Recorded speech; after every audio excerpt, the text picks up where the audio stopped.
Chapter 1. Before the Dawn of the Apocalypse. Jiang City, Crystal Knight International Hotel. On the 78th floor. A man of approximately 20 stands before a vast glass window, quietly gazing at the vibrant nightscape of Jiang City.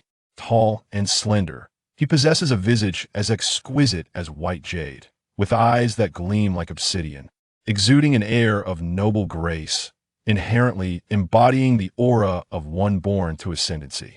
Behind him stands a young girl in a black dress, equally silent. "Master, what do you find so captivating?" she inquires, unable to restrain her curiosity. At her words, the young man slowly turns, casting a glance at the girl. Her features are delicately doll-like, with pale blue eyes and hair like dark jade cascading over her shoulders.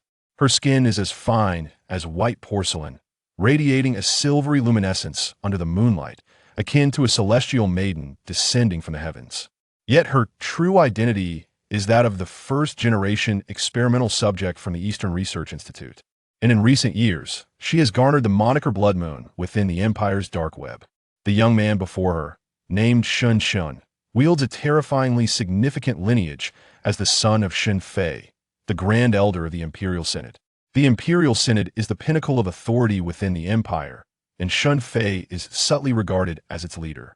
The Shun family has been one of the foremost aristocratic lineages since the Empire's inception. As the legitimate heir of the Shun family, Shun Shen's status within the Empire is nearly equivalent to that of a prince. Of course, in the present day, with the abolition of the imperial system, Shun Shun is, in name, merely a citizen. Lan Shi, do you not find the night view of Jiang City beautiful? Shun Shun smiles gently. "Indeed, it is beautiful," Lan Shi replies. The nightscape of Jiang City possesses a unique charm, with twinkling lights and neon everywhere. Countless wealthy youths indulge in a life of excess within various clubs, while throngs of laborers toil late into the night, striving for a foothold in the vast metropolis. This is the current state of the Empire, where avenues of advancement are nearly monopolized by the elite, leaving ordinary individuals struggling to rise.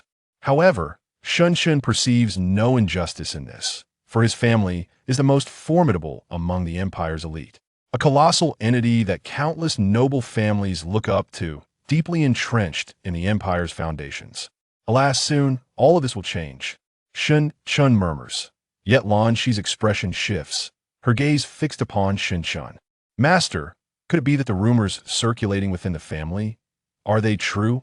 Shun Shun surveys the bustling nightscape of Jiang City, raising a glass of red wine to his lips, savoring a delicate sip. "They are true, and far more terrifying than anyone could imagine." Upon receiving Shun Shun's affirmative response, even Lan Shi, who is no ordinary individual, feels a slight pallor creep upon her visage. For the whispers that had circulated within the family speak of an impending global downfall, with monstrous entities breaching the world, transforming it into a veritable hellscape, a true apocalypse. But Lan Shi falters, unsure of how to articulate her thoughts. Shun Shun turns to her, gently caressing her enchanting face, capable of bewitching the world. "Fear not, Lan Shi. The family is prepared for everything. We possess knowledge far exceeding that of all other noble families in the Empire. This impending apocalypse is a calamity for the ordinary, an unpredictable fate for common aristocrats, but for our family." Shun Shun reveals a warm smile. It is an opportunity, and a chance to utterly dominate the Empire. Gazing into Shun Shun's ambitious eyes, Lan Shi momentarily finds herself entranced. "Master," she whispers softly, "Lan Shi shall forever be at your command." Shun Shun continues to admire the night view of Jiang City, faintly hearing the bustling noises from outside. Even at midnight, Jiang City, as a frontline metropolis of the Empire, remains vibrantly alive, with countless souls bustling about. Shun Shun observes his reflection in the glass, slowly savoring another sip of red wine. Even after 4 long years, he still marvels at the fact that he has been reborn. Indeed, in his previous life, the apocalypse arrived swiftly, with endless hordes of monsters and zombies surging forth from the black mist, reducing the human world to ruins in a matter of moments. Although the Shun family had gleaned some foreknowledge before the onset of the apocalypse, they were still caught off guard by the sudden outbreak. In haste, they managed to cleanse the monsters from the eastern city before missiles and tanks became entirely ineffective, establishing the first stronghold amidst the ruins.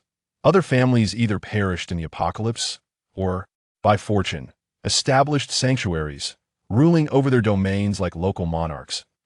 As the apocalypse unfolded, the moral fabric of humanity was wholly shattered. Only the Shun family could maintain a semblance of order within Eastern City, while elsewhere, humanity's darkest tendencies ran rampant. For a morsel of bread, for scarce resources, for a sip of fresh water, countless individuals turned upon one another like primal beasts. It was as if the latent savagery within their hearts had been unleashed overnight. Women, food, firearms, each became a resource to be bartered and consumed. Some loathed the apocalypse, while others reveled in it. The Shun family emerged as the most formidable power following the Empire's disintegration. In the apocalyptic realm, only a handful of forces could stand in parallel with the Shun family of Eastern City. They established their bastion amidst the chaos, naming it the City of Freedom that, in later years, it would be revered by many as the light of humanity. For it was the sole majestic city within the empire where remnants of the old kingdom could still be glimpsed. It boasted a not insignificant order, a military force of tens of thousands, and a robust arsenal. Countless elites yearned for a place within the City of Freedom, for in this city, one could indulge in luxuries such as cigarettes and beer, resources once reserved for the old empire. Its formidable strength provided a sense of security, shielding them from the threats of zombies and monsters that would otherwise jeopardize their lives. Moreover, within the City of Freedom, one could still encounter remnants of the entertainment facilities from the old empire, including casinos, clubs, and theaters. Even museums, stadiums, and cinemas could be found. This is why countless individuals chose to immerse themselves in the pleasures of the City of Freedom, where they could revel in the ephemeral dreams of the old empire, glimpsing its shadows. As the light of humanity, the City of Freedom also endeavored to preserve a modicum of rights and dignity for ordinary people. Though it pales in comparison to the old empire, those within the City of Freedom could at least struggle to survive. Unlike the slaves devoid of rights in the myriad shelters or dilapidated camps outside, as the de facto rulers of the City of Freedom, the Shun family resembles its royal lineage, and Shun is the supreme ruler of the City of Freedom. With a single utterance, he holds the power to dictate the fates and lives of countless survivors in this apocalyptic landscape. Yet, this is not enough. Far from it. Chapter 2. The City of Freedom. The perspective of an individual is inherently shaped by their status. Much like the countless ordinary souls struggling for survival in the desolate wastelands of the apocalypse, their lifelong aspiration is to obtain a residence permit for the City of Freedom. Yet, where does Shun Chen's gaze rest? It extends beyond to encompass the entirety of the empire, and indeed, the whole of humanity. Although the City of Freedom has been universally recognized as the greatest bastion following the empire's disintegration and the foremost power, numerous formidable factions have emulated its establishment, erecting their own strongholds. Among these, a few, while not quite matching the strength of the Shin family, are not significantly inferior either. Ultimately, due to the overwhelming pressure exerted by the Shin family, these factions formed a defensive alliance known as the Southwest United Council. At that time, the Shun family was preoccupied with dealing with the demonic creatures and zombies surrounding the City of Freedom, leaving them little capacity to attend to this council. By the time the Shun family had fully stabilized the City of Freedom, the Southwest United Council had already gained considerable influence. Comprised of 5 major metropolitan powers alongside over a dozen smaller factions. This served as a lesson for the Shin family. Had they deployed their forces before the council solidified its power, they could have thwarted its growth and prevented it from standing in proximity to the City of Freedom in the southwest. Moreover, beyond the empire, countless cities of the apocalypse have arisen overseas, even on another continent. In regions such as North America and Europe, there exist formidable powers that rival the City of Freedom. Prior to Shin Chen's rebirth, the global landscape did not sit well with the Shin family. During that period, they had made notable advancements in the study of demonic entities and certain relics, gradually plotting their grand scheme for unification amidst the apocalypse. However, Shin Chen never anticipated that he would be reborn to a time several years before the arrival of the apocalypse. In that moment, he almost erupted into laughter. For in his previous life, the lack of information had caused them to squander considerable time in establishing the City of Freedom. Now, with his intervention, the Shin family is destined to ascend as the dominant force of this era. He is well aware that in the apocalypse, It is not solely demons and zombies that have crossed into Blue Star. Countless secret realms and ancient sites have also emerged. Some humans have awakened extraordinary capabilities during this cataclysmic period.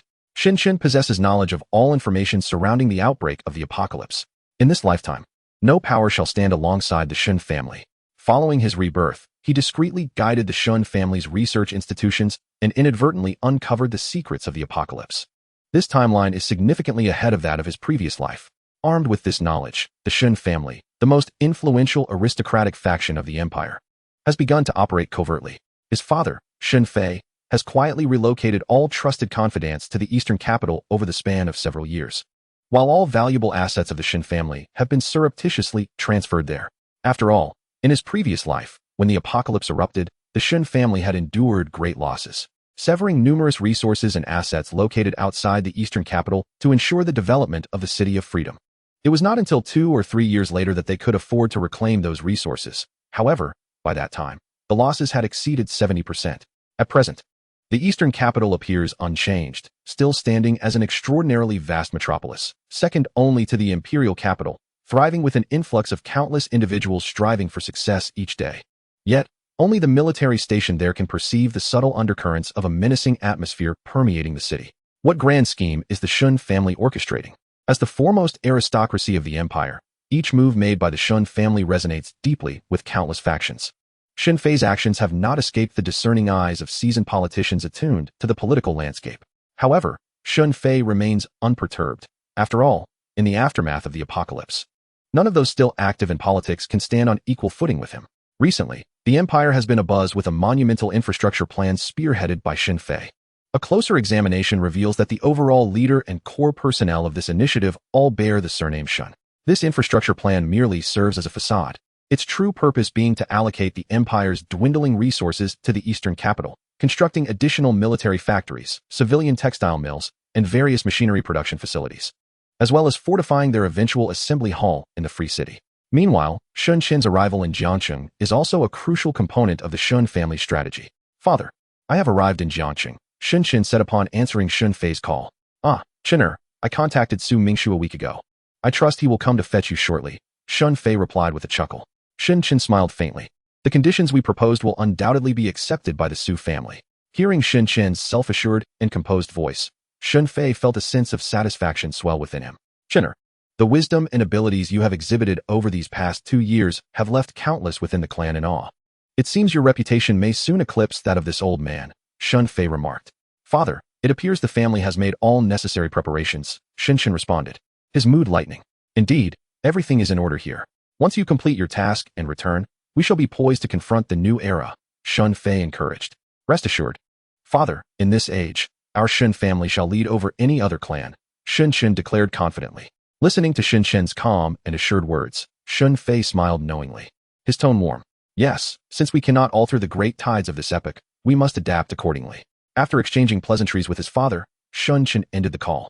His journey to Jiangcheng was part of a plan devised by the Shun family, with Shun Qin at the helm, aimed at forging an alliance with the local power broker, Su Mingshu, the governor of Jiangcheng.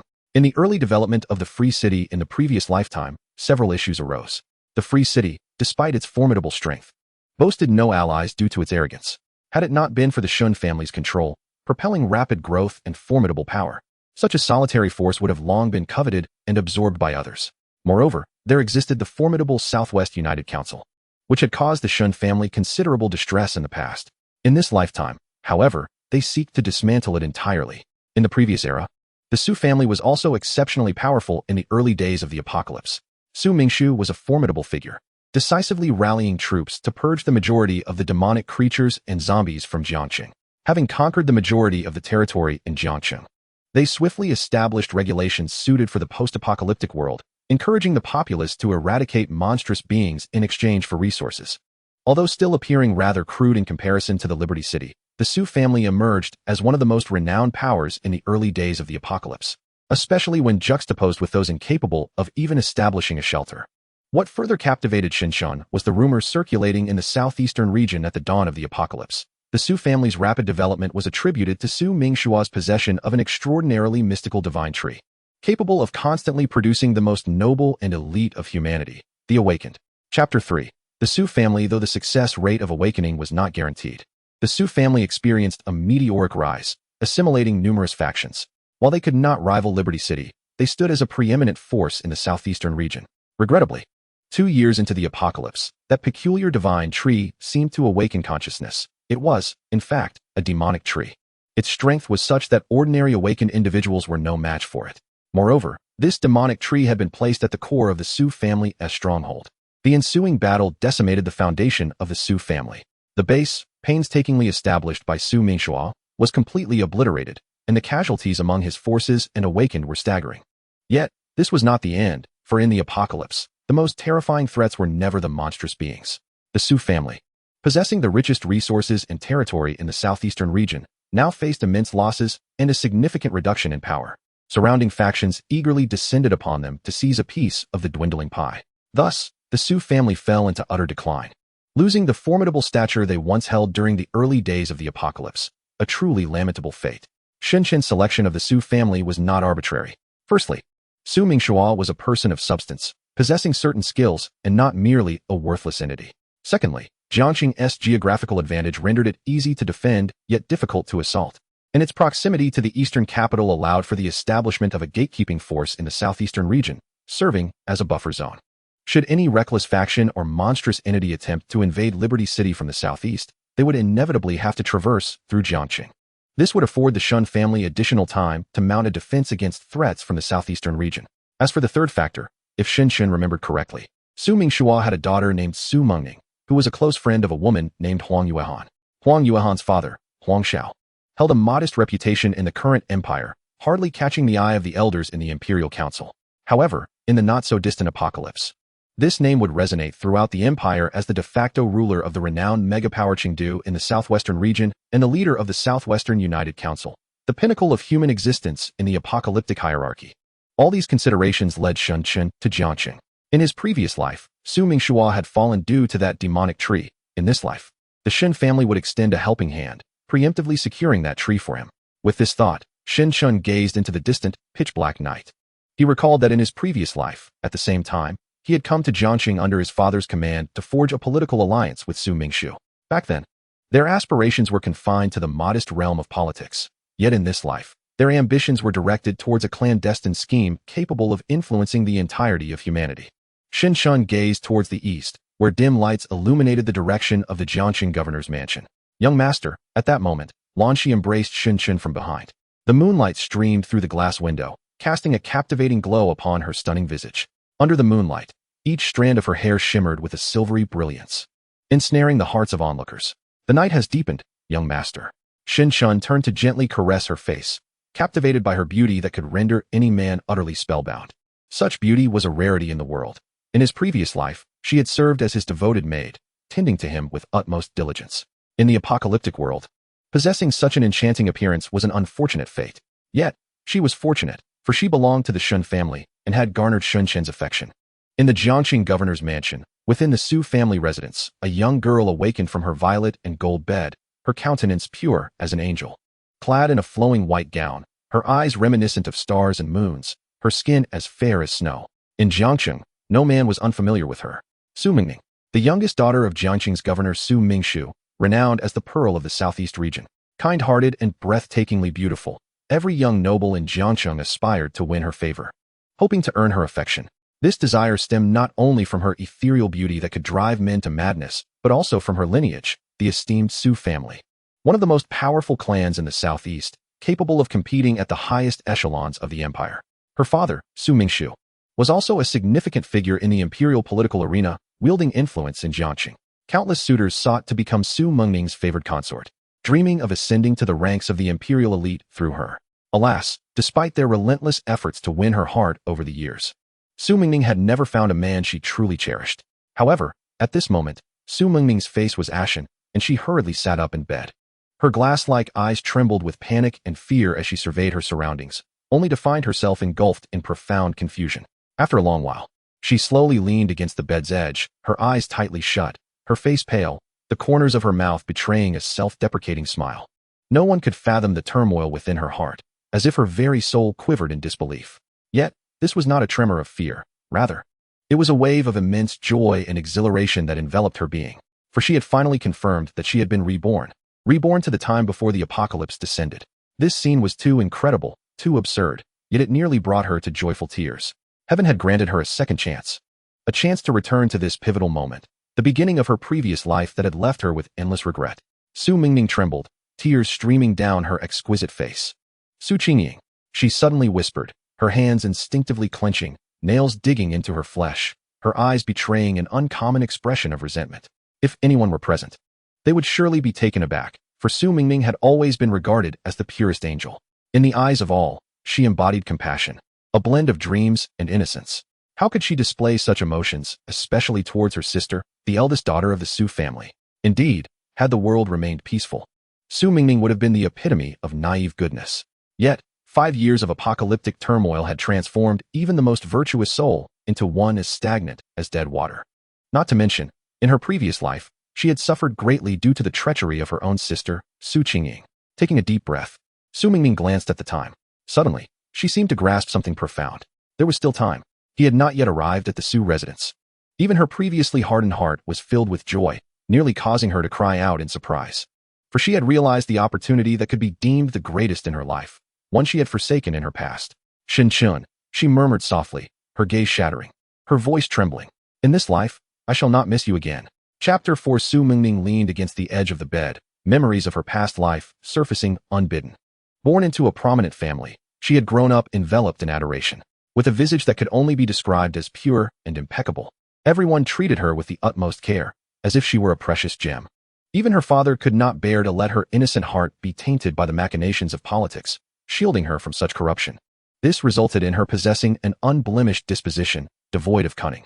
When she turned 18, their family welcomed a most esteemed guest, Shin, the eldest son of Shin Fei, a high-ranking elder of the imperial council and the scion of the foremost clan in the empire.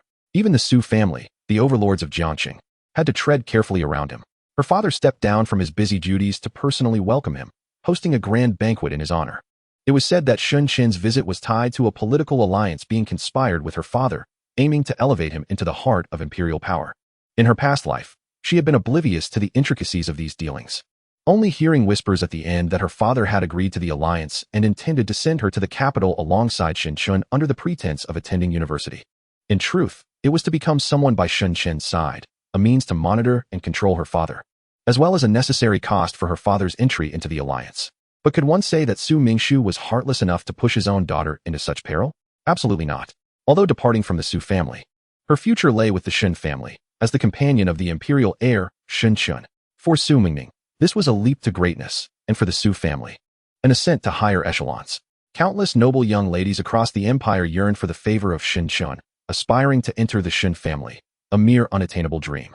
Regrettably, in her past life, Su Mingning remained oblivious to this truth, pitifully naive. Upon learning that she was to depart from the Su family and accompany a stranger to the imperial capital, she was consumed by fear and trepidation. It was during this tumultuous time that her elder sister arrived, secretly formulating a plan on her behalf. She sought to persuade their father to replace Su Mingning with her, Su Qingying, as the one to accompany Shin. Initially, their father was reluctant, but ultimately, he could not withstand the tearful pleas of both sisters. With a sigh, Su Mingshu reluctantly acquiesced to their wishes. As for Shin, he remained indifferent to whether he was taking back the eldest or second daughter. His sole concern was to bring a daughter of the Su family to the capital, nothing more. In her previous life, Su Mingning held an unwavering trust in her sister, deeply moved by her sister's selfless actions. Little did she know that upon realizing the success of the plan, Su Qingying nearly erupted in silent joy, almost leaping in her room. This alteration marked the beginning of Su Mingning's profound regrets in her past life. No one could have anticipated that one day, a cataclysm would descend upon them, a true apocalypse that would shatter the vast empire in an instant. The earth was transformed into a hellish landscape, where countless souls struggled to survive in the face of calamity. The devastation was harrowing and bleak. Merely recalling the aftermath sent chills down her spine, causing her pupils to tremble. Her father swiftly established a base for survival, fortifying Jiangqing as a bastion against the onslaught of zombies and monstrous beings. Yet, despite these efforts, countless lives were lost daily. Outside Jiangqing, throngs of emaciated individuals erected makeshift tents, yearning for supplies and a safe haven within the city. However, such hopes were futile. Inside the city, armed guards themselves struggled to find enough sustenance, let alone provide for these desperate refugees. The prospect of allowing them entry could easily incite chaos. Fortunately, her father's astute leadership quelled the surrounding dangers of Jiangqing. Although her circumstances had drastically changed, she managed to endure. Yet, the most terrifying moment came 2 years into the apocalypse, when a shocking incident devastated the Su family, leading to her father's demise and their subsequent fall from grace. She truly grasped the despair and hardship experienced by ordinary people during these dire times. A harrowing existence, akin to hell on earth. Thankfully, a few loyal confidants of her father remained by her side. Otherwise, as a woman of remarkable beauty, she would have likely faced a fate worse than death in this unforgiving world. During that bleak period, the sole flicker of hope in her heart was her sister, Su Qingying. In stark contrast to the Su family, the Shun family had transformed the eastern capital into a formidable stronghold at the onset of the apocalypse, a city of freedom. How enchanting and noble that phrase seemed in the aftermath. It represented hope for countless ordinary souls, the last ember of humanity, and a sanctuary amidst the chaos, a beacon of light for mankind. It is said that in that place, ordinary individuals need not worry about being subjected to arbitrary humiliation and slaughter. Furthermore, it is rumored that one can witness the remnants of the ancient empire there. At the dawn of the apocalypse, Su Mengming arrived in the eastern capital alongside Shenzhen. As the city of freedom grew increasingly vast and powerful, the residence permits for this haven skyrocketed to an astonishing 500,000 crystal sources on the black market. Su Qingying, her sister, had long since ascended to a status far removed from her own. Indeed, one might say it was worlds apart. Shenzhen. He is one of the most formidable awakeners amidst the apocalypse, the sovereign of the city of freedom, and the most esteemed of humanity. Akin to a deity from the heavens, Su Qingying served in close proximity to Shenzhen. Even as merely a maid, her position transcended that of countless noble families. Within the city of freedom, no one dared to cross her. Numerous powerful individuals dependent on the city were compelled to curry her favor, for she was backed by Shenzhen, the man standing at the pinnacle of humanity. That esteemed position was originally meant for Su Mengming. What filled Su Mengming with despair was that after enduring countless trials, she finally managed to contact Su Qingying, yearning for a sanctuary. Yet, her own sister cast her into the slums. She would forever be haunted by the venomous and twisted gaze of Su Qingying. Gripping her chin, Su Qingying mocked, "Sister, I know you wish to cling to Lord Shenzhen." Observing her sister's face, a shade of envy crossed Su Qingying's features. "Though I must admit you possess the allure. With that pristine visage, no man could resist you. But do you truly think I would allow you to succeed, you wretched creature?" It was then that Su Mengming realized that Su Qingying had harbored envy toward her for a long time. Envy for her untainted beauty, for their father's favoritism, for the adoration of all around her. Throughout their lives, Su Qingying had triumphed over Su Mengming only once. And that victory had come only because Su Mengming had graciously conceded, yet it had cost her everything: her life, her connection to Shenzhen, and all that lay beyond. Chapter 5. Nobility of the Imperial Capital. In the slums, she disguised herself as a man, her face obscured by dirt, managing to preserve her anonymity. However, life was unbearably wretched and arduous. No words could adequately convey the depth of that despair. It was a darkness and cruelty that existed solely in the apocalypse. Bread, tents, water resources, diseases, wastelands, acid rain, zombies, monsters, bloodthirsty awakeners, and ruthless compatriots. All these elements bore down upon her. Within just 2 years, she succumbed to illness in a forsaken place. No one knew, and no one cared. Regaining her composure, Su Mengming cast aside her distracting thoughts and stood up. Every breath in this place resonated with such tranquility and beauty that it stirred her heart. Miss, a fair young girl knocked on the door. "The master requests your immediate presence in the conference hall." "I'm coming," Su Mengming replied, calming her tumultuous emotions. She then stepped outside slowly. In this present era, she still possesses that enviable beauty, her form as pure as an angel. Yet, she is no longer the innocent girl she once was in her previous life. This time, she is determined to firmly grasp hold of Shenzhen, the man who stands at the pinnacle of humanity in the future. At the governor's mansion of Jiangqing, the council hall remains brightly lit even at midnight, with several patrolling guards stationed throughout the estate. Upon her arrival, the captain of the patrol, Li Mi, bowed to her. "Second miss, the master and Miss Eldest are already inside waiting for you." Su Mengming nodded slightly and stepped into the hall. "Ninger, come quickly and take a seat." At the head of the table sat a middle-aged man with a square face, exuding an aura of authority without anger, yet his eyes were filled with warmth. Seeing her father once more, Su Mengming felt a pang in her heart. In her previous life, no matter how brutal the apocalypse became or how tumultuous the world outside, as long as her father was there, she was well protected. Whether before or after the end of the world, her father would never allow her to suffer in the slightest. Do not worry, father. This time, I will not allow such tragedies to occur. Hom. Su Mingming smiled innocently and took a seat to the right.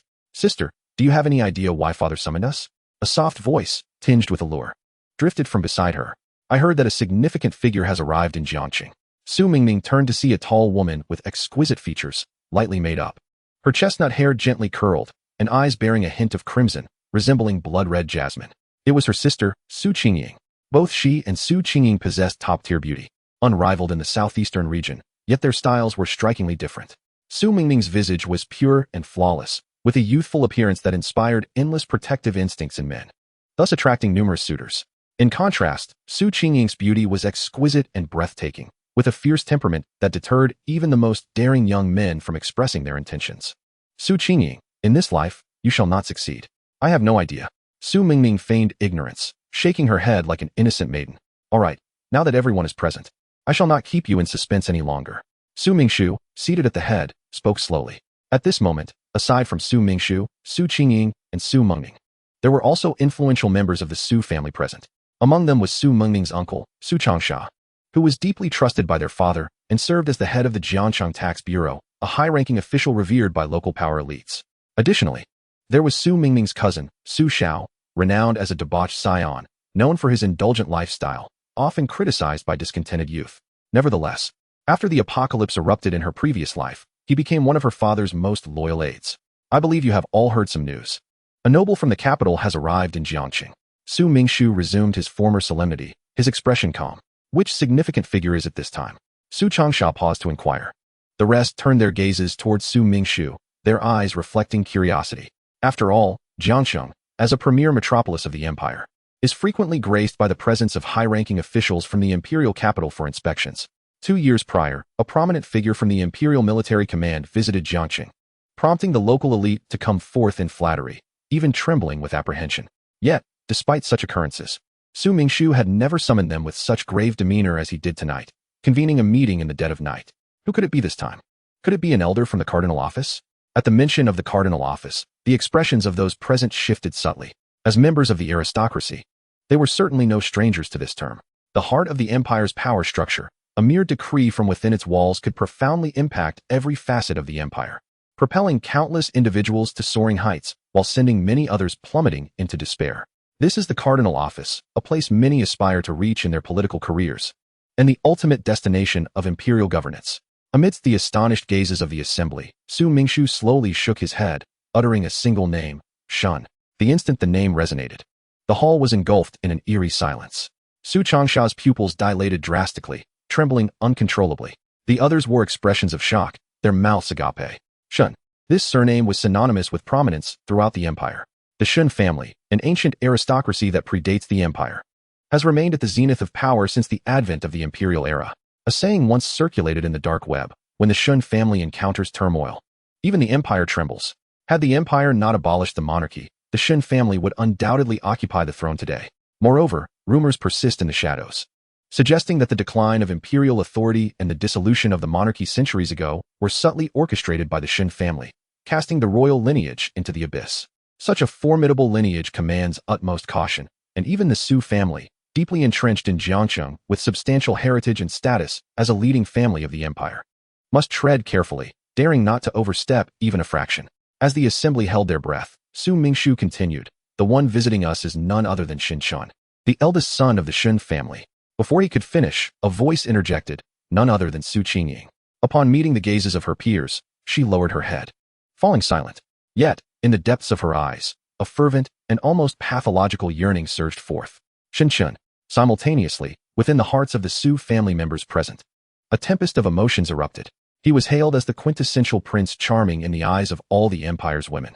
Possessing an almost flawless visage and hailing from the empire's most ancient aristocracy, his prowess and capabilities distinguished him amidst the youth of noble families, marking him as the empire's princely heir. He had come to Jiangqing to visit our Su family. Chapter 6. A welcoming banquet? Su Mingshu paid no heed to Su Qingying's peculiar behavior, continuing, "Xin Shun has already arrived in Jiangqing and will visit our Su family in just a couple of days."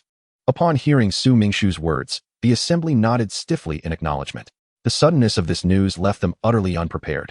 At that moment, a singular thought surged through their minds. causing their bodies and spirits to tremble with anticipation. If they could forge a connection with the Shin family, or even establish an alliance, then the Su family would truly ascend to great heights. The mere thought sent a thrill of joy through Su Xiao, the frivolous young man who typically shunned matters of state. Let us postpone tomorrow's routine meeting and send invitations to the Li and Wang families.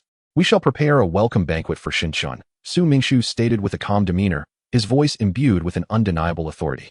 Su Changsha nodded fervently beside him, beads of sweat forming on his brow. Although the routine meeting had been in preparation for 2 months, with numerous crucial reports regarding Jiangxing's fiscal planning set to be presented, and many civil servants having worked tirelessly to prepare for this significant occasion, some matters are simply at the behest of Su Mingshu's words. For instance, the cancellation of the meeting in favor of a banquet. He felt no qualms about this decision, for in their position, they could discern the weight of priorities. Any developments concerning the Shun family are matters of utmost urgency for the elite of the empire. When Su Qingying first called out Shen Chen's name in a moment of uncharacteristic abandon, Su Mingning discreetly cast her a glance. Su Qingying's obsession with Shen Chun had become glaringly evident. It was amusing that she had been oblivious to this in her past life. But this time, dear sister, I shall not act foolishly again. After Su Mingshu announced the adjournment of the meeting, Su Qingying pulled Su Mingning aside. Mingning, it is Shen Chun. He has come to Jiangxing. Su Qingying could not contain her excitement, whispering to Su Mingning with a grin. Su Mingning, pretending to be naive, recalled her past self and feigned ignorance, saying, Shen? I feel like I've heard that name before. Who is he? A flicker of disdain crossed Su Qingying's eyes upon hearing Su Mingning's obliviousness, yet she still playfully tapped her sister's head. Oh, you ought to pay more attention to the world around you. He is the young master of the Shin family, the most sought-after young man in the empire. If you manage to get close to him, the entire Su family will bask in his glory. While Su Qingying encouraged Su Mingning to pursue Shinshen, she felt no apprehension. She understood her sister's nature all too well, innocently naive, harboring a fear of the unknown. Not to mention, he was a stranger existing only in rumors. No matter how grand the tales, they would not elicit any affection from her sister. Su Qingying continued to tease. Do you know how handsome Shinshen is? The so-called young heartthrobs of the entertainment industry would be reduced to mere dust in his presence. Moreover, he is a prodigy from the Imperial University, already commanding several companies valued in the billions at such a young age. There is no man in the entire empire more perfect than he. A mischievous smile danced across Su Qingying's stunning face. I dare say you and Shinshen would make quite the pair. How about trying to make contact? Gazing upon Su Mingning's enchanting visage, which could easily render the men of the empire utterly entranced, a flicker of jealousy ignited within her. Yet, the thought of Mingning's somewhat frivolous nature reassured her slightly. However, in the next moment, Su Qingying's mind momentarily dulled. She heard Su Mingning tilt her head as if pondering before exclaiming, it seems rather delightful. Shinshen had just awakened, his eyes fluttering open to find the absence of Lanqi. As he rose and lifted his gaze, he discovered the young lady adorned in a new purple and gold short skirt, patiently awaiting him at the foot of the bed. Young master, do you have any commands? Shinshen shielded his eyes from the dazzling sunlight streaming through the glass window. The sun had already ascended high in the east, and at this early hour, Jiangxing was bustling with life. Countless office workers rode the subway, seizing this moment to catch a brief respite. Some white-collar executives drove their private cars, engaging in lively banter on their way to the office. Everything exuded vitality, suffused with brightness and warmth. Yet, beneath the empire's glamorous facade, shadows of darkness and corruption still loomed. The opulent lifestyles of the privileged elite could exhaust the imagination of an ordinary person for a lifetime. However, under the veil of rapidly advancing productivity, the contradictions remained dulled. Moreover, under the guidance of the Shun family's ideology over the past century, the empire had bound numerous smaller nations with resources such as oil, continuously harvesting their inexpensive labor to supplement the empire's production. Thus, while the imperial class had nearly solidified, with the Shin family and their aristocratic kin controlling the majority of resources, the lives of ordinary citizens still progressed steadily. Countless common people maintained their hopes from a young age, yearning to gain admission to the empire's top universities and subsequently secure lucrative positions in the nation's leading corporations. Shinshen gazed out at the scenery, slightly lost in thought. The last time he had visited Jiangxing seemed to be 12 years ago. At that time, a severe derailment incident had occurred on the train route from Jiangxing to the capital, resulting in numerous casualties. Coincidentally, he had disembarked at a nearby airport with several elders of the Shin family and witnessed the horrific scene firsthand. At merely 8 years old, he felt a stirring within him, and he collected candies and snacks from the airplane to distribute to the injured awaiting rescue. This was an unanticipated calamity, yet it was seized upon by the elders of the Shun family behind him. Countless media outlets hurriedly arrived, capturing this profoundly moving moment, which stirred the empire and earned young Shen immense political prestige. Even to this day, the photograph from that incident still adorns the walls of the empire's Hall of Honor. The focal point of the image is a composed and handsome boy, the angle of the shot elevating him to the semblance of a divine savior, while the injured lie at the corner of the frame, barely revealing half a face. Devoid of memorable features, easily forgotten at a glance. Like that unfortunate incident, the empire's attention and compassion were bestowed upon the noble and sorrowful young scion, while the victims of the event languished in forgotten corners, silently nursing their wounds. "It's already so late," murmured Shin, disregarding the subtle flush creeping up the young girl's earlobes before him. "Let us greet Su Mingshu. We shall proceed shortly." Upon hearing Shin's words, Lan Shi promptly nodded, refraining from inquiring about the swiftness of their actions. Before long, the two had departed from the luxurious suite of unparalleled grandeur. As they exited the hotel, the manager of Crystal Knight, a rotund businessman, approached Shin with a broad smile, entirely oblivious to the astonished expressions of the crowd behind him. After all, as the manager of Crystal Knight, he was a prominent figure in the business realm of Jiangqing, with numerous connections to the local elite. It was indeed astonishing to witness such a figure displaying overt flattery towards a mere youth. Many onlookers speculated about the identity of this young elite from Jiangqing as the unmarked black car drove away. Chapter 7. The joint proposal. Once Shin and his companions had departed, the manager finally retracted his smile, reverting to his usual demeanor of cold severity. Yet, even at this moment, his heart continued to race uncontrollably. To be precise, since the phone call he received the previous night, the tension in his mind had never subsided. That call had originated from the governor's office of Jiangqing. His name was Lu Li. His family, the Lu clan, had been engaged in commerce in Jiangqing for generations. Among the business elite of Jiangqing, none could afford to act without regard for the governor's office. Not to mention, the annual business plans released by the governor's office wielded significant influence over the capital interests of individuals like him. His position at the internationally renowned Crystal Knight, a premier hotel within the empire, was firmly secured due to the cordial relations his family maintained with a high-ranking official from the Su clan in the governor's office, consistently offering lavish gifts as tokens of allegiance. Although the official from the Su clan remained somewhat indifferent, the meager benefits and information he occasionally divulged were more than sufficient for Lu's family to prosper abundantly. After all, the Su clan was a prestigious and powerful lineage renowned throughout the empire. However, it was not the Su clan that caused this seasoned manager's heart to race and sweat to pour. It was the young man who had lodged at their hotel the prior night. In Lu's eyes, the Su clan was already a formidable behemoth, yet, when compared to the identity of that young man, they were but fireflies against the full moon. That young man belonged to the Shun family of the imperial capital, a paragon of the most illustrious aristocracy within the political and economic nucleus of the empire. He had never fathomed that he would encounter someone from the illustrious Shin family in such a manner. When he first received the news, a profound sense of dreamlike absurdity engulfed every fiber of his being, causing his blood to race involuntarily. "Manager Lu, what is the background of that young man?" A sycophantic voice jolted the manager back to reality. He looked up to see a throng of people gathered near the entrance of Crystal Knight. A middle-aged man clad in a suit approached discreetly to his side, naturally presenting a fine cigarette. Countless onlookers raised their phones, capturing the recently departed ebony sedan. "My goodness, what brand of car was that? How have I never seen it before? Am I truly so uninformed? That vehicle exudes such flair. I wonder how long I would need to save my meager monthly salary of 3,000 to afford such a car. Wait, did you all not notice? That car seemed to lack a license plate. Indeed, I thought I must have been mistaken. Should we report it? Aren't there rewards of 300 for such tips?" Lu Li waved his hand dismissively, coldly rejecting the middle-aged man's overture. The man, undeterred, continued to smile at Lu, inquiring with feigned curiosity, "Is that the young master Su Xiao from the illustrious Su family?" In asking this, while probing, he was already quite certain. After all, in the domain of Jiang City, if one were to consider which young person commanded the respect of these business magnates, it likely could only be the nephew of the city governor, Su Mingshu. Only then did Lu turn to him, a knowing smile gracing his face. In response, the middle-aged man mirrored his enigmatic smile. Unfortunately, he remained oblivious to the fleeting contempt that flickered in Lu Li's eyes. Indeed, the limited perspective of these individuals was evident. They could only conjure thoughts of the Su family's wayward scion. Were they to discover that the young man hailed from the esteemed Shin family of the capital, it would surely shatter their composure. The crowd around them had not dispersed. Rather, their discussions intensified, and the shallow comments of the onlookers only elicited a derisive chuckle from Lu Li.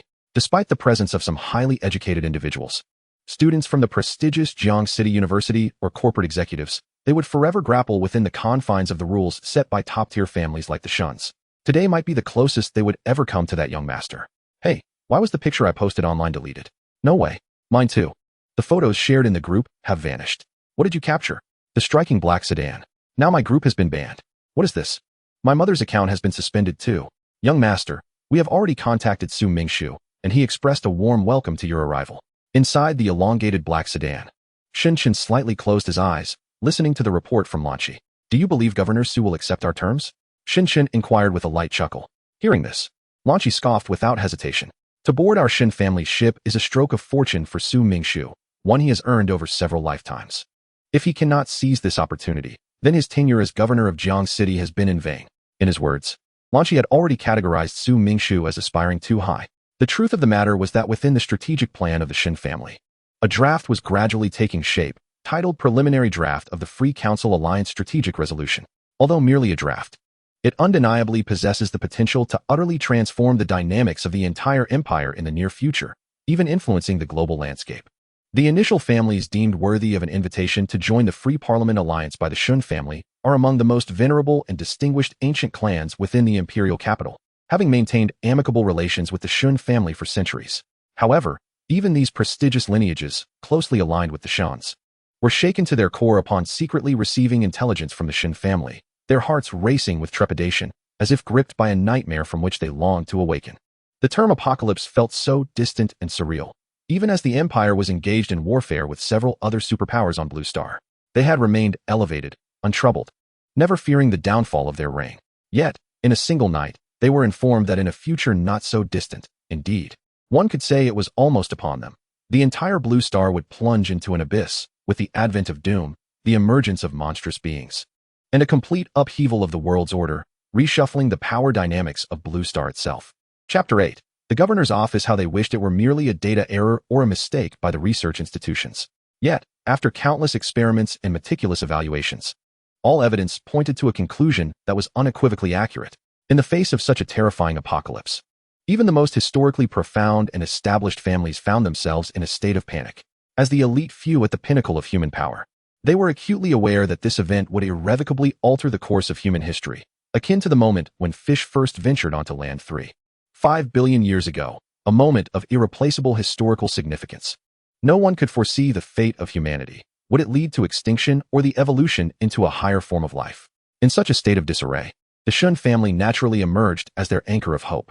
After all, since the birth of the empire, the Shun family has been the dominant force among all noble clans. Centuries ago, the imperial royalty could no longer tolerate the monopolization of the empire by these families, attempting to encroach upon their core interests. Even arrogantly believing they could uproot the formidable Shin family at a considerable cost, hoping to eliminate the influence of all noble clans and rejuvenate the empire.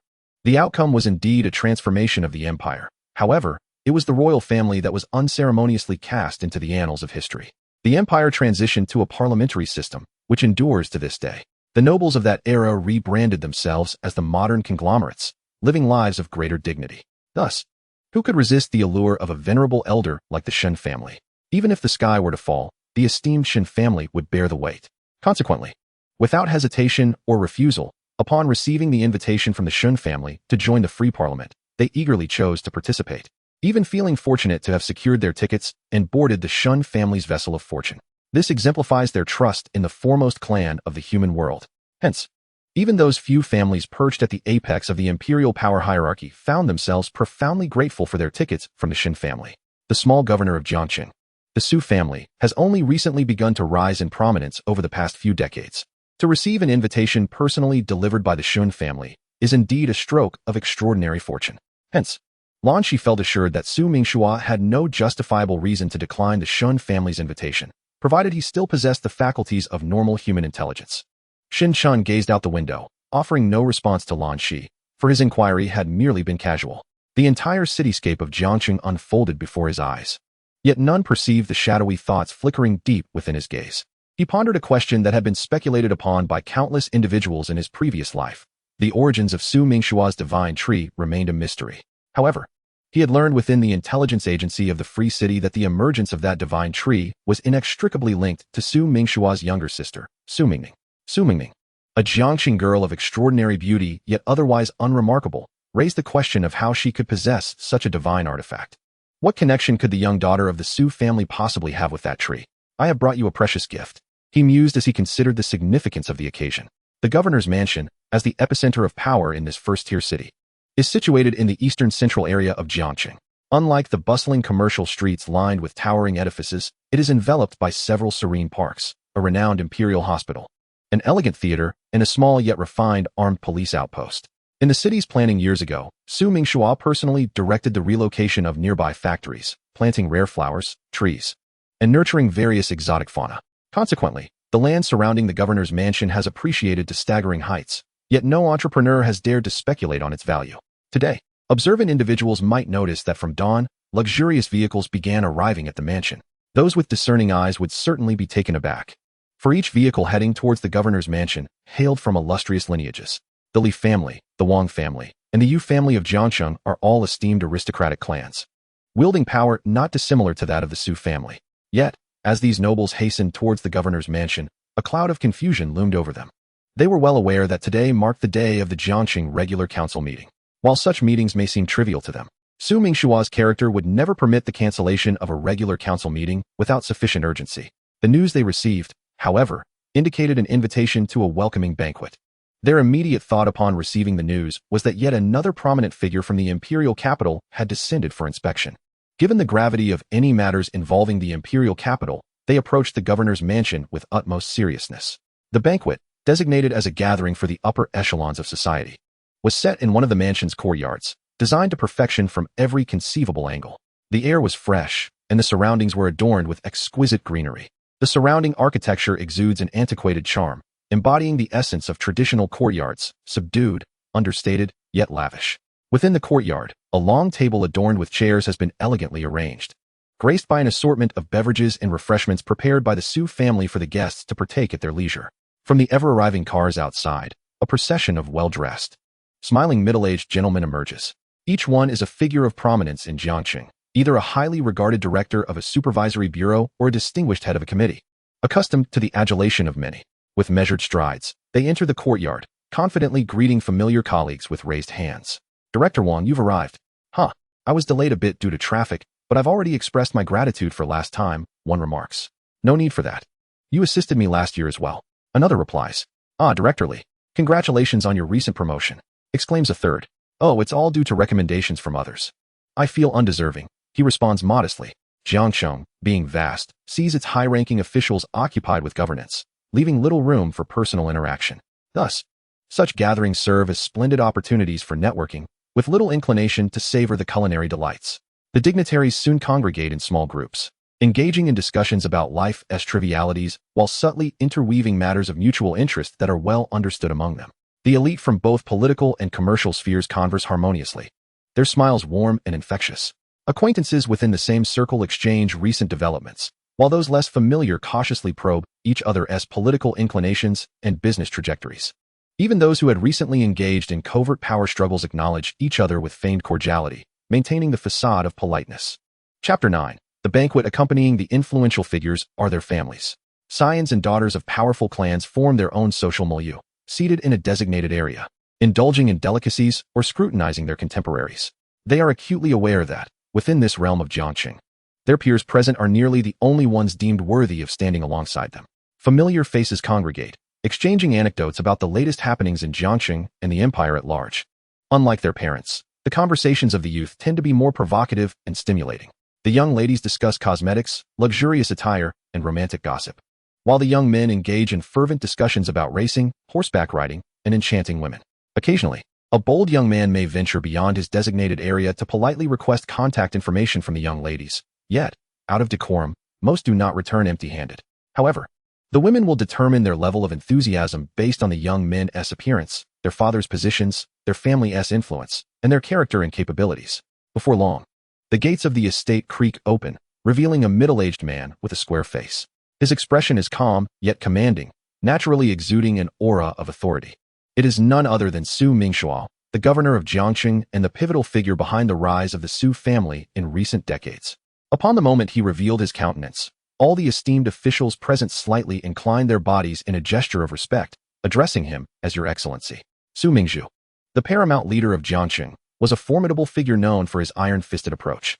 Under his stewardship as the governor of Jiangxing over the years, the city's economy had flourished remarkably, subtly asserting itself as the foremost metropolis in the southeastern region. The local elite, basking in the ensuing prosperity, naturally held him in high regard. Su Mingzhu waved his hand in acknowledgement to his colleagues, yet his expression remained one of serene authority. To his left stood Su Changsha, the head of the Jiangxing Tax Bureau, a man of imposing stature, even more formidable than Su Mingzhu himself. On his right was Su Xia, the eldest son of the Su family, notorious for his debauchery. With only 2 daughters, Su Mingzhu had groomed Su Xia as the heir, which led to the latter's brazen demeanor in Jiangxing. One could say, apart from Su Mingzhu, even his biological father struggled to rein him in. At the moment Su Mingzhu made his entrance, the young scions of distinguished families present all instinctively turned their gazes toward his rear, their eyes betraying a hint of morbid fascination. Indeed, their presence here was partly to behold that figure. A handful of these young rakes had even returned hastily on private jets from their escapades in the western territories of the empire, all for the chance to catch a glimpse of her. Su Mingning, the most resplendent gem of the Jiangxing region, that girl with an angelic visage. Behind Su Mingzhu, Su Mingning stood alongside Su Qingying, clad in a white gown. Her skin, as pure as mutton-fat jade, seemed to encapsulate all the pristine beauty of the world. In contrast, Su Qingying donned a black dress, exuding an aura of deadly allure, both in form and countenance. Together, they embodied the pinnacle of beauty, yet their styles were utterly distinct, rendering the young men present utterly entranced. However, the majority of the gazes were fixated upon Su Mingning, occasionally drifting to Su Qingying. The fleeting admiration in their eyes quickly shifted to a subtle apprehension. This sense of trepidation did not escape Su Qingying's notice, prompting an inward smirk of derision. A gaggle of superficial sycophants, so lacking in depth, unable to even approach her. Only one individual was worthy of her unwavering pursuit. As Su Mingzhu entered, the atmosphere within the venue surged to a crescendo. Numerous officials of varying ranks approached him, eager to establish familiarity and express their reverence for the leader of Jiangxing. Meanwhile, Su Xia had just settled into a long table occupied by the elite youths when he was met with the obsequious flattery of several acquaintances. "Xiao Gu, why didn't you come out last week? You missed out on the young models at that club," one exclaimed. "Indeed, Xiao Gu, just the other day, we arranged a race with the folks from Qingtang, and without you there to command respect, those brats were utterly insufferable." Upon seeing Su Xia, a group of well-dressed youths, flaunting designer labels and clutching brand-name cigarettes, swiftly surrounded him, effectively encircling him in a throng. After all, within the elite circles of Jiangxing, Su Xia was regarded as their paramount leader. Over the years, under the guidance of Su Xiao, officials of all ranks have turned a blind eye to the extravagant behaviors of these young scions. When matters arise, Su Xiao naturally accepted the cigarettes offered by his younger companions, placing one between his lips and responding with an air of calm. "Hey, Brother Xiao, which big shot has descended upon us this time?" "Indeed, Brother Xiao, it must be someone from the imperial capital, right? We haven't guessed wrong, have we?" When the imperial capital was mentioned, even those who usually flaunted their power could not help but lower their voices. After all, while they were indeed extravagant, they were not foolish. They understood what was worth provoking and what was not. The circles of the imperial capital were the elite social spheres that these young men could not dare to enter. Though they commanded respect in Jiangxing, where no one would dare to challenge them, they would have to keep their tails between their legs in the presence of those from the imperial capital. Upon hearing this, Su Xiao merely smiled faintly, remaining silent. As he observed the eager and curious gazes directed at him, he lowered his head slightly and, in a voice only audible to their small group, uttered the name, "Young Master Xinchun." As his words fell, a sudden hush enveloped the surroundings. The several curious youths widened their eyes in disbelief, trembling so much that they could barely hold their cigarettes. "Xinchun, that name is known to all. It is as famous as thunder, something we've heard since childhood. He is the son of the esteemed Elder Shun of the Imperial Council. Undoubtedly, he is one of the most distinguished young men in the empire, destined to ascend to the pinnacle of power within the council." They could hardly fathom why such a powerful figure from the youth circles of the imperial capital would condescend to visit Jiangxing. Ignoring the frantic tremors of his companions, Su Xiao took a sip of red wine. Although he had been equally taken aback when he first heard the news, he maintained a demeanor of composure befitting an elder brother in front of his younger companions. Meanwhile, Su Mingzhu had also entered the venue, raising a glass with his colleagues. However, no one dared to subtly inquire about news from his side. It was a joke, unless the governor of Jiangxing chose to make an announcement.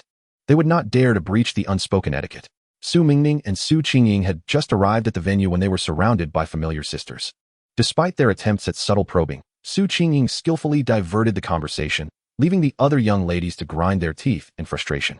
Su Mingning maintained her usual dazed demeanor, watching as Su Qingying engaged in subtle psychological duels with the other aristocratic young women, her eyes betraying an expression of inscrutable emotion.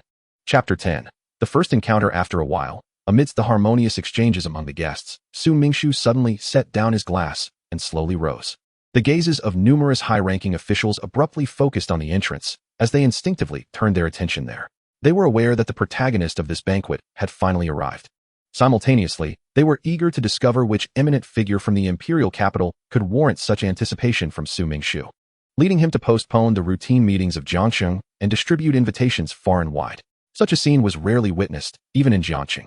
Under the collective gaze, the grand entrance of the estate was pushed open, and a figure gradually stepped inside. At the moment, they beheld the visage of the individual. Even though these esteemed dignitaries were accustomed to grand spectacles, their hearts raced uncontrollably, struggling to suppress their astonishment. The person who entered was not the silver-haired, venerable figure they had envisioned. Rather, it was a remarkably handsome young man, clad in a deep black shirt, with a tall, slender frame. His countenance bore an innate air of nobility, and the slight upward curve of his lips exuded a refreshing warmth. This appearance was one that the powerful elite of Jiangsheng, and indeed, the entire empire, would not find unfamiliar. It was Shun Shun, the legitimate heir of the Shun family. Even in their wildest imaginings, they could not fathom that he would be present here. The imperial scion had graced Jiangsheng with his presence. Instinctively, they sensed an unusual aura, an instinct inherent to political beings. Su Mingshua had already stepped forward, his square face breaking into a congenial smile. Young Master Shun, your journey must have been arduous. My father asked me to extend his regards to you, Your Excellency. Shin Shin shook hands with Su Mingshua, bowing slightly, his demeanor amiable. The mere mention of Shun Fei caused a jolt among the officials present. Even Su Mingshua's expression turned solemn, revealing a trace of reverence. I appreciate the care shown by Elder Shun. Subsequently, Su Mingshua affectionately patted Shun Chen's shoulder. Ha ha ha, just call me Uncle Su, young Master Shun. Uncle Su. Shin Shin replied with a gentle smile, prompting Su Mingshua's eyebrows to lift with delight. Ladies and gentlemen, allow me to introduce to you the eldest son of Elder Shin Fei from the Cardinal Bureau. Su Mingshua led Shin Shun to the center of the long table, radiating vitality as he made the introduction to the crowd. Although Shun Chen's name had attracted the attention of the empire's elite since his birth, his status as the eldest son of the Shun family far surpassed theirs.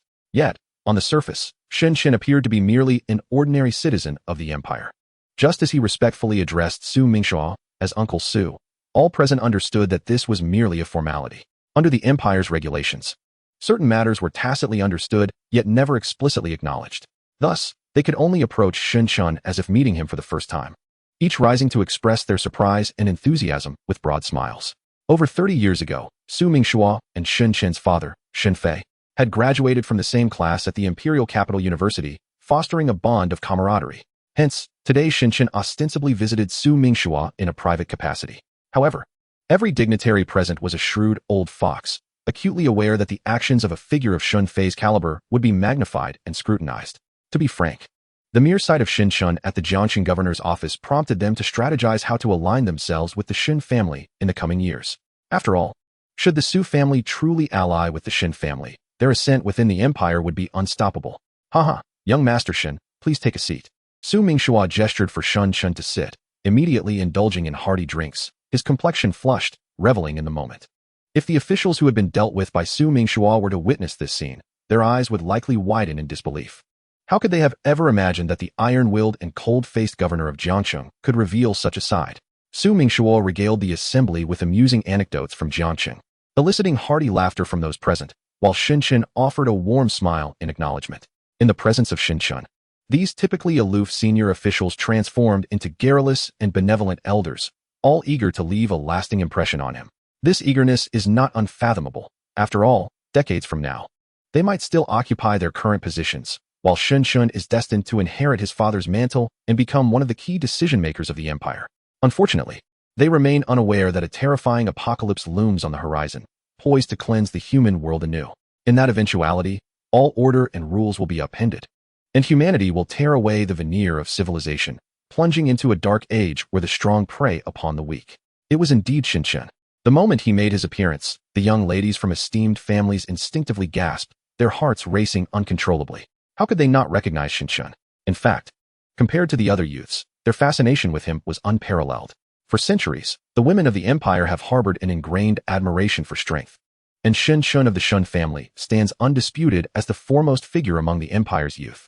Despite each of them being pursued by numerous admirers, the one they had only glimpsed in photographs, Shen Shun from the imperial capital, was the epitome of unattainable perfection. He was the prince charming they had all secretly fantasized about, the partner they yearned for yet could not attain. Now, the long-rumored heir of the Shun family had personally arrived in Jiangcheng, and the mere thought of coming into close proximity with him sent them into a frenzy of excitement. They subconsciously adjusted their appearances, fantasizing about the possibility of catching Shen Chen's eye and being whisked away to the imperial capital they had all dreamed of reaching. Shen Xianji, this is my nephew, who often gives me cause for concern. Su Mingxua chuckled as he introduced Shen Chun, gesturing towards a young man with strikingly handsome features, who now wore the most affable and welcoming smile of his life. This was none other than Su Xiao. Just moments before, a fleeting glance from Su Mingxua while pouring wine had prompted Su Xiao to approach the gathering. However, he was exceedingly well acquainted with Jiangcheng, and should Shen Xianji wish to experience the charm of the city, my inept nephew can certainly guide you. As Su Mingshua's words concluded, Su Xiao eagerly introduced himself. Young Master Shun, it is a pleasure to meet you for the first time. I am Su Xiao. This ordinarily fearless individual now bowed his head slightly in deference to appear, exhibiting a hint of subservience. Yet, none of the attendees found this behavior peculiar. All the high-ranking officials were busy pondering the implications of Shun Chen's sudden appearance and the potential changes he might herald for the empire. Had he received his father Shen Fei's counsel? Meanwhile, the young ladies accompanying him discreetly observed Shen Chun, their gazes filled with curiosity and trepidation. Shen Chun lightly chuckled and nodded, acknowledging his acquaintance with Su Xiao. Soon after, two figures gracefully approached. A fleeting glimmer of intrigue crossed Shen Chen's gaze as he beheld two ethereal young women before him. One was his former maid, Su Qingying, accompanied by her sister. His journey had three objectives, two of which were inextricably linked to them. He pondered whether she had acquired that extraordinary divine object by now. Su Mingning. Chapter 11. Greetings, these are my two daughters. Su Mingshu gestured towards the two young women standing beside Su Xiao. Mengning, Qingying. Hello, young Master Shun. I am Su Qingying, she exclaimed eagerly, her enchanting visage adorned with an impeccable smile. Shen Chun inclined his head slightly, and soon all eyes turned towards the other young lady. In stark contrast to Su Qingying's strikingly bold beauty, the second sister exuded a more serene aura, reminiscent of the sweetest morning dew, the very essence of blossoming beauty. Her skin was as fair as snow, her eyes sparkled like celestial bodies, and she donned a shimmering silver gown, every exposed inch of her skin seemingly aglow with ethereal light. At that moment, as all gazes converged upon her, the entire courtyard fell silent for a brief instant.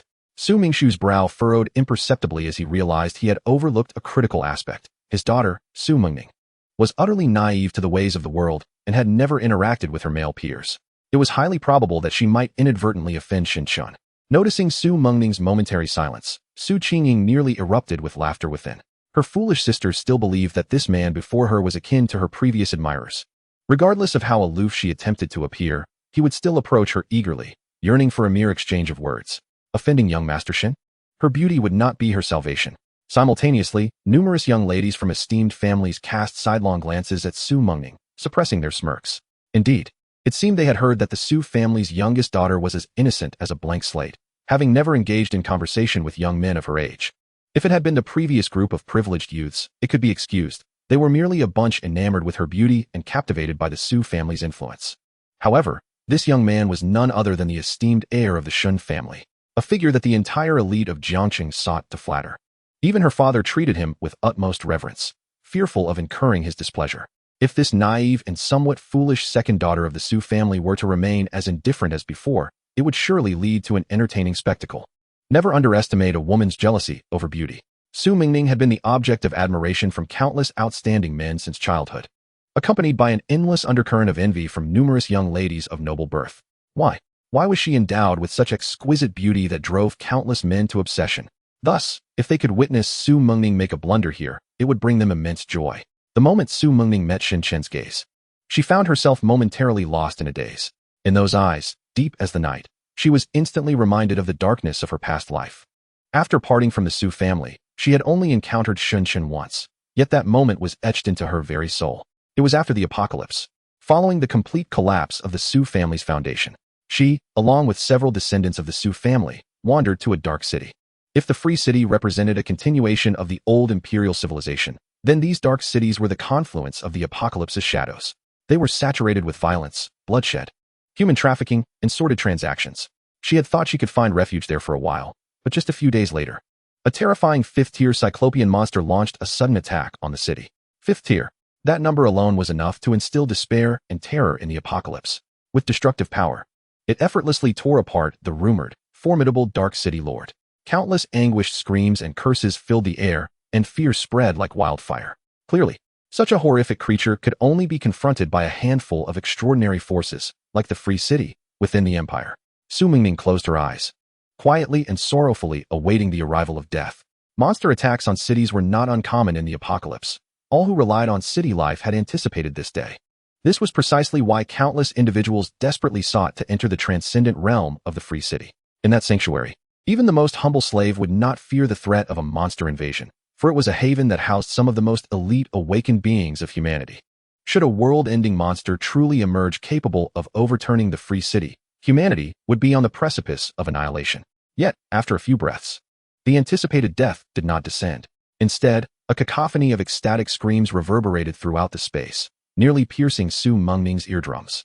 She lifted her gaze to behold a figure, radiant and divine, shimmering with an eternal, pure white light, standing amidst the clouds. In an instant, the once dark world transformed as bright as day. She strained to see, yet clarity eluded her. All she could hear was the jubilant cries of the apocalypse's survivors, as if they might split their throats with excitement. It was the eternal god, Shin Chun of the Free City. The eternal god Shin Chun. We are saved. Ah, we are saved. Someone from the Free City has come. We want to die here. Quickly, let South leave this place while the eternal god is still here.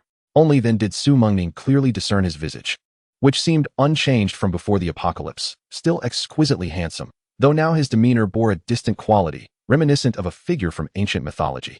That was Shin Chun, revered by the survivors as the eternal god, the pinnacle of awakened beings, the ruler of the Free City. His overwhelming presence caused even the fifth-tier monster to tremble in fear. Within moments, the colossal cyclopean beast plummeted from the sky, its darkly patterned core appearing in Shun Chen's grasp. Then, he transformed into a beam of divine light, soaring through the darkened sky. Throughout it all, he never cast a glance at the shadowy city below or the countless survivors within. Yet, the apocalypse's denizens erupted in cheers, rejoicing in their survival against all odds. Such strength. It seems that the eternal sovereign has once again transcended. By the way, how could Shun Chen possibly be here? Surely a fifth-tier demon should not warrant his direct intervention. It is time to depart. The prominent figures of the City of Freedom are not to be trifled with. The joy of surviving a calamity did not wash over Su Mingming. Instead, a profound sense of loss and bewilderment surged within her heart. She was acutely aware of the reason. Indeed, she regretted it. Countless nights had been haunted by boundless remorse for not seizing the opportunity with Shin Chun. Yet, every time this thought crossed her mind, she would mock herself with a wry smile. Su Mingming, this is all you're doing. In an instant, her thoughts clouded her eyes with a mist of tears. At this moment, all eyes were upon her. Her father, Su Mingxuo, her sister, Su Qingying. The scions of the Su family, high officials and dignitaries, young ladies of noble birth, and the elite youths, all gathered around, including the formidable ruler of the future, the eternal sovereign, who gazed at her with gentle eyes.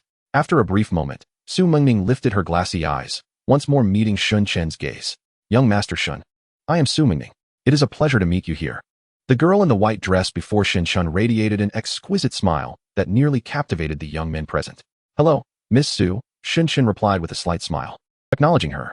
However, a flicker of confusion stirred deep within him.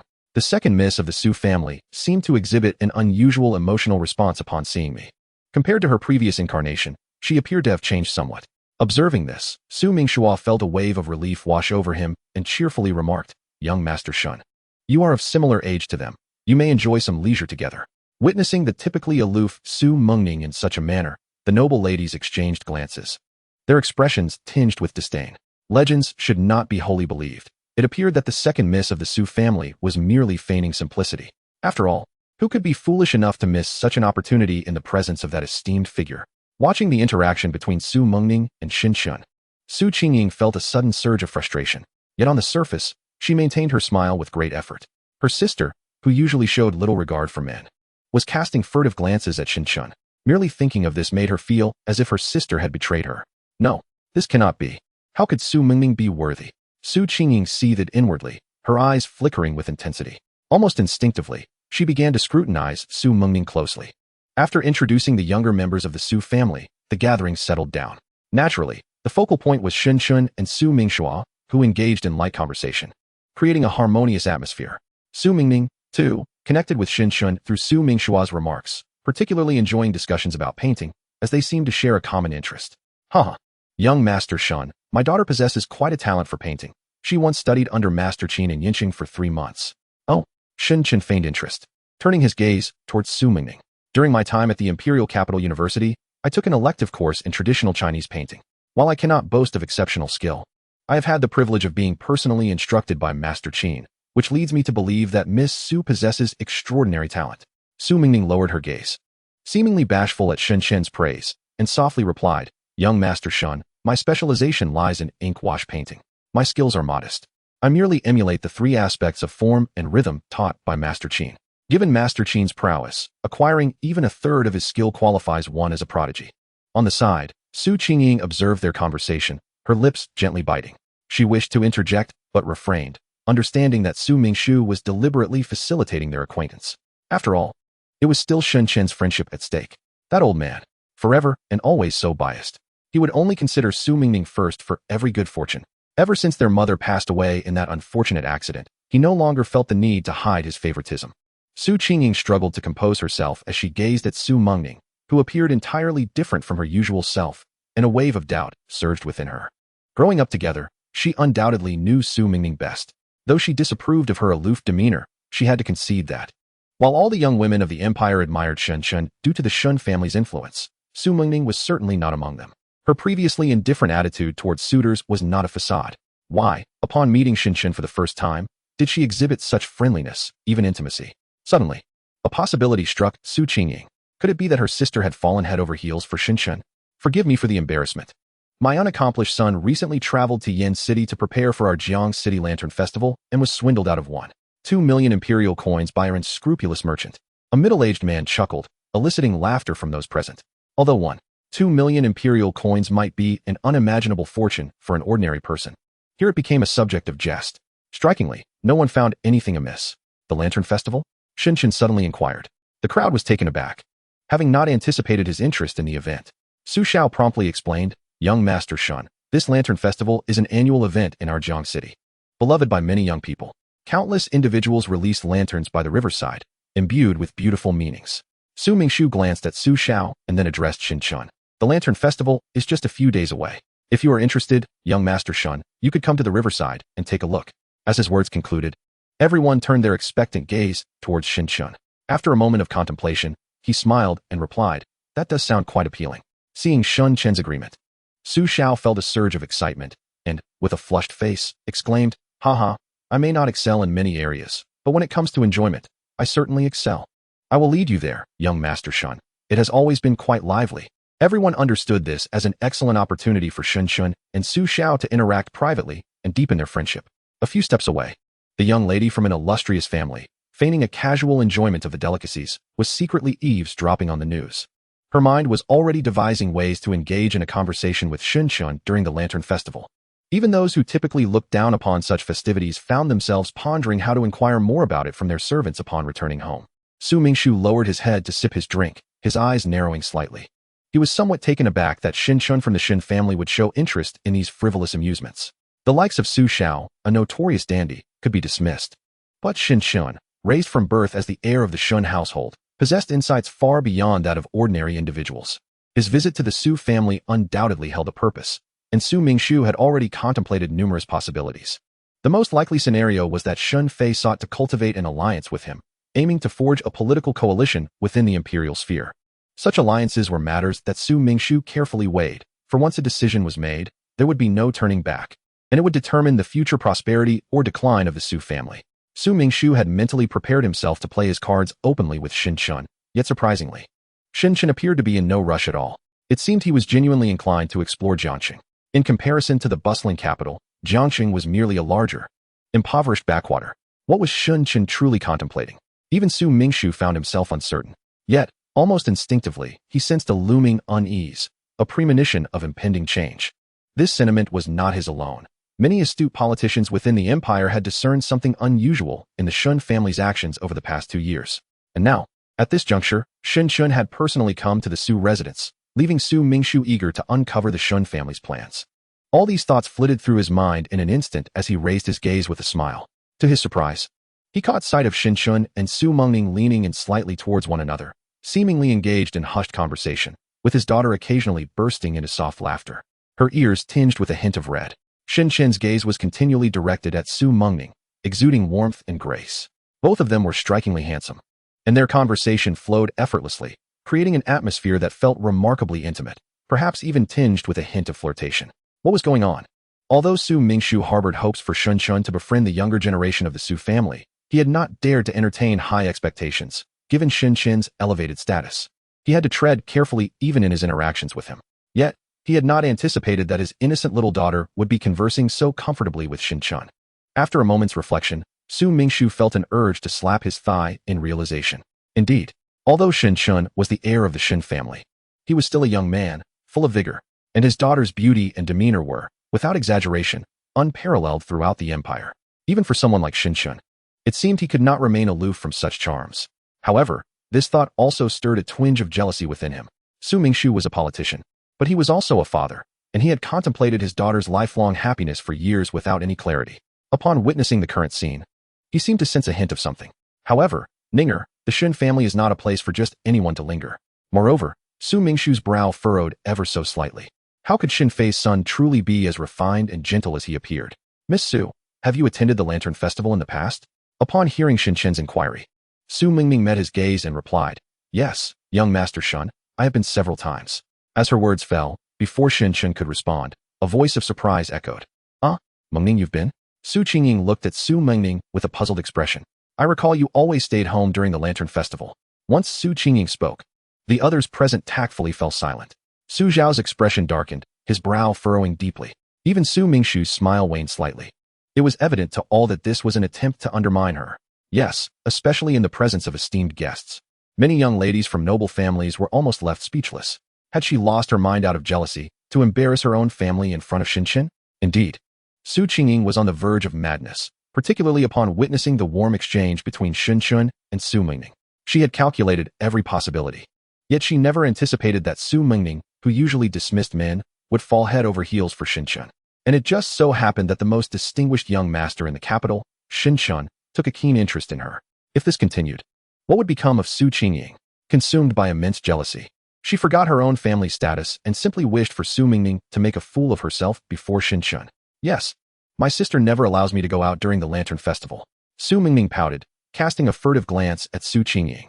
This expression, paired with her breathtaking beauty, nearly melted the hearts of all the young men present. However, I always sneak out, Su Mengning continued, allowing a proud smile to blossom like a snow-white lotus. Oh, why were you not permitted to go out? Because every time during the Lantern Festival, as soon as I appear, I attract a multitude of, well, rather fervent admirers, which can become quite troublesome. As Su Mengning expressed her plight, several young men in attendance nearly buried their heads in the ground. For they were precisely the fervent admirers she spoke of, and to call them fervent was a courtesy. They were more akin to relentless pests, clinging on stubbornly, impossible to shake off. Upon hearing Su Mengning's explanation, Shin Shun merely chuckled. Given your beauty, it is hardly surprising. This was the first time Shin Shun had so openly praised Su Mengning's appearance, leaving all the young men and women present heartbroken. The wealthy youths felt a pang of anguish. Was the most dazzling gem of the southeast destined to be claimed by Shin Shun of the Shin family? Faced with Shin Shun, they felt no desire for competition whatsoever. As for the noble young ladies observing this scene, their hearts also chilled. A glance at Su Mengning's delicate, butterfly-like figure and star-like visage further deepened their despair. Even they must concede that there is likely no man in existence who could resist such a girl. One can only lament why they do not possess such exquisite features. Jiangcheng, Yunshao Mountain, shrouded in mist, offering warmth in winter and coolness in summer. As a 4A-rated tourist attraction certified by the Imperial Cultural Tourism Committee, the foot of the mountain is perpetually bustling with visitors. Countless astute merchants set up their stalls here, creating a year-round vibrant scene at Yunshao Mountain. During this month, which marks the peak of the tourist season, the influx of visitors reaches its zenith, bringing immense joy to the tourism bureau managing Yunshao Mountain. At the foot of the mountain, beside a vendor selling decorative trinkets, a heart-wrenching scream suddenly erupted, cutting through the incessant clamor of shouts and calls, drawing considerable attention. Many passers-by halted in their tracks, their eyes glimmering with curiosity. Before them stood a young man in his 20s, clad in a designer shirt and wearing an expensive gold watch, clutching his cheek. A bright red handprint marred his face, with traces of blood seeping through, a testament to the force behind the blow. His eyes reflected a mix of bewilderment and unbridled rage. He could hardly fathom that, at this modest foot of Yunshao Mountain, he, Li Hui, the son of the director of the Jiangxing Regulatory Bureau, Li Qingshan, had been struck. In disbelief, Li Hui glared ahead, his chest heaving with indignation. Before him stood a handsome young man dressed in tattered Taoist robes, an expression of self-satisfaction upon his face. Gazing at Li Hui with a hint of disdain, as if the antics of this wealthy heir were beneath his notice. You, Li Hui stammered, one hand covering his face while the other pointed accusingly at the young Taoist. How dare you hit me? It was indeed you, the young Taoist retorted, his voice resounding with fervor as he lifted his chin defiantly. In broad daylight, you, a spoiled rich heir, dare to act so brazenly, bullying the weak. I, Chu Qingyang, cannot abide such injustice. The young Taoist, named Chu Qingyang, declared his righteous indignation, then turned to the beautiful girl standing dazed beside the vendor. Clad in a short skirt that revealed her fair legs, with a designer handbag, perfectly painted lips, and manicured nails, she momentarily regained her composure. Her eyes wide with confusion at the young Taoist's inexplicable actions. Chu Qingyang swallowed hard, forcing his gaze away from her legs to meet her alluring, lens-enhanced eyes. Fear not, fair maiden. With me, Chu Qingyang, around, no nefarious scoundrel shall dare to be audacious. As his words hung in the air, he anticipated the applause and cheers from the onlookers, only to be met with hushed whispers and murmurs. Is this a film crew shooting a short drama? I don't see any cameras.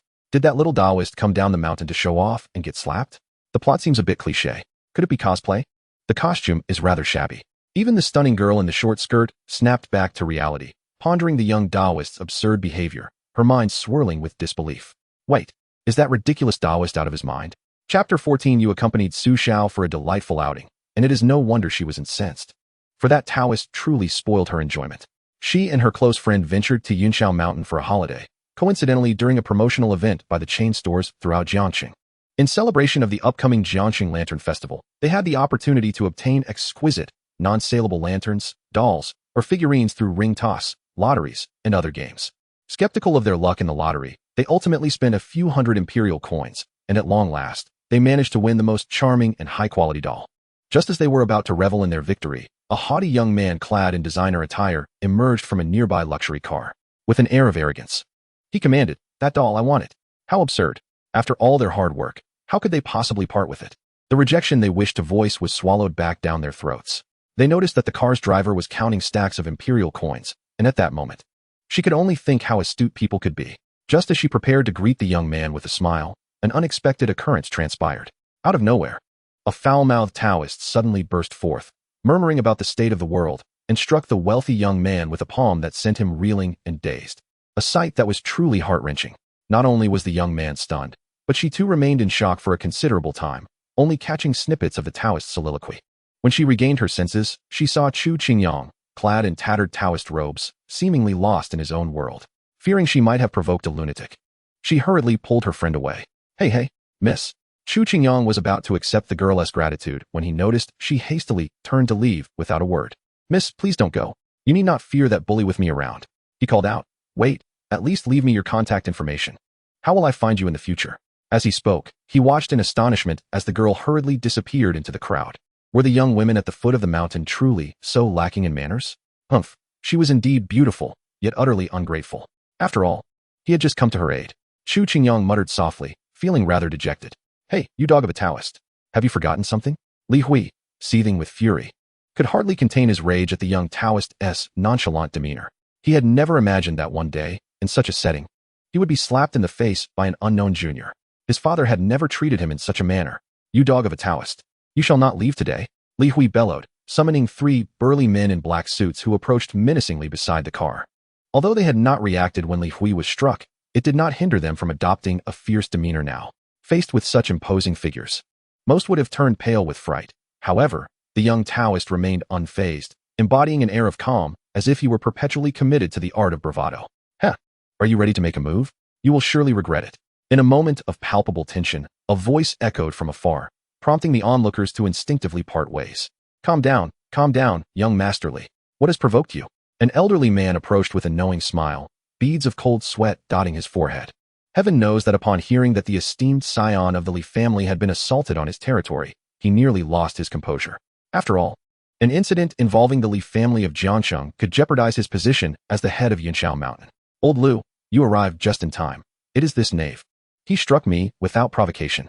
Li Hui's voice grew increasingly agitated, culminating in a fierce declaration, I shall render him powerless. The elder, with a congenial demeanor, attempted to soothe Li Hui before shifting his gaze towards Chu Qingyang. Upon noticing the tattered attire of the young Taoist, his eyes narrowed momentarily but quickly returned to a wide grin. Rest assured, young Master Li, I shall handle this matter decisively. With a grand gesture, he summoned several security personnel clad in uniforms. Disturbing the peace, take him to the security office. The guards promptly surged forward, surprisingly. The once boisterous young Taoist offered no resistance. Li Hui's expression darkened. He yearned to personally deal with the insolent Taoist. However, as the eldest son of the Li family, he had to weigh the implications of public perception. Numerous tourists had already begun recording videos and taking photographs, some of which were likely being shared online. The thought of his family's business interests being adversely affected due to public opinion was intolerable. Thus, he could only watch helplessly as Chu Qingyang was escorted away by the authorities. Yet, a cold smirk lingered in his heart. Once inside the security office, the Taoist would be at his mercy. He was determined to ensure that the young man paid a hefty price, lest his circle of friends revel in his humiliation for years to come. As Li Hui indulged in his vengeful fantasies, a sudden ringtone interrupted his thoughts. A mere glance at the caller ID compelled him to adopt a serious demeanor, disregarding the flattering remarks of old Lu. He hastily entered his car, isolating himself from the surrounding clamor. Hello, father. He answered the call, his expression grave. Among all, the one person Li Hui feared most was none other than his father, the esteemed head of the Jiangxing Supervisory Bureau, Li Qingshan. Where are you? A calm yet authoritative voice inquired from the other end of the line. I am at Yunshao Mountain. I'll be back the day after tomorrow. Li Hui replied, anxiety creeping into his voice. Tomorrow. Li Hui swallowed hard, forcing a smile as he responded, understood, I shall prepare immediately. Also, Li Qingshan's voice suddenly intensified, causing Li Hui's heart to skip a beat. 2 weeks ago, did you not go horseback riding with Su Xiao and his gang? At this, Li Hui felt a chill run down his spine, his limbs turning to jelly. Yet he dared not lie. Father, it was he who insisted I join him. I promise, if he invites me to race again, I will decline. Li Hui, a privileged scion, indulged in a life of revelry, and being the firstborn of the Li family, he naturally had connections with the notorious young master Su Xiao. To be precise, the two have known each other for many years, engaging in activities ranging from mountain climbing to horse racing, from swimming to skydiving. Their bond is akin to that of brothers sworn to one another. However, his father, Li Qingshan, does not share the same open-mindedness as Su Mingxia. While Li Qingshan does not object to his son associating with the young master of the Su family, Su Xiao, he harbors considerable resentment towards their daily revelries and idleness. As a result, he has faced numerous reprimands from his father. Father, please believe me. Upon my return, I shall diligently manage the family business and refrain from idling about with that Su Xiao. Truth be told, I have never had much desire for such pursuits as mountain climbing.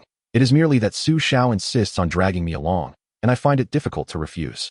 Enough, Li Qingshan interrupted coldly. However, his next words nearly caused Li Hui to doubt his own ears. In a few days, there will be a lantern festival in Jiangxing. You should accompany Su Xiao to the riverside for some enjoyment. Chapter 15, Chu Qingyang Jiangxing, the substation of the Yunshao Mountain Guard. What brings you down the mountain? An elder furrowed his brow, gazing at the casually seated young man dressed in tattered Taoist robes. Humph, my descent is of no concern to you. Chu Qingyang shot a sidelong glance at the elderly man surnamed Lu, displaying a countenance that conveyed his displeasure, seemingly incensed by the elder's obsequious demeanor towards the wealthy young scion. Where is your master? In response to the elder's inquiry, Chu Qingyang chose silence and rose languidly, striding out amidst the widening eyes of the guards and the elder's barely concealed ire. As he exited the guard post, a languid voice drifted in from outside. My master has passed on. The elder's heart jolted, and his hands instinctively clenched. Dead. He, along with several leaders of Yunshao Mountain, was aware that deep within the mountain lay a mystical Taoist temple, home to an ancient sage reputed to possess supernatural abilities. Though the empire now venerates science, many extraordinary individuals with genuine skills continue to dwell among the populace, not to mention the Lu family. Even members of the elite class sought to cultivate amicable relations rather than enmity.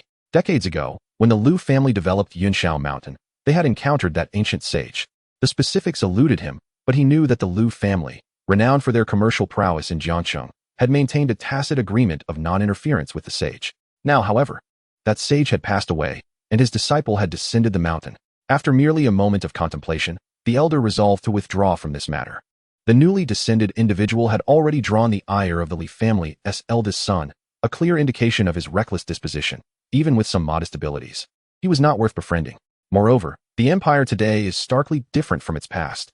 If centuries ago the royal family had shown any favor towards such extraordinary beings, the current empire is wholly ruled by the powerful aristocracy. A mere Taoist, let alone the sage himself, would find themselves constrained, regardless of whether they were a dragon or a tiger. The notion of relying on personal martial prowess to disrupt the established order is utterly absurd. Sir, times have changed. Manager Liu, are we just to allow that young man to leave? A guard could not help but interject. The elderly man cast a sidelong glance before slowly advancing, drawing the guard baton from his waist. With a couple of sharp strikes, he sent the security guard sprawling to the ground, battered and bruised. What do you mean by let go? He forcefully broke free from his restraints, assaulted you, and then fled. Understand? Do you understand? A group of onlookers nodded vigorously. Satisfied, the elder departed, his mind already contemplating the picturesque surroundings of the Taoist temple deep within Yunshao Mountain, pondering the opportune moment to transform that dilapidated temple into a renowned tourist destination. Chu Qingyang circled the base of the mountain, but saw no trace of the enchanting girl he had encountered earlier. This left him heartbroken, for it was a rare opportunity to meet someone who stirred his emotions. How could he have lost so thoroughly? Fortunately, the summer season brought an abundance of beautiful women traveling. After meandering about, he spotted no fewer than 5 other captivating potential interests. Alas, each time he approached to strike up a conversation, the lovely ladies would exchange a few words before hastily departing. Chu Qingyang, with his keen hearing, could clearly discern their murmurs as they walked away, discussing matters such as, does anyone in the family understand? What a peculiar situation. Sighing inwardly, he turned his gaze toward the horizon. Perhaps it would be wise to heed his master's advice and visit the Su family first. Raised by the Xianjin Taoist on Yunshao Mountain, who was also his master, Chu Qingyang was the 229th inheritor of the Qinglian sect. His master often boasted that their temple once stood as a pinnacle of the empire's great sects, even attracting members of the imperial family. However, the royal lineage mysteriously vanished, leading to the temple's decline, leaving only the 2 of them now. No, rather, it should be said he was now alone, for just a week prior, his master had passed away peacefully at the age of over 120. Before his demise, he entrusted Chu Qingyang with a jade pendant and a black box, symbols of their sect's legacy. His master clutched his hand tightly, revealing numerous secrets that had long been obscured. For instance, the decline of their sect, along with the royal family, was not merely the result of historical changes, but rather, in their prime, they had been ruthlessly swept away by an ancient and formidable clan due to ideological differences. Furthermore, 20 years prior, his master had ventured down the mountain and saved the wife of a man who, it seemed, had since risen to the status of a governor. Thus, he urged Chu Qingyang to seek refuge with the Su family using the jade pendant as a means of survival. He cautioned that a significant upheaval was imminent. With chaos looming and disaster approaching, remaining on Yunshao Mountain would only lead to demise. Aligning with the Su family might offer a glimmer of hope.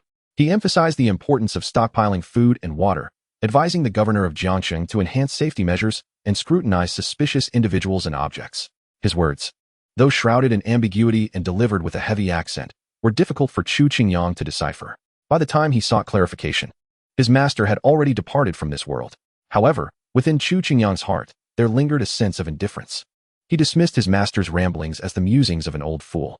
After all, he had been under his tutelage for many years, acquiring merely a modicum of martial skill.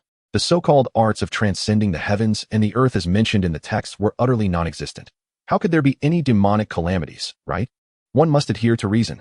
Yet, he had longed to descend the mountain. In haste, he found a pit to bury his master, observing the customary mourning period for a few days, and then he could hardly contain his eagerness to return to the world below. It must be said, the allure of the lower realms was undeniable. The vibrant atmosphere, the abundance of beautiful maidens, and the rich array of delectable food and drink were simply irresistible. This was merely the outskirts of Jiangxing. One could only imagine the delights that awaited in the city center. The Su family. First, he would pay a visit to them. The governor of Jiangxing was, after all, a significant figure, and with the favor of his master, he was certain to be treated well. In that case, would he not be able to procure whatever his heart desired? As Chu Qingyang mused, a mischievous grin spread across his face, as if he could already envision a life of luxury. Li Xiao, what's amiss? Are you leaving today? Li Hui hurriedly packed his belongings, completely ignoring the hotel manager's inquiry. Observing the oblivious manager blocking the door, Li Hui barked, "Get out." "Yes, yes." After pushing the manager aside, Li Hui swiftly led his servants into the sedan, departing without delay. The speed of their exit left even the Li family's driver and security personnel in a state of shock. They could not comprehend how their young master, who had seemed perfectly fine just moments ago, was now rushing back to Jiangsheng as if attending a funeral. Seated in the back, Li Hui closed his eyes to rest. Though his heart raced with excitement, he had just received astonishing news from his father. The legitimate heir of the Shun family, Shun Shun, had surprisingly arrived in Jiangsheng. Moreover, he was to meet numerous young individuals from Jiangsheng at the Lantern Festival. How could Li Hui possibly miss such an occasion? It was a golden opportunity to forge a connection with Shun Shun and perhaps attain his friendship, a prospect that many of the empire's aristocrats yearned for in vain. It was no wonder that his typically aloof father urged him to return immediately. After all, it was Shun Shun. His surname alone was enough to warrant urgency. Chapter 16. Liaojiang Park at 6 in the morning, in Jiangsheng. Within the upscale Liaojiang Park, the park's director and head of the Jiangsheng Sanitation Bureau, Sun Yun, received a phone call from his superior that nearly caused him to stumble out of bed in his haste. Upon opening the door, he was met with a sight that nearly made his eyes bulge in disbelief. His usually indifferent, yet notorious leader, who was known for evading responsibility, stood before him in formal attire, gazing intently in his direction. Just this scene alone nearly prompted him to confess to his unauthorized reimbursement for a new car last month. Fortunately, it appeared that his leader was not there to reprimand him. The middle-aged man kindly waved his hand. "Xiao Sun, I recall that you have been responsible for the Jiangsheng Lantern Festival for several years, correct?" An hour later, Sun Yun found himself seated in a private car with his superior, having arrived within the confines of Liaojiang Park. In the city of Jiangsheng, the entire urban landscape is intricately woven around a grand river that traverses the southeastern region of the empire. Within this city lies the Liaojiang Park, a prime location that is in close proximity to the Liaojiang River.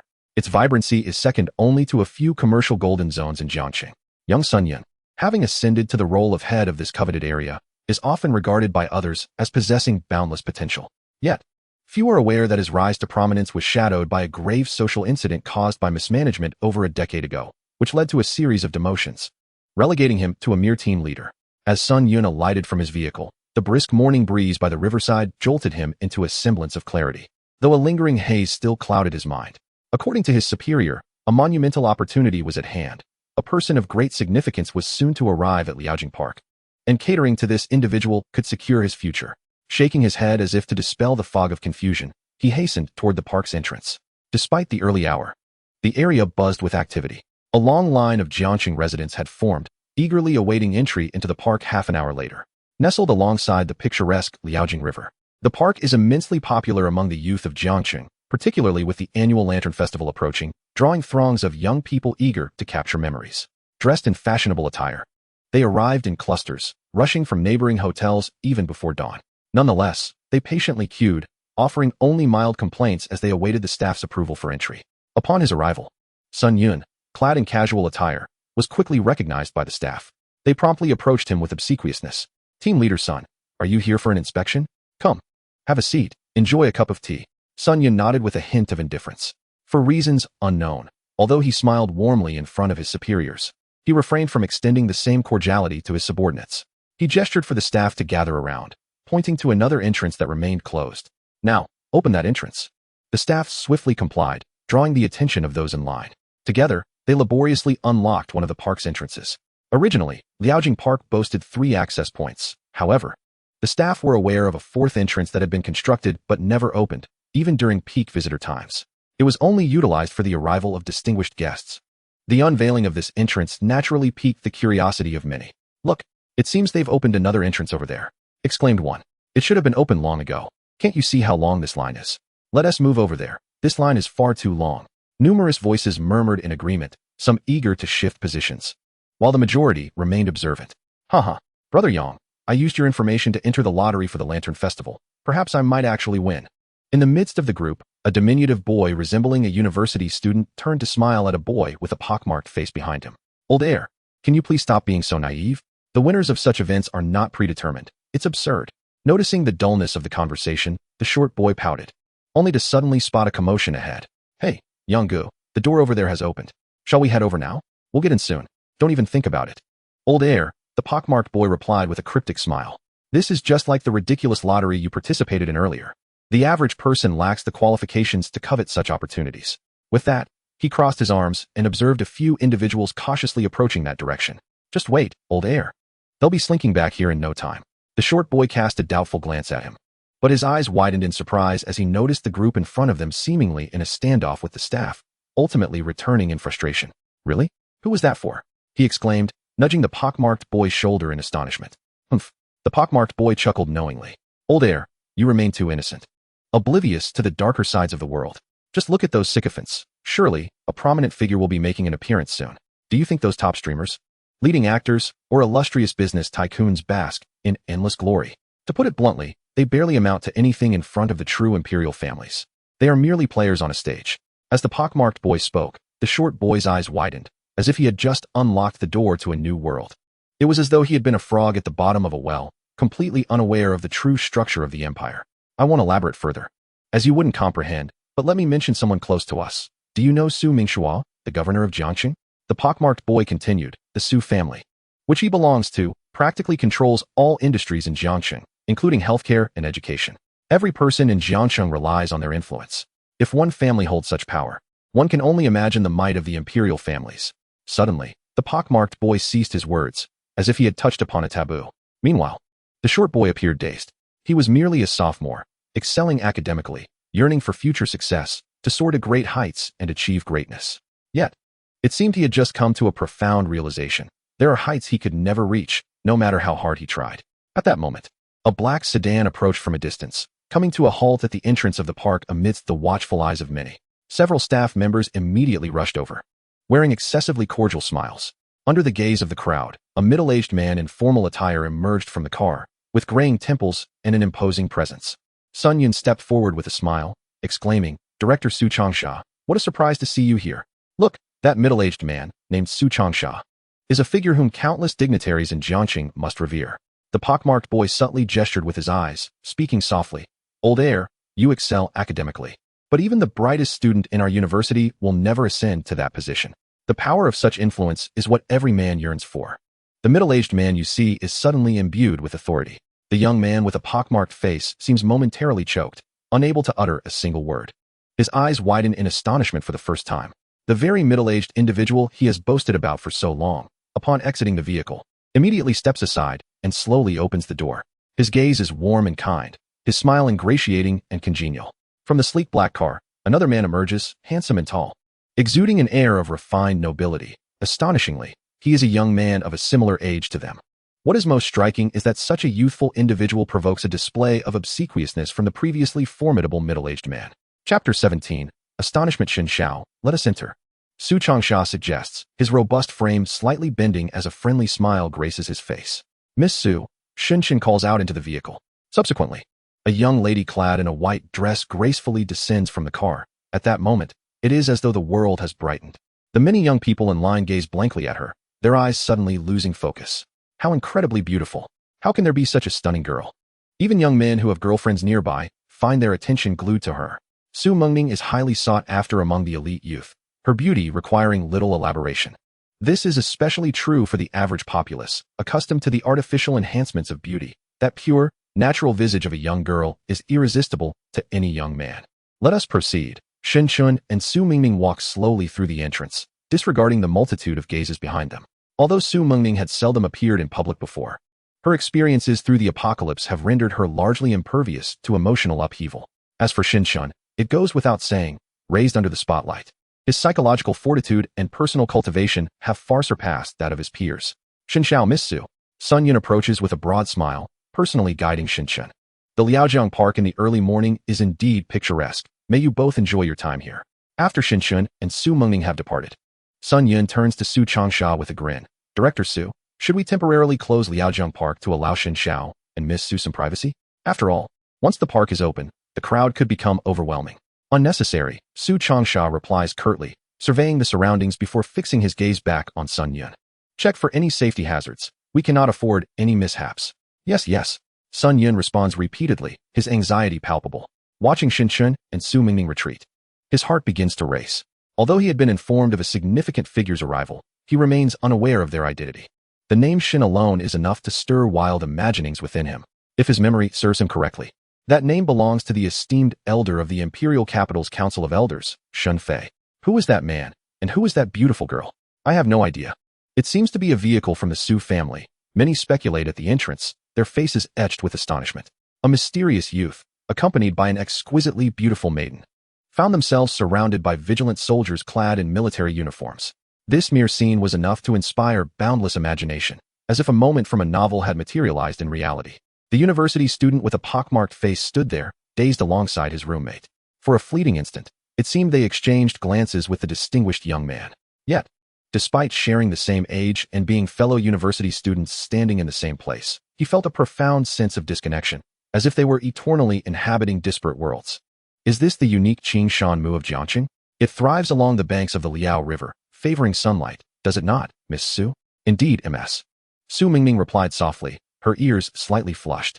In truth, there is no need for young Master Shun to address me as Miss Su. You may call me Mengning. Shin Shun paused momentarily, then smiled. Very well, Mengning. Su Mingming. How peculiar. An undeniable astonishment began to surface within Shin Shen's heart. The primary reason for his surprise lay in Su Mengning's demeanor towards him, which starkly contrasted with their previous life. In that past existence, their interactions had been minimal. Yet Shin Shun possessed an acute ability to discern character, clearly perceiving her aloof nature. In this lifetime, however, her treatment of him was unexpectedly obedient and affectionate, even tinged with an unspoken humility. Shin Shun could not dismiss this as mere illusion. Mengning, do you have an affinity for willow trees? Shin Shun casually inquired. I noticed that Uncle Su has planted numerous willow trees around the governor's residence, which certainly freshens the air. Willow trees. Su Mingming hesitated upon hearing the term. It suddenly conjured memories of that nightmarish incident from her past life. The origin of that calamity was a willow tree she had personally gifted to her father. In an instant, her complexion paled slightly, and an uncontrollable fear surged within her. No, what's the matter, Mingming? Are you feeling unwell? Shin Shun furrowed his brow, sensing the change in her expression. No. Su Mingming suddenly smiled charmingly, winking at Shin Shun. I merely meant that my father likes willow trees. I don't particularly care for them. I see. Shin Shen's gaze dimmed slightly as he nodded, continuing to admire the surrounding scenery. Meanwhile, Su Mingming discreetly observed him after his attention shifted away. In their previous life, she had never interacted with him. Thus, in this lifetime, she discovered that he was, in fact, utterly flawless. Despite possessing the most prestigious status and identity in the world, he never abused his power or displayed arrogance. Instead, he exuded a gentle warmth and graceful demeanor. His appearance, status, and character were exemplary to the highest degree. After the apocalypse, he had become humanity's most formidable awakened one, establishing a city of freedom that preserved the last vestiges of civilization and order amidst the harshness of the end times, providing a sanctuary akin to paradise for ordinary people struggling to survive. In stark contrast to the brutality of humanity's self-destruction during the apocalypse, he appeared to be a paragon of nobility. It was laughable that in her past life, she had held herself in high regard, foolishly missing the opportunity to forge a connection with him. Since fate had granted her a chance for redemption, she vowed to seize it with unwavering determination this time.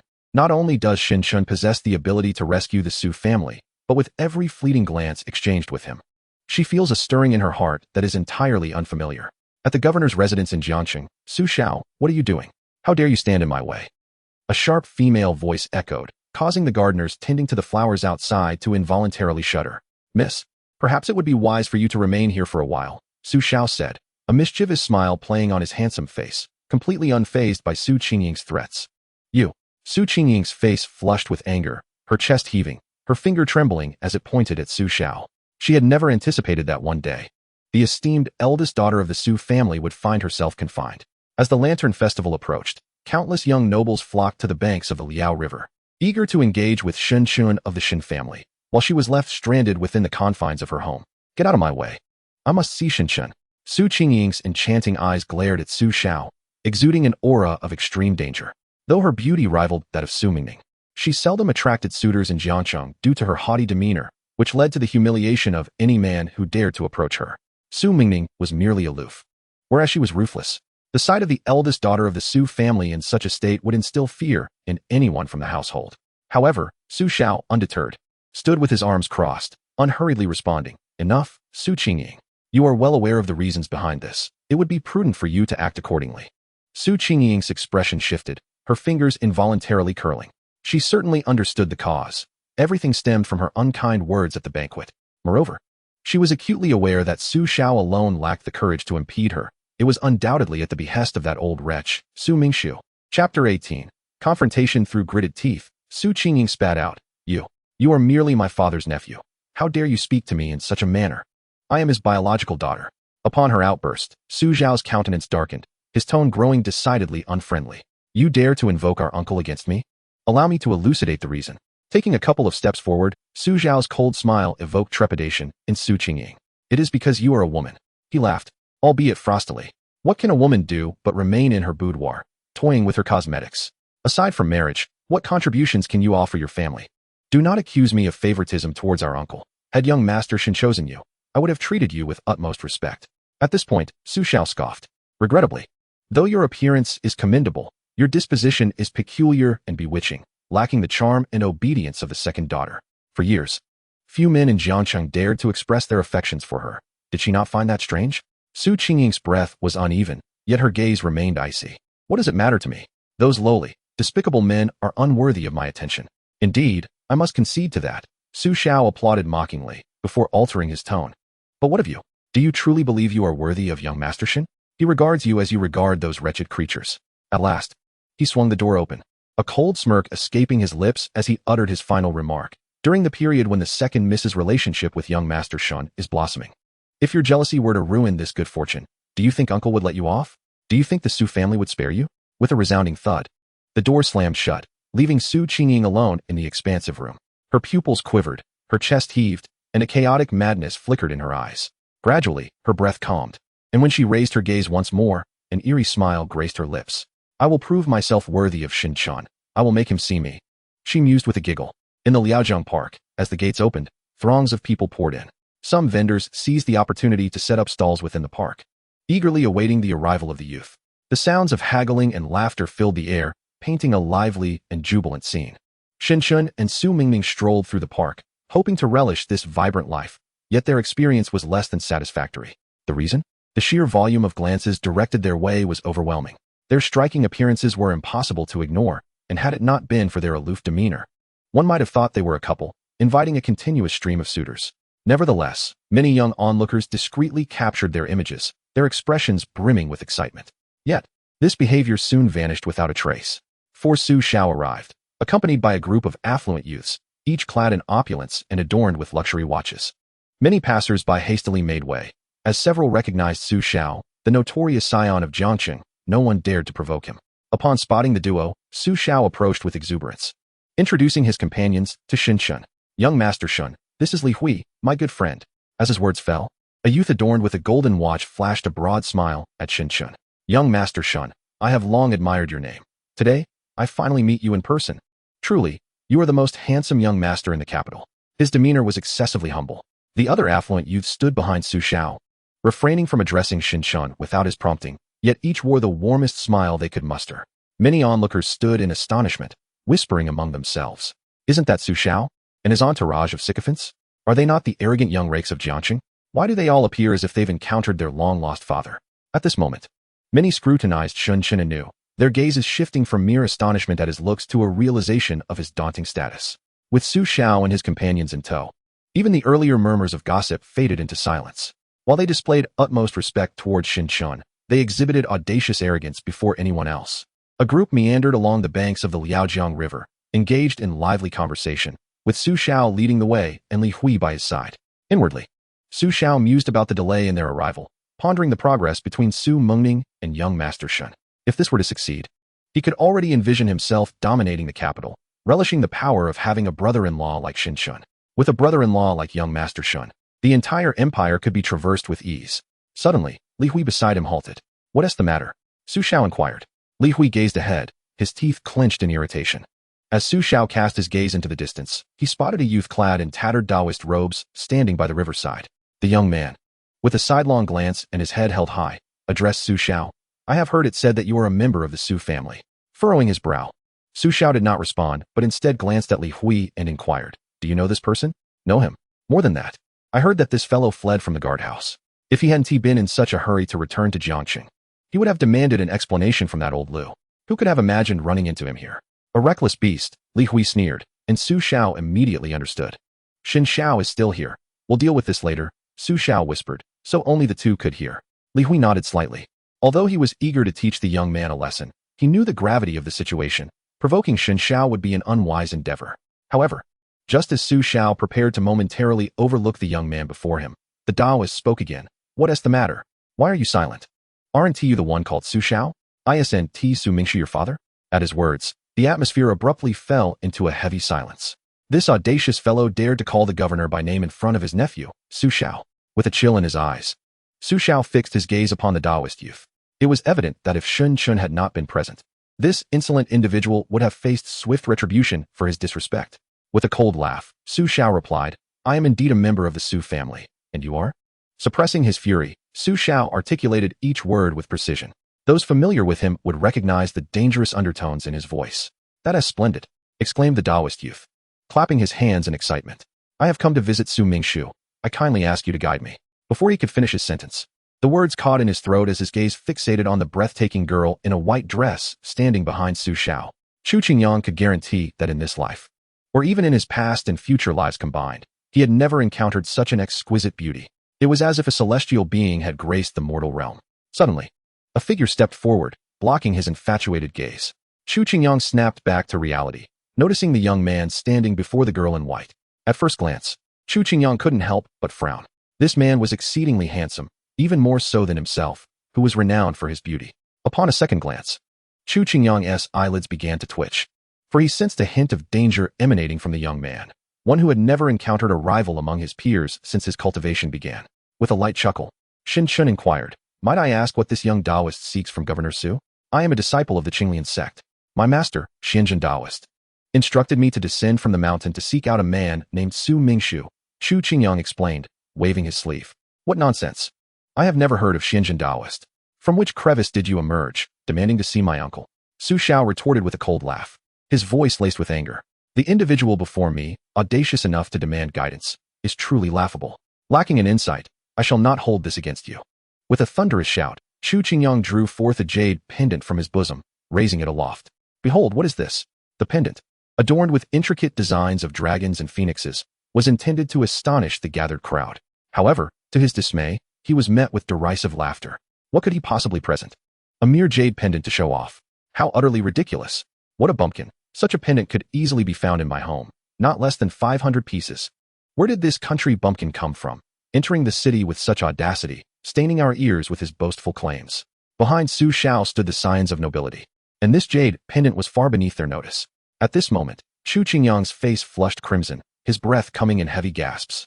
As if he were on the verge of fury, he could not fathom that the token of their Qinglian sect would be so insulted. Su Xiao, incensed to the point of laughter, was about to signal for his removal when he noticed Shun Chun gesturing for restraint. Since this young Taoist is so insistent, what harm is there in letting him meet Uncle Su? With Shin Chen's words, the crowd naturally did not dare to oppose. Some sneered, letting this madman have his moment of glory. Others quietly praised Shin Chun for his magnanimity. Truly, Shin Xiao is compassionate and broad-minded. Most would have summoned security to deal with such a lunatic. Shin Chen regarded Chu Qingyang with a knowing smile. It was not out of kindness or whimsy, but rather due to the recognition of the token. The name of Qinglian sect was both foreign and familiar. It was once discarded by my family, along with the imperial court, and to encounter it here was unexpected. However, it was not merely this that piqued Shin Chen's interest. The Qinglian sect had once maintained a close relationship with the imperial court, bound in mutual support. I wonder if the disciples of Qinglian sect are aware of where the remnants of the imperial family now hide. Shin Chun was indeed intrigued. Furthermore, his past experiences had taught him that after the apocalypse, many hidden sects, now diminished under the pressure of aristocratic families, harbored numerous enticing opportunities. Though he had never heard of Qinglian sect in his previous life, several renowned sects had produced many formidable awakeners. Among them was one of the most gifted, who shared his name and ranked among the top 10 awakeners of humanity. His strength was such that he had once pierced through an ancient ruin of monstrous creatures, single-handedly slaughtering 3 corpse kings and staunchly holding back a catastrophic wave of undead, earning him countless accolades. Regrettably, that individual had refused to ally with any faction, his formidable personality rendering him ungovernable. Contemplating this, Shin Chen's lips curled into a subtle smile. Nonetheless, it mattered not. His plans were already set in motion, and the time for their execution was nigh. In his previous life, the Shun family had delivered an exceptional performance in the face of the apocalypse. However, in this life, All he wished to convey was, a perfect score is merely fundamental. Perhaps it will lead to unearthing the enigmatic questioner. Ah, you audacious one. Since young Master Shun has spoken, Su Xiao remarked with a cold smile. What harm is there in allowing you to meet my uncle? Though this individual may be arrogant and ignorant, Su Xiao did not perceive him as merely spouting nonsense. Perhaps it is indeed possible that some enigmatic Taoist is acquainted with his uncle. Previously, he was merely indulging in the habitual torment of this commoner. Humph. Chu Qingyang cast a sidelong glance at Su Xiao, and then, as if struck by an epiphany, swallowed hard and shifted his gaze. He slowly stepped to the left until the silhouette of Su Mengning reappeared in his line of sight. One could not help but wonder if this celestial sister might recognize him. Upon witnessing the lecherous demeanor of this vulgar Taoist, the crowd erupted in indignation. Su Mengning was their dream girl. They could tolerate the proximity of a distinguished gentleman like Shin Chun, but they could not abide the lascivious gaze of such a lowly wretch. Su Xiao furrowed his brow, his ire intensifying, while he discreetly cast a glance at Shin Chun. Observing his unruffled demeanor, devoid of even a hint of jealousy or anger, he felt an inexplicable twinge of regret. Just as many were on the verge of voicing their scorn, suddenly, Su Mengning turned her head away, expressing her disinterest. Her indifferent and aloof words astonished all present. They had anticipated words from Su Xiao, from Su Mengning's suitors, or even from Shin Chun, but none had foreseen that Su Mengning herself would speak. In the past, regardless of the nature of the advances, she had always maintained a frosty demeanor, akin to a flower on a lofty peak. Except for her recent peculiarities in front of young Master Shin, they never imagined that the typically indifferent Su Mengning would, at this moment, reveal her unmasked disdain. After a brief pause, the crowd regained their composure and began to jeer. What a toad. Truly laughable, thinking to be acquainted with Miss Mengning. Have you no sense of your own appearance? Return to the mountains. Provoked by the mockery, Chu Qingyang simmered with rage, but more so due to Su Mengning's aloofness. Why? He bellowed. What are you shouting about? You startled me. You wretched toad. Your voice is quite loud. And why? Are you deaf? Miss Mengning does not wish to know you. With his inquiry, even sharper barbs of ridicule emerged. Chu Qingyang trembled with anger, yet he endeavored to maintain his composure. Inwardly reflecting, Mengning, so your name is Mengning. It matters not. You are yet unaware of my capabilities. In time, you shall surely admire me. You will. Since Mengning does not wish to make your acquaintance, why must you impose upon her? Shun Chen stepped forward, offering a slight smile to Chu Qingyang. The crowd, witnessing this, could not help but admire, as expected of young Master Shun. Look at his poise. Chu Qingyang, with a flourish of his sleeve, strode purposefully toward the east, slowing his pace when he was closest to Su Mengning, lingering for a few extra moments in his gaze. The crowd's expressions were filled with disdain and contempt. Unbeknownst to them, Su Mengning, standing beside Shin Chun, felt her pupils tremble, instinctively inching closer to him. Chu Qingyang, he has come again, Su Mengning murmured within, a wave of profound dread and revulsion washing over her. What should I do? He surely still possesses that thing. Upon recalling that moment, Su Mengning could not help but tremble within. Whether in this life or the last, she remained an ordinary individual, possessing nothing extraordinary aside from the exquisite beauty bestowed upon her by fate. Her vision, temperament, and intellect were all exceedingly mundane. Thus, even with her rebirth, she held no extravagant hopes. Her greatest desire was merely to ensure she did not miss Shun Chen once more. Perhaps on some future day, she might remind her father of the impending doom. Yet, upon encountering Chu Qingyang once again, fear gripped her heart. Fear that she would be powerless to alter her fate. Dread that the Su family would repeat the mistakes of their past. No, if anyone could thwart this impending calamity, it would be Shin Chun, the tall and noble figure who lingered in her thoughts. Chapter 20, A Proposal? A delusion in the governor's residence of Jiangqing, within the Grand Hall. Su Mingshu sat at the head of the table, his gaze fixed upon the man clad in Taoist robes standing at the center, a flicker of suspicion crossing his features. You claim your master is Xuanzhen Taoist? Although Su Xiaoji found the Taoist unpalatable, he could not refuse Shin Chen's request for an audience with Su Mingshu. As dusk approached, the group decided to return to the Su residence for rest. However, Su Xiao deliberately stalled Chu Qingyang, forcing him to arrange his own transportation. Upon arriving at the Su household, Su Xiao recounted the events to Su Mingshu. To his surprise, upon hearing the name Xuanzhen Taoist, Su Mingshu immediately rose, leading Su Xiao to the hall to await Chu Qingyang's arrival, his demeanor grave. Observing this, Su Xiao could not help but wonder if that fellow truly possessed some influential background. Just as Su Mingshu posed his question, Chu Qingyang raised the jade pendant once more. Indeed, my master instructed me to descend the mountain and seek out Governor Su Mingshu, yet unexpectedly. He cast a sidelong glance at Su Xiao, whose countenance was darkened by discontent. I did not anticipate facing such relentless difficulties and insults from this young master. Humph, you are nothing but, Su Xiao began, only to be sharply interrupted by Su Mingshu's commanding voice. Subsequently, Su Mingshu descended from the platform, approaching Chu Qingyang with a smile. May I inquire your name? I am Chu Qingyang, with the Taoist title Yiming, he replied. Do not take offense, esteemed brother Chu. My nephew's nature is rather unruly. Should he have caused you any offense, I beg your pardon, Su Mingshu said with a chuckle, embodying the warmth of a benevolent elder. Pray tell, how fares the Xuanzhen Taoist these days? Seeing Su Mingshu's amiable demeanor, Chu Qingyang's expression softened slightly. He performed a respectful bow, stating, My master has ascended to the heavens. At this revelation, the smile on Su Mingshu's lips faltered, and a slight crease formed on his brow. He has passed. Yet he quickly regained his composure, sighing softly. Xuanzhen Taoist was a kind-hearted soul, dedicating his life to the healing of others. It is a sorrowful loss.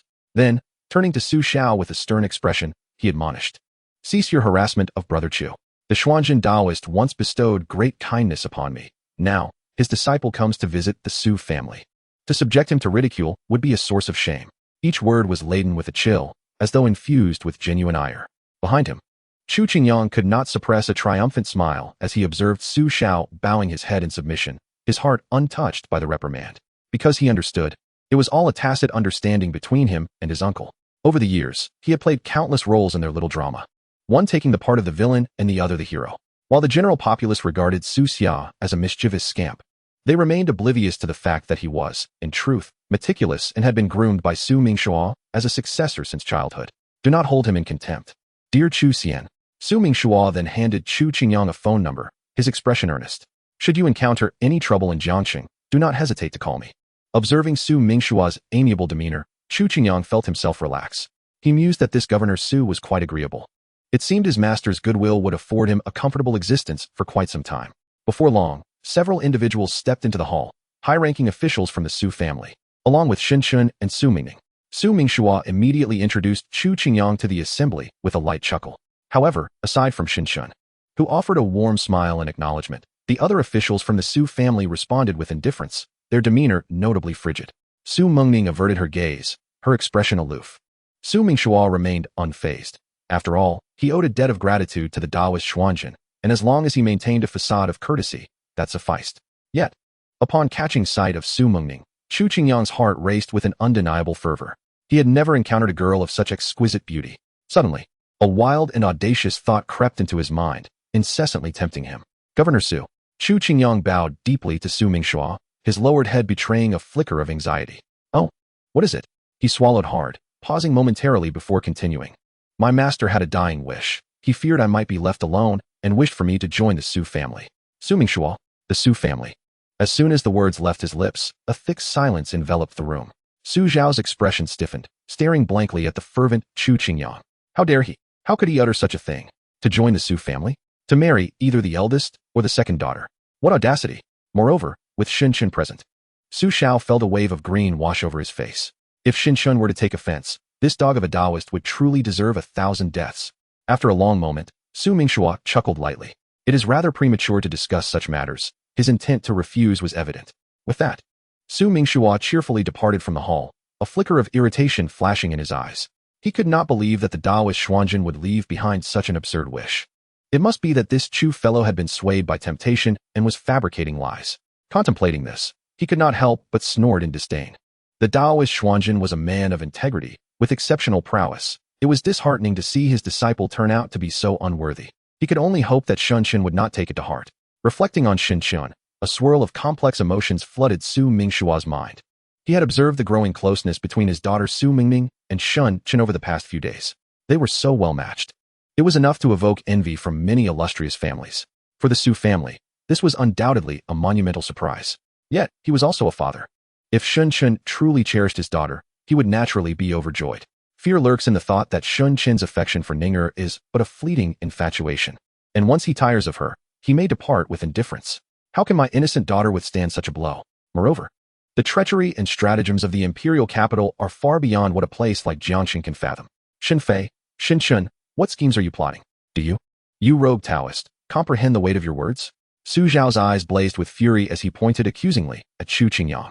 Behind him, several distinguished members of the Su family regarded Chu Qingyang with disdain. The younger generation of the Su family, unable to contain their frustration, joined Su Xiao in denouncing the Taoist. Yet, Chu Qingyang, with an audacious demeanor, adamantly insisted that this was his master's dying wish. Have you looked in the mirror? Do you even deserve to be associated with the Su family? Truly shameful. Do not tarnish Miss Su's eyes. Indeed, cease your antics before young Master Shen. After his inflammatory remarks, Su Mengming chose to leave with Su Mingshu, seemingly uninterested in any exchange with Chu Qingyang. The remaining young members of the Su family united in their verbal assault against him. Perhaps only Shen Chen observed Chu Qingyang with keen interest, his gaze betraying deep contemplation. Shen? At that moment, Chu Qingyang seemed to finally catch the significance of the name amidst the clamor, fixing his gaze upon Shen Chen. What? Only now do you recognize young Master Shen? Su Xiao sneered at Chu Qingyang. Indeed, young Master Shen, the legitimate heir of the illustrious Shen family in the imperial capital. A person you, Taoist, could never hope to reach. The crowd erupted in mockery, eager to witness shock and fear etched upon Chu Qingyang's face. Humph, the Shen family. That tyrannical and overbearing clan? Chu Qingyang scoffed disdainfully. Chapter 21. Confrontation. As his words echoed, the entire hall was enveloped in a profound silence. In the midst of this stillness, the only movement came from the wildly trembling pupils of the Su family members. What did he just say? What is he babbling about? Is he aware of what he speaks? Has he lost his sanity? Or is he courting death? Observing the dazed expressions of Su Xiao and the others, Chu Qingyang appeared rather pleased with himself. What is it that I have said that is so amiss? Humph, the Shen family. Though his understanding of the current imperial elite was limited, he had certainly heard of the Shen family's reputation, particularly from his master, the revered Xuanzhen Taoist, just days prior. This ancient clan, deeply entrenched in the empire, was the very source of the downfall of their Qinglian sect and the imperial family. Numerous factions, including the royal lineage and their Qinglian sect, had suffered purges at the hands of the Shen family. He recalled his master's furrowed brow and the palpable bitterness in his expression when speaking of the Shen family, which culminated in a long, sorrowful sigh. Recalling his master's words, Chu Qingyang naturally harbored no fondness for the Shen family. However, in that moment, he forgot his master's stern warning never to provoke those associated with the Shen family. One could only wonder how his late master would react if he knew that upon descending the mountain, his disciple had dared to speak out against the eldest son of the Shen family. Oh, what prompts you to utter such words, Brother Chu? In response to Chu Qingyang's impudent remarks, Shen Chen appeared entirely unperturbed, smiling gently as he inquired further. However, the others could scarcely contain their indignation. A few high-ranking officials from the Su family, their brows furrowed in outrage, pointed accusingly at Chu Qingyang, rebuking him. Who is this brash young priest? Utterly unreasonable. What audacity you possess to show disrespect to young Master Shen and the Shen family. Chu Qingyang raised an eyebrow and retorted, what do you mean by that? The Shen family should be more aware than I am. Several centuries ago, the Jiang family suffered a dismal fate merely for their ideological differences with the Shen family. I do not believe you have forgotten so swiftly. This statement rendered the gathering silent, even causing several officials from the Su family to gasp involuntarily. Beads of cold sweat forming on their brows, astonished that he dared to broach such a taboo subject. The Jiang family, a name now nearly forgotten by the empire, had once been the most esteemed royal lineage in the realm. In that moment, all were taken aback, except for Shen Chen, who maintained his composure and continued, Oh? The royal Jiang family. Did they not voluntarily abolish the imperial system centuries ago, believing it to be an impediment to the empire's progress, thus withdrawing from the historical stage? What relevance does the Jiang family hold in relation to the Shen family? Upon hearing Shen Chen's attempts at sophistry, Chu Qingyang felt a surge of anger. From the moment he laid eyes on Shen Chen, an inexplicable aversion had stirred within him. Despite Shen Chen's impeccable demeanor, exuding grace and sophistication, it was evident that he, as the heir of the Shen family, could lie without a trace of shame. Do you truly believe the words you speak? Chu Qingyang had anticipated that Shen Chen would be enraged, or at least wear a sullen expression upon being exposed. However, he was destined to be disappointed, for Shen Chen still bore a look of confusion. Brother Chu, feel free to speak candidly, Shen Chen urged. Taken aback, Chu Qingyang steeled himself and proclaimed. 400 years ago, the royal Jiang family fell victim to a coup. Your Shen family conspired with numerous noble clans, manipulating public sentiment and resorting to force to coerce the Jiang family into abdication. At that time, the imperial capital was under the sway of the noble families. It was to prevent turmoil in the empire that the Jiang family signed the abdication decree. Little did they know, the so-called parliamentary system was merely a facade for the hegemony of your noble families, revealing the long-buried truth from centuries past.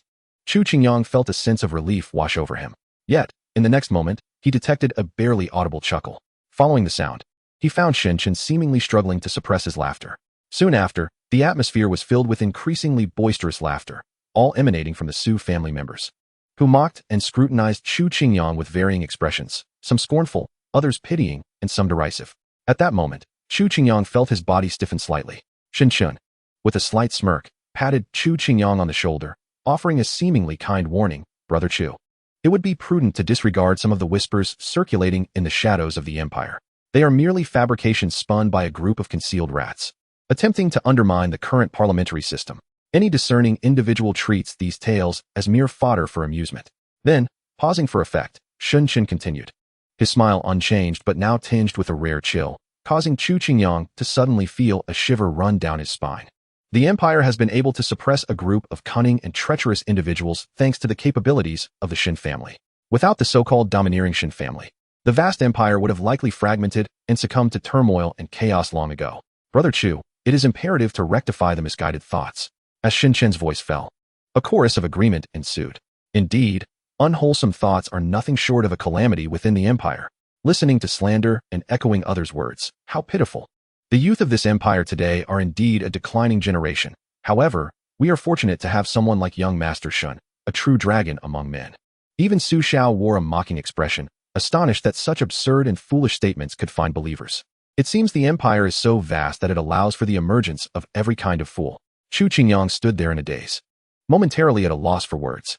Upon regaining his composure, a wave of indignation surged within him. "You are the ones speaking nonsense.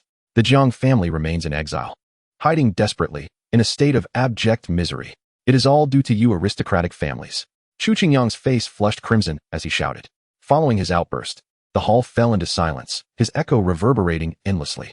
At that moment, Chu Qingyang found himself perplexed by their gazes, which seemed to convey shock, fear, and a profound silence as if to avoid attracting calamity upon themselves. What is happening? This bizarre scene filled Chu Qingyang with an inexplicable sense of unease. The first to break the silence was Shin Chun, a smile lingering on his lips as he fixed his gaze on Chu Qingyang.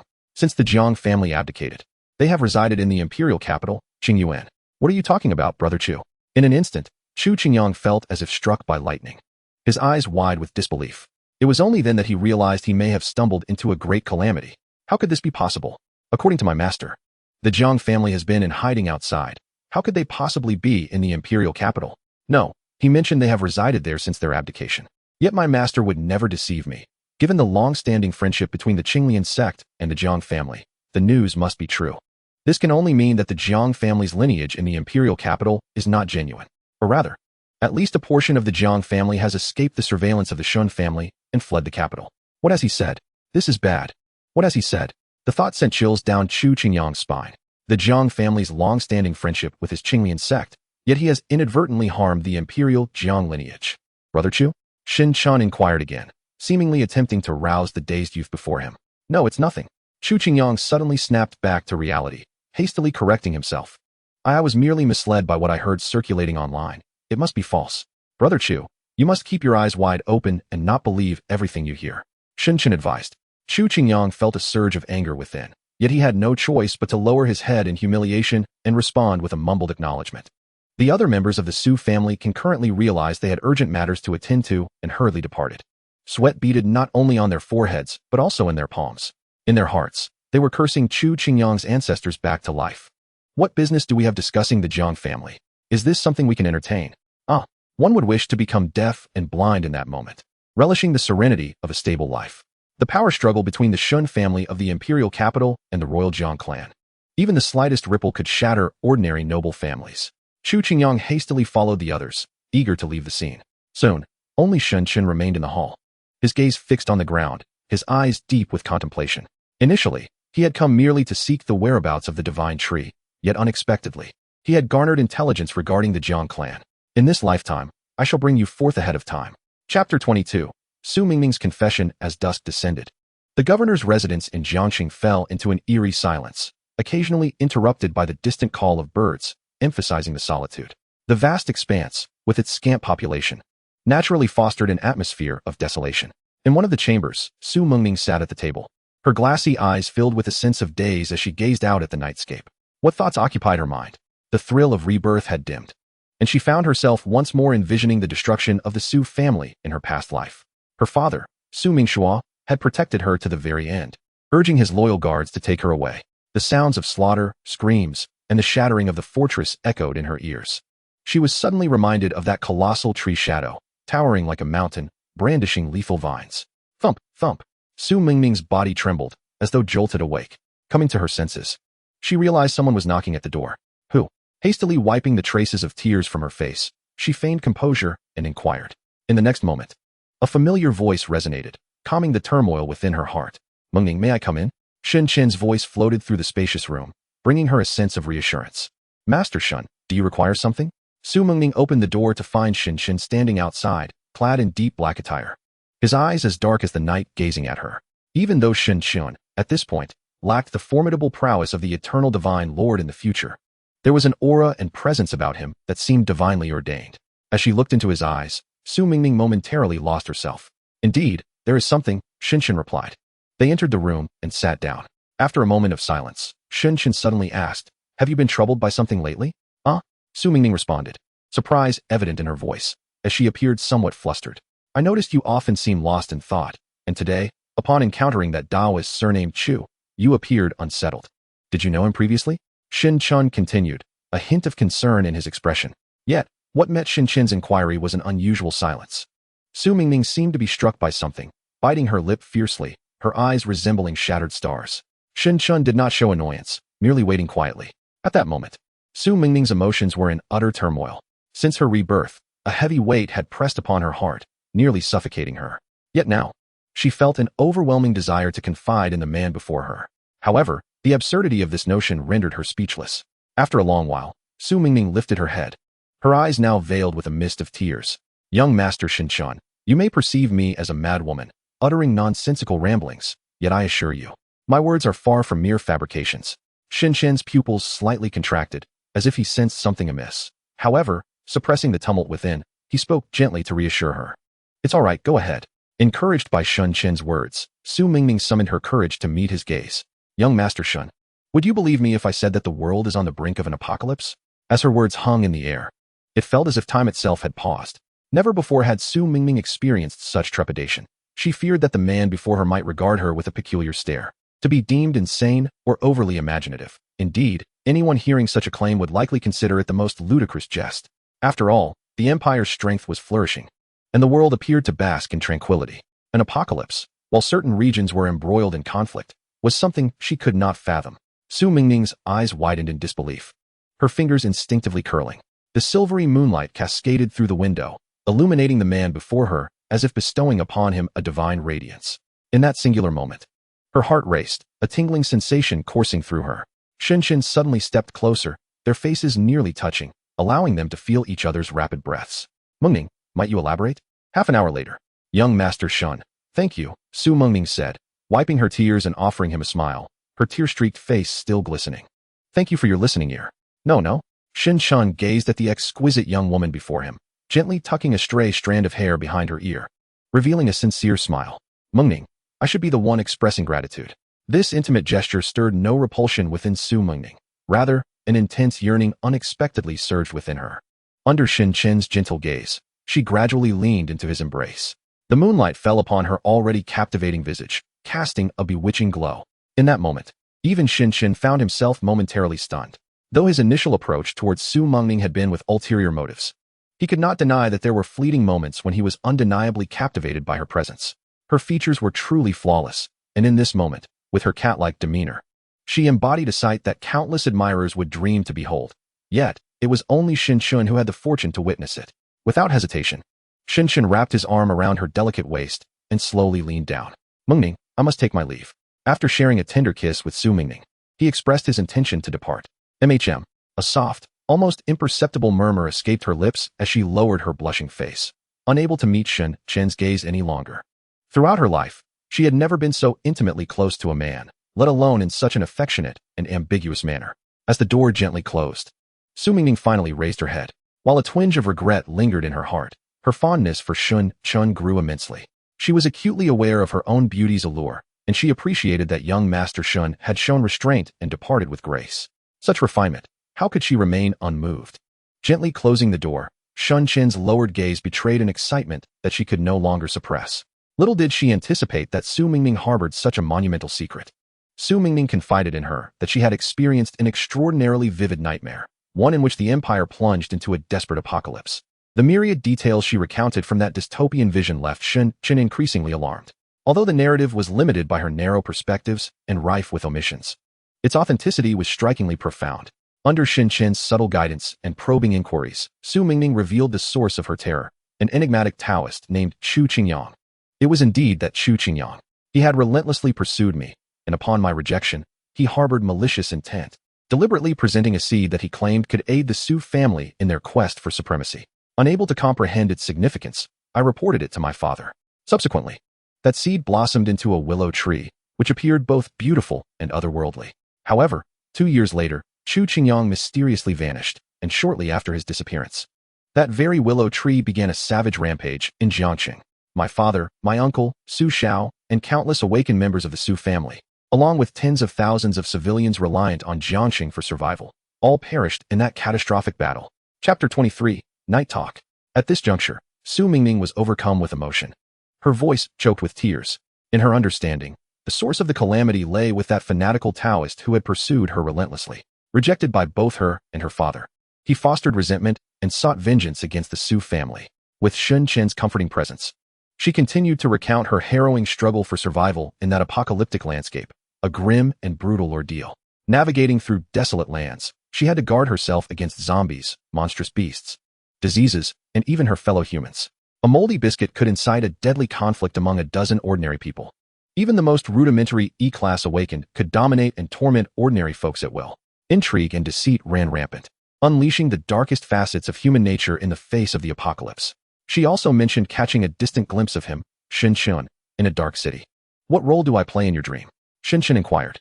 You are one of the most powerful awakened beings in the apocalypse, the fourth individual to be conferred the title of king among humanity, revered by countless survivors as the eternal deity. As Su Mingning's adoring words echoed in her mind, Shen couldn't help but smile. It was quite close to the truth. He awakened with the most exceptional S-class talent at the onset of the apocalypse, possessing a uniquely formidable domain ability. The title of the fourth king, or the breakthrough of the sixth tier, was merely what outsiders knew. Strictly speaking, he should be considered the second. Slowly, Shen unraveled her chaotic narrative, piecing together the events of the past. In her previous life, he had never encountered Chu Qingyang. After taking Su Qingyang away, Chu Qingyang had come to the Su family at the behest of his master's dying wish and had ardently pursued Su Mingning. However, it was evident that neither Su Mingshu nor Su Mingning had regarded him with even a modicum of interest. After a protracted period, the apocalypse ultimately descended. According to Su Mingning's account, Chu Qingyang appears to possess remarkable talent, having ascended to the rank of an A-level awakened, while consistently operating under Su Mingshu's command. Feeling neglected, he deliberately left the seed of disaster within the Su family and escaped, ultimately leading to a catastrophe that shocked the southeastern region, utterly obliterating the Su family's foundation. Though this seems to encapsulate the situation, upon further reflection, numerous doubts arise. However, at this moment, Shen's interest lies more with the mysterious sacred tree. Dreamscape? Shen murmured, a slight smile gracing his lips. It must be a memory of rebirth, Mingning. The timeline of his previous life coincided with his own, and the accounts provided were strikingly vivid. It appears that his rebirth harbors a monumental secret. I wonder if he might encounter a third reborn individual in the future? Shen exhaled softly, then turned his gaze forward. He was determined to uncover the truth behind these events one by one, but for now, he needed to prepare. Shen strolled leisurely ahead, pausing for a moment at a corner before proceeding toward a dimly lit direction, which was not his own room. As night deepened, Su Mingshu sat in his study, the light dim but sufficient for him to review some documents. However, his efficiency tonight seemed particularly lacking. Every few minutes, he found himself lost in thought. Before him, the computer displayed lines detailing the movements of the Shen family. In July 2026, Shen Fei invited the heads of the Yan, Bai, and Shen families to a banquet at the Miwantai. In February 2027, Shen Yun of the Shen family was appointed as the governor of Dongdu. In March 2027, Shen Fei designated a natural reserve in the western part of the empire, introducing numerous rare flora and fauna. In June 2027, Shen Fei spearheaded a proposal for the infrastructure plan of Dongdu. In August 2027, he advanced the 7th Human Genome Science Symposium of the Empire to be held earlier in Dongdu, attracting the nation's top professors and scholars, with all expenses covered by the empire.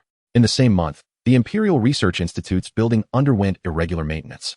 necessitating a temporary relocation to the Dongdu Institute of Science and Technology. As he reviewed this information, Su Mingshu couldn't help but rub his temples. In recent years, the Shun family's actions had become increasingly perplexing, with vast sums of imperial funds rapidly circulating and various resources being clandestinely redirected. Most alarming was the rumor that the Shun family had borrowed nearly 100 years' worth of debt amounting to billions from several superpowers in North America and Europe. If this were true, the Shin family would surely be mad. There could be no other possibility. The entire empire would be thrown into turmoil because of the Shin family. Their recent maneuvers had grown increasingly audacious, resembling a desperate plunder, entirely at odds with the Shun family's traditional governance style. It was inconceivable that the Shun family could be so short-sighted, which had become a point of confusion for numerous politicians over the past 2 years. Moreover, due to Shun Fei's autocratic demeanor, the once stable power of the Shun family began to waver. Many politicians subtly expressed their dissatisfaction, even forming clandestine alliances and amassing strength. Though presently feeble, there exists a glimmer of potential. With the passage of decades, it may yet shake the foundations of the Shun family. Alas, as this thought crossed his mind, Su Mingshu let out a heavy sigh, harboring an acute sense of impending danger. As if the empire were on the brink of an unprecedented upheaval, he pondered whether his own family could survive amidst such tumult.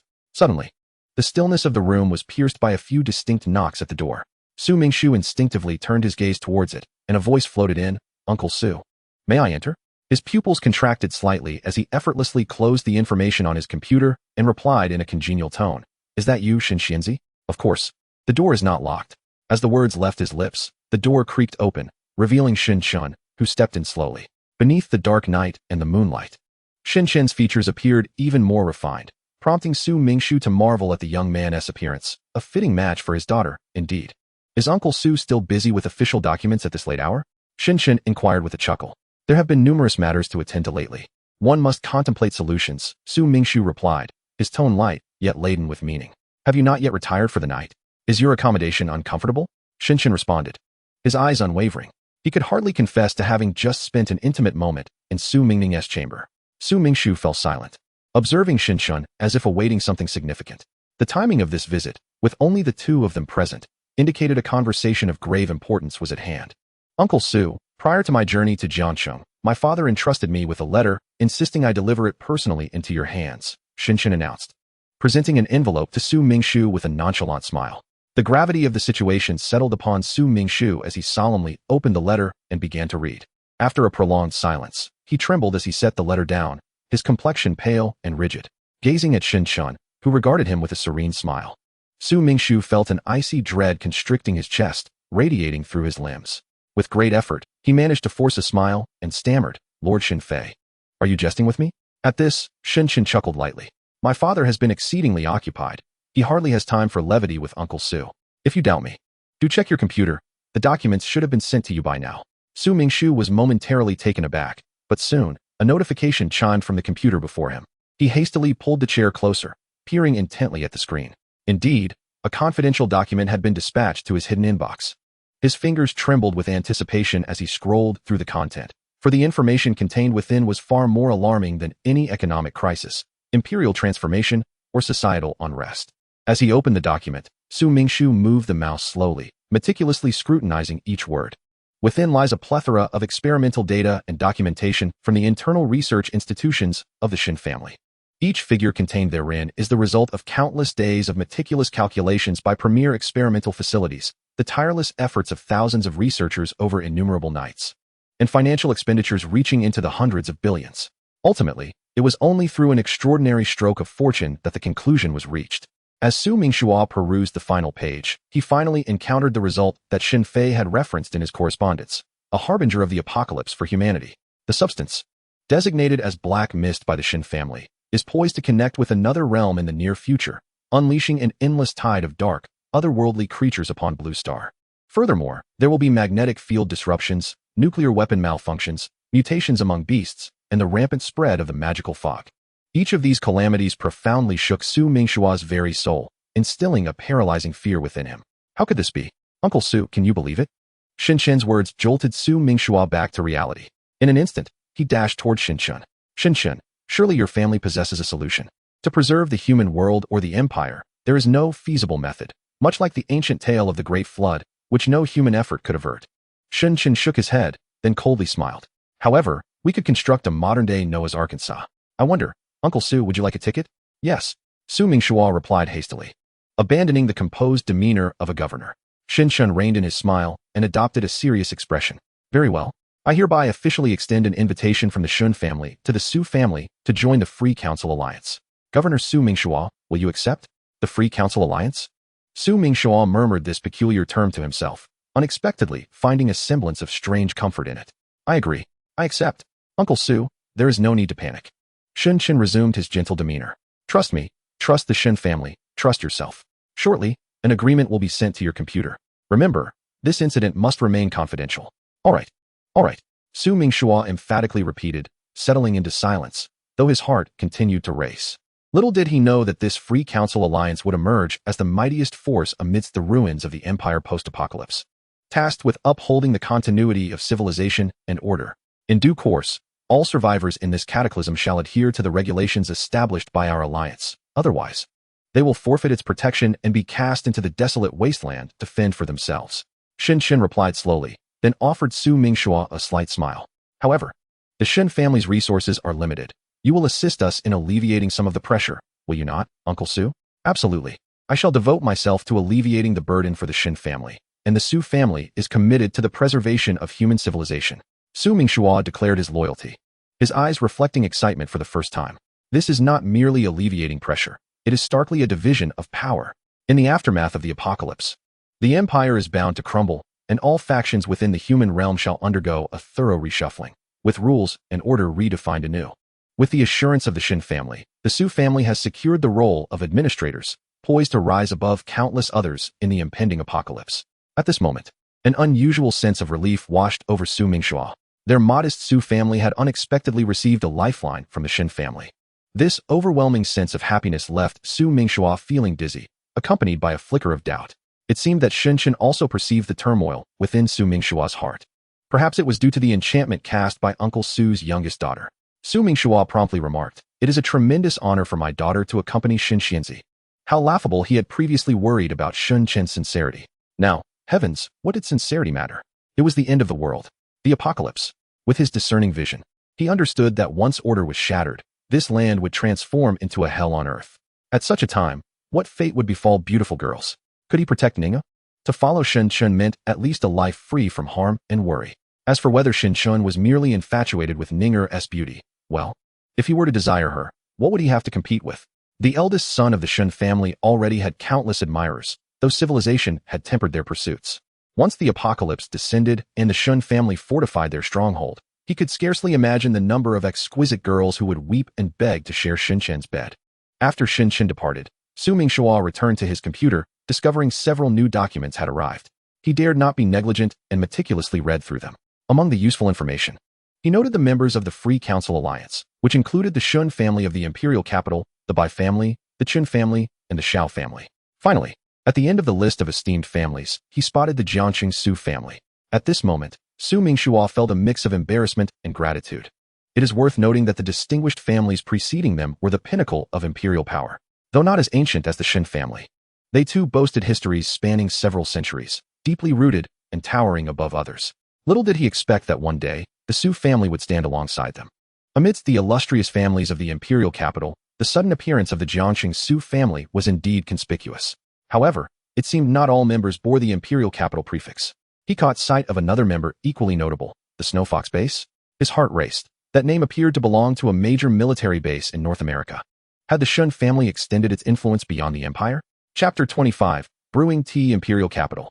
The lights shimmered brilliantly, and beneath the starlit sky lay an endless expanse of skyscrapers, with bustling streets teeming with a tide of humanity, reminiscent of a sleepless metropolis from a film. This is the imperial capital, the heart of the empire, a center of economic, political, and cultural significance for centuries. Alongside the other two super cities in the west, it is hailed as one of the three great wonders of the human world. Its existence stands as a shared pride for all humanity. Even the so-called jewel of the empire, the heavy industrial city of Dongdu, must bow in humility to the splendor of the imperial capital. Panlong Garden, rooftop of a 100-meter-high building. Head of the family, the Su family has already responded. After a young man concluded his report, he gracefully withdrew. leaving behind only his silhouette to admire the opulent nightscape of the imperial capital. His hair, flecked with gray, framed deep-set eyes that exuded an air of authority. Merely standing there, he radiated the undeniable presence of an elite. Those within the empire would be no strangers to him, the head of the Imperial Privy Council. The patriarch of the ancient Shun family, Shun Fei. After a prolonged silence, his gaze flickered, and he bowed his head in contemplation. Shinner, Juhui Tower. The Su family? Which Su family? An elder's voice, tinged with uncertainty, broke the stillness, causing the man before him to tremble slightly. The Su family of Jiangqing. The elder furrowed his brow. Lost in thought. Beneath him, neither the youth nor the middle-aged men dared to speak. For the elder was none other than the head of the Bai family in the imperial capital, a venerable figure who had presided over the Imperial Privy Council for 30 years, a steadfast anchor in the realm of political power. They all understood the source of the elder's contemplation. After all, the cake of power was finite. And the sudden emergence of the Jiangqing Su family raised questions.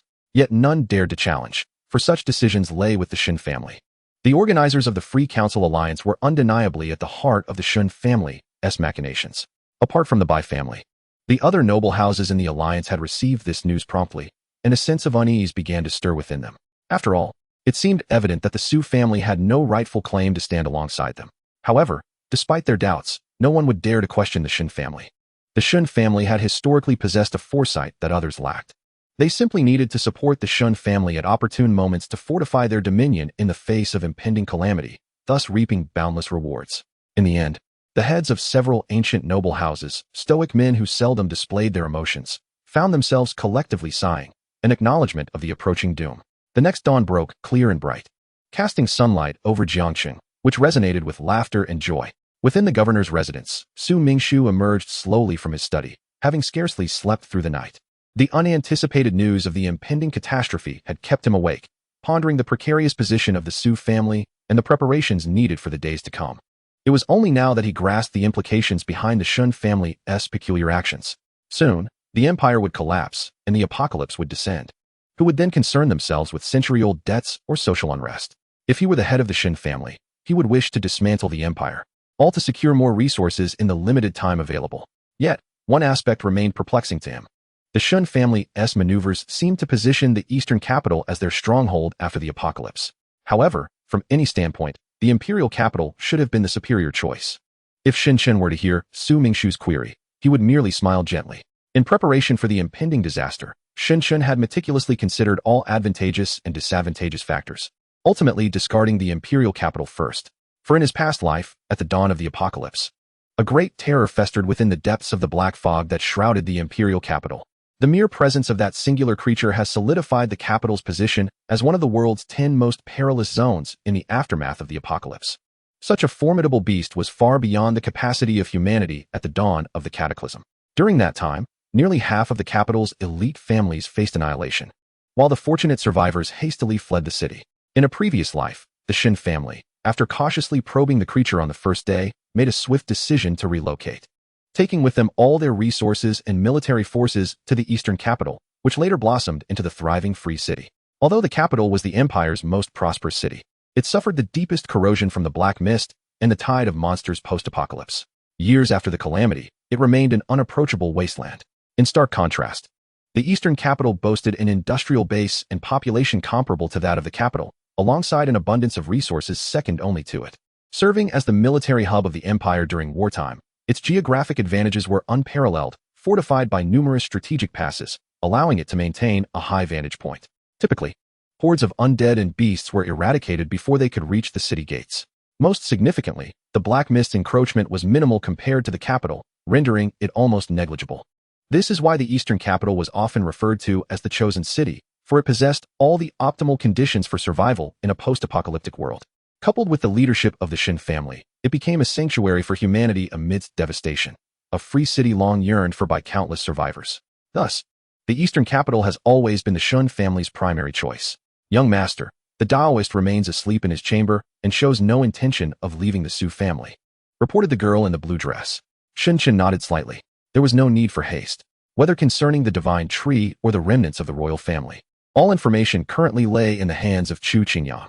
Now, Shin could effortlessly command the Su family and even Jiangqing. He resolved to keep a close watch on him. If the Taoist wished to depart from the Su family, he would be sure to report back to him.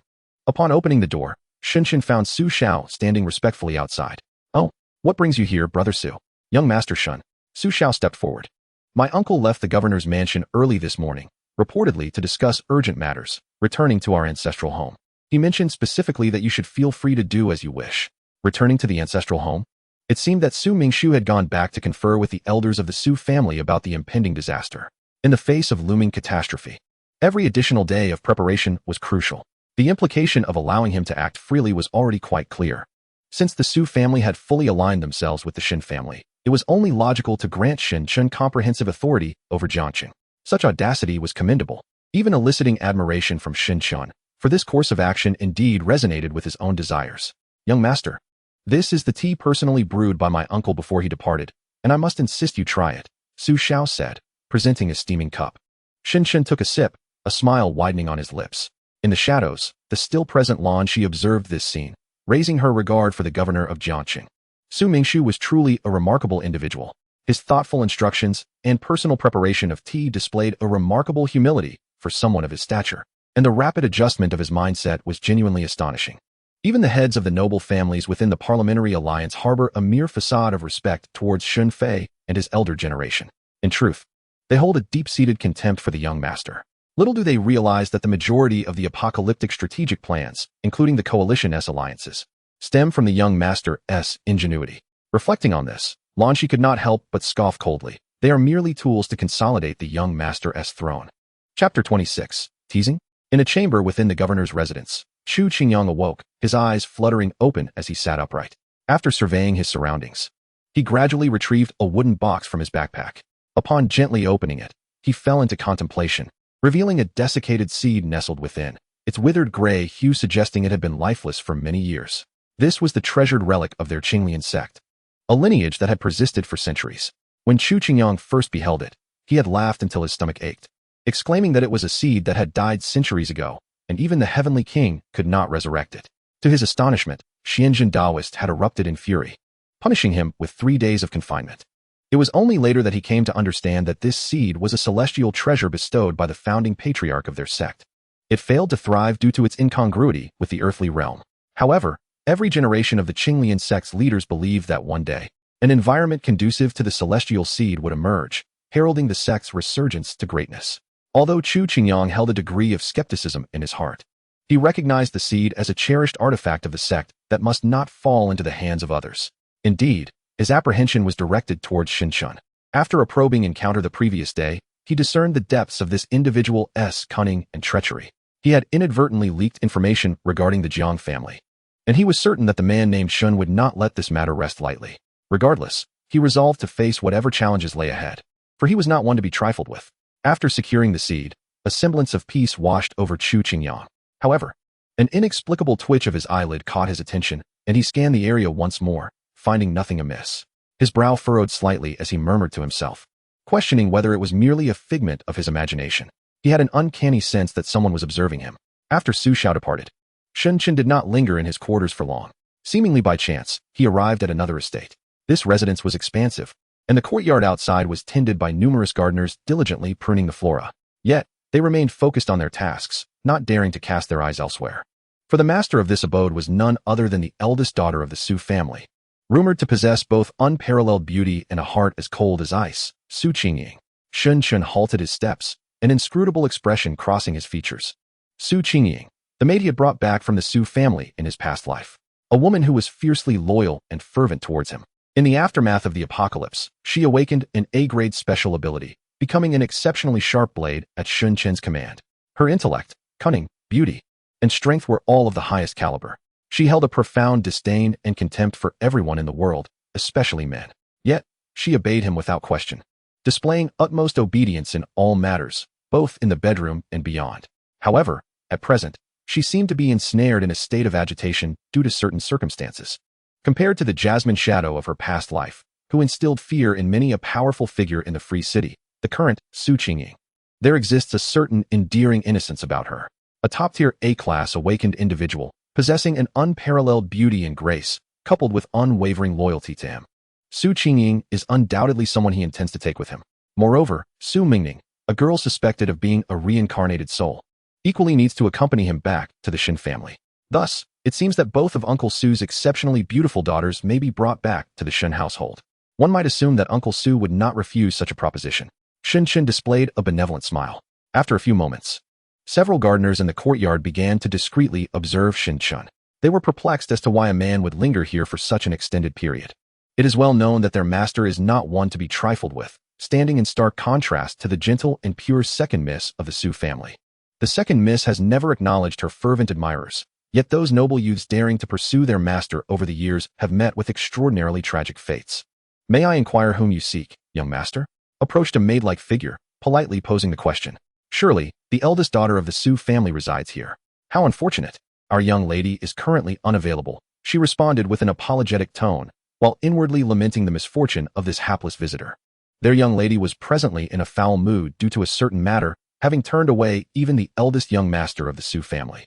This individual, whom they had never seen before in the Su household, was presumably yet another young master from a prestigious family in Jiangsheng, seeking to make the acquaintance of their young lady. How amusing! Had he not inquired about her reputation in Jiangsheng? The tales of her being a femme fatale, ruthless and cunning, are no mere rumors. Aside from her extraordinary beauty, she cannot be compared to the innocent, unblemished sister next door. Pardon me, I am Shen Chun, he stated succinctly, offering only a smile. Yet, it was this very smile that left the young maid momentarily dazed. Only upon entering the room did she realize she had acquiesced. It must be said that the gentleman's looks were indeed strikingly exceptional. Now that the situation had developed thus, she could only steel herself and gently address the figure seated at the table. Miss, there is someone outside who wishes to meet you. The young maid's palms grew clammy, and silence sent her heart racing. Seeing no immediate response, she reluctantly added, Understood, Mississippi. I shall go and expel that Shen Chun. No sooner had she spoken than the tall figure at the table abruptly turned her head. Who did you say? He claims his name is Shen Chun, the maid stuttered, taken aback by the sudden turn of events. In an instant, Su Qingying rose to her feet and moved towards the exit. The maid stood there, dumbfounded, watching her usually composed mistress now exhibiting excitement and anxiety reflected in her trembling eyes. At this moment, her mind was consumed by a single thought. Who exactly was the man standing outside just now? In the afternoon, Su Xiao concluded a conversation with Su Mingshu, reporting on the day's events. Particularly regarding Shen Chun, Su Xiao provided meticulous details. Yet, for reasons unknown, he sensed a peculiar unease in his uncle since leaving the governor's mansion, as if he were harboring some hidden concern. Could it be that the empire is once again on the brink of turmoil? However, the situation cannot possibly be worse than the end of the world, can it? Why does my uncle's tone always carry an inescapable melancholy? Just after hanging up the phone, I heard a commotion outside the door. Young Master Su, something terrible has happened. That Taoist named Chu has insulted the young lady. Su Xiao halted in his tracks, his eyes widening in shock. What? That wretched Taoist. How dare he provoke Su Qingying? When that woman loses her temper, even my uncle cannot restrain her. What on earth is happening? It's happening in the hall right now. If you don't go, I'm afraid that the young lady might end up killing that Taoist. What on earth? Su Xiao's head spun. To be fair, although he did not particularly like Su Qingying's temperament, they were still members of the Su family. A mere outsider, regardless of whether the situation was exaggerated, had offended them. And that was that. If that Taoist were to be chopped up and fed to the dogs by Su Qingying, he would not bat an eye. However, the crucial point was that he was, after all, his uncle's esteemed guest. Should word get out, it would tarnish the reputation of the illustrious governor of Jiangsheng, portraying him as cold-hearted and ungrateful. And as for that woman, Su Qingying, she would certainly not consider such matters. What she might do was entirely uncertain to Su Xiao. With this thought in mind, he furrowed his brow and coldly commanded, Lead the way. Chapter 27. The escape. When Su Xiao arrived at the hall, the atmosphere was palpably tense. Su Qingying, clad in a black gown, possessed deep crimson eyes and delicate, snow-white fingers, captivating anyone who laid eyes on her as a stunning beauty. Of course, one must overlook the frigid aura she exuded, cold enough to freeze the living. A gluttonous fiend, shamelessly daring to remain in the Su family. A torrent of humiliating words poured from Su Qingying's lips, rendering those present utterly silent, too fearful to utter a sound. Even Chu Qingyang bowed his head, his face darkened to an extreme, yet he refrained from retorting. Heaven knows what enmity this beautiful, yet treacherously cunning woman harbored against him. Insult? He was indeed shouldering an exceedingly heavy burden. Upon first encountering Su Qingying, he had been instantly captivated by her beauty. He never anticipated that the Su family harbored another woman of equal allure to Su Mingming. Overcome by a moment of infatuation, he approached her to strike up a conversation.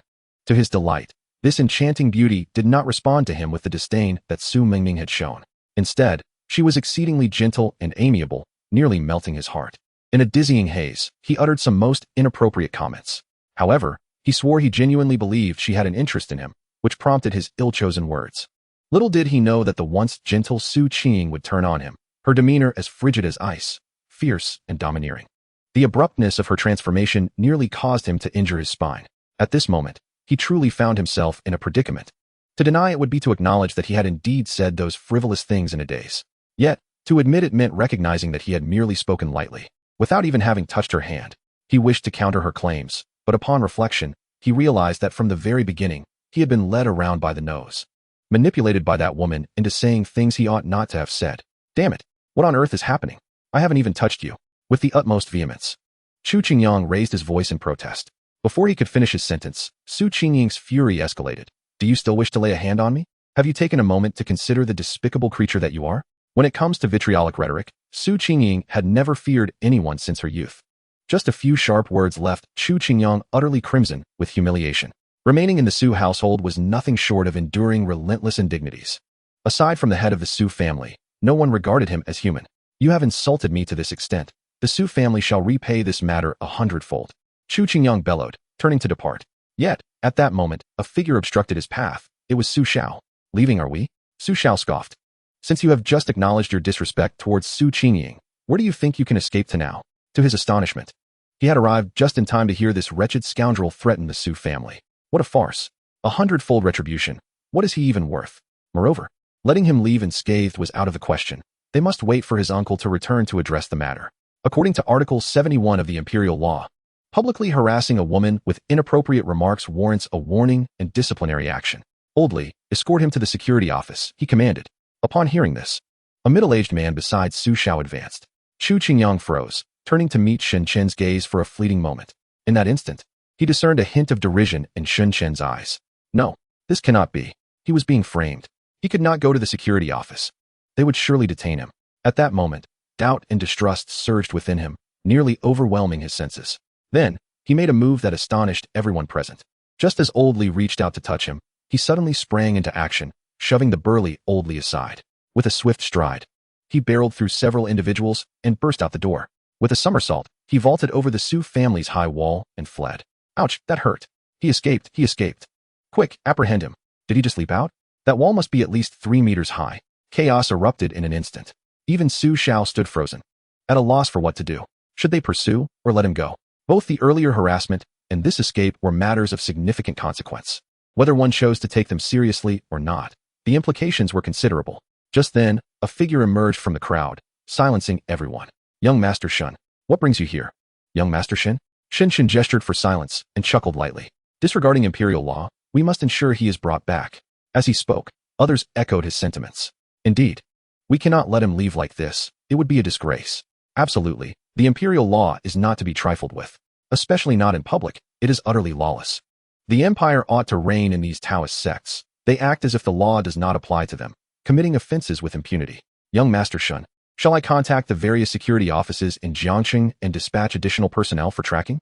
Su Xiao tentatively inquired. No need. I recall that my father had associates within the Jiangxing military. Shen Qin spoke to himself, disregarding the astonished expressions of those around him, as he retrieved his phone and dialed a number. The military department? Surely, they had not misheard.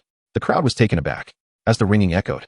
A voice filled with trepidation came through. Young Master Shun, what is your command? Seal off Jiangxing, Shen Qin murmured, a faint smirk gracing his lips. Jiangxing, a bustling urban street where a young man hurriedly walked, concealing most of his face with a black mask, his eyes darting about as if searching for something. This was none other than Chu Qingyang, who had escaped from the Su family. He had discarded his Taoist robe, deeming it too conspicuous. Yet the simmering anger within him remained uncontainable. The Su family had gone too far. Was there no law left? He had visited them with good intentions, only to be met with such humiliation. Clenching his fists with a fierce expression, he suddenly halted. Ahead, several guards had appeared, obstructing the paths of numerous passers-by, seemingly conducting searches. Had the Su family truly left no room for mercy? Chu Qingyang slowly turned, stealthily slipping into a dim alleyway. Unbeknownst to him, officials throughout Jiangxing had received a secret notification to apprehend a man. Almost all security departments had swiftly mobilized, occupying numerous street checkpoints in the city, conducting thorough inspections. Many citizens, filled with resentment, could only comply with the checks while venting their anger at the lawbreaker. All of this stemmed from a single phone call made by Shin Chun, a demonstration of the power that countless individuals sought in vain. In modern society, the exercise of power always necessitates a pretext or justification. However, with the advent of the apocalypse, the veil of civilization would be torn away, plunging the world into a dark era of the survival of the fittest. It was the worst of times, yet also the best of times. Chapter 28, Lockdown, damn it! Chu Qingyang exclaimed, flipping over and leaping into a park area. Although the surrounding walls posed no challenge to him, guards seemed to emerge at every turn. Did the Su family truly intend to capture him? No, perhaps the orders were not from the Su family, but from Shin Chun. Here, amidst the throngs of people, he could remain hidden for a while. Chu Qingyang gazed at the bold characters above the entrance, Liaojiang Park, surrounded by a continuous stream of young people and vendors calling out their wares. He mused to himself, with such a vast crowd, it would take days to conduct a thorough search. He decided to lay low for a time before making his escape from Jiangqing. As a dignified disciple of the Qinglian sect, I am a guest wherever I go. Shin, just wait. This is a civilized society, and the Shun family's overwhelming dominance will eventually come at a cost. Young master, the Taoist has taken refuge in Liaojiang Park, reported Lan Shi. Excellent. Just as I anticipated. Seal off that area. Shin smiled, slowly rising to his feet. Let us go, Lan Shi. After playing with him for so long, it is time to confront him. Lan Shi nodded and swiftly followed behind Shin. However, she found herself perplexed. Why not simply apprehend a mere Taoist? Why allow him to leave and even create such a commotion in Jiangqing? What thoughts occupied the young masteress' mind? Despite her confusion, she would never inquire or question. Her unwavering faith in him was absolute. In the Liaojin Garden, today was the peak of foot traffic, marking one of the liveliest days in Jiangqing. This evening heralded the annual Lantern Festival. To celebrate, dozens of universities, including Jiangqing University, had granted a day off, encouraging students to release lanterns by the riverside and embrace their youth. Consequently, the garden was inundated with countless students, frolicking in groups, while couples strolled leisurely along the riverside. As dusk descended, numerous buildings began to shimmer with brilliant lights. By the riverbank, an immense crowd gathered, each individual holding lanterns aloft, whether to set them adrift on the water or release them into the night sky. Joyous smiles illuminated every face. This was the essence of life. Of course, one individual stood apart. A young man, concealed behind a black mask, lurked among the throngs, his expression dark and brooding. This was Chu Qingyang. Just half an hour prior, he had been startled to discover that the entire Liaojin garden had been completely sealed off. Had they lost their minds? Such a grand display. It was important to note that tonight, the garden was teeming with thousands of visitors.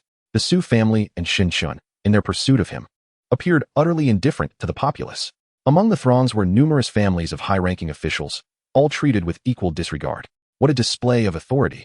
As Chu Qingyang surveyed the surrounding revelers, he felt a wave of incredulity wash over him. They continued to laugh, oblivious to the fact that Shin Chun had them cornered. When they returned home seeking their mothers, they would surely lament. With that thought, he turned and forcefully navigated through the crowded masses, seeking an alternate escape route. Get out of the way. What is wrong with you? Can't you move further away? Who are you? Help. Is he a pervert? He touched my leg. You're pushing, you know? Do you realize my boyfriend is the Taekwondo champion of Jiangqing? After a chaotic commotion, Chu Qingyang finally managed to squeeze through. Was a mere brush against him considered a touch? He muttered to himself as he ventured deeper into the night. Despite the abundance of guards, he felt confident in his abilities. Suddenly, he felt a twitch in his eyelid. He retrieved a wooden box he carried with him and opened it, finding the same lifeless appearance within. Was it an illusion?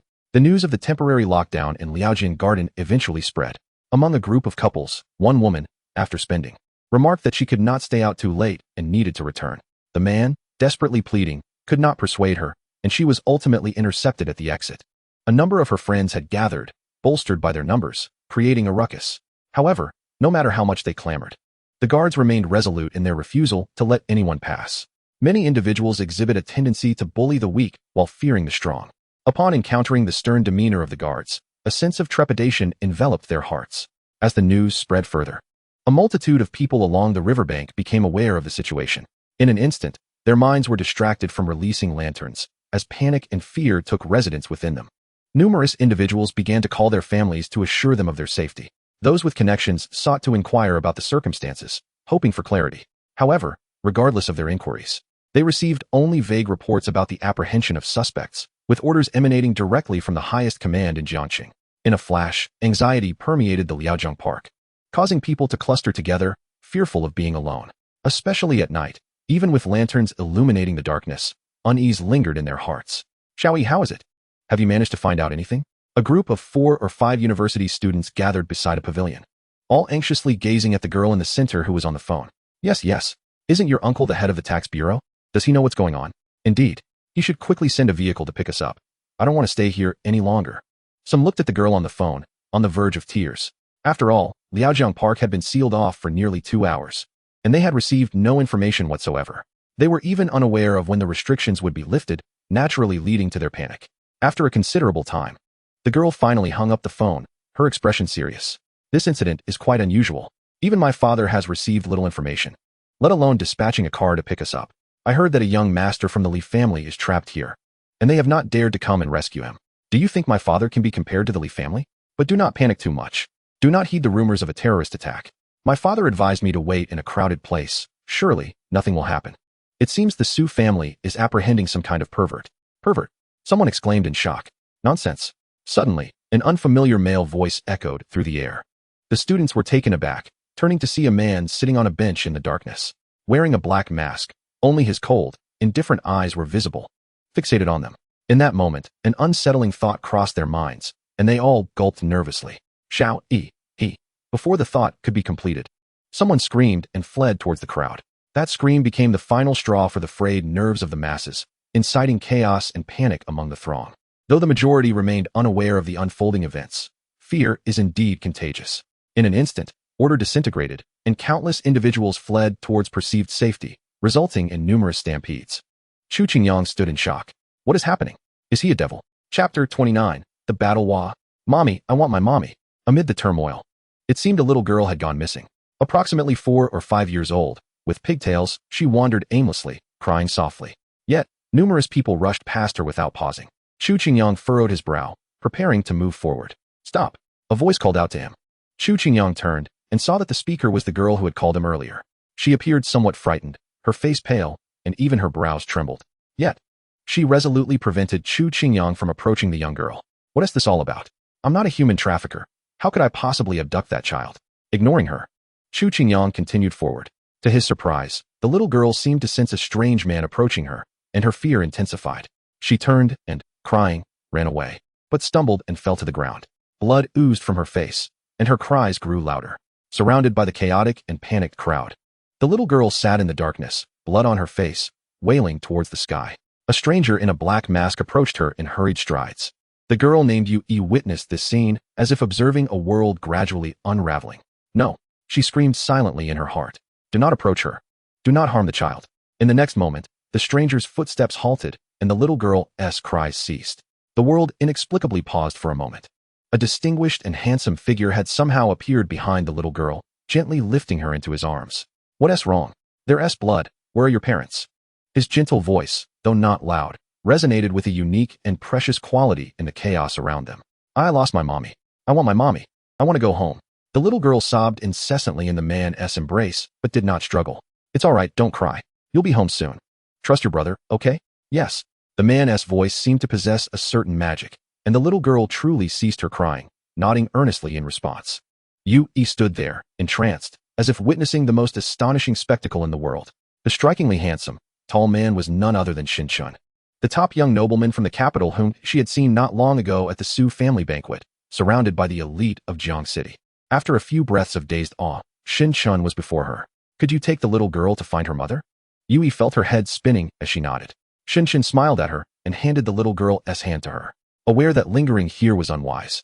Yu-yi swiftly departed. Once everyone had left, the area fell silent, the noise of the crowd barely audible as it receded quickly. Only then did Chu Qingyang suddenly let out a cold laugh. Have you played your part well, Shin-chun? Shin-chun turned to look at him, his smile unwavering. Oh, why hasn't brother Chu run away this time? I merely thought, since you've come here in person, why not resolve this once and for all? Very well. Brother Chu has finally shown some decisiveness. At this moment, Chu Qingyang seemed to have lost his urgency, crossing his arms. I am quite curious, Shin-chun. Won't your family penalize you for this? What makes you say that? Even though you are the young master of the Shin family, causing such a commotion in a first-tier city, unnecessarily adding negative publicity for the Shin family, and providing political leverage for opposing politicians, what gives you the audacity to engage in such actions? Shin-chun found himself unusually at a loss for words. How could he explain? Should he merely say that a version update would soon arrive, resetting everything to zero? Indeed, one could only commend the Shin family, particularly Shin Shun as the eldest son. Within the confines of the empire, he wielded power effortlessly, with no one daring to challenge him. Chu Qingyang scoffed to himself, then remarked, I know you wish to glean information about the Jiang family from me. But let me disillusion you. Give up that notion. My life, Chu Qingyang, is characterized by integrity and righteousness, far beyond what a hypocrite like you could ever comprehend. Shin Qin chuckled softly, shaking his head, choosing not to engage in a futile debate. The distinction between good and evil is inherently ambiguous. Why waste breath on it? Lan Shi, Shun Qin murmured softly. Suddenly, a shiver raced down Chu Qingyang's spine, a palpable sense of danger enveloping him. From the shadows, a figure darted forth. As swift as an arrow cloaked in darkness, Chu Qingyang reacted with remarkable speed, yet could only narrowly evade the attack. Despite his efforts, he felt a sharp pain as blood began to flow from a wound in his palm. Upon closer inspection, he discerned that the assailant was a young woman. Adorned with a ghostly mask, her butterfly knife dancing gracefully in the air, glinting ominously with a silver sheen. Who could she be? Chu Qingyang's expression turned grave as he steeled himself for the confrontation. This woman exuded an immense pressure that he had not anticipated. He had trained in ancient martial arts under the guidance of the Xianjin Taoists since childhood and prided himself on being unafraid of any adversary in the present age. Casting a sidelong glance at Shin Chun, he noticed him retreating to a distance of 10 meters, observing them both with a look of intrigue. What was this? A duel? An odd sense of unease settled in Chu Qingyang's heart. Shin Chun had confined him to this spot, yet had chosen to send only a young girl to subdue him? If he had dispatched a few teams of guards equipped with firearms, perhaps he would have felt a twinge of apprehension and refrained from a direct confrontation. But this solitary figure before him, he scoffed at the notion. He would subdue her first. Resolute, Chu Qingyang charged towards Lan Shi, clenching his fists. His form surged forward like a ferocious tiger, his steps shifting as gracefully as a white crane. He employed the 5 forms of intent boxing from ancient martial arts, a technique replete with deceptive maneuvers and formidable power. Lan Shi evaded with remarkable speed, and even as Chu Qingyang poured all his strength into his strides, he could barely graze the hem of her skirt. With a fierce brow, Chu Qingyang unleashed a series of powerful thrusts, finally managing to disrupt Lan Shi's rhythm for a fleeting moment. Seizing the opportunity, he closed in for a grapple. Both combatants unleashed their skills, momentarily locked in a stalemate. Although Lan Shi lacked the raw strength of Chu Qingyang, her technique surpassed his by a wide margin, each strike lethal, forcing him to break into a cold sweat. In his mind, he lamented the unexpected prowess of this young woman. Despite her youth, she possessed extraordinary skill. Were there anyone present capable of recognizing true talent, they would undoubtedly be rendered speechless. The girl in the ghostly mask was no nameless figure, but rather the Blood Moon. A figure feared within the dark web of the empire, the most enigmatic and elite assassin. The fact that Chu Qingyang could contend with her was a testament to his own remarkable abilities. Meanwhile, Shin Qin stood at a distance, a smile gracing his lips, quietly observing the unfolding battle. Observing Chu Qingyang, there seemed to be a sense of satisfaction in his gaze as he murmured, with such physical prowess, he is no less formidable than the experimental subjects of the Science Institute. Chapter 30. Fainting. The rapid advancement of technology on Blue Star has transpired over the last few centuries. The superpowers, led by the Asian Empire and the North American Federation, have collectively entered an era of superinformation. Consequently, many relics of the olden days have been crushed beneath the wheels of progress, such as the curses of North America, European witchcraft, and the legends of werewolves, alongside the imperial arts of Qi Min Dun Jia, the 5 elements, and ancient martial arts. Although most of these practices lack scientific validation, they are scorned by the elders of the Academy of Sciences and the contemporary youth, having been cast aside by the march of time. Yet, they have thrived in the annals of Blue Star, possessing a modicum of efficacy despite the obscurity of their principles. Shin Shun is well aware that when the apocalypse descends, many ancient forbidden techniques and old legends, once discarded by the era, might erupt with substantial potential and research value under the encroaching black mist. Currently, Chu Qingyang, solely relying on his ancient martial arts, can contend equally with the perfect experimental subjects cultivated by the Shin family, which speaks volumes. The two engaged in rapid exchanges, where an ordinary observer could only perceive a series of fleeting shadows. In the shadows, several detectors recorded this battle, storing pertinent data and information. To compel the obstinate stalwarts of the Imperial Academy of Sciences to pay heed to the ancient arts of the Empire, one must present compelling data. Although Shin Shun is currently esteemed within the Shin family, in a realm populated by giants and luminaries of the Imperial Research Institute, the influence of power diminishes significantly. Even when the Bureau of Mechanisms assigns them topics related to the ancient sects of the empire, a lack of interest renders their efforts futile. Conversely, they fervently pursue another experimental direction concerning the enhancement of human genomic potential, akin to ravenous wolves, driven by keen interest. Nonetheless, both avenues require Shun-chen's attention. And under certain circumstances, the former may hold even greater potential, intricately linked to the apocalypse. Top-tier geniuses often exhibit eccentric temperaments, indifferent to social status. Their safety and status are deeply protected by imperial law, as the theoretical advancements propelling the empire's cutting-edge technology largely originate from that very institute. Ultimately, it is the civilized society that bestows upon them the confidence to hold their heads high. Shun-chen remains unperturbed, merely intrigued.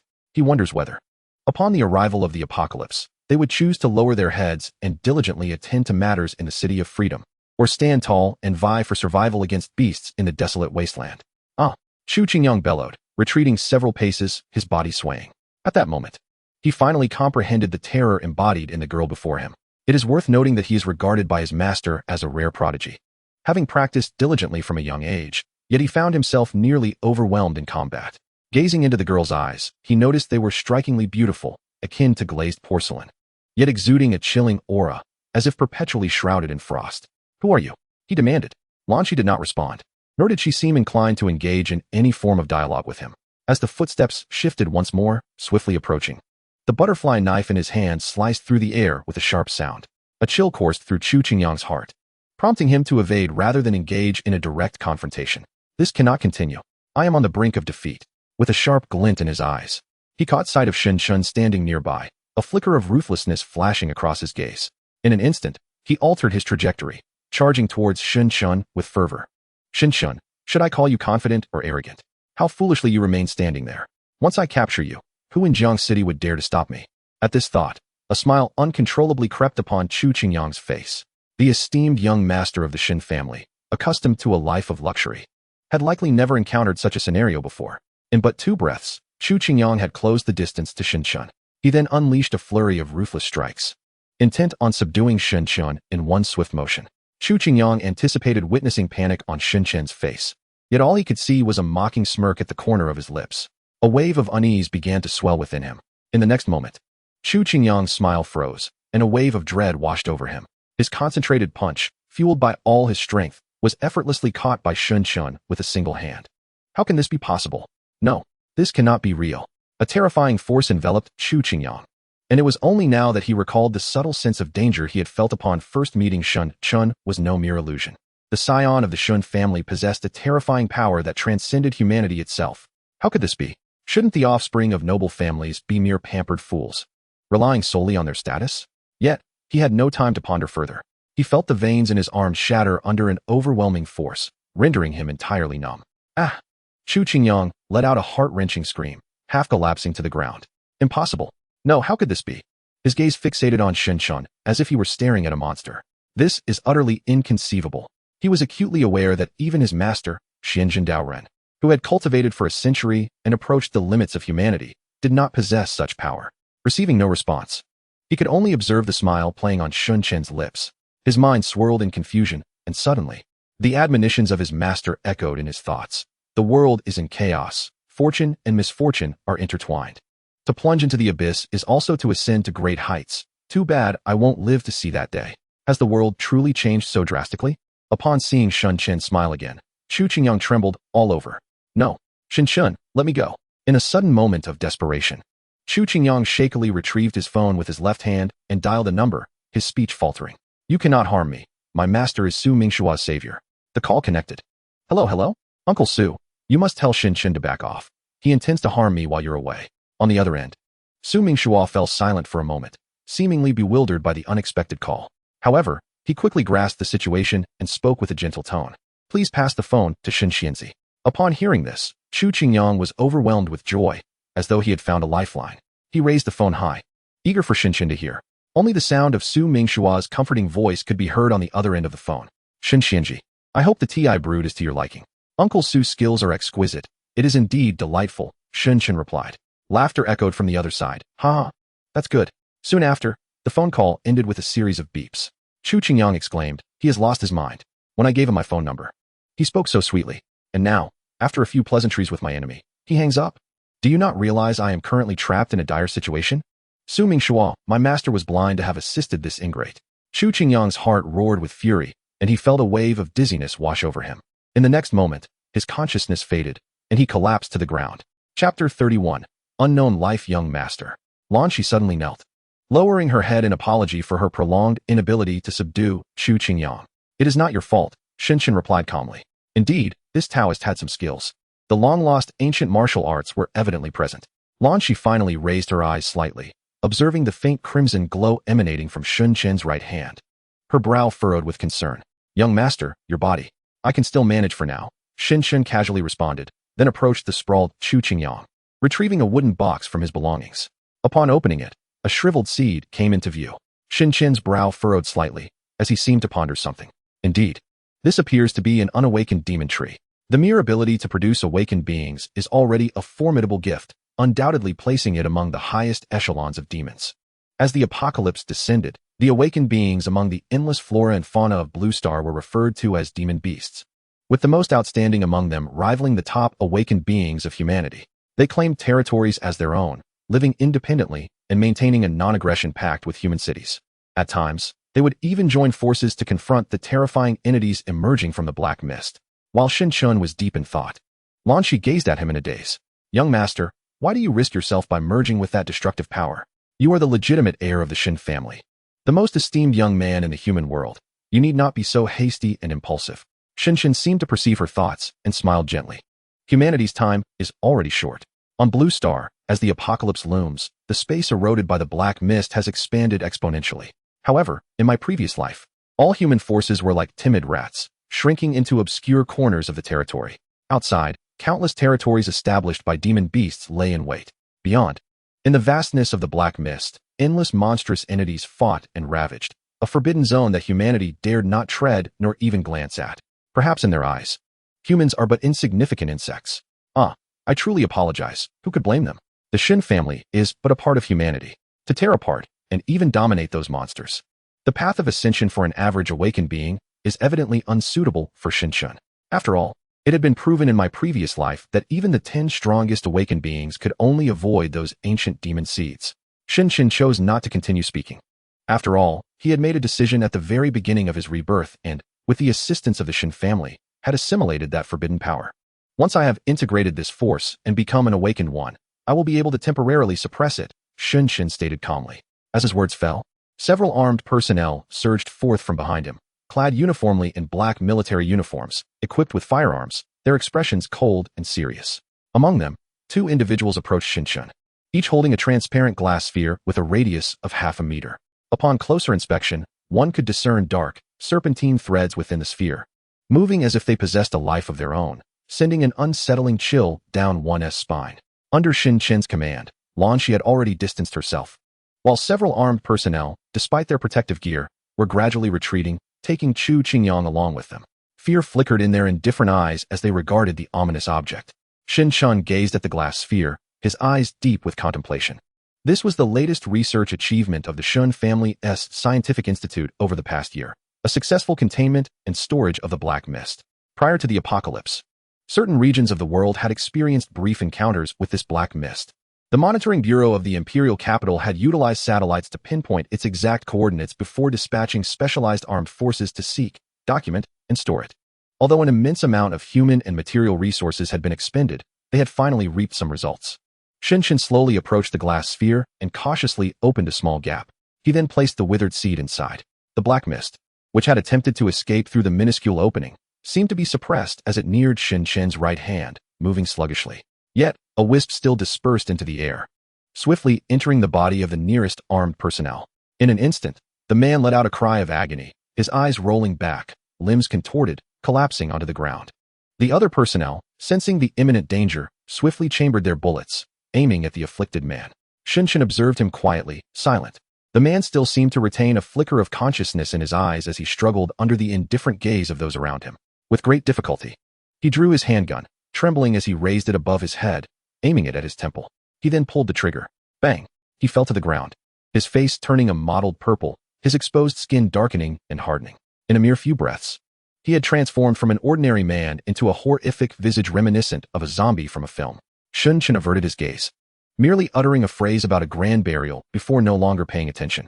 The other armed personnel continued to fire several rounds into him, ensuring he was thoroughly deceased before dragging his corpse away. Within the glass sphere, the withered seed appeared to be rapidly swelling at an eerie pace. Soaked in the black mist, it seemed to awaken as if imbued with life. A rare species, long thought to have perished, was stirring in a unique manner. In the future, countless plants would awaken in this fashion. The shell of the seed became translucent, and at a visible speed, a tender sprout began to emerge. 1 centimeter, 2 centimeters. The tender sprout grew at an astonishing pace, dancing in the air as if filled with an exuberant spirit.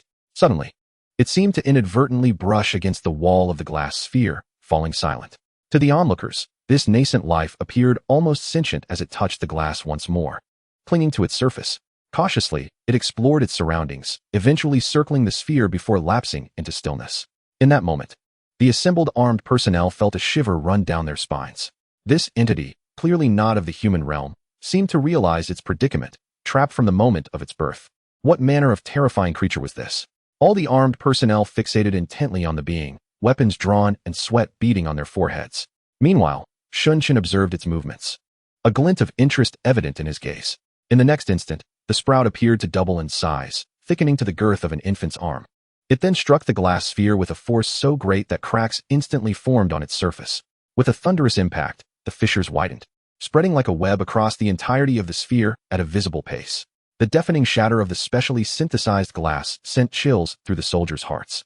The sprout plunged headlong into the earth, seemingly absorbing the lingering black mist entirely. Freed from the confines of the glass sphere, its growth accelerated once more, swelling to nearly 3 meters in the blink of an eye. Vines writhed menacingly in the air, as if demonstrating its power to intimidate Shun and the others. Chapter 32. The Vanguard. What kind of monster was this? Witnessing the spectacle, even the rigorously trained armed personnel could not help but break into a cold sweat. They were merely following orders, having signed confidentiality agreements and completed a series of tasks, encountering entities that defied reason. Yet in this moment, beneath the night sky, a rapidly growing monstrous tree seemed to taunt them with its apparent intelligence. The visual impact was overwhelmingly intense. Nevertheless, amidst the shock, they endeavored to maintain their composure, casting furtive glances at Shun, awaiting his command. Shun's eyes sparkled with excitement, unable to suppress a clap of his hands. Indeed, it was a creature of exceptionally high caliber, a rare botanical entity. Observing this willow tree display such intelligence merely moments after awakening, Shun knew he had not erred in his pursuit. This was an exceedingly cunning tree spirit.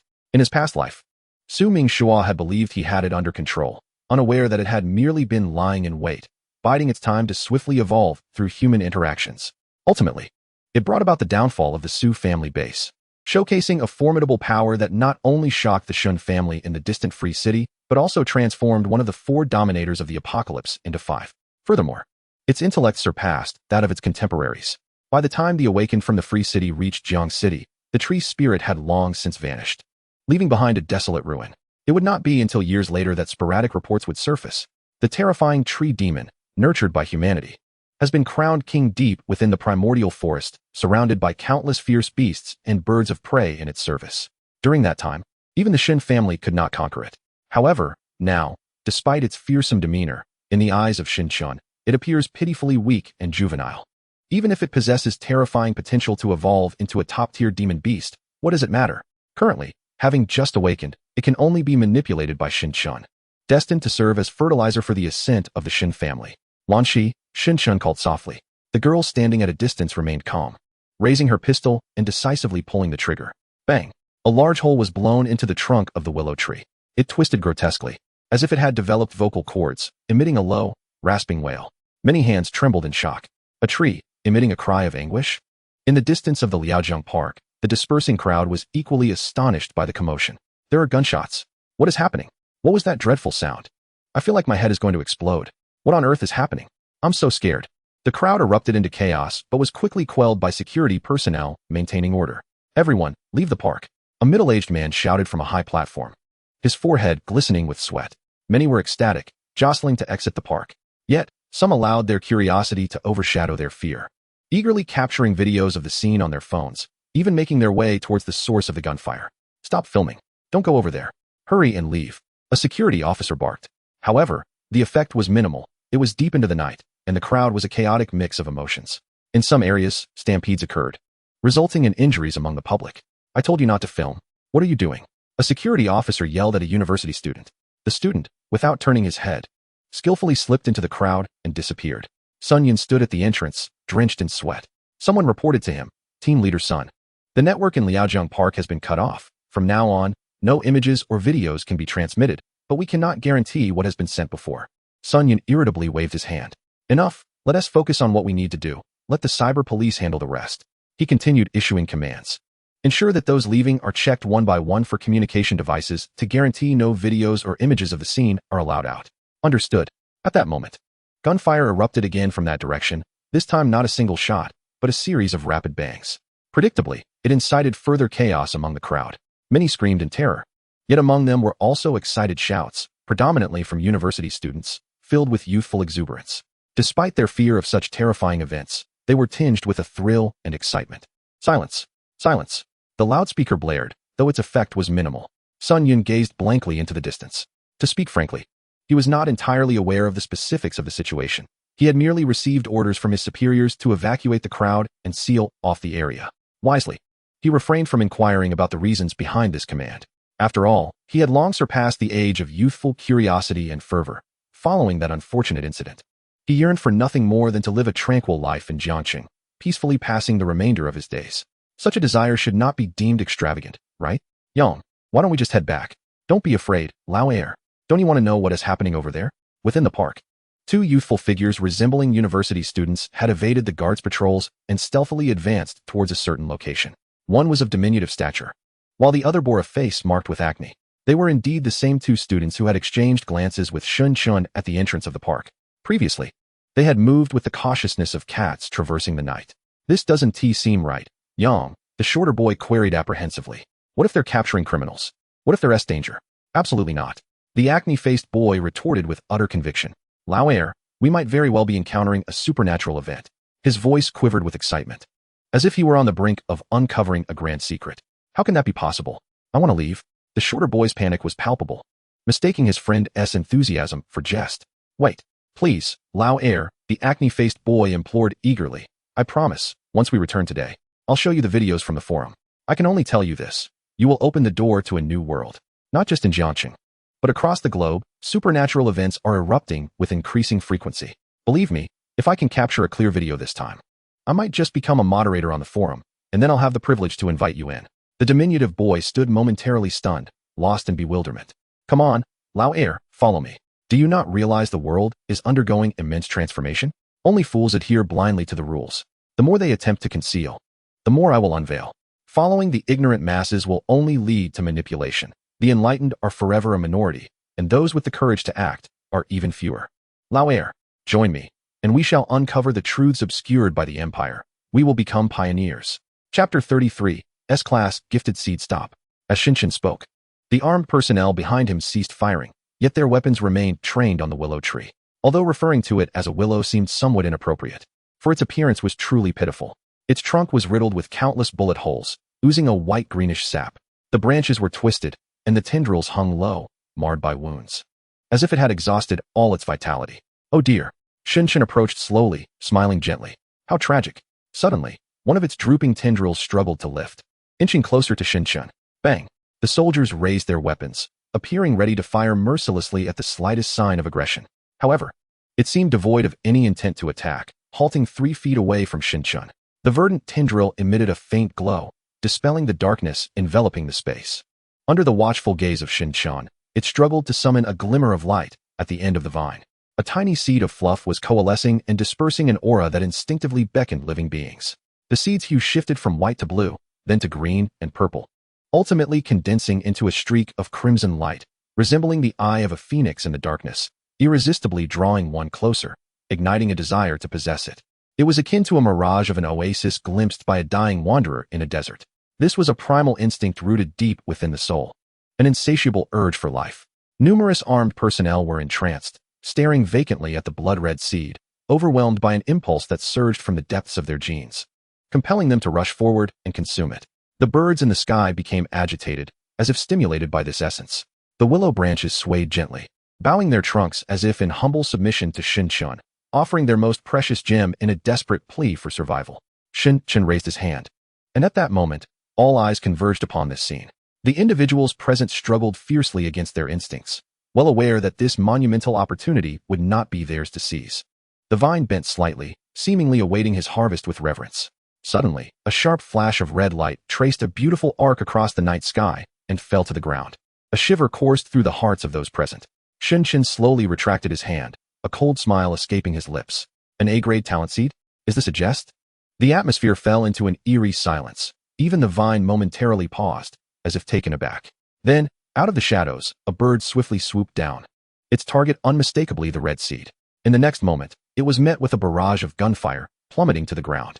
One armed individual stealthily advanced a couple of steps, his gaze fixated on the crimson seed lying on the ground.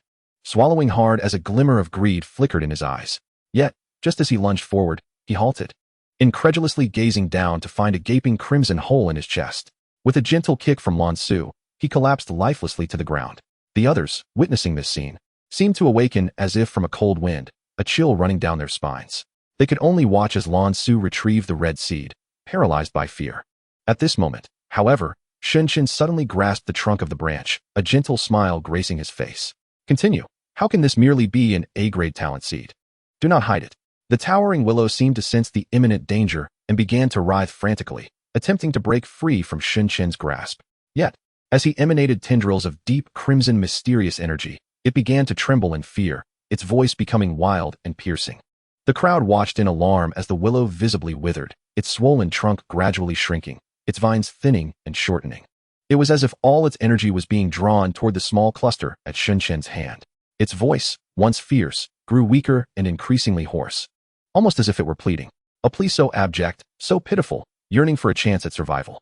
It embodied the instinctual desire for life etched into the essence of all living beings.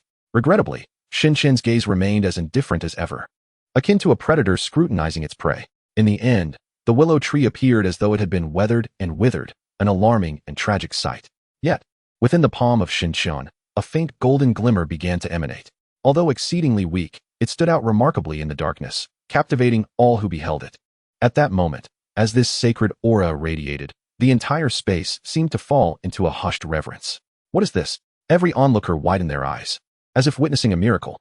A genuine joy finally manifested on Shin Chen's face. He had indeed succeeded. He meticulously examined the pale golden seed he held, confirming it to be an S-grade talent seed. This was the highest crystallization derived from the true essence of that creature, possessing an irreplaceable uniqueness. A true S-grade talent seed. It had the potential to elevate an ordinary individual to the rank of a top-tier awakener in the post-apocalyptic world. Furthermore, Shin Chen himself would awaken an S-grade talent ability in this new era. The prospect of dual S-grade abilities was indeed part of Shin Chen's grand design. Naturally, aside from this singular S-grade seed, he also intended to create a continuous supply of talent seeds for the future Free City, extracting biological samples to send to the Research Institute and reigniting the alien cloning project. Yes, promptly, more staff approached to commence their work. With his desires fulfilled, Shin Chen felt elated.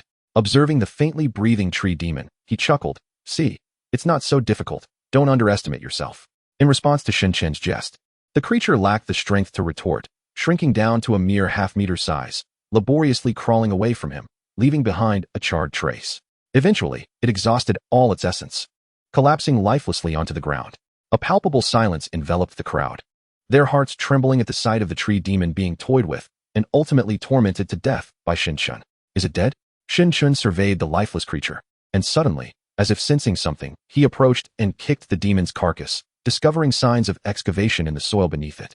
Bring the latest nano-tracker. A beast that was destined to reign atop the post-apocalyptic world now lay utterly vanquished on the day of its awakening.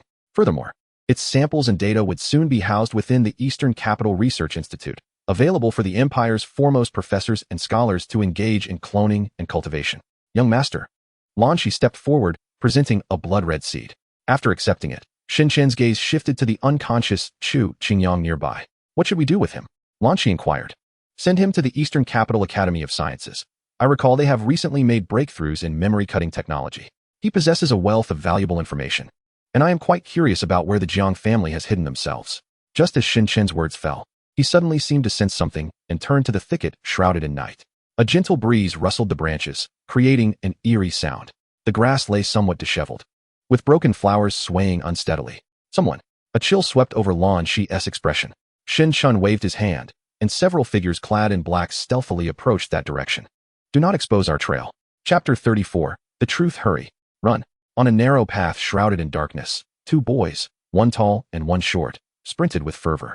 Both were drenched in sweat, breathless, and when they paused to exchange glances, the remnants of fear lingered in their eyes. Yang, brother.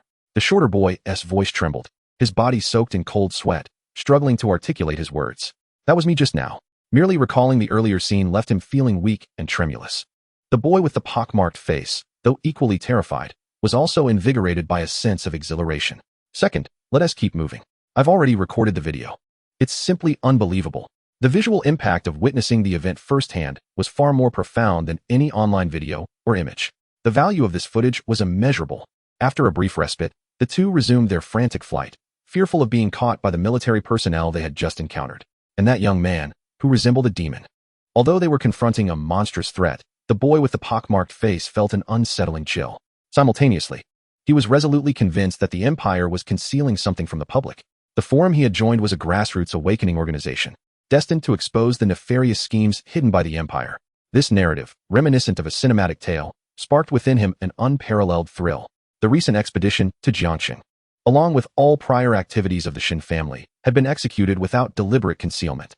At most, they had merely pretended to suppress the dissemination of related videos and discussions online. Their intention was to plunge the Empire into a state of minor chaos before the impending apocalypse. With such a buffer period, at least the populace would not descend into utter despair when the end arrived. The two boys who filmed the video suddenly reminded Shun Chun of an organization, a remarkably enigmatic and formidable group known as the Ghost Council, rumored to have been established through dialogues on certain dark web forums prior to the apocalypse. In the aftermath, while its members were lamentably few compared to the major bases, their combat prowess and influence left many in a state of astonishment. The leader of that organization had once shared a rapport with Shin Chun. At this thought, Shin Chun began to chuckle softly. In this life, do not meet a fate as wretched as in your past. Red Night, Liao River. Countless lanterns of various shapes floated upon the water, illuminated by the silver glow of the moonlight, creating a scene of exquisite beauty. Alas, the surroundings were desolate and eerily silent. A few figures stood by the riverbank, guarded by several sentinels. Su Mingning was among them, her gaze misty as she gazed into the distance. At last, a group of figures emerged from that direction. Young Master Shin Chun, Su Mingning exclaimed, rushing forward. Shin Chun appeared somewhat surprised, then smiled. It is all well now. The creature you feared has been dealt with, Shun Chun reassured her. Yet, unexpectedly, Su Mingning began to sob. She lifted her gaze, her eyes brimming with tears. Master Shun, I do not know how to express my gratitude, she uttered, her voice trembling with emotion. Ever since she learned that Shin Chun had mobilized troops to confront the fearsome creature, her heart had been in turmoil. Though they had only recently met, he had unhesitatingly placed his trust in her and obliterated the monster that haunted her, dispelling her inner demons. In that fleeting moment, Su Mingning found herself irrevocably drawn to Shin Chun. There, Shin Chun gently wrapped his arms around her slender waist, offering soft comfort. The lanterns floating on the river glimmered, casting a radiant glow that flushed Su Mingning's cheeks. Chu Qingyang has violated the laws of the Empire and will be taken away. You need not worry about his harassment any longer, Shin Chun stated. However, Su Mingning had buried her head deep in Shun Chen's chest, responding with a soft A thought surged uncontrollably within her. To have garnered Master Shin's affection, she must be the happiest girl in the world. Shin Chun gazed at the lanterns shimmering in the moonlight, a smile gracing his lips. At this moment, he had nearly unraveled the reasons behind the demise of Jiangcheng in his past life. Chu Qingyang, merely an A-class awakened, could not possibly qualify to conspire with the tree demon of royal lineage to exact vengeance upon the Su family. It was evident that Chu Qingyang harbored feelings for Su Mingning, hoping to exchange the seed of the divine tree for Su Mingshua's favor, or perhaps even to win Su Mingning's hand in marriage. Yet, Su Mingshua was a man of great stature. He had smiled while accepting the benefits, but had never regarded Chu Qingyang as a potential son-in-law. As for Chu Qingyang's disappearance, it may not have been an escape, but rather a covert disposal by Su Mingshua to prevent any lingering affections for Su Mingning from stirring up trouble. Unfortunately, even a figure as formidable as Su Mingshua could not resist the allure of the divine tree, blinded by greed. Unbeknownst to him, the power of that tree demon had already far surpassed that of the Su family in Jiangxing, ultimately leading the entire city to reap the bitter fruits of its folly, giving rise to a dominion-level malevolent being. As for whether Su Mingxua had ever realized the tree demon's sentience or had merely sensed it, yet decided to take a gamble, that remained a mystery to Xinchen. After all, in this life, the royal-level demon had perished, and Jiangcheng had joined the Free Council alliance. Fate had shifted, drifting toward an unknown abyss. Envy and jealousy abound, Su Xiao remarked, observing the embracing couple from a distance, a smirk playing on his lips as he teased Su Qingying beside him. If only you could be as obedient and charming as the second miss, with your beauty. Perhaps Master Shen might truly consider you. Alas, you are far too conceited. What man would be drawn to you, especially one as distinguished as Master Shen? We men toil during the day, and upon returning home, we seek a docile flower in bed, not a strong-willed woman who opposes us. Do you understand, Su Qingying? Seemingly unsatisfied, Su Xiao continued his jabs. Yet, at that moment, Su Qingying exhibited no emotional response. Faced with Su Xiao's self-righteous mockery, she merely scoffed coldly. Next week, I shall journey to Dongdu. Su Xiao inquired, what? I can't be bothered to inform Su Mingxu. When he returns, you may notify him, she replied, her brow furrowing slightly. Though it is true that my uncle has always favored the second young lady excessively, there is no need for you to retaliate in such a manner. He is, after all, your biological father. That incident was merely an unfortunate accident. Su Qingying regarded him as if he had uttered an amusing jest, her eyes glimmering with sarcasm. Was it not he who implored my mother to accompany that wretched woman to the capital? Su Xiao was momentarily at a loss for words, falling silent for a moment, unwilling to linger on the topic. When will you return? Su Qingying cast him a sidelong glance, her gaze inscrutable, whether filled with satisfaction or irony. I shall not return, barring any unforeseen circumstances. Disregarding Su Xiao's astonishment, Su Qingying turned to leave. From that moment forth, let the identity of the eldest daughter of the Su family vanish entirely. As for her, she would forever remember not long ago, when Xinchen stood before her, inquiring if she would be willing to become a blade in his hand. Chapter 35. The Red Knight. She did not yearn for romantic entanglements. She required not the constant concern of others. Indeed, she cared little whether Xinchen harbored even the slightest space for her in his heart. As long as she could remain in the shadows, clearing away all obstacles for him, she would be utterly content. Father? Sisters? Kinship? She felt only a sense of liberation upon relinquishing them.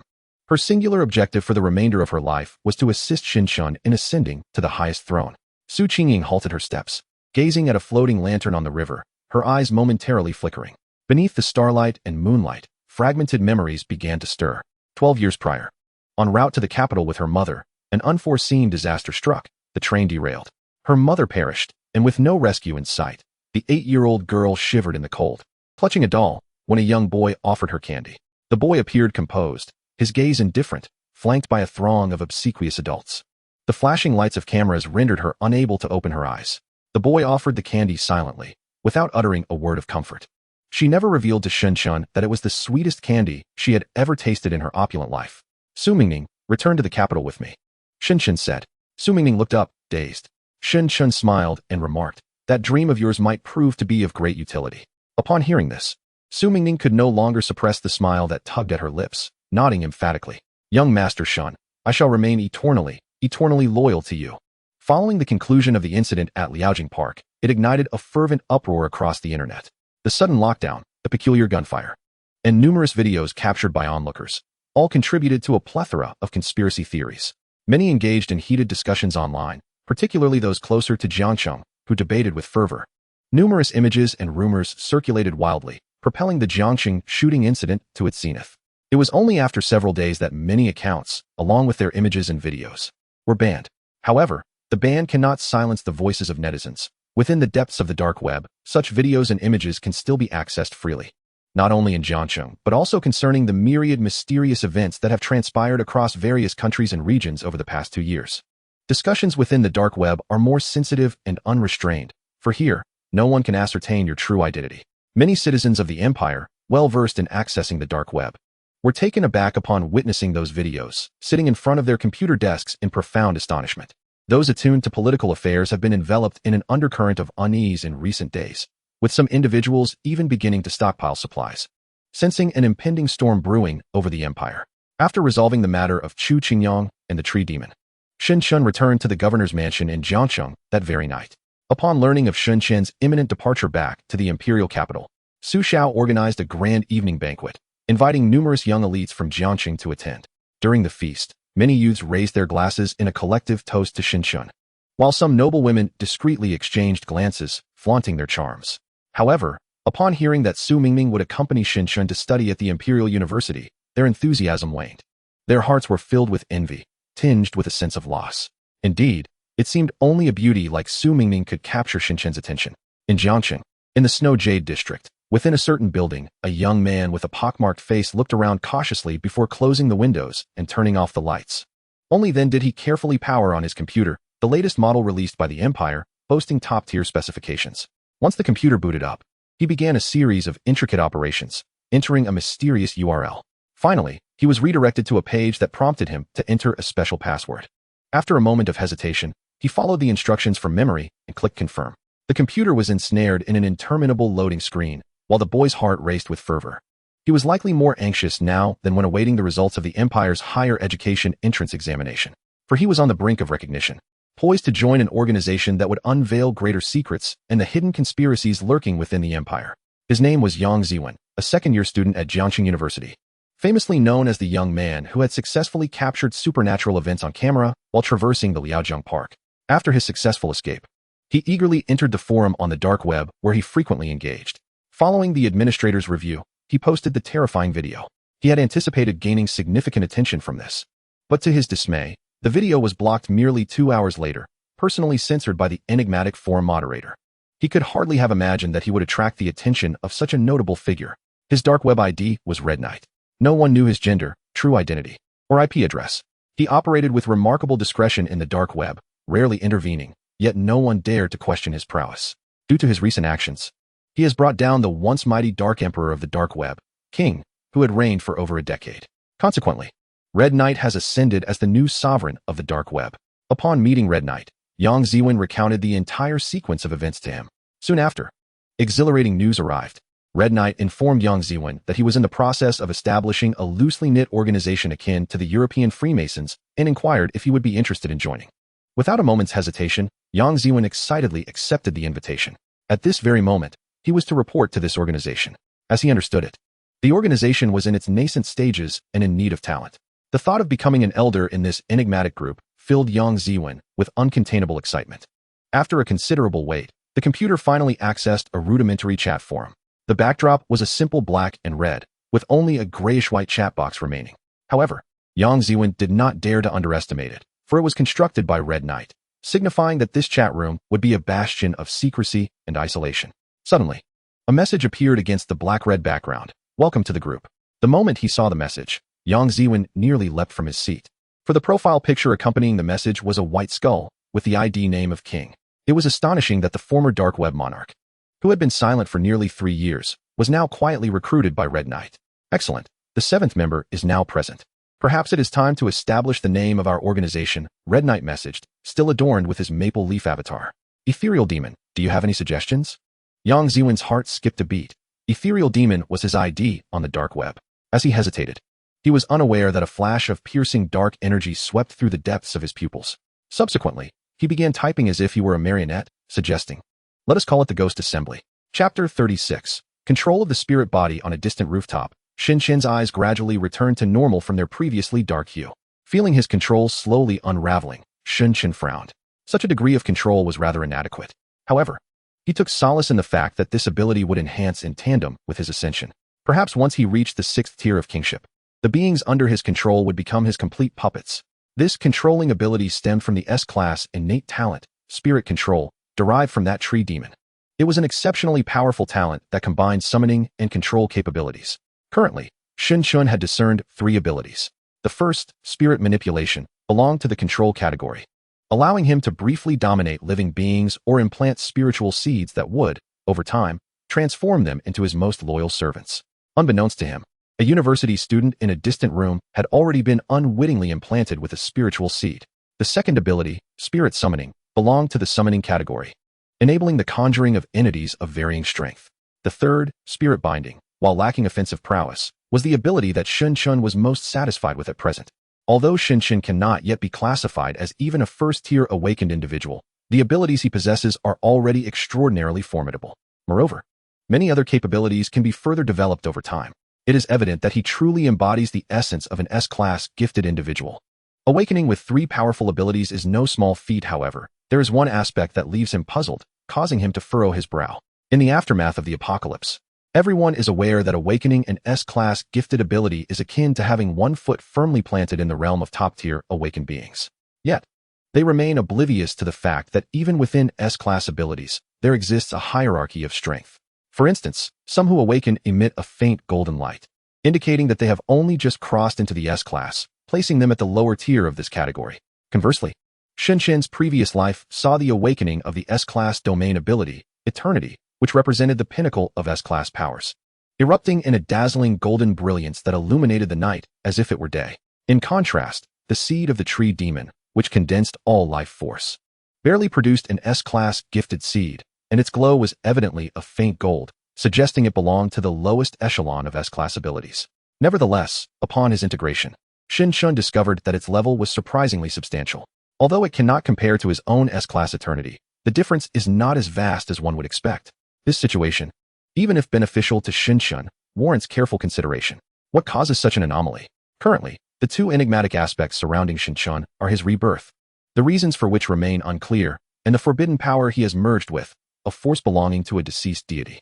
This deity is not one of the ancient gods worshipped on Blue Star, but represents a form of life, more noble, rare, and powerful than the creatures that descend upon the world. In his previous life, despite being a high-tier awakened human, he possessed scant knowledge of such beings. He once explored a thick black fog and stumbled upon an ancient ruin, expending considerable effort to reach the very core of this domain. To his astonishment, he discovered the remnants of a deceased deity, not a complete being, but a portion of its corporeal form. By the time he made this discovery, 5 years had passed since the onset of the apocalypse, and even the lifeless body of the deity emanated an aura so terrifying that Shinshin dared not approach. Upon his rebirth, the first thing he did was to mobilize the resources of the Shun family and the entire empire to conduct an in-depth excavation at the coordinates he provided. Initially, he harbored little hope, but the outcome surprised him immensely. Remarkably, within less than 2 years, they unearthed the ancient site. In that tranquil world before the arrival of the black fog, the deity's remains had weakened to a point where even ordinary individuals could covet its power. Throughout his rebirth, Shinshin repeatedly advised himself to proceed with caution and avoid all potential risks. Yet, upon glimpsing that divine arm, all caution was cast aside. How could he possibly resist such temptation? How could he turn away from such power? Thus, he has never belittled Su Mingxua from his past life. Strictly speaking, they belong to the same ilk, willing to take any risk for the sake of absolute power. While Su Mingxua faltered in his previous life, Shinshin finds himself amidst uncertainties in this new existence. Was it the rebirth that triggered this transformation, or was it the forbidden power that caused it? Shinshin still needed further verification. Before departing, he cast a sidelong glance at the boy with a pockmarked face in the distant room, a smirk flitting across his eyes.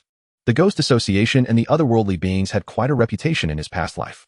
He had followed them and was unexpectedly present at the historic moment of the founding of the Ghost Association, a top-tier organization in his previous existence. Thus, he whimsically decided to nominate the Ghost Association as a playful jest. In this lifetime, let me leave a mark within your organization, Red Knight. Yang Ziwen shut his computer, his heart still racing. Truly, he had genuinely infiltrated this clandestine organization. He was even fortunate enough to have the naming rights to the Ghost Association. Although he was unsure why he had chosen this name, it increasingly felt appropriate. They were all connected through the dark web, after all. Each of them was akin to a ghost lurking in the shadows. In his excitement, he began to browse the forums on the dark web, only to discover that the video he had posted had been unblocked. Clearly, it was Red Knight who had facilitated this. He hastily clicked to view it, and was once again confronted with the terrifying tree demon that resembled a cinematic special effect. However, upon finishing the viewing, he fell into silence. The only notable difference was that any footage of the exceedingly handsome young man had been entirely cut from the video. Several hours later, as Yang Ziwen joyfully scrolled through the dark web, he suddenly heard a knocking at the door. Instantly alert, he rose and peered through the peephole, discovering a delivery man outside. I don't recall ordering anything, Yang Ziwen cautiously inquired. The delivery man, clad in a standardized uniform, glanced at his order and replied, "It's for this address. It's the prize from the Lantern Festival lottery. Your phone number 1, didn't you see the text?" Upon hearing this, Yang Ziwen checked his messages and found that he had indeed overlooked a notification from a few minutes prior. Dear user XXXXXXXXX, congratulations on winning the grand prize in the Lantern Festival lottery. You have received a beautifully crafted lantern. Only then did Yang Ziwen open the door and accept the package. Muttering to himself, I really won. How lucky is that guy, the second one? But wait, this lantern should have been delivered after the festival was over. It perfectly aligns with my stereotypical impressions of them. As he spoke, he opened the package to reveal a lantern with exquisite craftsmanship. However, he suddenly faltered, his legs trembling, as his teeth chattered at that moment. In his narrowed gaze, he saw a finely crafted business card lying beneath the lantern.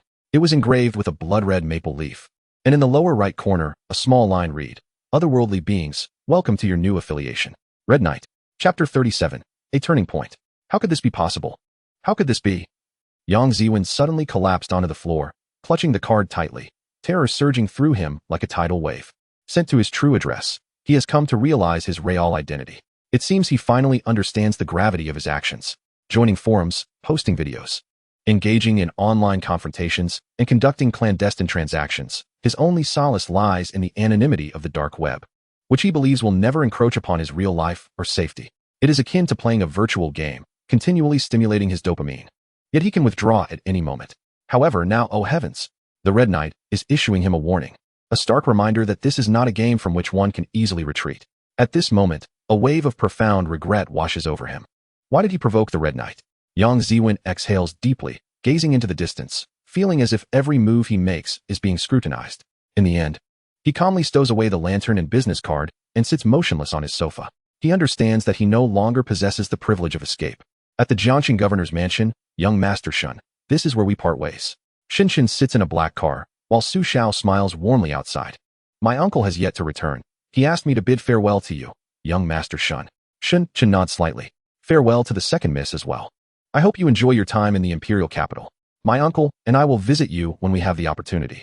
Su Xiao waves at the girl sitting beside Shinshin. Su Mingning's expression is cool, devoid of any anxiety about leaving her hometown for the imperial capital. Does Mingning have any matters to attend to? Shinshin inquires. Noticing Su Mingning shake her head, he adds, then let us set off.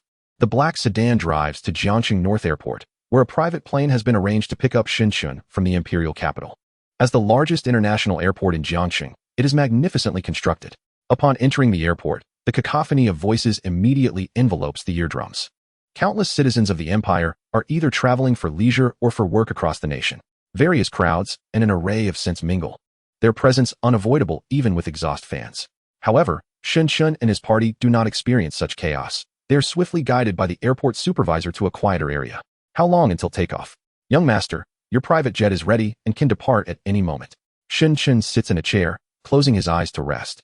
Accompanying him are only two individuals, Lan Shi and Su Mingning. The other attendants who journeyed with him to Jiangxing are behind, boarding a flight to the imperial capital. Yet Shinshin's destination is not the imperial capital, not for now. After all, he brought Su Mingning along to accomplish a specific task. A day prior, he had already made arrangements with his uncle, Shin Ming, the director of the Imperial Aviation Bureau, to ensure his arrival at that location is legitimate. Most flights nationwide will be affected.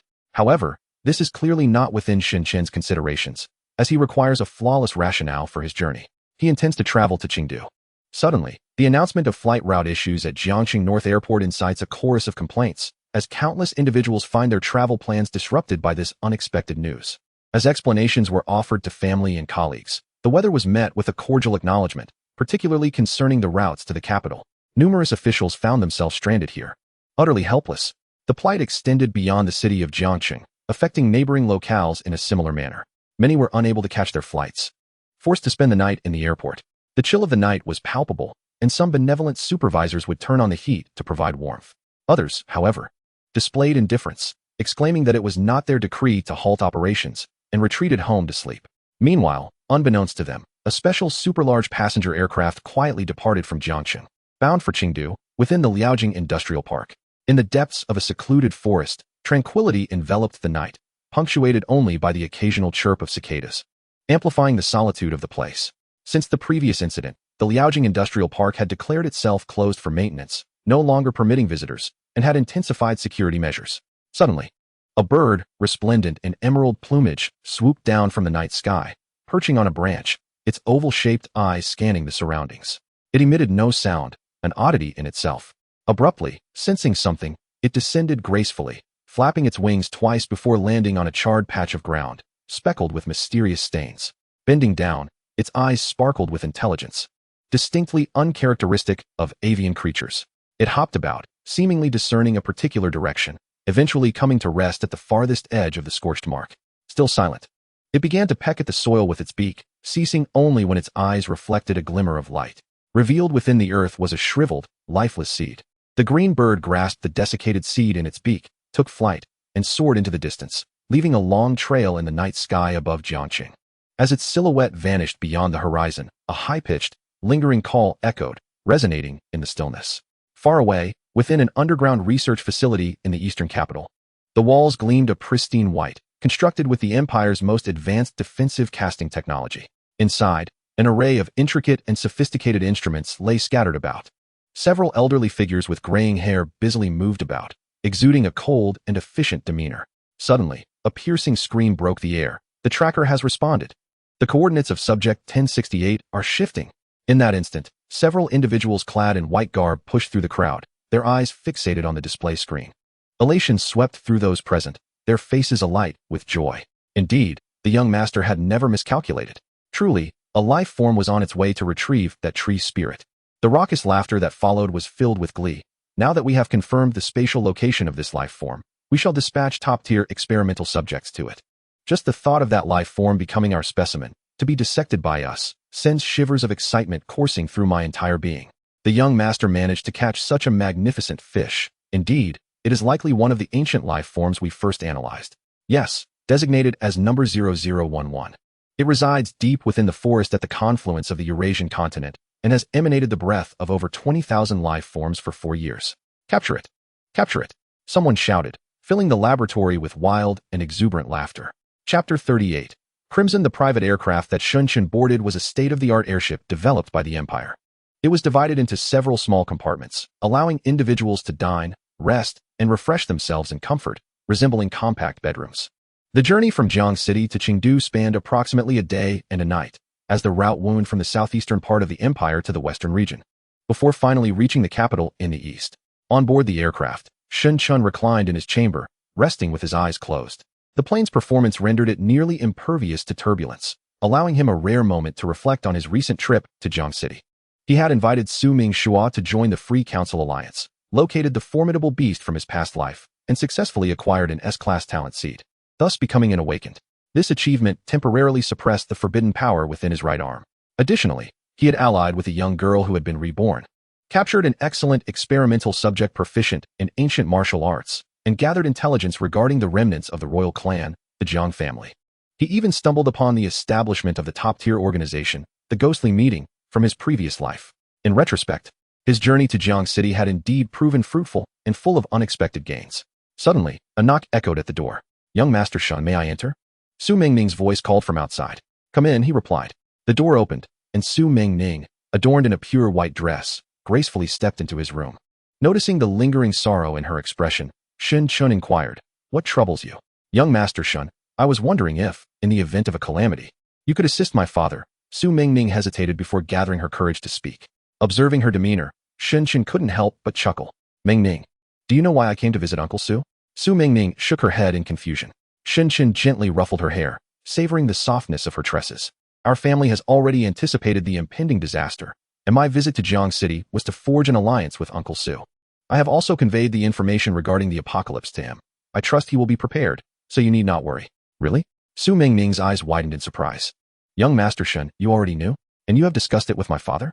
Everything had been arranged in secret, unbeknownst to her. "Oh." Su Mingming glanced at Shunchen, feeling a twinge of guilt. "I should take my leave." "Wait." Shunchen grasped her delicate wrist. "As smooth and white as mutton fat. You arrived just in time. I have something to give you."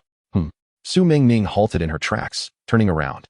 Her gaze slightly upward, her heartbeat quickening involuntarily. "What is it?" Shunchen did not release her. In his other hand appeared a pale pink seed. "Eat this." Suddenly, Su Mingming's gaze flickered, as if she had come to a realization. "Young Master Shun, I really don't need this," she stated. Shunchen uttered no more than a few words, merely responding with a calm demeanor. As she felt the strength and warmth of the man's grip on her wrist, Su Mingming gradually accepted the crimson seed and swallowed it. Upon witnessing this, Shunchen finally released her hand and, with an amused smile, inquired, "How does it feel?" To understand the cause of the peculiar transformation of her innate abilities, Shunchen knew he must control the variables. Both he and Su Mingming were reincarnators. Yet she possessed no mysterious powers. Thus, observing the strength of her awakened talent would reveal the origin of his own S-level abilities mutation. Moreover, He recalled that in his previous life, every woman in his harem was an extraordinary beauty, each endowed with remarkable talents. Even Su Qingying had awakened an A-level ability in the aftermath of the apocalypse. If this life's Su Mengning were to appear too ordinary, even under Shun Qin's protection, she might succumb to feelings of inadequacy as time passed. How do you feel? Do you sense any differences? Shin Chun continued to probe. I feel so hot. Su Mingning's cheeks flushed, her exposed, snowy skin radiating a rosy hue. In that moment, her legs weakened, nearly collapsing into Shun Qin's embrace. She grasped his arm with great effort, biting her lip as if striving to suppress something within. Observing her condition, Shun Qin felt a twinge of uncertainty. This situation indicated that she had successfully awakened, yet he pondered the nature of her newfound abilities. The fusion of innate talents typically bore a considerable risk of failure. At least in her past life, Su Mingning had not been so fortunate. Supporting her as she sat on the bed, Shen Chun sensed the subtle energy she was releasing, though he still found it challenging to ascertain. Young Master Shun, I want to. Su Mingning wrapped her arms around his waist, her voice soft and imbued with an intoxicating allure. Her eyes sparkled like the most resplendent moonlight, gazing intently at Shen Chun with a mixture of admiration and yearning. Feeling the warmth of the girl in his arms, Shen Chun swallowed hard and said earnestly, Mengning, you may not be entirely lucid right now. However, before he could finish his thought, she tightened her embrace. No, young Master Shun, I am very, very clear-headed right now. I understand that your lineage is so noble, and in the future, you will undoubtedly stand at the pinnacle of humanity. After the apocalypse, countless beautiful girls will surely admire you just as I do. Therefore, I have never dared to hope for your exclusive affection. I only wish to be by your side whenever you think of me. It seemed that Su Mingning had finally voiced sentiments she had long harbored within her heart, her breath momentarily faltering. Her voice gradually softened until it was barely audible. Yet with her current posture, how could Shen Qin fail to grasp her intentions? Her words also caused him to regard her with newfound respect. He had assumed she was merely a quiet girl, lacking fundamental understanding of the world, yet she was clearly aware of her circumstances, as well as those of Jiangsheng and himself. In such a moment, if Shen Chun were to feign the role of a gentleman, it would indeed be an insensible act. Shen Qin gently lifted Su Mingning's chin, seizing the moment to scrutinize her visage from close range. Her eyes concealed the brilliance of stars and moons. Her nose was delicately refined, her skin a pristine white like freshly fallen snow, and her lips bore the natural hue of a blooming rose. The harmony of her features created a countenance that could captivate countless hearts.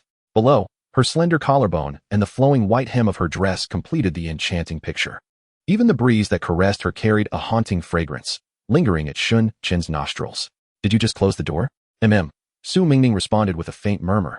As Shen Qin pulled her onto the soft white bed, feeling the warmth of a man pressing against her, she shut her eyes. The slight tremor of her shoulders betrayed her nervousness, anticipation, and yearning. After all, regardless of past lives or the present, this was her first experience of such intimate proximity with a man. There's no need to be anxious. Chapter 39. Huang Xiao. How long until we reach Chengdu?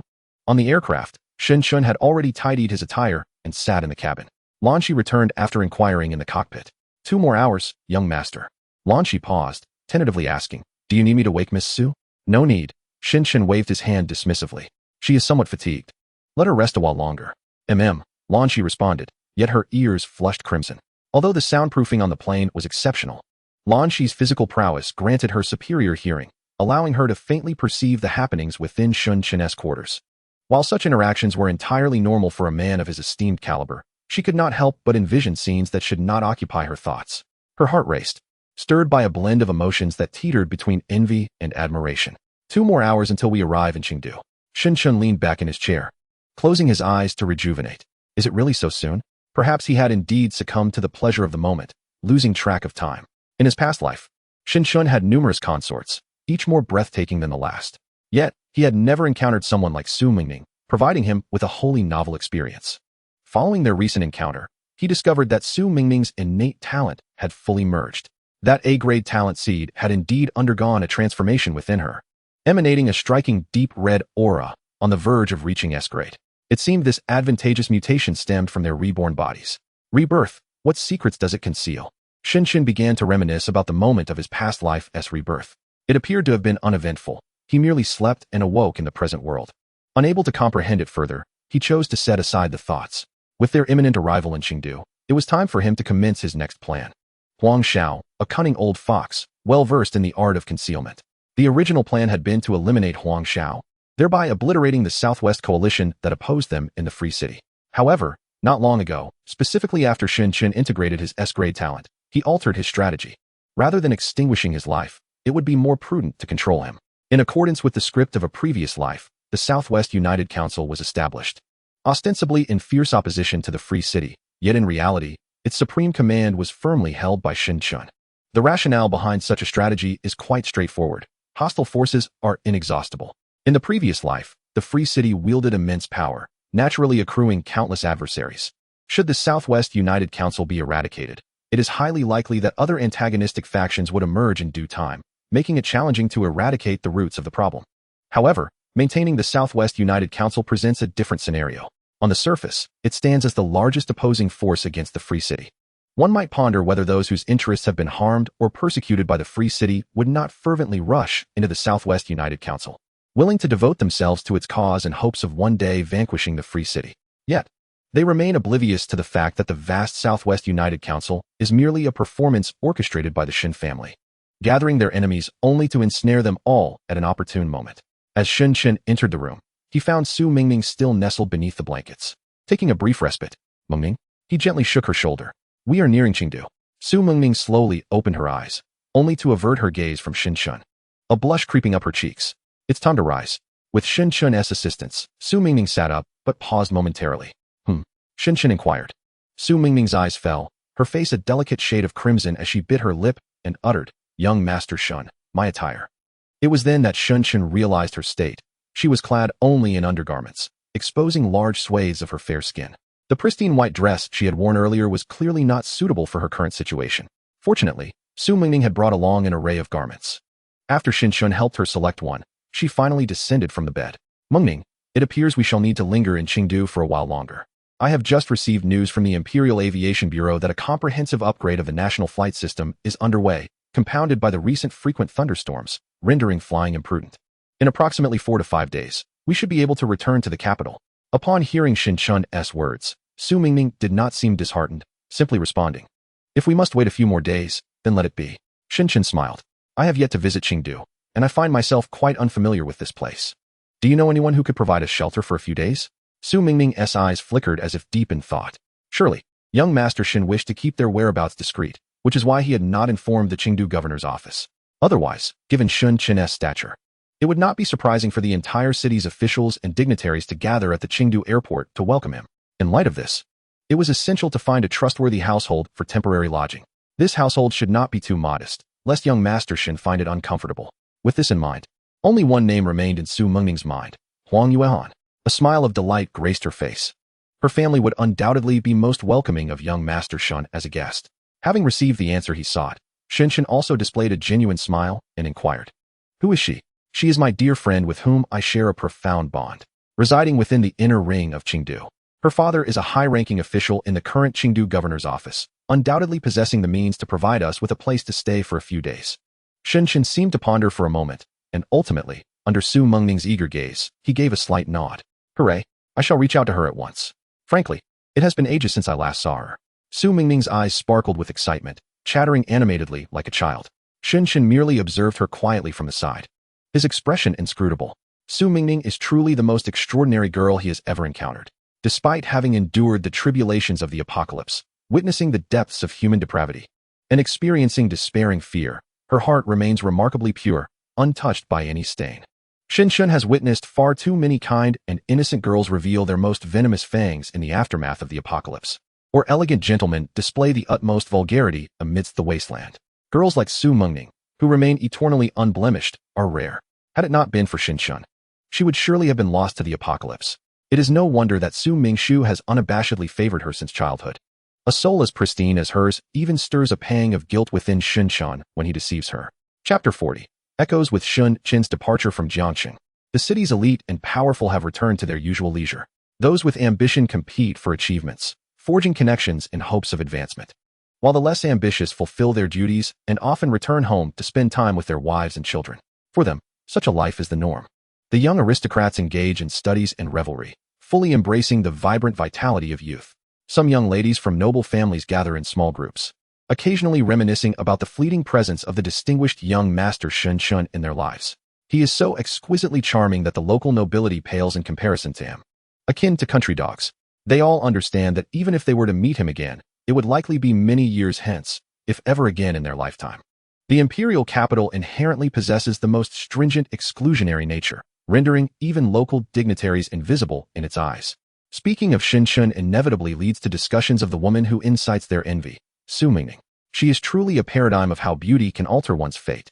Once she aligned herself with the eldest son of the Shin family, she ascended to the most prosperous and flourishing realm of the empire, her circumstances vastly different from theirs. In recent days, the upper circles of Jiangcheng have been abuzz with sensational gossip. Have you heard? Su Qingying is heading to the eastern capital. What is the big deal about her going to the eastern capital? Given the Su family's status, transferring her enrollment should be quite simple. Oh, you don't understand. It's said that Su Qingying has nearly severed ties with her father. Is that so? Someone gasped in surprise. Su Qingying has never had a harmonious relationship with the Su family. That much is true. With her temperament, it would be suspicious if she got along with anyone. Someone scoffed. I happen to know a bit of inside information. Hurry and share, sister. The girls immediately surrounded her, their eyes sparkling with intrigue. Ahem. I implore you not to spread this further. I only heard it from my father, and it may not be entirely credible. Do not keep us in suspense, dear sister. It concerns the head of the Su family, who, over 2 decades ago, strayed from fidelity. As soon as the words fell, a chorus of gasps filled the air. It is said that after his marriage, he suddenly developed a passion for a girl who appeared from nowhere, and he loved her with fervor. This girl, initially afflicted with a terminal illness, was miraculously saved by an elderly sage from the mountains. Is it the kind of sage commonly found in novels and dramas? I vaguely recall my brother mentioning one from Cloud High Mountain, reputed to be exceptionally powerful. But that is of little consequence. What happened next? It seems that as Su Qingying matured, she became aware of this situation and developed a mutual disdain with that gentleman. This time, it appears that she has decided to abandon pretense and simply confront the truth. But what of that girl? Who knows? You might as well inquire with that gentleman. The laughter that ensued was infectious, with many young ladies unable to contain their amusement. Sun Yun concluded a long day of work and finally found leisure returning home. His wife had prepared a meal and awaited him eagerly. Their daughter had yet to return from school, although their family life had diminished significantly over the years.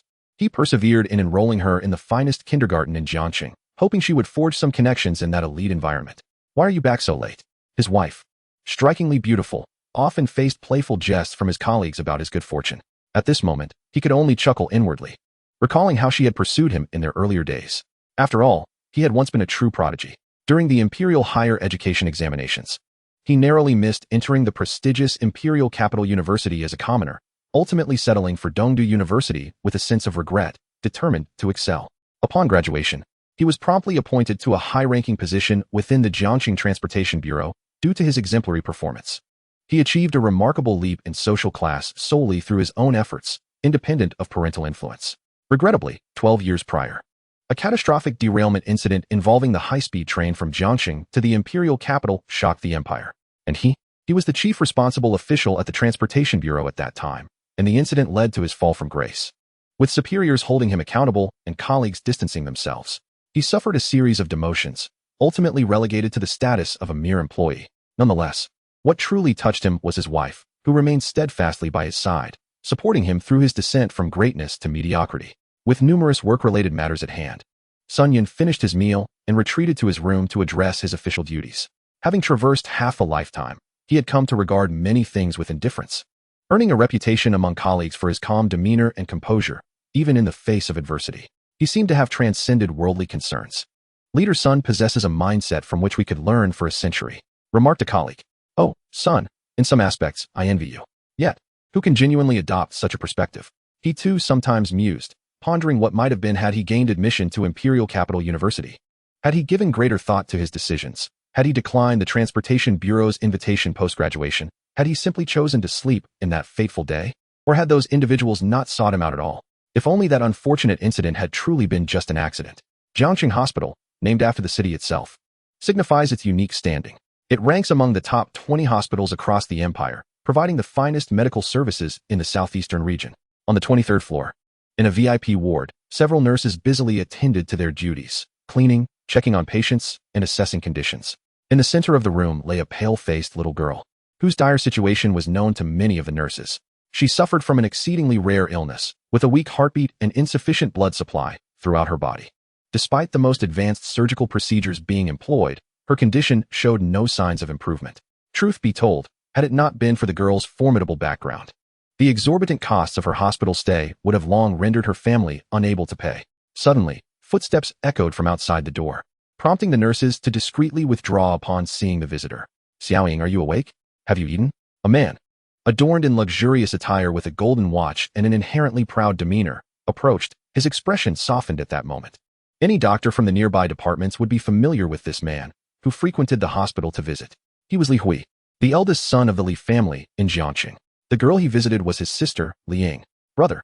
Upon seeing him, the girl immediately tried to sit up, but he gently restrained her. "You need to rest well. Look what I brought you." He revealed a delightful toy hidden behind his back and presented it to her. "This is a collectible toy from the foot of Yunshao Mountain, not available for sale." Li Hui exclaimed with exaggerated pride. "You see, your brother has quite the knack for picking the right one." The little girl embraced the toy, inhaling its scent, her expression brightening. "Brother, you are amazing." After spending some time chatting and playing with her, Li Hui slowly made his way to the balcony, lit a cigarette, and dialed a number. "Hello, what is the situation?" came the voice of Su Xiao from the other end. Li Hui fell silent for a moment before responding. "Not good. Details?" "The director says her condition has mutated beyond their comprehension." A rare silence fell on the other end of the line. For one of the top 3 hospitals in the southeastern region to be baffled by a case, it was hard to fathom the severity. "So, have you made a decision?" "If I speak to Su Mingming, transferring your sister to that hospital in the capital shouldn't be a problem. After all, Su Mingming is now affiliated with that young master, and her influence in the capital commands respect. Moreover, she is simple-minded and pure-hearted. She is unlikely to refuse a small favor. If it were Su Qingying, they probably wouldn't even dare to broach the subject." With this thought, Li Hui acquiesced. "All right, Su Xiao agreed readily. However, this time, Li Hui noticed an unusual silence from Su Xiao, who rarely let the call linger. "What's wrong?" After a long pause, Su Xiao finally spoke. "How many years have we known each other?" 17 years. 17 years and a few months? "Su Xiao, are you feeling unwell today?" "Just a few months." After a moment of silence, 7 months. "Back in kindergarten, you stole my spot, and I ended up beating you up." A cold laugh echoed from the other side. "How could I forget that it was you who cried out for your mother after I had bested you?" The two exchanged barbs for a few moments before an eerie silence enveloped them. Li Hui could likely surmise what was to come. For the noble families of the empire were engulfed in an inexplicable panic. 17 years, Su Xiao repeated, then added, "Things are not looking good, my friend. I wish you the best." Li Hui gazed at the phone after the call ended, staring out at the distant river view, an inexplicable heaviness settling in his chest. Meanwhile, in a lavish mansion elsewhere, Su Xiao reclined on the sofa, carelessly tossing his phone aside. His typically cynical eyes bore an unusual hint of confusion. "My friend, this is where our words end."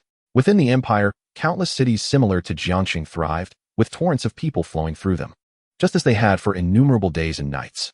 On the subway, on overpasses, along the streets, and within the housing market, a diverse array of individuals busied themselves, unwilling to engage with one another. Their time was consumed by work, study, socializing, and the demands of modern entertainment, their spirits taut like a stretched string, seemingly on the verge of snapping, yet strangely resilient for decades. Occasionally, during a rare idle afternoon, or in the few moments of leisure after completing work, or while gazing into the distance after finishing homework, a thought would inexplicably rise within. Would it not be better if the world were to end? Chapter 41. The impoverished girl in the southwestern region of the empire. If one were to gaze down from the heights of the imperial satellites, they would discern the vast expanse of deep yellow soil in the west. It was not a desert of swirling sands, but rather an unbroken series of parched mountains. In stark contrast to the prosperous economy of the Eastern Empire, this area lagged significantly in both economic development and resources, with the wealth gap being the most pronounced in the empire. Limited by local resources, the cities that arose upon this land were constructed with a certain grandeur. A few of these cities rivaled the first-tier cities of Eastern Empire, with Chengdu being one of them. Chengdu, the fourth ring district. Although Chengdu ranks among the top 3 large cities in the Western Empire, it is still rife with numerous impoverished areas. Such a reality is unavoidable in most prosperous cities of the empire. The fourth ring district stands as the most extensive of Chengdu's many impoverished neighborhoods. Its layout resembles a fan, sprawling across the southern part of Chengdu, where shopping centers and real estate are replaced by textile factories, electronics plants, and various types of manufacturing facilities. These establishments not only discharge sewage and foul odors daily, but also emit a cacophony of noise incessantly. No one reports these grievances to the authorities, for the residents here represent the lowest strata of Chengdu's populace. Dignified employment is scarce. Individuals either languish in unemployment at home or toil in nearby factories, selling their meager labor for a few meals. On ordinary days, even the affluent of Chengdu, let alone the middle class, would not venture into such places. It is as if, upon entering, the very air becomes tainted. In a dilapidated rental unit, a voice called out, "Muyen, your mother is reaching her limit." "Oh, what does that have to do with me?" In a dimly lit room, a man and a woman confronted each other. The man, with a sinister expression, leaned against the sofa, incessantly clicking on his computer, his gaze never lifting, his tone devoid of emotion. The woman, clad in the most unassuming attire, could not conceal the stunning beauty of her visage. Her eyes, a pale hue reminiscent of autumn waters, and her skin, as delicate as fine porcelain, rendered her a graceful figure, akin to a blue lotus. Even in the absence of any makeup, her countenance illuminated the darkened room with a subtle radiance. At that moment, she maintained her composure, gazing intently at the man. He continued to smirk intermittently, his screen displaying a live-streaming platform where a heavily made-up woman laughed flirtatiously, clad in revealing attire, her voice sultry. Eventually, the beautiful girl exhaled as if resigned to her fate and turned to leave.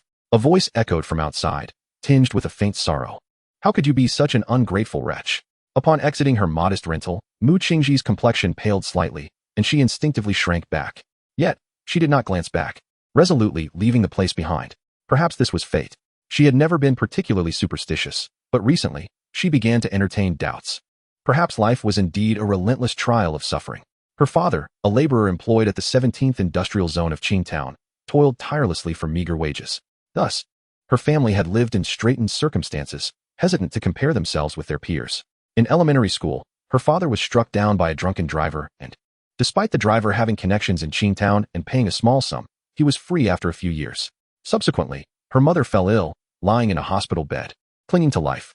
For years, she worked multiple jobs to repay debts. She held a part-time position at Qingtown University. It was not excessively taxing, yet she often endured ridicule from certain students. Of course, there were times when strangers mistook her for a student. She would often wish that were true. Yet, she was not particularly bright, and her grueling work drained her time and energy, leaving no room for contemplation of other matters. Within the university, she frequently overheard others recounting their vacation experiences, travels to various cities and attractions across the empire. What sights were there? What places to check in? It felt as though she had glimpsed another world, one she had only learned about through the internet. She had heard that in the empire's capital, there existed the most advanced medical system. She yearned to take her mother there for treatment. On a day when she tried to inquire about the hospital's fees, she ultimately decided against it. Much like her initial intention to pursue legal action against the drunk driver, she abandoned the notion upon seeing the influential figure looming behind him. As Mu Qingji walked through the narrow alley, night had fallen, and the cold wind bit at her. The air was thick with the stench of smoke and decay, and the buildings were generally dilapidated. As she walked on, she felt a dampness at the corner of her eyes. To her surprise, she found herself crying. She hadn't wept on the day her father died, nor on the day her mother was hospitalized. Not even when she collapsed from exhaustion after working 4 jobs late into the night. Why, then, was she crying today? She lifted her head, hoping the wind would dry her tears, only to suddenly spot a long streak across the sky. Mistaking it for a shooting star, she quickly clasped her hands together and made a wish. Upon opening her eyes and taking a closer look, she realized it was an airplane. An airplane, indeed, one she had never boarded before. Where might it fly? Would the scenery be breathtaking? Who were the souls within, and what stories did their lives hold? Surely, they could not be too dismal. Mu Qingji shook her head and continued forward, unable to stifle a sneeze. The reason she mistook the airplane for a shooting star was due to a chronic ocular ailment recently diagnosed. Alas, she was on the verge of blindness. If all went as expected, on board, Shun Qin sat alongside Su Mengning, who was animatedly recounting tales while he listened in quietude, with nothing else to occupy her. Su Mengning sought to elaborate on the details of their past lives. Ah, indeed, something dreadful had transpired in Chengdu. What was it? It was the eyeless Green Corpse King. Su Mengning feigned seriousness, adopting the tone befitting a horror storyteller. Upon hearing the name, Shun Qin offered a faint smile. How terrifying! Seemingly encouraged by Shun Qin's response, Su Mengning continued her narration. However, her account was rather vague, merely reflecting the information available to an ordinary person in their previous life. Yet, Shin Shun was well aware of the zombie she mentioned, one that had left an indelible psychological scar on many top-tier awakeners during the early days of the apocalypse. The eyeless green corpse.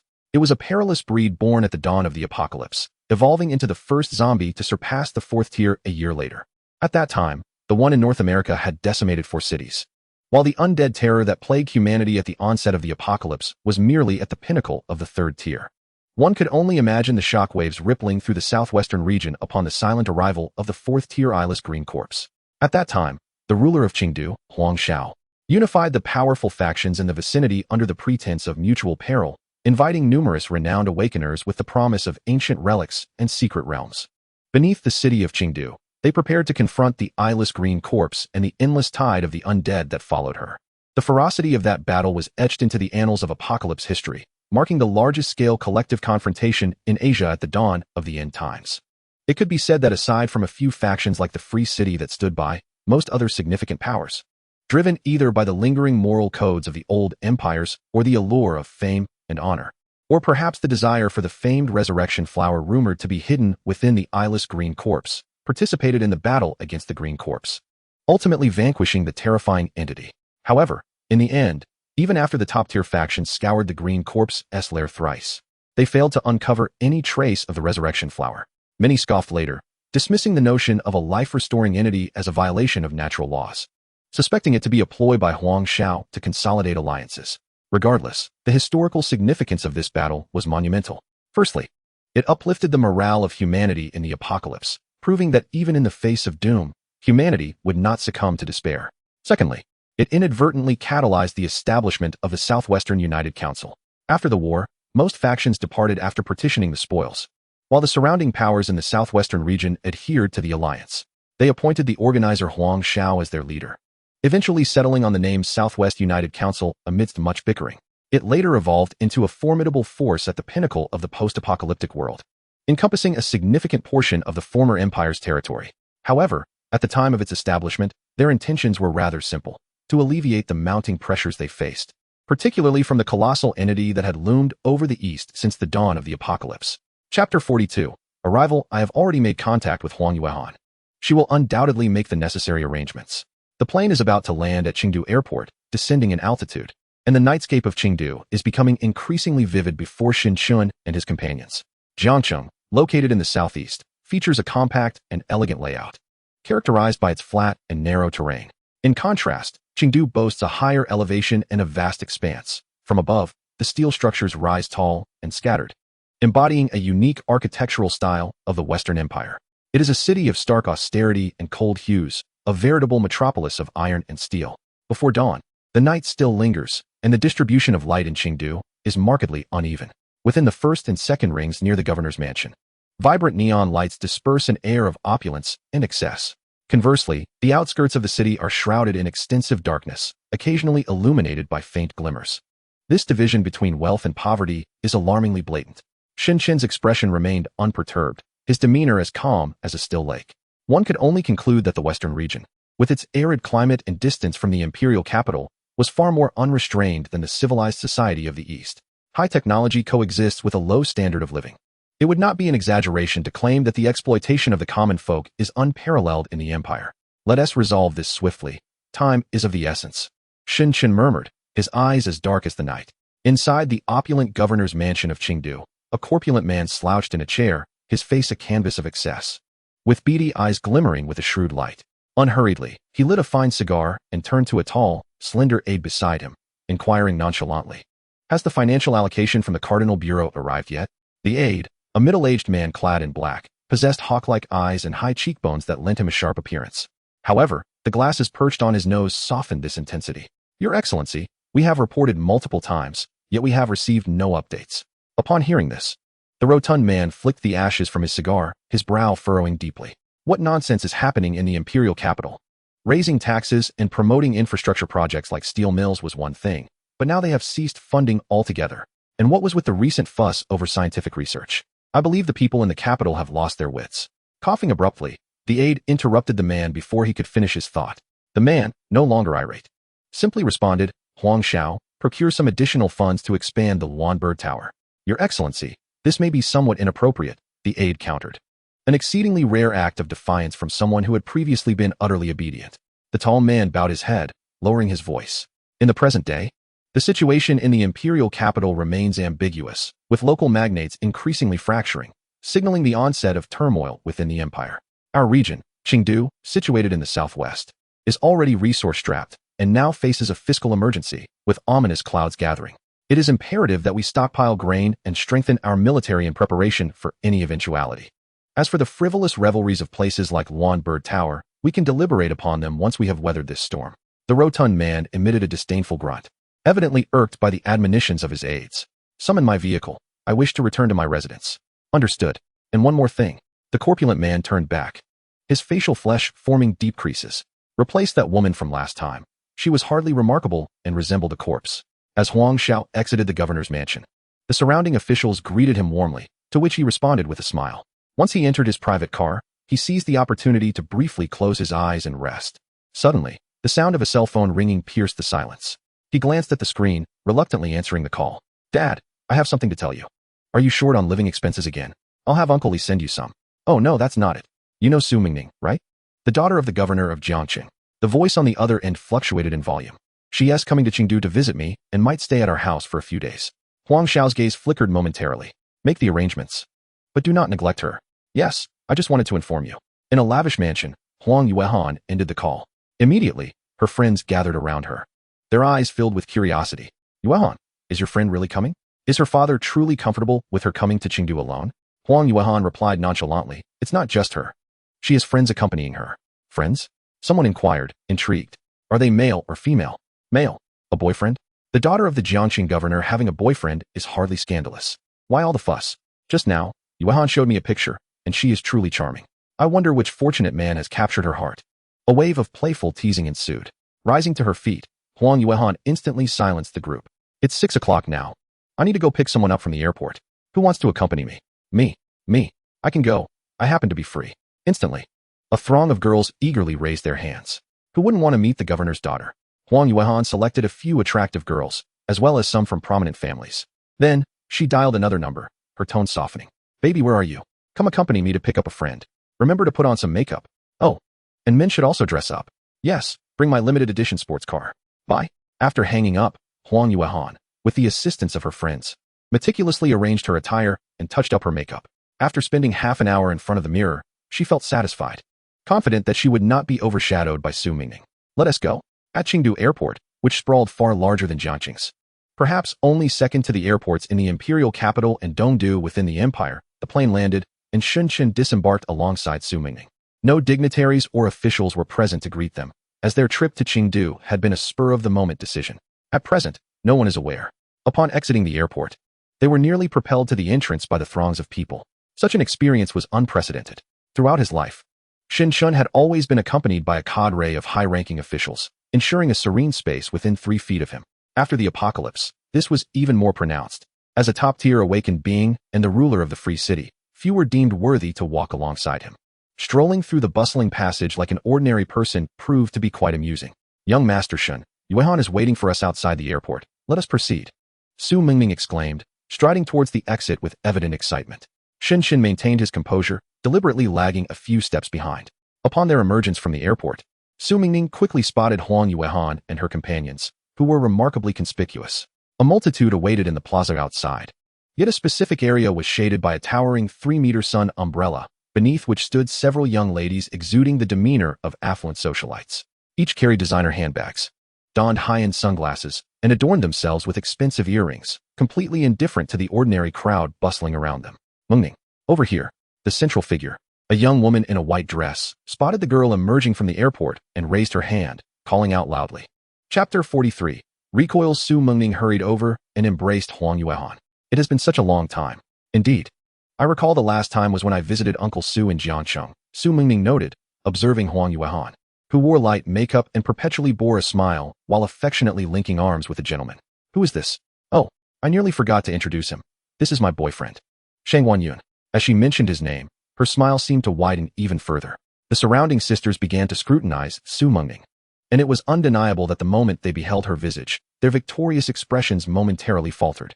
Was she not at least 10 times more stunning than her photographs? However, in their own territory, they would not show any signs of weakness. Shang Wanyun was the 4th son of the illustrious Shangwan family in the capital and a distinguished student of the Imperial University. Someone laughed and introduced him. With an implicit meaning, Su Mingning paused, taking in the sight of the man. Clad in white, with dark hair and a complexion so fair it appeared as though he wore makeup, he bore an air of spirited handsomeness. To her surprise, he was indeed from the Shangwan family. It was no wonder Huang Yuehan was so infatuated with him. For the Shangwan family was one of the few ancient clans in the capital, a formidable entity with influence spanning the empire. If one were to identify a family of equal stature to the Shun family among the top-tier clans, the majority would undoubtedly mention the Shangwan family. "Hey, sister, where's your boyfriend?" someone inquired. It was then that Su Mengning realized, glancing back at Shun. Unsure of how to address him in front of so many people, she hesitated, knowing that young Master Shun preferred to remain low-key. Yet, there was no need for her to call out. Shan was already approaching slowly from the distance. Today he was clad in a long black coat, his visage as strikingly handsome as ever. The presence of the distinguished ladies at the scene left them momentarily stunned. Huang Yuehan slowly covered her mouth, finding the individual before her somewhat familiar, yet unable to place them at that moment. At this juncture, she perceived her companion, Shanggan Yun, stiffening beside her. "Senior Shin, you have unexpectedly arrived in Qingdu," exclaimed Shanggan Yun, her pupils trembling with astonishment as she struggled to voice her surprise. "Who are you?" Huang Yuehan inquired. "I am a sophomore at the Imperial Capital University. I have long heard tales of your renown within the school, and it is a surprise to meet you here today," Shin replied. As a senior at the same esteemed institution, Shin had become a legend in his own right. Among the Empire's myriad universities, many considered Imperial Capital University unparalleled, its significance rivaling even that of national defense. The admission process bypassed the Empire's standardized examination, opting instead for its own rigorous assessments. Those fortunate enough to gain entry were often backed by formidable political connections or hailed from ancient aristocratic lineages. Alternatively, they were truly extraordinary intellectual prodigies, possessing unparalleled acumen and abilities that eclipsed those of ordinary individuals. Indeed, any student from Imperial Capital University would proudly carry the institution's name, basking in the envious gazes of others wherever they ventured. Yet, Shin was an exception. The university took pride in him. The president of Imperial Capital University had personally extended an invitation to Shin, leaving countless freshmen in awe. His record at the university was nothing short of exemplary. He became the student council president in his first year, stepping down only after completing the equivalent of a 4-year curriculum in just 1 year. Subsequently, he engaged in numerous influential projects and amassed a plethora of accolades. Though Shin seldom graced the campus with his presence now, tales of the esteemed senior continued to circulate within the university. "Hello," Shin greeted warmly, while Huang Yuehan and her companions stood transfixed, gazing at the man before them, their minds adrift in the clouds. Shanggan Yun, though merely a secondary son of the Shanggan family, had already garnered their admiration and adulation. Yet, whom had they encountered? The legendary firstborn son of the Shin family. The man unanimously deemed the epitome of perfection by countless women. "Mother, I feel as though I might suffocate," Huang Yuehan thought. If, prior to their arrival, she had entertained thoughts of subtly competing with Su Mengning, the instant she laid eyes on Shin, such notions vanished entirely. Instead, an unquenchable enthusiasm for Su Mengning surged within her. "My dear sister, let us hasten home. The crowd outside is overwhelming, and the car is ready. Mengning, quickly, let us board. And Master Shin, we shall discuss everything at home. You may stay as long as you wish, haha." "What are you doing, Shanggan Yun?" Huang Yuehan interjected. "Yuehan, this vehicle can still accommodate one more person. Step aside, you're crowding Master Shun and Mengning. Don't you have something to attend to?" Huang Yuehan ushered Shin and Su Mengning into the car, speeding away, leaving her friends and boyfriend behind at the airport. Nevertheless, her companions bore no resentment, each smiling as they climbed into their own vehicles and departed. At last, only Shangwan Yun remained, standing in place with a face full of dejection. After a while, he slowly walked in a certain direction. Upon turning a corner, the disappointment on his face abruptly vanished, replaced by a solemn expression. He took out his phone and slowly dialed a number. In a voice barely above a whisper, he conveyed, "A significant incident has occurred. X has arrived in Qingdu." 2 hours later, the vehicle reached Huang Yuehan's residence. Upon entering, a tall, slender middle-aged man approached, exchanging pleasantries with Shin and Su Mengning. Huang Xiao. Shin was well acquainted with him. Huang Yuehan, beaming with joy, ushered them inside. The luncheon was already prepared. The head butler also came forward to pay his respects to Shin, observing the customary etiquette. To be frank, faced with Huang Xiao, who was still an ordinary individual, Shin had no desire to squander even a moment. Despite not being a first-tier awakened, his extraordinary power was lamentably weak. However, the distinction of the awakened lay in their near-celestial disparity from ordinary people. "Uncle Huang, due to the unexpected turn of events in Qingdu, I prefer that this remains confidential. I hope for your understanding." Shin donned a gentle smile and extended his hand to Huang Xiao. Huang Xiao appeared momentarily taken aback, then reciprocated with a smile. extending his right hand to shake Shen Chen's. In a realm imperceptible to the naked eye, Shen Chen's right hand glimmered with a resplendent, ethereal light. A seed of spiritual essence, imbued with Shen Chen's will, slowly extended into Huang Xiao's body, aiming to take root in his brain. This was the advantage afforded by the disparity in information. Regardless of how formidable the future might be, prior to the impending apocalypse, all could be meticulously controlled by me, becoming my most loyal servants. Since his rebirth, with the aid of the Shen family, Shen Chun had acquired innumerable advantages, consolidating the eastern capital, selecting talents, forging alliances, researching the black fog, and conducting mass experiments. Now, this once-renowned overlord of Qingdu was on the verge of becoming my subordinate. In Shen Chen's gaze, the seed of spiritual essence reached Huang Xiao's brain, taking root. Shen Chun, my young friend, what troubles you? Your complexion has turned quite pale. I am fine. Shen Chun replied, struggling against the dizziness in his mind as he seated himself, his lips slightly pallid from the backlash. A flicker of ominous intensity passed through his eyes. This was the first time that events had deviated from his expectations. Deep within Huang Xiao's cerebral cortex, a black seed, akin to the spiritual essence, had taken root and corrupted his mind. Chapter 44. The Malevolent Spirit, but how could this be possible? As Shen Chun savored the pastries on the table, his mind was rife with contemplation. Huang Xiao was destined to be the future overlord of Qingdu. Could it be that he had already been controlled before the apocalypse? Was the leader of the top-tier alliance in his previous life secretly a puppet of another? This thought arose, and even Shen Chun felt a rare twinge of absurdity. In his past life, Huang Xiao's status ranked among the top 5 within the empire, his reputation only slightly inferior to Shen Chen's. If he truly were under someone else's control without revealing any signs, then that unseen individual was indeed quite formidable. Young Master Shen Chun, are you heading to Qingdu for the anniversary celebration of Qingdu University? Huang Yuehan inquired tentatively while pouring tea for Shen Chun. No, Shen Chun replied with a smile, finally taking a proper look at her. She was the daughter of Huang Xiao, and though her features were quite attractive, her attire was rather gaudy. Information about her was scarce in his previous life, likely due to Huang Xiao's protective nature. Oh, Huang Yuehan immediately stepped back, her demeanor humble. In the presence of Shen Chun, girls from across the empire could not help but feel inferior. Huang Xiao, sipping his tea, remarked with a smile, speaking of which, I have a bit of a connection with young Master Shen. I, too, graduated from the Imperial Capital University in my youth. He crossed his legs casually. Unlike other high-ranking officials who tended to be more reserved around Shen Chun, a self-deprecating smile appeared on his face. Unfortunately, my grades were rather poor, far from your father, Lord Shen Fei's cohort, and I was unable to remain in the capital, haha. Shen Chun observed Huang Xiao, who now donned glasses that lent him an air of intellect. It suddenly struck Shen Chun that Huang Xiao was no longer even the governor of Qingdu, merely a staff member in the governor's office. After some idle chatter, Huang Xiao returned to his study to work, while Huang Yuehan took Su Mengning to the bedroom. Her curiosity about Shen Chun piqued. Seated on the sofa, Shen Chun pondered for a moment, a thought beginning to take root in his mind. His current strength was still insufficient. He was quite far from becoming a first-tier awakened. As for the demonic seed in Huang Xiao's mind, merely gauging its magical potency suggested that the creature was on the cusp of reaching the first tier. This realization sent a shiver down Shen Chun's spine. It was merely the prelude to the apocalypse, and this creature was already nearing the first tier. Surely, even the notorious apex beasts of his past life could not boast such potential. Shen Chun felt a surge of intrigue, although his awakened source power paled in comparison. Capturing it using that forbidden force would undoubtedly be feasible. He raised his gaze, recalling Huang Xiao's normal demeanor, indicating he was likely unaware of his own situation. Let us stir the waters a bit more, he thought. Uncle Huang. Shen Chun rapped on the study door, and upon receiving a response, he politely entered. Oh, young Master Shen, what brings you here? Huang Xiao inquired, seated comfortably in an armchair, having just removed his glasses. The plane cannot take off yet. It appears I will have to trouble you for a few more days. Shen Chun wore an apologetic expression, seemingly burdened by the inconvenience. Huang Xiao paused for a moment before quickly rising.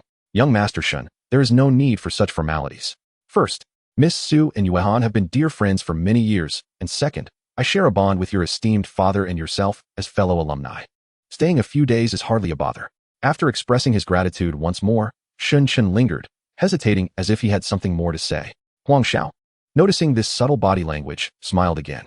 If there is something on your mind, young Master Shen, please feel free to speak.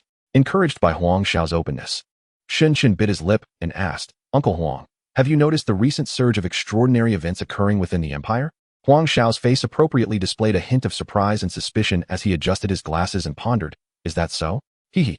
I am usually preoccupied with affairs in Chengdu and have not paid much attention to external matters. Yet, it seems you are quite adept at feigning ignorance. Shinshin couldn't help but smile inwardly.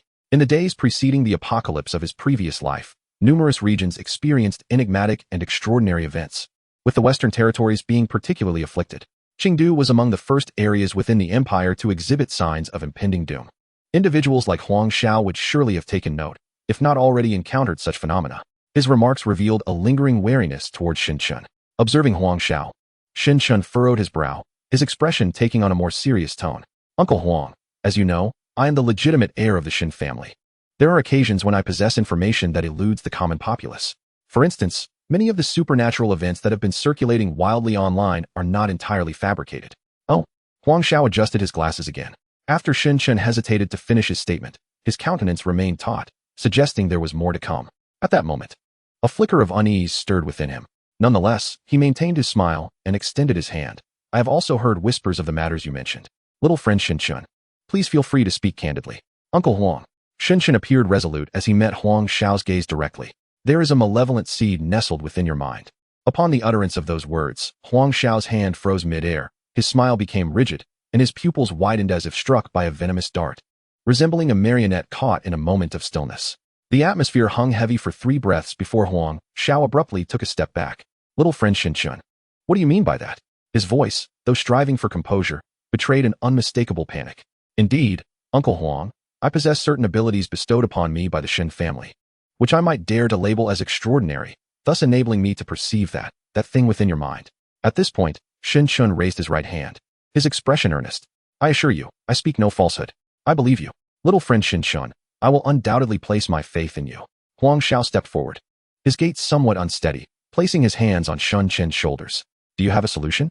I mean, can you rid me of that? Feeling the intensity of Huang Xiao's gaze, Shinshin shook his head. I cannot, Uncle Huang. I can only sense its presence. Perhaps you could accompany me to the imperial capital. They surely have methods there, and my father will undoubtedly know what to do. The imperial capital? Huang Xiao paused momentarily. You want me to go to the imperial capital? Impossible. Who would dare venture there at present? Yet, upon witnessing the sincerity in Shinshin's eyes, he suppressed his words and only murmured, there are many matters requiring my attention in Chengdu. I cannot leave at this time. But, Uncle Huang, we cannot guarantee what influence that thing may exert upon you. Huang Xiao stared at Shinshin for 2 seconds before turning away. I cannot leave Chengdu at this moment. He then silently reflected, Shinshin, are you not aware that the area surrounding the imperial capital was recently purged of numerous factions by your Shin family? You truly act without regard for the consequences. If I were to encounter your father, it is likely I would never return to Chengdu. At this moment, Huang Xiao harbored a thought, yet he deliberately strolled around the study for a while longer. Dear Shinshin, I have suddenly recalled a place that might hold a solution. That afternoon, Huang Xiao took Shinshin to the foot of a mountain west of Chengdu. Please wait here for a moment. I shall return shortly. Huang Xiao said before ascending the mountain alone. As Huang Xiao ventured farther away, the worry on Shinshin's face dissipated, replaced by a profound yawn. He then shifted his gaze to the towering temple in the distance. Amidst the ethereal mist, the faint sound of ancient bells resonated. Nestled within a lush bamboo grove, several temples rose majestically, their yellow walls and red tiles exuding an aura of an ancient empire. Though not grand in scale, they inspired reverence, with the central temple emblazoned with the 3 characters Ming to see in elegant script. Indeed, he thought to himself, before the apocalypse, many supernatural forces manifested most frequently in temples, Taoist sects, and ancient legendary feng shui sites. The capital city and the eastern city were no different. However, the resurgent supernatural forces there were either subdued by the Shin family or obliterated. Prior to heading to Jiangcheng, he had personally orchestrated the downfall of a stubborn faction. At present, the apocalypse had yet to arrive, and all supernatural powers were limited and constrained. The Shun family had effectively eradicated all opposing forces solely with the military they commanded. Soon, Huang Xiao hurried back down the mountain, his expression more grave than before, suggesting he had received a dire diagnosis. Uncle Huang, what news? Is there a remedy? Shinshin inquired with concern. Huang Xiao solemnly shook his head and then spoke slowly. The elders lent me a talisman, which is said to guide and sense malevolent spirits. However, I currently lack the means to decipher what resides in my mind. Upon closer inspection, Shinshin indeed saw that Huang Xiao held a palm-sized disc.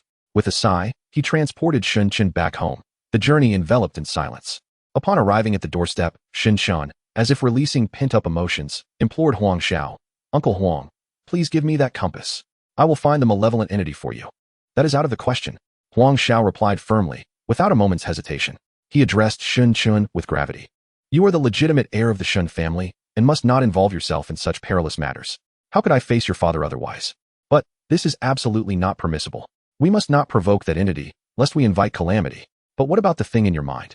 I will seek out some extraordinary individuals to contemplate a solution, but whatever the outcome may be, we can only await fate. As Huang Xiao concluded, he sighed subtly.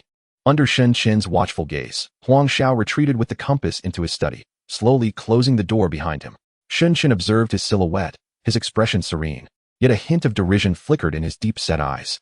In the late hours of the night, in a secluded chamber, enveloped in darkness where one could not discern one's own fingers, only the flickering glow of a computer screen illuminated the surroundings. A pair of hands gently placed a pair of black-framed glasses upon the table. Subsequently, a figure gradually took a seat, exuding an air of severity. With eyes fixed intently upon the screen before him, displayed was a surveillance feed, revealing a shadowy figure stealthily entering the room, searching for a while before retrieving a palm-sized compass from the depths of a drawer. Witnessing this scene, a slight smirk curled at the corners of the figure's mouth. Oh, Shen Shun, I shall enlist your assistance in locating that individual, he mused. The figure was none other than Huang Xiao. His earlier refusal was merely a ruse to evade potential risks. After all, should anything untoward happen to Shen Shun, he would find himself entangled in the consequences. Yet if Shen Shun were to venture forth clandestinely, it would absolve him of any responsibility, would it not? The Shen family, having plundered the empire of all its elite scientists and esteemed professors, possessed an extensive understanding of contemporary extraordinary powers, wielding such dominance that they stifled all dissent within the capital. Contemplating the Shen family, Huang Xiao instinctively furrowed his brow. For him and the ambitious schemers lurking in the shadows of the empire, the formidable Shen family, reigning over the capital, loomed like an immense black cloud, perpetually casting a suffocating shadow over their aspirations. His thoughts swiftly traversed from the Shen family to Shen Chun. Dear Shen Chun, born into such an imperious and domineering lineage, you remain untainted by its corruption. Huang Xiao was genuinely taken aback. Such a refined and gentle scion was, in fact, the offspring of the sinister political creature, Shen Fei. Given your inherent goodness and integrity, let us utilize your hands to probe that elusive individual, the one who had ensnared him unbeknownst to himself. At that moment, Huang Xiao's expression visibly darkened. He had unwittingly fallen prey to a nefarious scheme, and had it not been for Shen Qin's timely warning, he might have transformed into a mere puppet of another. If this indeed came to pass, how utterly ludicrous. On a moonless night, after departing from the Huang residence, Shen Qin ventured into a nearby alley. Observing the compass in his hand and reflecting on Huang Xiao's seemingly flawless machinations, he found himself amused. It was merely a performance in which he was unwittingly cast. In a previous life, some claimed that the apocalypse had significantly catalyzed humanity's second maturation. And there was truth to this assertion. Who would have imagined that the once invincible ruler of the Qingdu, renowned for his cunning and strategic acumen, would exhibit such naive innocence prior to the apocalypse, leaving himself entirely unguarded? Of course, age might have played a role, as in the eyes of these elder statesmen, he was merely a fledgling, a privileged young gentleman basking under the verdant shade of the Shen family. Only a select few within the core hierarchy of the Shen family understood that Shen Qin's influence was nearly on par with that of Shen Fei. With this realization, Shen Qin paused, a sudden thought striking him, one he could scarcely assess. In the absence of his intervention in his past life, had Huang Xiao truly been under control? Soon, shaking off his intricate musings, he began to scrutinize the compass. The shell bore mottled verdigris, etched with ancient and obscure inscriptions of prayers, while the needle was corroded. Within the compass, Buddhist scriptures were inscribed, as if encapsulating the profound wisdom of enlightenment. Shen Qin gently brushed his fingers over it, pondering that the myriad artifacts emerging post-apocalypse exhibited signs of awakening akin to humanity itself, possessing remarkable abilities. Should an awakened individual wield an awakening artifact, their power would be exponentially amplified. This compass, even prior to the cataclysm, possessed some capabilities, though it may not rival the illustrious artifacts of the imperial capital. It was likely not far behind. It is worth noting that those artifacts had been treasured in the ancient museum of the imperial capital for centuries. As Shen Chun engaged with the compass, a flicker of understanding blossomed within him. One ability discerned was the identification of malevolence, while another was the ability to trace sins. Subsequently, he turned the rusted needle. A golden radiance erupted, activating the ability to trace sins, causing the compass to tremble involuntarily. Eventually, the silver needle spun several times before pointing in a specific direction. Shen Qin's expression darkened as he began to proceed toward that orientation. Chapter 46, Underground Block 403. Qingdu Third Ring. Underground Block 403 is a labyrinthine structure, akin to an ant's maze, seemingly forcefully nestled beneath the surface. Aesthetics, greenery, formality, and safety concerns were never considered. It remained perpetually damp and dim, filled with various informal and low-quality shops, as well as an array of soft porn bars and cafes. Due to the absence of regulation, many illicit products and merchants engaged in underground transactions crowded this shadowy passage. Aside from the lower-class populace, vagrants, and those suspected of having their identification frozen by the empire, it is estimated that the average middle-class resident of Chengdu would not set foot here even once a year. Of course, this underground district was not solely comprised of illegal practitioners. In a small, dilapidated shop, two women donned black masks as they tidied up. The half-fallen sign outside read Shinny Workshop, with some strokes darkened due to the aging LED lights. Damn it, my salary was docked by 300 imperial coins this month. I hope that son of a bitch struggles to perform when he visits the neighboring brothel. Inside, a girl with ear piercings grumbled as she flicked the broom and sat on a rickety stool, pulling out inexpensive cosmetics she had purchased online days prior. She removed her mask and, under the glaring neon light, began to retouch her makeup. Behind her, another girl squatted in the corner, quietly wiping away the faded paint and mottled water stains on the wall with a cloth. Hey sister, I remember you're in need of money, aren't you? Utilizing the mirror for lighting, the girl with ear piercings seemingly inquired casually. After a prolonged silence in the quiet space, a faint echoed in response. Continuing to apply her lipstick, she chuckled. Sister, I know some acquaintances over at the Chiming Old Corridor. If you go and serve drinks, you could easily earn over 200 imperial coins a day. Never mind, Mu Qingji replied without a second thought.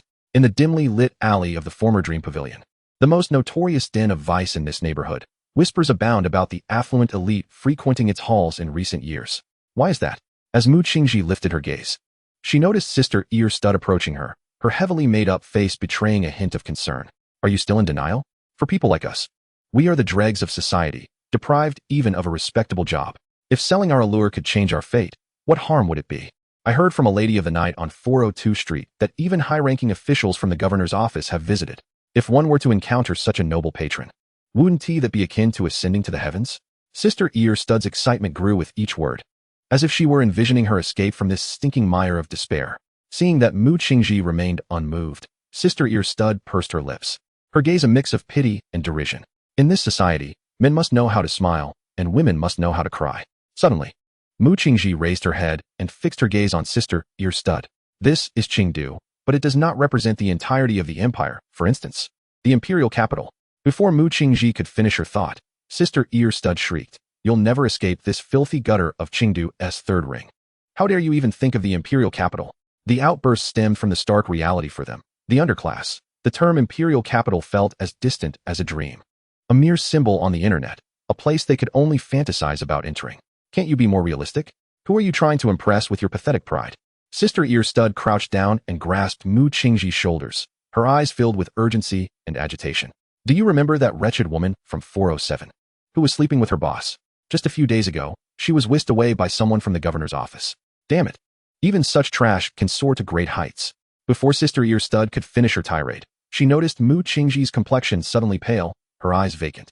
Alarmed, she exclaimed, "What is wrong with you? I didn't grip you that hard." In a flash, Sister Ear Stud released her hold, only to see Mu Qingji slump forward as if in a faint. She struck her head against the steel floor, blood oozing from the wound. Hey. Sister Ear Stud quickly rushed to support her, and at that moment, it seemed Mu Qingji was beginning to regain consciousness. Her lips were pale, devoid of color, and blood trickled from her forehead. Sister Ear Stud was momentarily taken aback, just as she intended to inquire about what had transpired. A sudden sound of footsteps echoed from outside, growing louder until it halted at the door. They both turned to look, and in the murky glow of the neon lights at the entrance, a tall, slender figure appeared to be standing there. They had not anticipated that. At such a late hour, their shabby little establishment would attract a visitor. "Good evening, sir. You are welcome to come in and take a look at our embroidery and laundry services," Sister Ear Stud called out, her voice tinged with professional courtesy. The figure stepped inside, and his appearance gradually came into view under the dim lights of the shop. Sister Ear Stud caught her breath, her gaze fixated on the man's face, her mind momentarily blank. Having spent some time in the Dream Pavilion, she had encountered her fair share of the elite. Before the man standing before her, it was unnecessary for her to possess any keen perception. Even a mere beggar could not help but assume that his status was undoubtedly exalted, coupled with his nearly flawless features. He instantly ignited a fervent desire within the heart of the earring-clad woman. No amount of words could encapsulate the tumultuous waves within her. In a sudden motion, she stood up. With a voice laced with charm and subtle allure, she inquired, "Sir, do you have any needs? Please feel free to share. I shall do my utmost to fulfill them." She glided towards him like a breeze, biting her lip, her gaze unwaveringly sweeping over his perfect physique, entranced and hazy. Yet, in the next moment, he strode past her. She turned her head to see him gently kneeling before Mu Qingji, producing a white handkerchief. His gaze seemed to settle on the bruise on her forehead, his voice low and steady, to stop the bleeding. Mu Qingji instinctively accepted it, pressing it against her forehead. Murmuring her thanks, Shen Shun surveyed the surroundings. The shop was dim and cramped, cluttered with an array of cheap garments and embroidered items. The scissors on the shelves were rusted, and discarded items lay piled in the corners. In terms of this lifetime, it was indeed his first visit to such a lowly establishment. One could say that any noble from the empire would be unable to refrain from frowning, even feeling nauseous. Nevertheless, he maintained a stoic expression. In a fleeting moment as he rose, he dipped his finger in the blood on the ground, applying it to the center of the compass. He found it peculiar that he had followed the compass's needle to this place. While standing outside, it had seemed to malfunction, with the needle spinning erratically, leaving him somewhat bewildered. However, one thing was certain: this shop harbored some secrets. Chapter 47, Judgment at Present. The compass had barely awakened a semblance of its abilities, which were indeed limited. After its function of tracing sins was disrupted by unknown causes, only its capability for identifying evil remained. Upon entering, the woman adorned with earrings closest to him had been autonomously locked onto by the compass, resulting in no trace of malevolent energy. Yet, when he directed the compass towards another woman, its power appeared to wane, falling into silence. Thus, Shen Shun had to mark the blood of that woman on the compass, awaiting its strength to revive and employ its evil-detecting ability. If his senses were accurate, there should only be these two individuals within the shop. At least for now, one of them posed no threat. Rather, it could be said that she had not been discerned as problematic. As for the other, it remained uncertain whether she had been contaminated or was truly without fault. The malevolent entity, had it stealthily vacated the premises, or was it cleverly concealed, rendering it undetectable? Having reached this conclusion, Shen Shun sensed that matters were far more complex than they appeared. Mu Qingji had already risen, addressing him with, "Sir, may I ask what you require?" Shen Shun turned his head slightly, catching a fleeting glimpse of a struggle reflected in the earring-clad woman's expression. Before Shen Shun could utter a word, she had already addressed Mu Qingji, saying, "Sister, Mu Qingji, I've suddenly realized I have something to attend to, so I'll take my leave." After speaking, she cast a fleeting glance at Shen Shun before turning away. The expression in her eyes was somewhat inscrutable to Shen Shun. Perhaps it was a blend of fervor and regret. At that moment, the footsteps of the earring-clad woman paused momentarily at the sound of Shen Shun's voice. "Is that your belongings?" he inquired, pointing to a heap of inexpensive cosmetics on the table.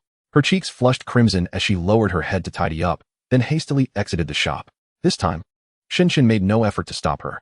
However, within a realm imperceptible to ordinary eyes, an enigmatic aura slowly drifted from the woman's head toward Shen Shun's hand, subsequently enveloping her once more. This aura was, in fact, her spirit. What Shen Shun wielded was his S-class ability, spirit binding. Shen Shun turned away, refraining from glancing back at her silhouette.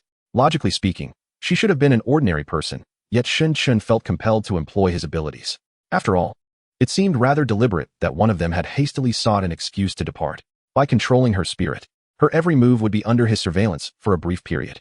As he glanced at the compass, he noted that the blood had only traversed 1/5 of its path along the edge. "Sir, sir," Mu Qingji called out twice, drawing her gaze back from Shen Shun's compass. Shen Shun cast a faint glance in her direction and replied, "How about a haircut?" "A haircut?" Mu Qingji was momentarily taken aback, then replied, She found it peculiar since Shen Shun's demeanor was strikingly different from that of any previous customer. Unbeknownst to her, if the young elites from the Imperial City were to discover that Shen Shun had allowed a lower-tier stylist like her to touch his hair, they would truly be beside themselves.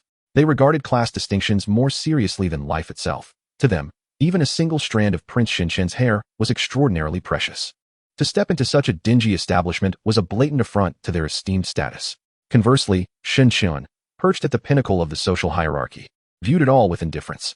In his subconscious, the young talents of the Imperial City and the downtrodden of remote towns were merely differentiated by their utility. Once Mu Qingji was ready, she observed Shen Shun sitting effortlessly in a dilapidated chair, inexplicably feeling a sense of guilt. He resembled a distinguished young master. What brought him to such a place? Shaking off her unwarranted thoughts, Mu Qingji took the scissors and brushed against Shen Shun's hair. Her fingertips trembled for a brief moment upon contact. She then began to operate slowly, this time with greater care than ever before. Sir, you must not be a local of Qingdu, am I right? Mu Qingji asked, almost in a trance. I can tell from your accent that you are not from Qingdu, she continued, her tone imbued with a hint of amusement. Sir, where are you from? Mu Qingji's voice was initially bright and clear, gradually lowering until her last words were almost mumbled. She seemed to realize that her question might have been impolite. After a brief silence, Shen Chen replied, the imperial capital. The imperial capital. Mu Qingji paused momentarily. Well, to be precise, I am also from the eastern capital, as my ancestral home is located there. The imperial capital serves as the residence for the most esteemed nobles of the empire, a confluence of the most powerful families from various regions. The Shen family, long ago, hailed from the eastern capital. Although the family's stronghold has stood in the heart of the imperial capital since the establishment of the empire, the eastern capital has historically been under the Shen family's dominion. Every governor of the eastern capital has been a puppet supported by the Shen family. Clearly, Mu Qingji could not fully comprehend this. She was simply dazzled by Shen Chen's voice. She trailed off, uncertain of how to continue. Despite her lack of worldly experience, she understood that she and this young man belonged to entirely different realms. And what about you? Did you not attend university? Are you working here? Me? Mu Qingji was taken aback that Shen Chen would pose such a question, and she quickly responded, yes, I didn't make it into university. So I'm working part-time here. I've been at it for a month now, but I should be leaving soon, once I receive my paycheck. Indeed, this place does not seem particularly safe for you. For me, the most perilous place is one where I cannot earn a living, Mu Qingji said with a self-deprecating smile, only to realize that Shen Chen was not laughing, which made her cheeks flush with embarrassment, as if she had just cracked a poor joke. However, a moment later, she noticed a hint of a smirk on Shen Chen's lips, laced with subtle mockery. The population of Qingdu is 20 million, with seemingly 20 to 30 impoverished districts? Yes, sir, 27, Mu Qingji affirmed. These areas occupy 30% of Qingdu, housing 40% of the permanent residents. Additionally, the middle-class districts in the second ring account for 12%, while the first inner ring surrounding the governor's office comprises 5%. The remaining majority of the area is desolate wasteland, devoid of human presence. Mu Qingji smiled faintly, devoid of any emotional fluctuation, and continued. Approximately 1% of the inner ring's population holds over 90% of Qingdu's resources and wealth. While they swing their golf clubs, the outskirts of Qingdu are embroiled in disputes due to a fortnight of power outages. After a brief pause, she cautiously inquired, Sir, the imperial capital must be much better, right? Although discussing such matters in the shadowy corners of the third ring of Qingdu felt exceedingly strange and even offensive, she asked nonetheless, fearing she might never have another opportunity to engage with someone from the imperial capital. Just moments ago, the earring lady had accurately noted that individuals like them would, barring unforeseen circumstances, remain trapped in the mire of Qingdu's third ring for their entire lives. Mu Qingji felt as though a considerable amount of time had passed, although it was merely a few breaths before Shen Chen spoke again. The population of the imperial capital exceeds 70 million, gathering the nation's most eminent aristocrats and influential families. If I were to tell you that those influential families control 80% of the resources and wealth, would you consider it to be significantly better? Mu Qingji smiled slightly, then shook her head. Is the capital of the empire not immune to this? Nonetheless, it is still preferable to Qingdu, madam. Shen Chen interjected, continuing. I believe you may have misunderstood my point. The 80% does not pertain solely to the city of the capital. Mu Qingji suddenly fell into a daze, seemingly taken aback by Shen Chen's words. Not concerning the capital city, she echoed. Then, as if grasping the implication, her pupils abruptly contracted. It is indeed concerning. Her voice trembled as if she had heard an unbelievable tale. Yes, it pertains to the empire, the entire empire, Shen Chen affirmed. Chapter 48, the Third Administrative District. The foremost families of the capital hold 80% of the resources and wealth of the empire, not just the super metropolis of the capital, but the empire itself. This ancient and dominant eastern nation in Asia is one of the most powerful kingdoms in the contemporary world. In that moment, Mu Qingji felt as though she had pierced through the mist of Qingdu's elite, catching a glimpse of the indifferent and towering familial structures of the capital above. After a considerable period of distraction, Mu Qingji suddenly regained her senses. Noticing Shen Chen's gaze upon her, she could only lower her head and murmur an apology. They resumed their conversation, though the topic of the empire was no longer broached. Naturally, discussions of personal information were also kept to a minimum, without delving too deeply. However, Mu Qingji harbored a vague sense that he was not an ordinary citizen of the capital. His eloquence, his insights, his words, and his appearance all seemed to embody perfection to an extraordinary degree, as if he had sprung forth from the most esteemed quarters of the capital. inherently possessing an air of superiority. Mu Qingji found herself unable to resist stealing glances at him, only to swiftly avert her gaze. Despite his cool demeanor, he lacked the arrogant air typically associated with the nobility she had encountered before. On an unexpectedly fateful night, he had walked into this dim and narrow shop. What brought him here? Did he witness my fall? Suddenly, a faint sound of something slicing through the air pierced the night outside the window. In the next instant, a figure clad entirely in black streaked past the window in a mere flash. Out of the corner of Shen Chen's eye, he caught sight of the figure, swathed in a dark cloak that merged seamlessly with the night, rendering their features indistinct. A peculiar mark shimmering with a dark glow flickered on their exposed forehead, emanating a faint yet concerning aura of malevolence. This aura was all too familiar to Shen Chen, though it was pitifully weak compared to the demonic entities he had vanquished in his previous life. He was acutely aware that this was still the prelude to the impending apocalypse. Mu Qingji sensed Shen Chen's sudden shift and quickly inquired, "Sir, is something the matter?" She observed him turning towards her, revealing an enigmatic smile. "It's nothing, continue." "Oh, very well." Only then did Mu Qingji return to her final grooming tasks. His hair shone like obsidian, seemingly requiring no excessive adornment.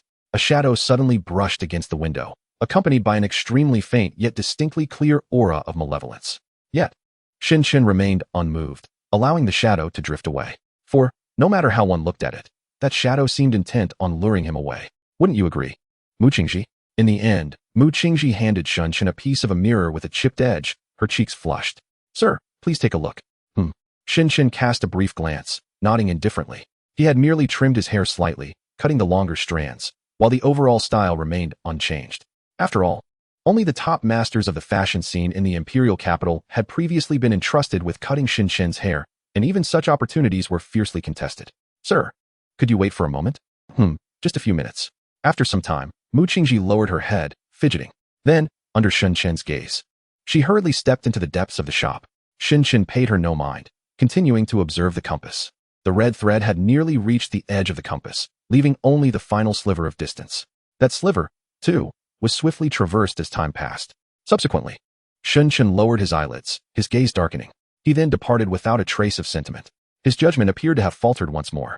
The compass dimmed, revealing that the woman had not been tainted by demonic energy. She was merely an ordinary person. "Sir, you may consider this a complimentary gift." Mu Qingji cheerfully pulled aside the curtain, holding a piece of embroidery. Upon seeing the empty shop, she suddenly froze, and the words "no problem" escaped her lips almost involuntarily. Light as a whisper, they floated into the cold wind, disappearing without a trace. The moonlight, rare as it was, broke free from the clouds, casting its silvery glow into the dim shop. The fairy tale filter seemed to shatter in that moment, exposing the shop's rusted iron tools, worn scissors, haphazardly splattered paint, and the dark corners stained with moss and water. It felt as though no one had ever visited, as if the earlier stirrings of emotion were but a fleeting dream. She smiled softly, though the smile felt slightly bitter. "I haven't even paid yet." She then set the embroidery aside and stepped forward to tidy up. However, midway through her efforts, she suddenly stood upright, lost in thought, struggling to maintain her smile. "You've really lost your heart, haven't you?" After Shen Chen left the shop, he walked along the street for a while before coming to a halt.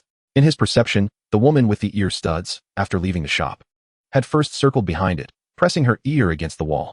After a moment, she sauntered towards the street, seemingly without any unusual behavior.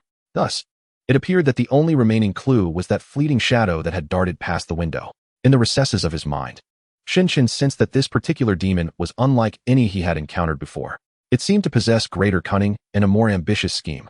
Its intention to control Huang Xiao was evident, as it also seemed capable of influencing the compass's ability to trace sins. Even now, the needle at the center of the compass continued to spin chaotically, lacking any sense of direction. If it were merely a typical supernatural event, Shen Chen would have little interest in intervening. After all, ever since the signs of the apocalypse began to emerge, various phenomena labeled as extraordinary had become increasingly frequent. Either ordinary individuals have acquired powers to commit malevolence, or it is the mischief of lowly demonic creatures, matters that the Shun family has little interest in addressing. However, this particular creature deviates from the norm. Its actions are not characteristic of a savage, bloodthirsty beast. Instead, it resembles a meticulous and ambitious strategist, scheming for dominion over the city of Chengdu. As the night enveloped the surroundings like ink, Shun Chen strolled along the dilapidated streets, pondering briefly before making his way toward a certain administrative district in this area, Chengdu's 3rd administrative district. Despite the late hour, the area remained aglow with lights. Officials from Chengdu congregated in this small, triangular enclave of buildings, diligently attending to their duties. Though weary, they were infused with a profound sense of satisfaction, particularly after each policy approval, which invariably attracted a throng of sycophants eager to curry favor. At this moment, just outside the administrative district, Shunshin confidently entered through the main gate.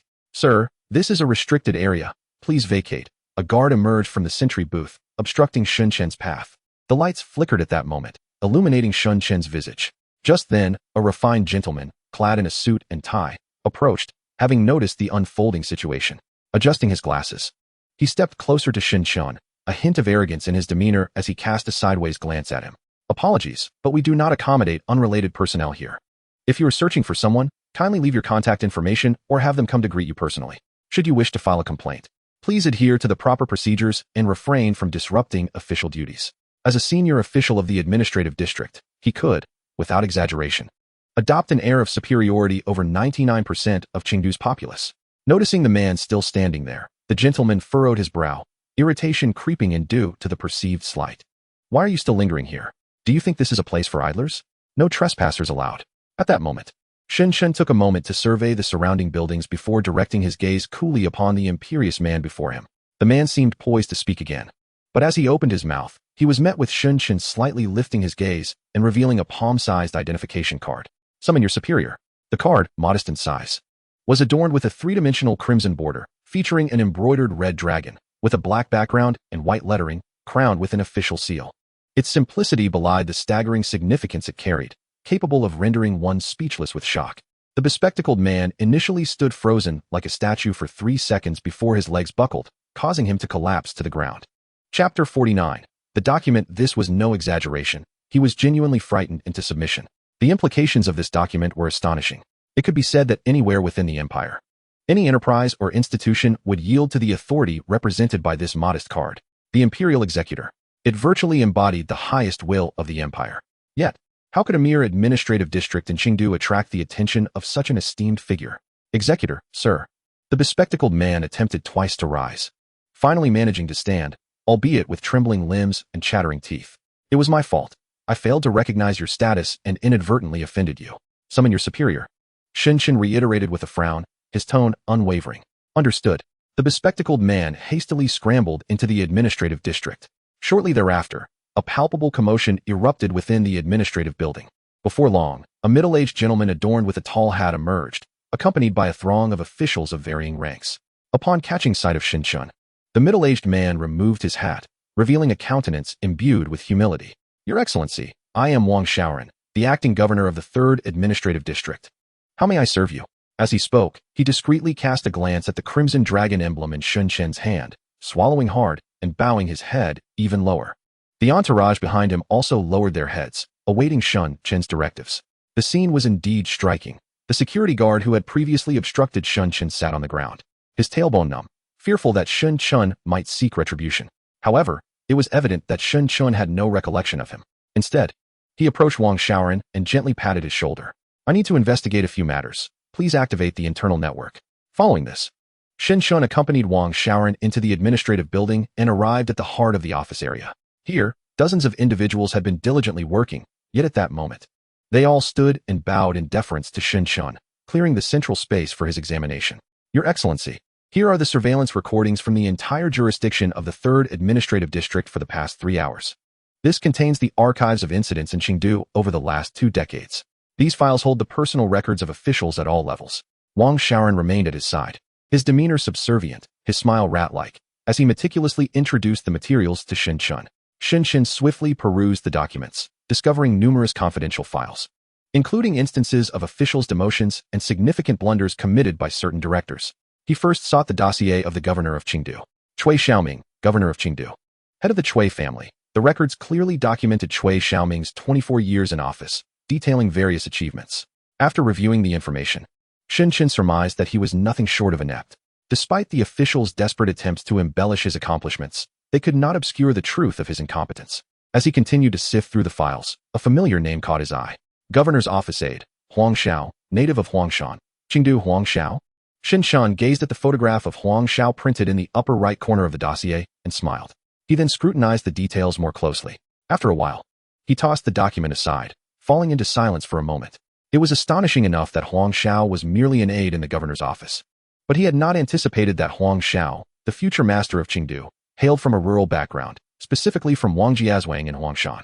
30 years prior, he had fortuitously gained admission to the imperial capital university due to that year's imperial policy, returning to Qingdu after graduation to ascend as a high-ranking official in the governor's office. Yet, it was 11 years ago that he truly entered the power center of the imperial capital during the tumultuous strikes and riots that erupted in the 13th, 14th, 17th, and 18th industrial districts of Qingdu, causing a sensation within the governor's office. In a situation where no one dared to take on the troublesome task, the inconspicuous Huang Xiao took the initiative to personally soothe the agitated workers and resolve the chaos. Subsequently, Huang Xiao demonstrated his remarkable wisdom and strategy, ascending the ranks within the governor's office, ultimately becoming the foremost figure beneath the governor. As for the rural folk, he had nearly suppressed a chuckle just moments ago. No wonder, during their earlier conversation, Huang Xiao's pronunciation contained a few misarticulated syllables. It must have stemmed from the dialect of the mountainous region in his youth, which he had yet to fully rectify. If the aristocracy of the imperial capital were to discover that there were still members of their elite class who spoke with a dialect, one could only imagine the uproarious laughter that would ensue among those old nobility. As Shen Chun perused the files of these high-ranking officials, Wang Shaoran stood anxiously by, hardly daring to breathe. From his vantage point, it was as if the esteemed executive of the imperial capital had covertly descended to the local level for an inspection. It was not until Shen Chun finished reviewing Huang Xiao's dossier that Wang Shaoran mustered the courage to close his eyes, brace himself, and extend a stack of documents. Esteemed executive, this is my file. However, after a moment of waiting without receiving a response, he glanced up to find Shen Chun casting aside the papers, regarding him with a teasing smile in his eyes. Is there nothing more stimulating? Wang Shaoran was bewildered, suspecting he had misheard. He then heard Shen Chun continue, for instance, has anything peculiar, bizarre, or mysterious transpired recently in Qingdu? In the dimly lit alley of Block 403, a heavily made-up woman adorned with earrings swayed as she walked. She was the earring sister who had escaped from the art line workshop. As for her reasons for seeking an excuse to leave, they stemmed from her own complicated feelings. The moment she laid eyes on that man, she recognized him as a rare benefactor she might encounter only a few times in her lifetime. Coupled with his extraordinarily perfect looks and physique, the mere thought of sharing a bed with him sent shivers of excitement coursing through her. Regrettably, that man showed no interest in her, instead seeming to deliberately approach Mu Qingji. Thus, despite her disappointment, she intentionally concocted an excuse to depart, granting them the privacy they desired. After all, she had heard that some wealthy second-generation heirs in Qingdu enjoyed the thrill of seeking out beautiful girls in impoverished areas to lavish money upon. However, after eavesdropping for quite a while, she heard no soft moans from Mu Qingji and reluctantly returned home. If only Mu Qingji could secure the favor of this affluent gentleman. In that case, she would shamelessly cling to her, hoping for a taste of the good life and escape from her current embarrassing predicament. As the earring sister hummed a tune, she produced a rusty iron key and unlocked the door to her building. Though it was cheap, dilapidated, dark, and damp, it remained a small sanctuary earned through her own hard work amid the pressures of Qingdu. Upon opening the door, the earring sister suddenly sensed a figure seated on the sofa. In a flurry of panic, she switched on the lights, revealing a middle-aged man dressed in luxurious attire, smoking a cigar, sitting on the messy couch with a knowing smile. Dear Kayer, after all this time spent in our enchanting old corridor, how is it that you still reside in such a dilapidated place? How did you manage to get in here? Sister Erding suddenly exclaimed, her eyes wide and her teeth clenched in fury. Leave. Get out. All right. No need to be so agitated, the man replied with a chuckle, raising his hands in a gesture of surrender, yet his expression betrayed a sense of unyielding confidence. He leisurely brushed past her shoulder and stepped outside, whistling as he said, how unruly. I was actually saving that opportunity for you. Sister Erding gripped the doorknob tightly, her shoulders trembling incessantly, while the cheap contact lenses she wore became damp with tears, stinging her eyes painfully. She could not fathom why her dignity was so ruthlessly trampled, forcing her to endure such humiliation after a long day's work. As his footsteps faded away, just as the man was about to descend the stairs, she called out, wait. Her voice was devoid of emotion, suppressing an impending sob. He turned back, roughly seizing her chin and turning her face towards him. A scruffy, arrogant visage, adorned with a mocking smile, came into her view. Wretched creature. Chapter 50. The Crown Princess of the Empire in the 3rd Administrative District. Shen Qin shut down his computer, remaining lost in contemplation. The surrounding officials were perplexed by the unfolding events, yet they did not waver from their positions, awaiting further instructions. Your Excellency, Wang Shaoran stepped forward, his eyes betraying a hint of anxiety, seemingly poised to inquire about something. However, Shen Chun waved his hand dismissively, interrupting his question with a sidelong glance. Do not disclose my whereabouts to anyone. With that, Shen Shen departed the premises. Wang Shaoran remained momentarily dazed, watching Shen Shen's retreating figure before slowly gathering the documents in his possession. One by one, the other officials began to return to their duties, their hearts still gripped by a mixture of trepidation and relief as they resumed their work. Wang Shaoran meticulously organized the files of all the officials, and when he reached his own dossier, his gaze sharpened. In an unnoticed moment, he exhaled softly. In the deep of night, within the opulent residence of the governor of Chengdu, the air was saturated with a scent of indulgent debauchery, illuminated by a blend of red and blue lights that enhanced the atmosphere's allure. A corpulent middle-aged man lay sprawled on the grand bed, half-naked, none other than Governor Cui Xiaoming. Beads of sweat glistened upon his body, as if he had just emerged from a vigorous exertion. Beside him lay a fully nude woman, her heavy makeup accentuating her striking beauty. After several minutes, noticing that Cui Xiaoming had succumbed to a deep slumber, she slowly approached him, her eyes gleaming with an inexplicable light as she leaned close to his ear. In a soft, lingering whisper, she recited an odd incantation. Cui Xiaoming's belly rose and fell with each utterance, his face contorting in a trance, vaguely resembling a smiling Buddha. In the silent room, the solemnity of the chant intertwined with the woman's soft, playful giggles, creating an eerie ambience. At dawn, in the inner ring of Chengdu, Sister Mengning, you mentioned that you intend to travel to the imperial capital to attend the imperial university? In a verdant courtyard, Huang Yuehan grasped Su Mingning's hand, her eyes filled with eager anticipation. Indeed, young Master Shinshun had assured her that he had made arrangements with the admissions office of the imperial capital university, and her information had already been recorded.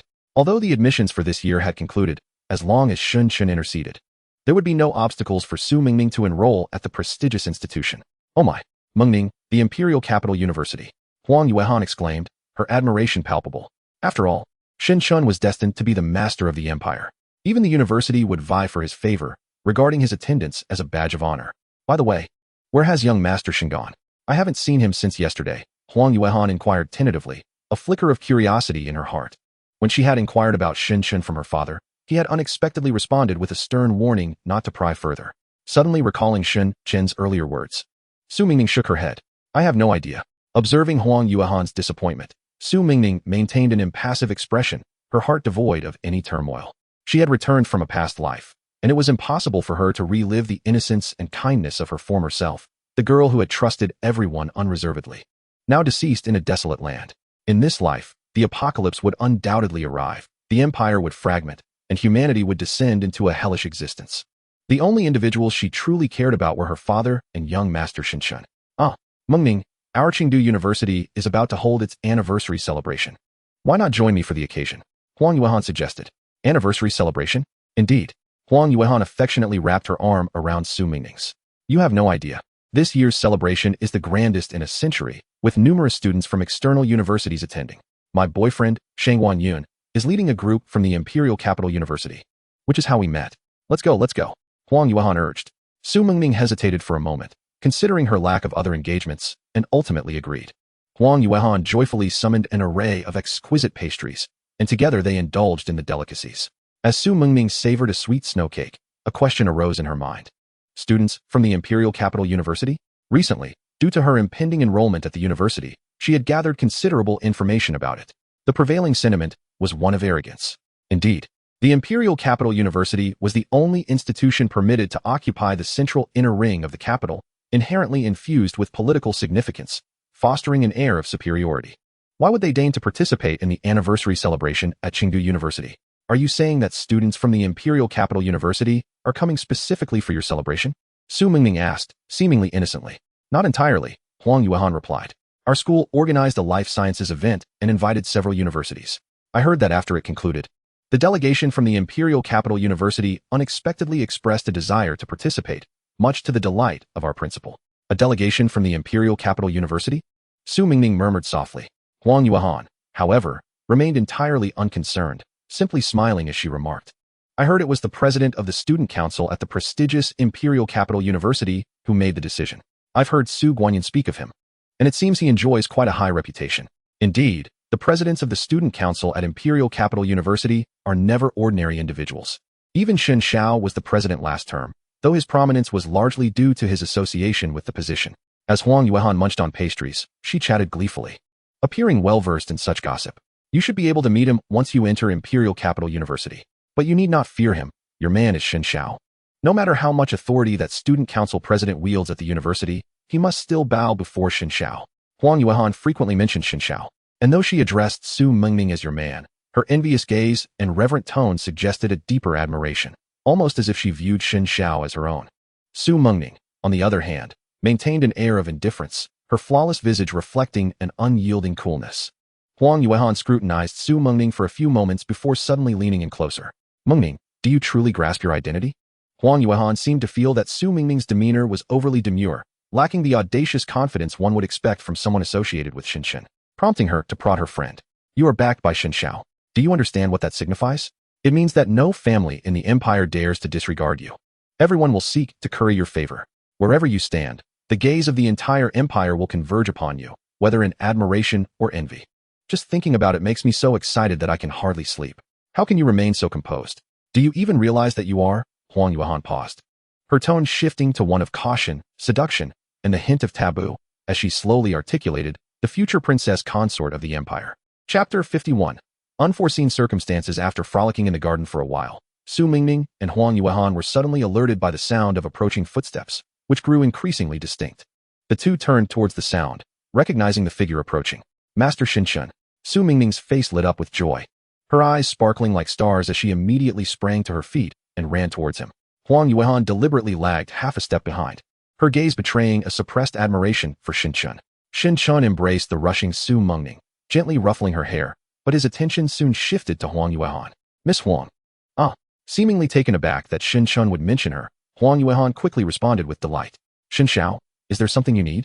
Or perhaps I can assist you with something. Do you know where Uncle Huang is? Oh, my father? He went to the Qingdu governor's mansion this morning. I can contact him. Is there something you wish to discuss with my father? Huang Yuehan spoke rapidly, her cheeks flushed. Indeed, there is a matter. Xin continued to hold Su Mengming's head, smiling at Huang Yuehan. Although my visit to Qingdu was unintended, now that I am here, it would be rather remiss not to pay a visit to the governor.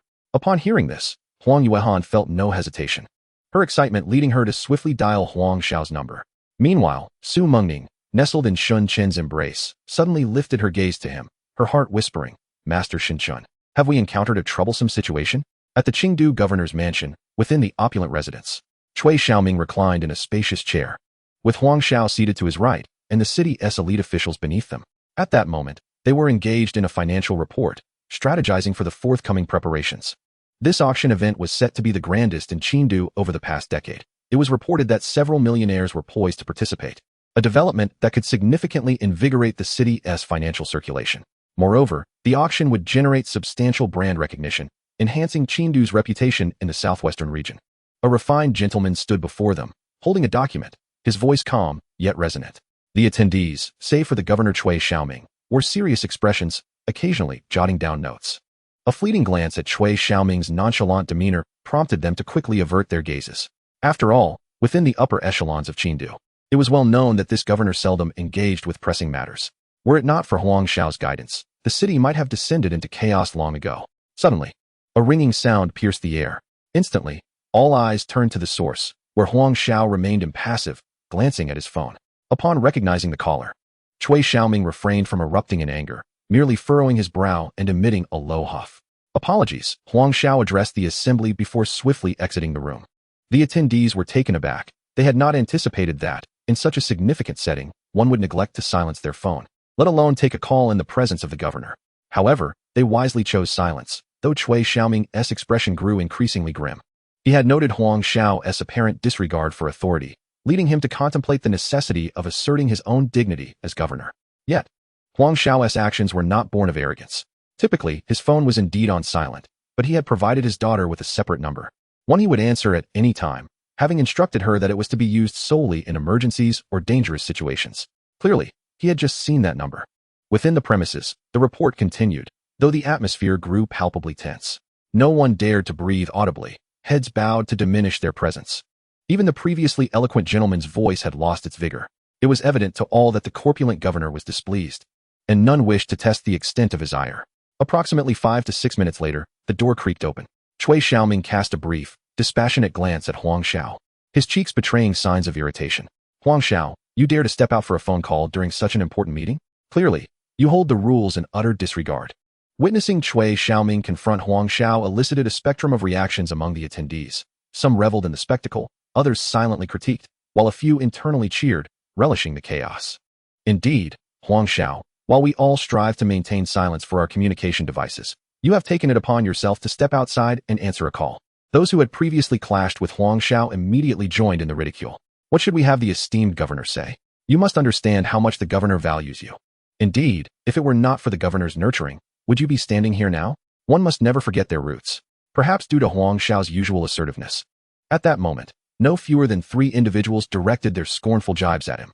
Once they had finished their cacophony of voices, Huang Xiao merely cast a glance their way and raised an eyebrow, asking, "Done?" Those 3 simple words left them seething with indignation, nearly beside themselves with rage. Cui Xiaoming raised an eyebrow, poised to speak, only to see Huang Xiao turn to him and slightly bow. "Esteemed governor, perhaps we have more pressing matters to discuss." Upon hearing this, the crowd was taken aback, only to hear Huang Xiao continue. "My daughter has just informed me that Shun Chun is on his way to the governor's mansion to pay a personal visit to you." At this revelation, every pair of eyes in the room snapped to Huang Xiao. Cui Xiaoming suddenly sprang to his feet, but, due to his corpulent frame, promptly sat back down. Nevertheless, he leaned heavily on the table, his lips quivering as he posed the question that everyone was eager to know. "Who?" Huang Xiao appeared unfazed by the reaction. As if he had anticipated it, and elaborated, "Shun Chun, the eldest son of the esteemed Elder Shin Fei, head of the current cardinal office." A collective gasp filled the room. At Huang Xiao's confirmation, everyone leapt to their feet, their hearts racing. Cui Xiaoming was panting heavily, his complexion rapidly flushing, and he bellowed, "Continue. Why are you stopping? Where is Shin Chun? When is he arriving?" Only Huang Xiao maintained his composure, stating, "He is at my home, just got into the carriage, and is en route to the governor's mansion." Upon hearing this, Cui Xiaoming nearly fainted. Yet he knew this was not the time for weakness and summoned his immense willpower to rise, disregarding decorum, shouting, "Quickly, prepare to receive him, speed, speed." The dignified governor of Qingdu was now shouting like a monkey, and no one found it out of place. The news from Huang Xiao had struck everyone like a thunderbolt, catching them completely off guard. As Huang Xiao exited the hall alongside the others, he observed the officials engaged in animated discussions with a calm demeanor. Reflecting on the news his daughter had shared, a glimmer of darkness flickered in his eyes. "Shinshin, may you not disrupt my plans." Chapter 52, The Auction. Today, the governor's mansion in Qingdu was destined to be anything but tranquil. Numerous junior officials suddenly witnessed the core high-ranking officials, typically aloof, swarm out of the mansion. Each hurriedly adjusted their attire within a limited time, making phone calls while practicing their smiles before mirrors.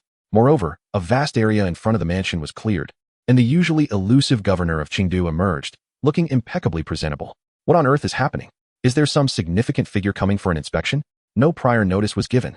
Curiosity seized everyone, and it didn't take long for them to grasp the unfolding situation.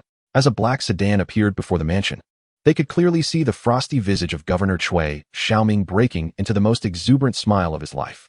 "Young Master Shun." Upon spotting Shin Chun alighting from the vehicle, Cui Xiaoming stepped forward eagerly, his obsequious demeanor hardly befitting that of a formidable local governor. "Your Excellency." Shin Chun greeted without bowing or nodding, merely smiling. However, it was evident that Cui Xiaoming took no offense. Instead, he grew more fervent, ushering Shin Chun into the mansion, leaving many high-ranking officials nearby exchanging glances, wishing to engage but finding no opportunity. How had they not noticed before how adept this old fellow was at flattery? Huang Xiao trailed closely behind Cui Xiaoming, offering a slight nod toward Shin Chun. "I wonder, young friend Shin, what brings you here this time?" Huang Xiao, being somewhat familiar with Shin Chun, dispensed with pleasantries and inquired directly with a smile. Shin Chun did not respond immediately. Instead, he surveyed the surroundings before replying, "Your Excellency, I was initially staying at Uncle Huang's residence for a few days, intending to fly to the capital soon. However, I happened to hear about a rather large auction taking place north of Qingdu in a few days. I found it intriguing and wished to attend." "Not a problem," Cui Xiaoming responded emphatically, his eyes sparkling with enthusiasm. "I shall arrange everything at once. I guarantee you will have a splendid time, young Master Shun." "Thank you, Your Excellency." After Cui Xiaoming departed, Shin Chun leaned toward Huang Xiao to whisper, "Uncle Huang, have you found a way to deal with that malevolent entity?" "Not as of yet," Huang Xiao murmured, then added, "but I believe there will be a solution." Silence enveloped them for a moment, until Shin Chun finally spoke softly, "I will find a way." At this, Huang Xiao admonished, "Young friend Shin, do not act recklessly." "I understand," Shin Chun replied with a smile, "I hadn't intended to reveal my identity." Yet I am indeed quite interested in that auction. Were it to proceed normally, I would likely have returned to the capital by then, hence my visit to the governor's office. With that explanation, Shun Shun hastily departed. Huang Xiao remained rooted in place, his previously furrowed brow gradually relaxing. At that moment, he had mentally sketched a profile of Shun Shun. He recognized the noble status and influence of the Shun family's eldest son, yet he displayed no arrogance nor propensity to oppress others. Shin Shin's demeanor was calm and composed, though he occasionally exhibited a youthful naivete, such as making a grand entrance at the governor's office merely to secure a minor auction. In Huang Xiao's eyes, such behavior was rather childlike. Moreover, Shin Shun's discreet inquiries into the malevolent entity revealed a certain endearing quality, suggesting that his innate sense of justice had not been tainted by the Shin family. His remarkable abilities, undoubtedly formidable, bolstered his confidence. Thus, despite being the son of Shin Fei, Huang Xiao found himself unexpectedly favorably inclined toward him. Contemplating this, Huang Xiao could not suppress a smile. Whether Shin Shun unearths the mastermind behind the scenes or succumbs to the hands of that malevolent entity, it is, for Huang Xiao, a piece of delightful news. The former allows one to glimpse the visage of the hidden orchestrator, while the latter presents an amusing spectacle. The wrath of the Shin family in the imperial capital is a force that no individual or faction within the empire can presently withstand. Good child. On the other side of the mansion, beneath the verdant trees, Shin Shun mused upon Huang Xiao's current psychological state, his voice laced with a hint of self-deprecation. Moments later, he found himself chuckling. Since Shun Shin's childhood, Shun Fei had instilled in him the importance of never allowing others to discern his true thoughts or probe his innermost limits. Despite being the eldest son of the Shin family, endowed with the empire's most illustrious lineage and heritage, he was revered by multitudes while simultaneously subjected to incessant scrutiny and analysis of his character by countless individuals. Should Shun Shin find himself ensnared, the resources he would fall prey to could incite frenzied desires among the most prominent families. This was merely the prelude, post-apocalypse. The examples of powerful awakened beings who met their demise through treachery are innumerable. Ambitious individuals seized the fruits of others' labor, while schemers sow discord. Even trusted companions instinctively calculate risks to safeguard their own interests. In the face of apocalypse, strength is but one aspect, while mental acuity is equally indispensable. Shin Shun had long since mastered the art of disguise. It had become second nature to him. Although Huang Xiao presently appeared to be an ordinary individual, Shin Shun would not underestimate him, especially within Qingdu, his domain. Furthermore, any meticulously cautious endeavor would yield unforeseen rewards in the future. A ringing tone interrupted Shun Shin's contemplation. He slowly answered the call, greeted by a voice as melodious as a lark. Young Master Shun, can we truly attend the auction? Shin Shin smiled, of course. The governor of Qingdu has made the necessary arrangements, and we shall proceed together. After engaging in light banter with Su Mengning, he ended the call. The auction itself hardly piqued his interest. The so-called grandest and most magnificent event in Qingdu was, in Shin Shin's eyes, rather unremarkable. His true motivation lay in a nugget of valuable information he had unearthed within the highly classified documents of the 3rd Administrative District. Among the auction items was an enigmatic lotus pod. The excavation team, hailing from a renowned archaeological firm in Qingdu, frequently ventured beyond the 10,000 Great Mountains to unearth rare artifacts. It was reported that on the day they discovered this peculiar lotus pod, despite the sweltering sun, several researchers perished from the cold.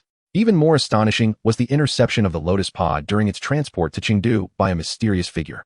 Fortunately, the company had long employed security personnel from one of the top 5 security firms in the empire, and under the cover of their firearm prowess, they managed to safely deliver the pod back to Qingdu. Information regarding this enigmatic person had been sealed within classified documents, for the circumstances of that day were too bizarre, and the individual's methods surpassed the comprehension of ordinary people. Merely by reading the written description, Shin Shun could ascertain that this was a being of extraordinary capabilities. The image depicts the lifeless body of a security personnel, grotesquely decomposed, and with a mere glance, Shin Shun discerned that it was the work of a malevolent creature. However, if it were indeed the very creature that had ensnared Huang Xiao, there seemed to be no justifiable reason for it to target a group of ordinary security guards. Shin Shun pondered whether there was any connection and resolved to investigate further. An ancient saying echoes through time: better to mistakenly eliminate the innocent than to let the guilty escape. Chapter 53. The Extraordinary in the Third Ring of Qingdu. A modest intermediate hospital houses a dimly lit ward. Mu Qingji slowly settled beside the bed, gazing at the serene visage of the woman lying upon it, gently clasping her hand. Mother. The room, cramped in size, could scarcely accommodate another person aside from the bed and essential medical apparatus. The air was thick with the acrid scent of disinfectants and medical instruments. causing Mu Qingji's nose to itch. Yet, she felt powerless each time she cleaned the ward. The stench returned within mere hours. The woman upon the bed was Zhou Shui, Mu Qingji's mother, who had been bedridden for the past 7 years. In the early years, she would occasionally awaken to converse with her daughter, but for nearly 2 years now, she had remained in a deep coma, and their fleeting moments together had become increasingly rare. Mu Qingji, the sound of glass tapping interrupted her reverie. She looked up to see a man in a white coat standing outside the window, his demeanor haughty, his eyes glimmering with disdain. "This is your mother's medical service fee for this month. Please review it and sign if there are no issues." Mu Qingji responded promptly, accepting the bill handed to her from outside the window. She scrutinized it carefully before raising her gaze and softly inquiring, "Could there be an error, Dr. Li? Why is this fee so exorbitant?" She cautiously lifted the bill, but the doctor merely scoffed without even glancing at it. "Where is the exorbitance? Given the recent economic downturn, is it not entirely reasonable for service fees to rise a bit?" He then waved his hand impatiently. "Will you sign or not? You still owe from last month. Allowing your mother to remain here is already a gesture of great mercy." Mu Qingji had intended to say more, but upon hearing the mention of her mother, she lowered her head and quietly signed her name. Only after the doctor arrogantly departed with the bill did she draw the curtain, seeking solitude with her mother. After a moment of silence, a smile unexpectedly graced Mu Qingji's face as she softly addressed the woman. "All right, mother, let us speak of happier things. For instance, it seems your daughter has developed feelings for someone." Upon uttering this, she found herself momentarily lost in thought, an elegant and handsome figure emerging in her mind. Hazy yet unforgettable, like a dream. After some time, she regained her focus, tenderly stroking her mother's hand, her gaze fixed on her mother's unresponsive face. "Mother, I mentioned my vision issues to you before, didn't I?" Speaking of this, Mu Qingji forced a smile. "The doctor said that as long as I maintain emotional stability and keep my mind and body healthy, my condition will not deteriorate. Truly." Mu Qingji lifted her mother's hand to cover her right eye, extending her other hand outward. "Look, this is 1, and this is 5. Can you see clearly? I feel my vision is quite fine. This is 4, isn't it?" Suddenly, her voice faltered, her gaze becoming unfocused, and her palms stiffened, retracting slightly. 3, she murmured, her voice barely audible, as if trying to deceive herself. Above Chengdu, the sun blazed brightly, casting a magnificent silhouette of the steel city against the vast mountains. In the distance, the peaks resembled boiling waves frozen in time, while the city's inhabitants scurried about like ants, navigating the intricate maze of architecture. No one heard the muffled sobs of the girl in a secluded hospital room. On that day, a piece of news emanating from the Xiangjiang Pavilion in Chengdu swept through the elite circles of the city. It announced that the highly anticipated Chengdu Xiangjiang auction would be held earlier than expected. The new date caught the attention of many eager residents. As it was set for the very next day, those who read the announcement could scarcely believe their eyes. Such prestigious auctions typically required weeks of advance publicity. Was the Xiangjiang Pavilion out of its mind? Among the upper echelons of Chengdu, the pavilion was a well-known establishment. As the city's premier private club, it boasted numerous prominent members among the wealthy elite. It had become a colossal platform for political and business networking, where one could meet influential figures and expand their social circles. Even many newly minted billionaires sought the pavilion's assistance, willing to spend lavishly in hopes of forging connections. Yet, despite this, the pavilion's sudden decision caught many top tycoons off guard, even stirring a hint of annoyance. However, when they reached out to the pavilion's enigmatic owner with a tone of accountability, they were met with an unexpected firmness, as the owner resolutely refused to reconsider. This unwavering stance led many business magnates to sense something unusual brewing beneath the surface. Insiders had already learned that the timing of the auction had been determined by the governor's office. Once the governor's office was implicated, the once vocal wealthy merchants fell silent, quickly gathering their resources, not daring to utter a word of inquiry. In Chengdu, the impoverished districts were rife with hardship, where life resembled that of gutter rats. In stark contrast, numerous affluent merchants thrived within the inner circle of Chengdu, indulging in a life of excess. However reckless these tycoons may be, they would never dare to provoke the governor's office, situated at the heart of the city. The individuals within held the true reins of power, controlling the lifeblood of Chengdu. The hierarchy of power is not without reason. After all, power precedes nobility. In a seldom visited alley of Chengdu, 7 or 8 figures stood tall, each with a straight posture, their faces obscured by masks. Their eyes gleamed with excitement and anticipation, all fixated on the man in the center donning a crow mask. One of the figures wearing a dog-head mask gazed intently and inquired, "Crow, we have received word that the Frost Crystal Lotus will soon appear at the auction. What do you think? Shall we go seize it?" Upon hearing this, Crow merely cast a casual glance in his direction, silencing the dog-headed individual. "Seize? With your current level of extraordinary prowess, can you withstand gunfire? Can you contend with a few guards? As his voice fell, the masked figures around bowed their heads. Yet, the excitement in their eyes remained unabated. Crow, observing this scene, could only sigh inwardly. It was hardly surprising. Anyone encountering such extraordinary power for the first time, realizing there exists a world beyond science, would be driven to a frenzy of excitement. Not to mention, this group of youngsters averaged under 20 years of age. With this in mind, Crow adopted a more serious tone, stating, "I must inform you all that a remarkably significant incident has arisen during this assessment. However, we cannot halt it. I strongly advise against any reckless actions. Otherwise, should misfortune befall you, I will not be able to save you." His voice carried an unusual anger, causing most of the masked individuals to fall silent. Only the dog-headed figure persisted, asking, "Crow, are you referring to that demon we encountered earlier? Though it was unexpected, it hardly seems grave. After all, his extraordinary level is likely only 4 or 5, comparable to yours." "Silence," Crow interjected, pointing at the dog-head. "In this era of extraordinary resurgence, who knows if that demon is solitary? Who can guarantee there are not greater powers lurking behind him?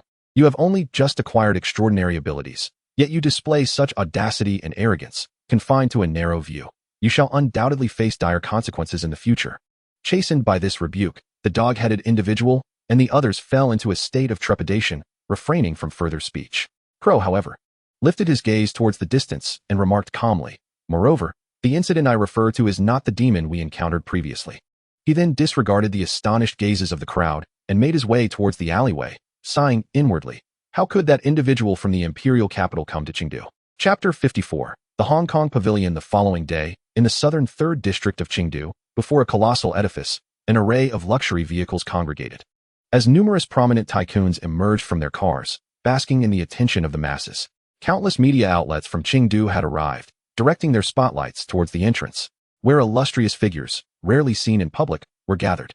Despite the urgency surrounding this auction, everyone surprisingly adapted well, with all preparations executed with remarkable efficiency. The auction venue was situated within a vast, nest-like structure, its surroundings adorned with bright marble, radiating a somber hue that evoked the grandeur of ancient empires amidst the technological age. A multitude of invited business luminaries, guided by staff, entered the building, their faces aglow with confident smiles as they graciously greeted acquaintances.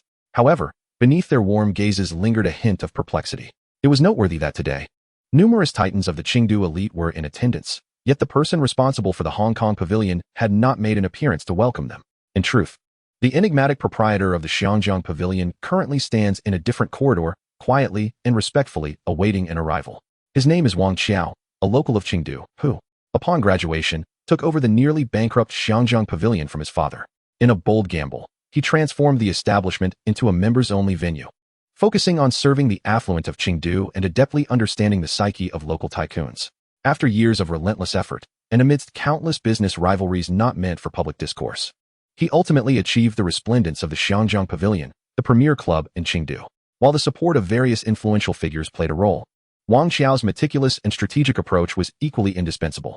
He possessed the remarkable ability to swiftly discern the prevailing circumstances and navigate the tumultuous waters of commercial competition in pursuit of the most advantageous path.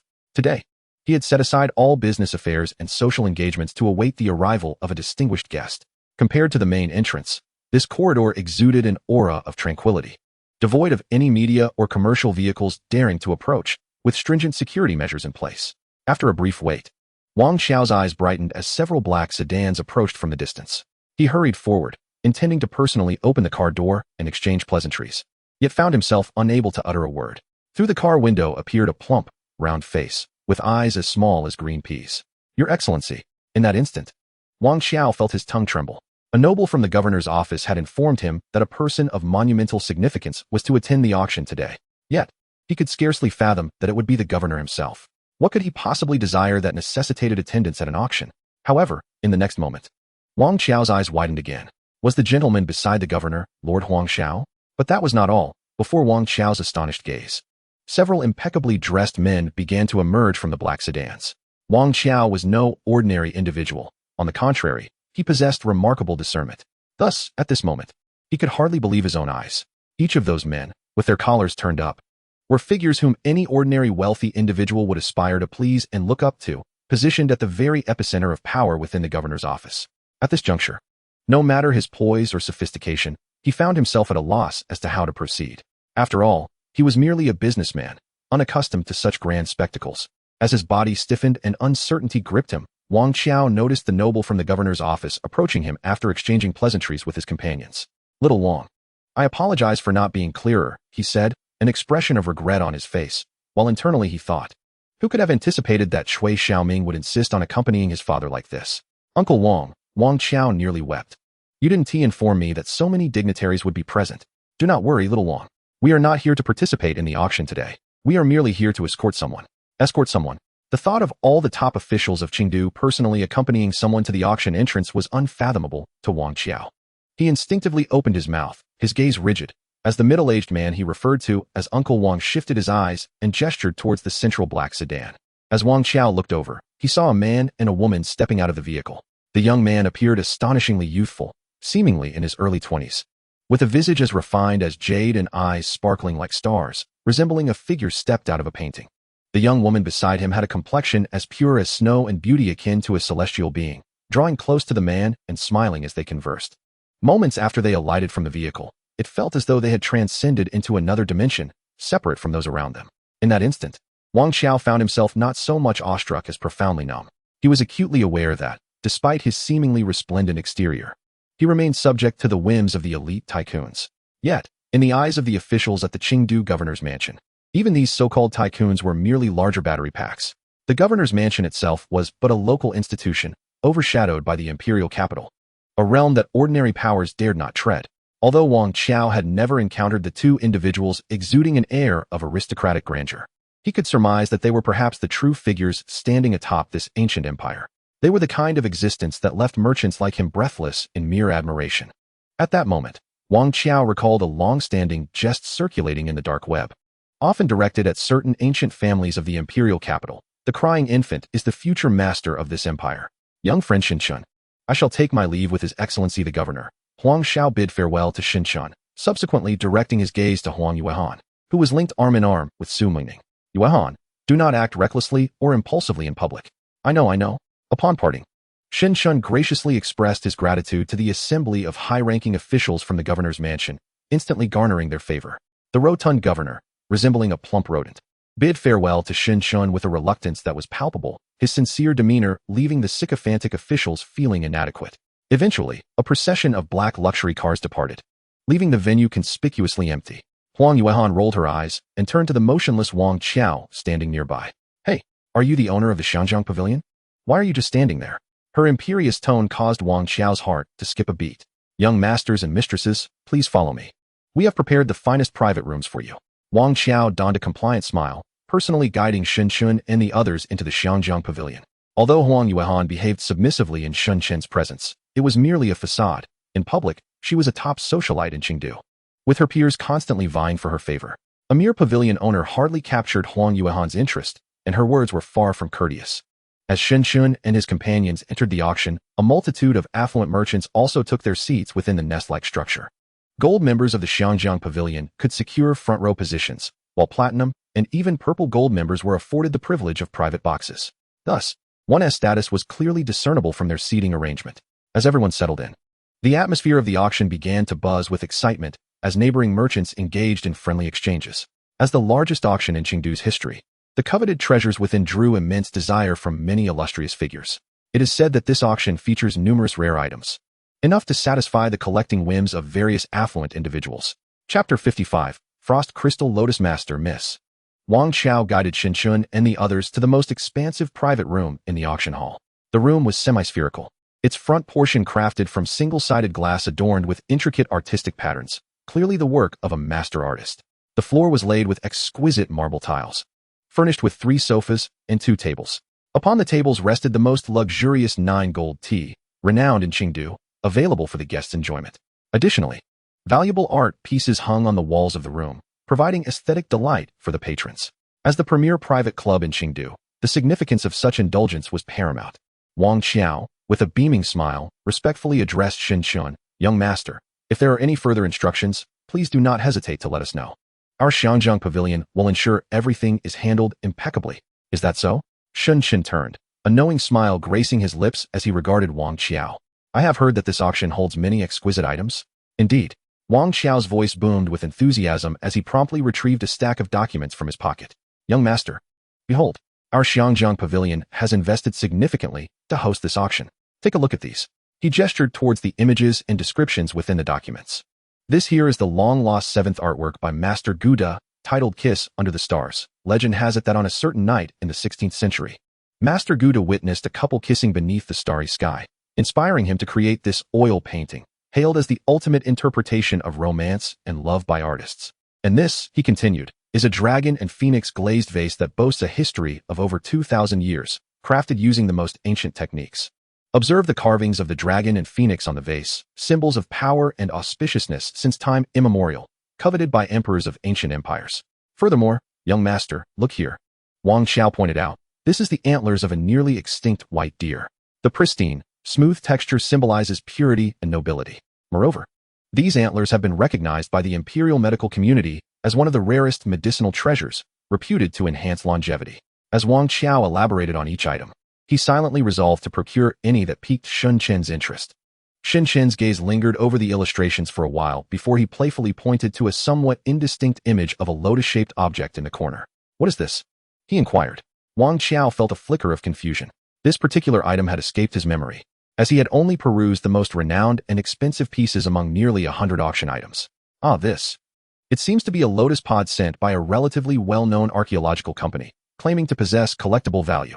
However, the image is rather blurred. Are there any other photographs available, preferably from various angles? Certainly. Wang Xiao immediately accessed the computer in the room, logging into the internal interface of the Xiangjiang pavilion. Young master, take a look. Sun Chen directed his gaze toward the screen, where the peculiar lotus pod appeared. It was entirely silver white, approximately 10 centimeters in diameter, with petals resembling glistening crystals, shaped like fan leaves.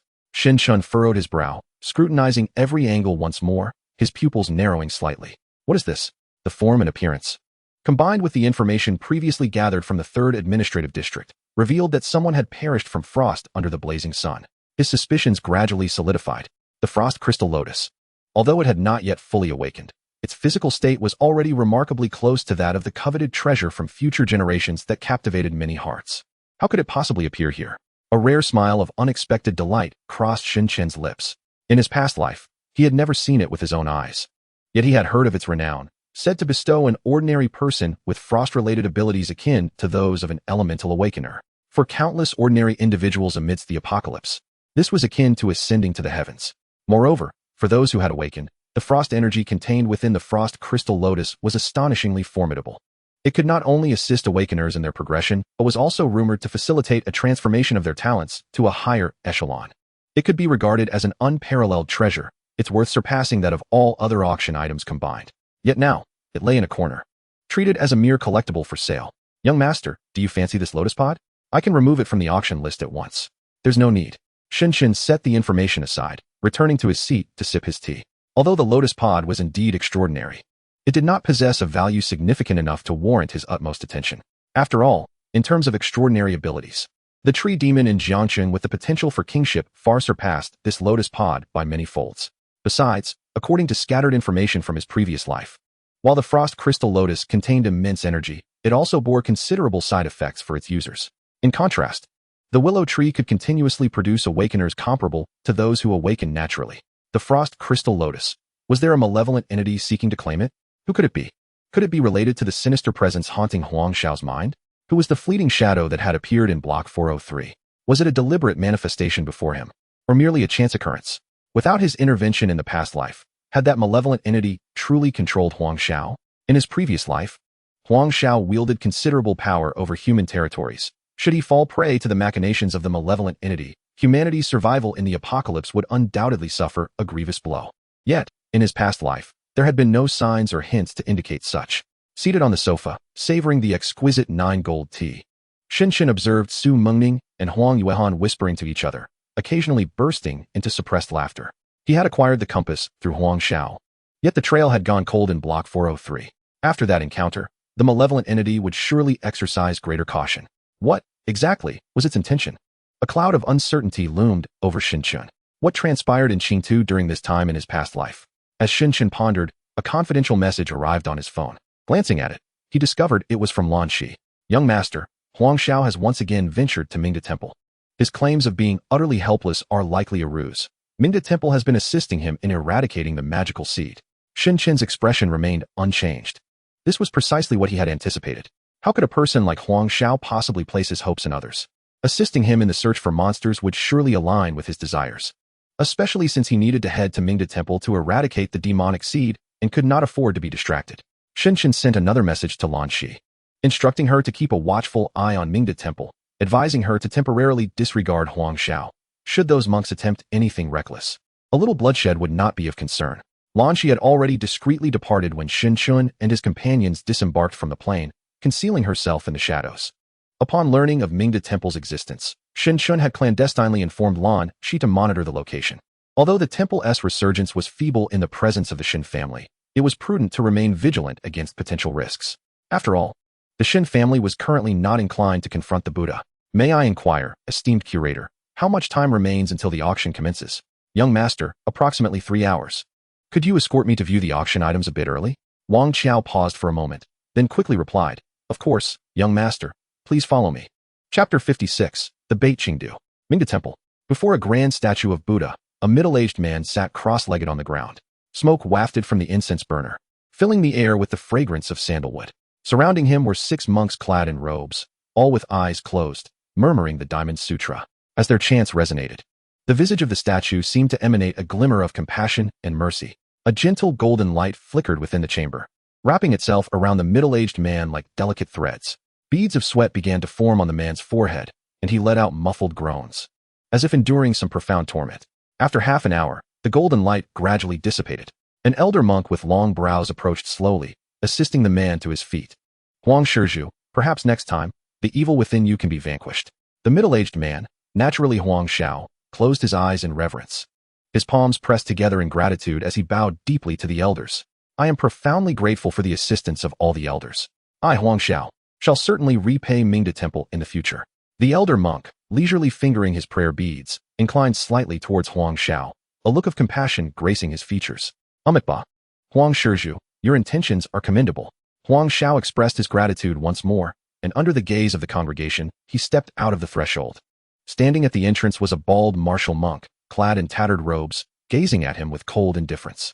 As they brushed past each other, Huang Xiao cast a barely perceptible glance in his direction. Once Huang Xiao's figure had vanished from sight, the monks remained silent. Qingxin, attend to the cleaning, one monk instructed, rising to fetch a broom. Xingwu Zen master, had it not been for Huang Shizhu's exorcism, we may have already formed a connection with the Buddha, another monk remarked. His tone inscrutable. Indeed, someone sighed in agreement. The elder monk continued to sit cross-legged with closed eyes, slowly stating, in the grand scheme of eternity, why rush for immediate results? With this, no one else spoke.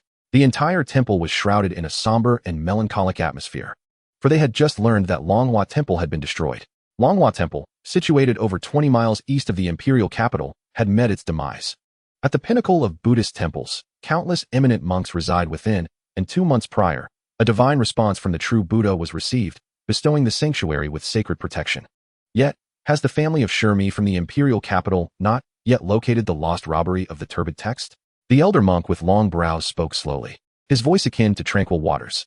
The martial monk at the entrance, with a stern countenance, slightly turned and replied, Not yet.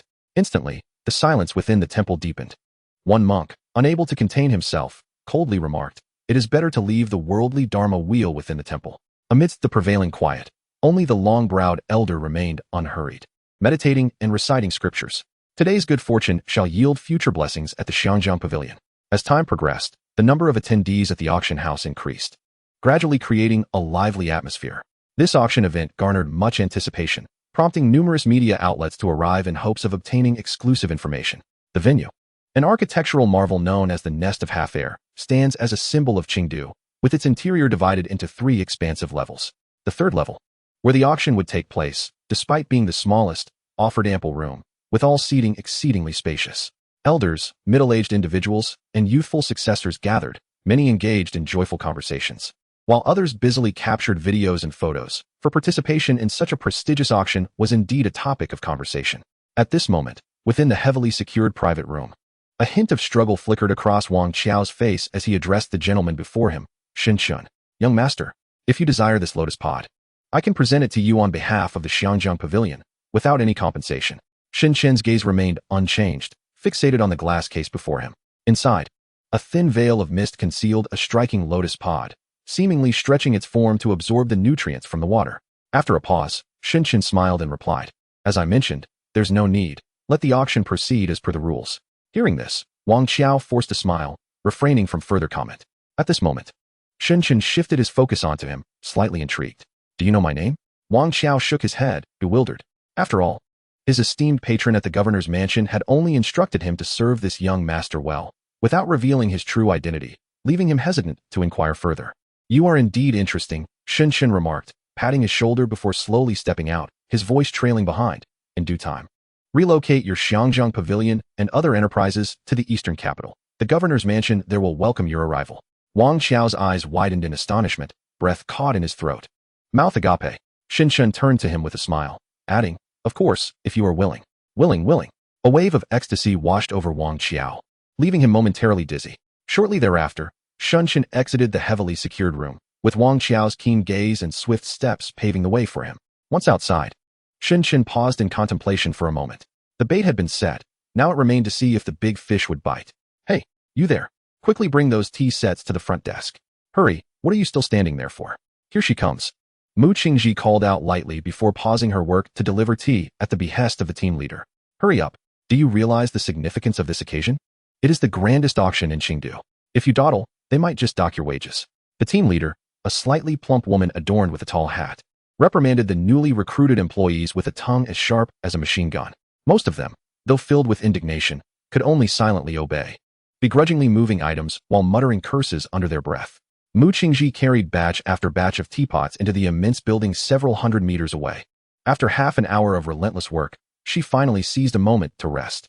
A few fellow workers, equally young and unconcerned about appearances, gathered around, sitting on the ground, gazing at the colossal edifice that obscured the sky and listening to the excited chatter emanating from within. One of them mused, "How much must it have cost to erect such a structure? Who knows? Millions? Billions? Trillions? It's beyond the realm of our imagination." Observing their conversation, Mu Qingji remained silent, simply allowing herself to relax. "Wow, I just saw so many celebrities that I only ever see on television. Mom, I want to be one of those wealthy people in my next life," exclaimed one dreamer.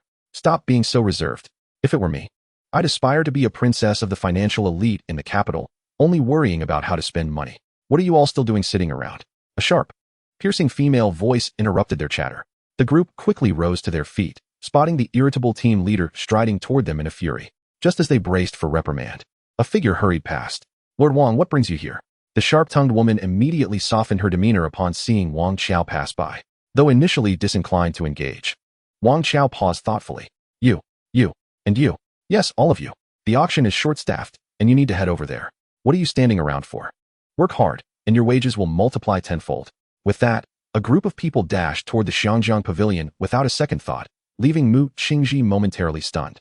Chapter 57. 40 million empire coins. Following the crowd to the outer layer of the Xiangyang Pavilion, Mu Qingji was swiftly ushered away by several formally dressed managers. "Quickly, get them to change into proper attire. The auction has commenced, and we cannot afford any mistakes. We are woefully understaffed. Who knew so many would show up?" They exchanged hurried queries about the current status and the number of items on auction. Mu Qingji surveyed her surroundings in awe, nearly gaping at the opulence that lay within the grand structure.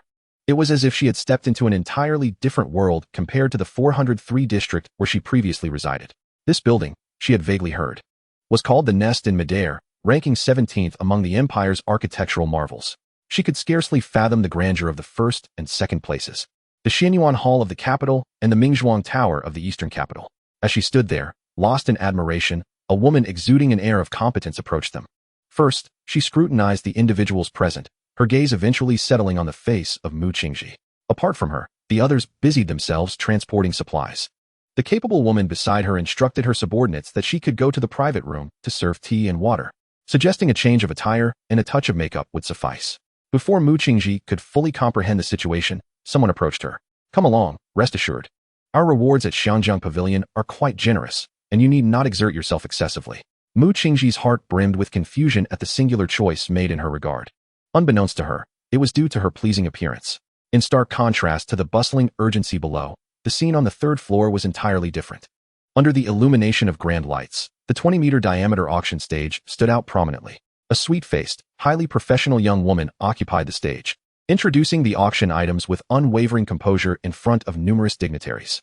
Surrounding her were seats occupied by wealthy individuals adorned with gold chains, a composed family head, and a group of affluent heirs excitedly vying for attention. Additionally, several private rooms adorned the upper levels, housing the true luminaries of the Qingdu. At that moment, the auction was in the midst of presenting its fourth item, a manuscript titled Orchid Classic, compiled by numerous scholars during the ancient empire period, had just fetched an astonishing 2 million imperial coins, elevating the atmosphere to a fever pitch. The air was filled with enthusiastic bidding and calls, infecting even the most composed individuals with a sense of delight. In the most opulent of private rooms, Shin Chun observed the materials presented by Wang Qiao with a smile. The documents contained information on everyone present at the auction. Suddenly, he noticed a rather unexpected name, Sheng Wanyun, who had also made an appearance at this auction. Miss Huang, Shin Chen called out with a hint of amusement. Is this your boyfriend? Huang Yuehan first gasped, then quickly followed the direction of Shun Chen's finger to see Sheng Wanyun's name. Yes, she replied, her expression somewhat peculiar. I'm not quite sure why he is here. In truth, since Shin Chun and Su Mengning arrived in Qingdu, she had been preoccupied with pleasing Shin Chun, nearly forgetting about her own boyfriend. I'm actually a bit curious about how you two met, Shin Chun inquired.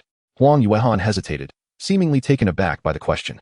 Well, Sheng Wanyun came to Qingdu 2 weeks ago, leading a team of students from the Imperial Capital University to participate in a life sciences project at our university.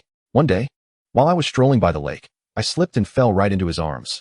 Thus, we met and eventually began dating. As she recounted the story, she appeared somewhat incredulous, her cheeks tinged with crimson. Shin Chun refrained from probing further, merely murmuring, life sciences project? Yes, the presence of Imperial Capital University here has astonished many institutions. Shin Xiao, were you unaware of this? Huang Yuehan replied. I haven't kept up with matters at Imperial Capital University for quite some time. Shin Chen smiled at her. Huang Yuehan lowered her head, suppressing the admiration in her eyes.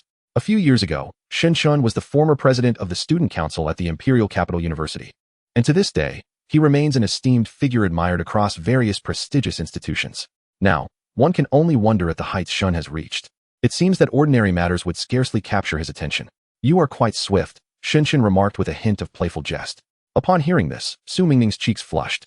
If 2 weeks could be considered swift, then what could be said of her mere 3 or 4 days with Shin Chun? Was it akin to a lightning war? Yet, she could not quite fathom why, whenever she felt irritable, being in his presence inexplicably brought her a sense of tranquility, as if by some magical spell. Huang Yuehan blushed as she attempted to explain.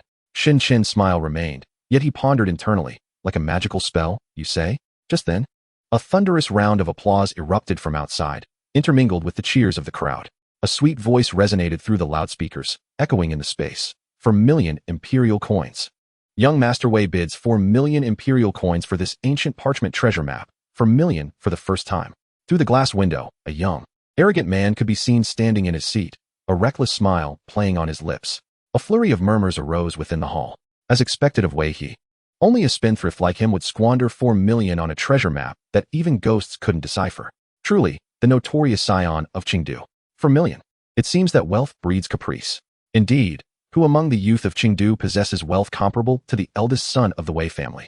Seemingly unperturbed by the crowd's commentary, the young man, named Wei He, appeared increasingly self-satisfied, his gaze upon the sweet girl on stage growing ever more audacious.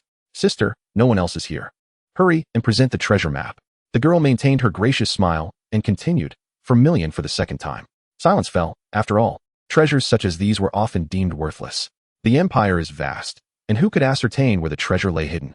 Moreover, one must consider whether ordinary families even possess the financial means to pursue such quests.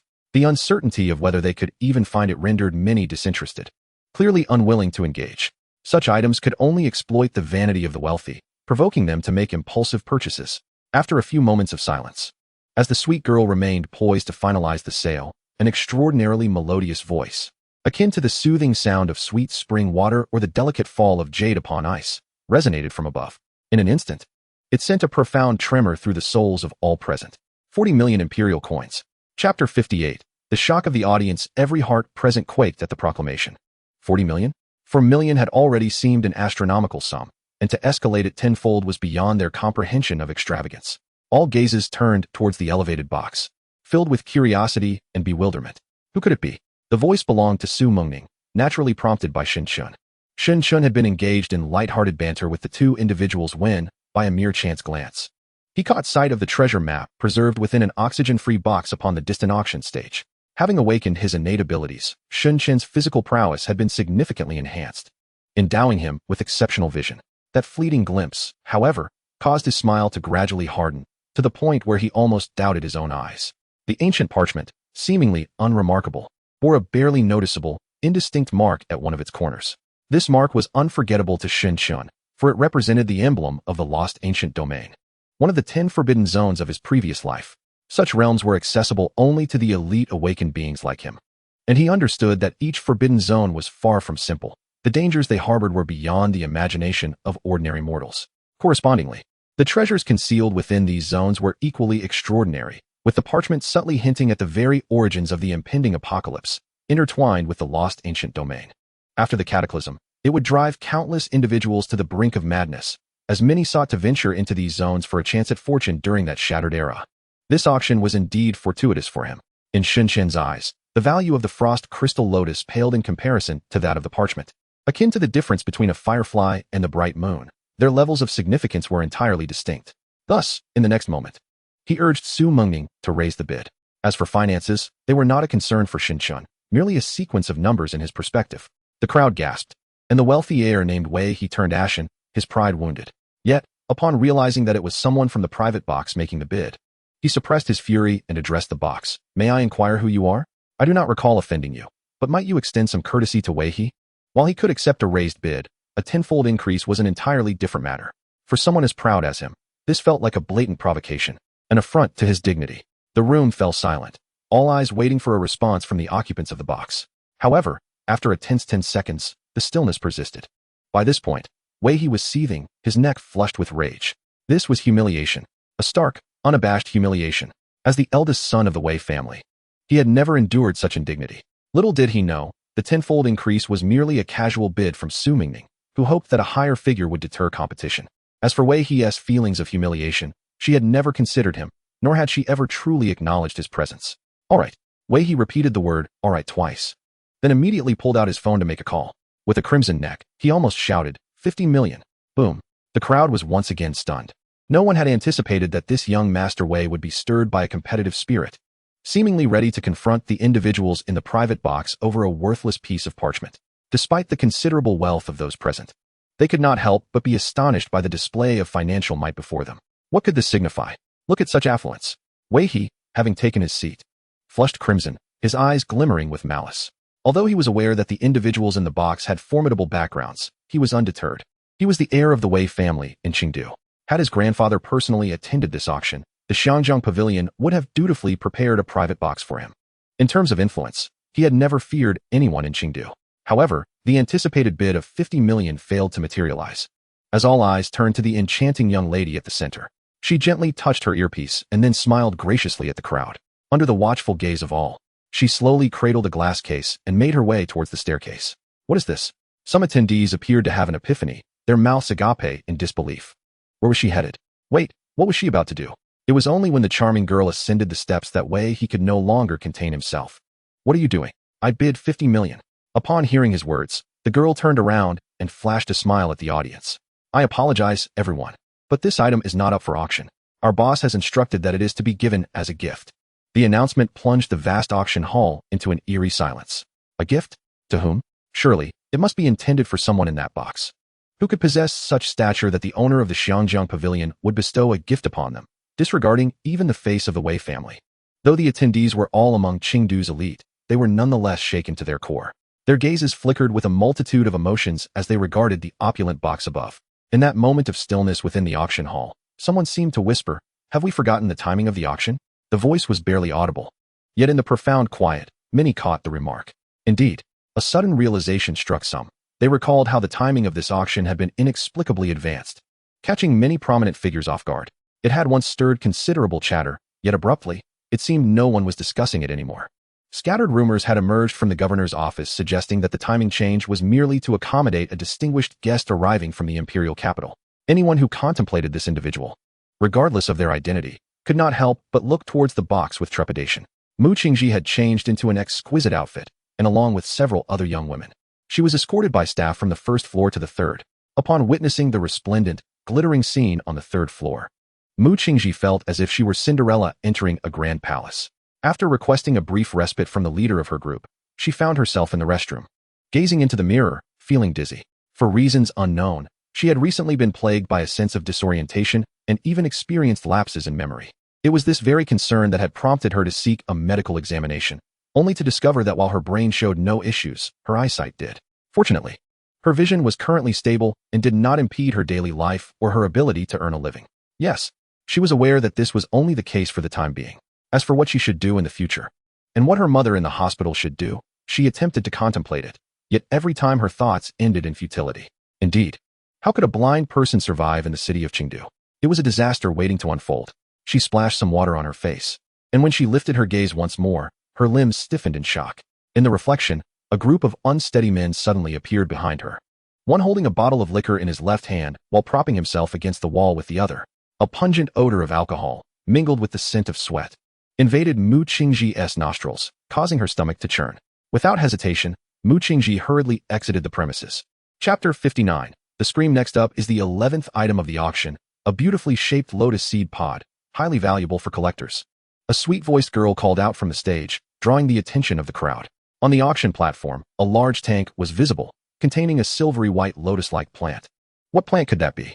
It looked rather exquisite. It would be nice to have it at home. Whispers of intrigue circulated among the attendees. The sweet girl continued her explanation, stating that this specimen was excavated from deep within the mountains outside Chengdu City. According to expert analysis, it was highly likely to be a rare mutated lotus species, possessing exceptional aesthetic and research value.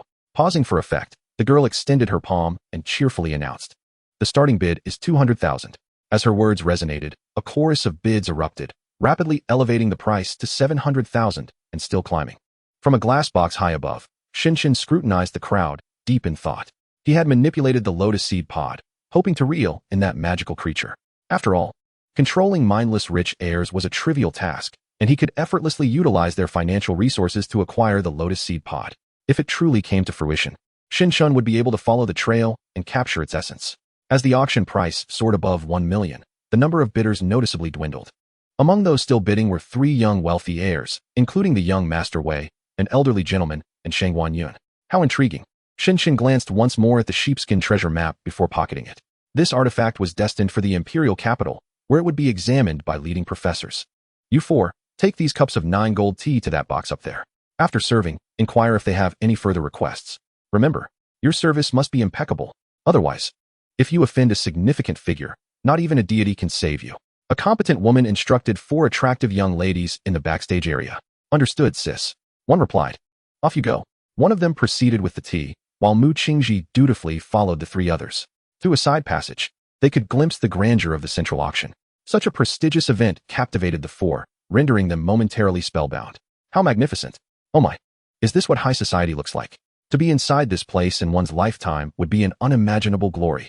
Aside from Mu Qingji, the other 3 young women were expressing their uncontainable envy and jealousy. Their family circumstances were not particularly favorable either. Otherwise, they would not have taken on such a job. With tea trays in hand, they approached the designated private room. One of the girls knocked on the door. After a brief pause of 3 seconds, the door was slowly opened. They politely greeted, "Good day. This is the 9 gold tea prepared by our Xiangjiang pavilion, offered to you complimentary." The 4 entered cautiously, their eyes averted, quietly pouring the tea. Mu Qingji, however, felt her body stiffen as soon as she stepped into the room. It was him. A surge of inexplicable emotion welled up within her. The handsome man who had entered her shop on block 403 that night. What was he doing here? Instinctively, she lowered her head, afraid to meet Shinshin's gaze, while secretly hoping he wouldn't notice her. "Sir, do you require any additional services?" One of the attractive young women asked after pouring the tea, her tone cautious. "No need. You may all leave," Huang Yuehan interjected before Shinshin could respond. Casting a disdainful glance at the 4. No need for such common women to embarrass themselves in front of young Master Shen. The girls hurriedly exited, with Mu Qingji following suit, her mind in a daze until they were outside. It seemed he had no recollection of her whatsoever. After all, it had merely been a fleeting encounter. It was foolish of her to dwell on it, let alone expect him to remember. She had heard that those who could enter the private room were individuals of high status, and by that measure, he truly was someone of astonishing prominence. Then there was the girl beside him, whose beauty could render all others in Qing province envious. My heavens, I just glimpsed that man. His looks are out of this world. Did you all see that? Someone exclaimed excitedly as they walked away. Yes, is that the son of a prestigious family? P.S. even more exaggerated than those in novels. Mom, I want to date him. Dating? You're all fawning over the man. But did you see that girl beside him? She's as pure as snow. Just look at yourselves. They bickered excitedly for a while Mu Qingji remained silent. Suddenly, she noticed a somewhat unsteady man emerging from the restroom in the distance. Squinting, she strained to see, though her vision was somewhat unclear. She realized her eyesight might have worsened again. Was that the drunkard? He had startled her before, his scent making her nauseous. For some reason, a wave of unease washed over her. Young Master Shin? Su Mingming seemed to sense Shun Chun's distraction and called out softly. It's nothing, Shin Shin replied, retracting his gaze. He had been focused on the auction proceedings. The auction price for the Frost Crystal Lotus has soared to 1,700,000. The only competitors left in the bidding are the young master of the Wei family, an elderly gentleman, and Shangguan Yun. Shun Chen refrains from intervening, merely curious to see who will ultimately claim the prize and whether his bait will attract anything of worth. As for the newly arrived Mu Qingji, he recognizes her presence but feels only a fleeting surprise, lacking any desire to invest further attention. 2,500,000. Shangguan Yun called out loudly from his seat, commanding the room's attention. Upon hearing this figure, both the young master of the Wei family and the previously bidding elder fell into a mutual silence. In the end, the Frost Crystal Lotus was secured by Shangguan Yun. Observing this outcome, Shun Chen furrowed his brow slightly, lost in thought.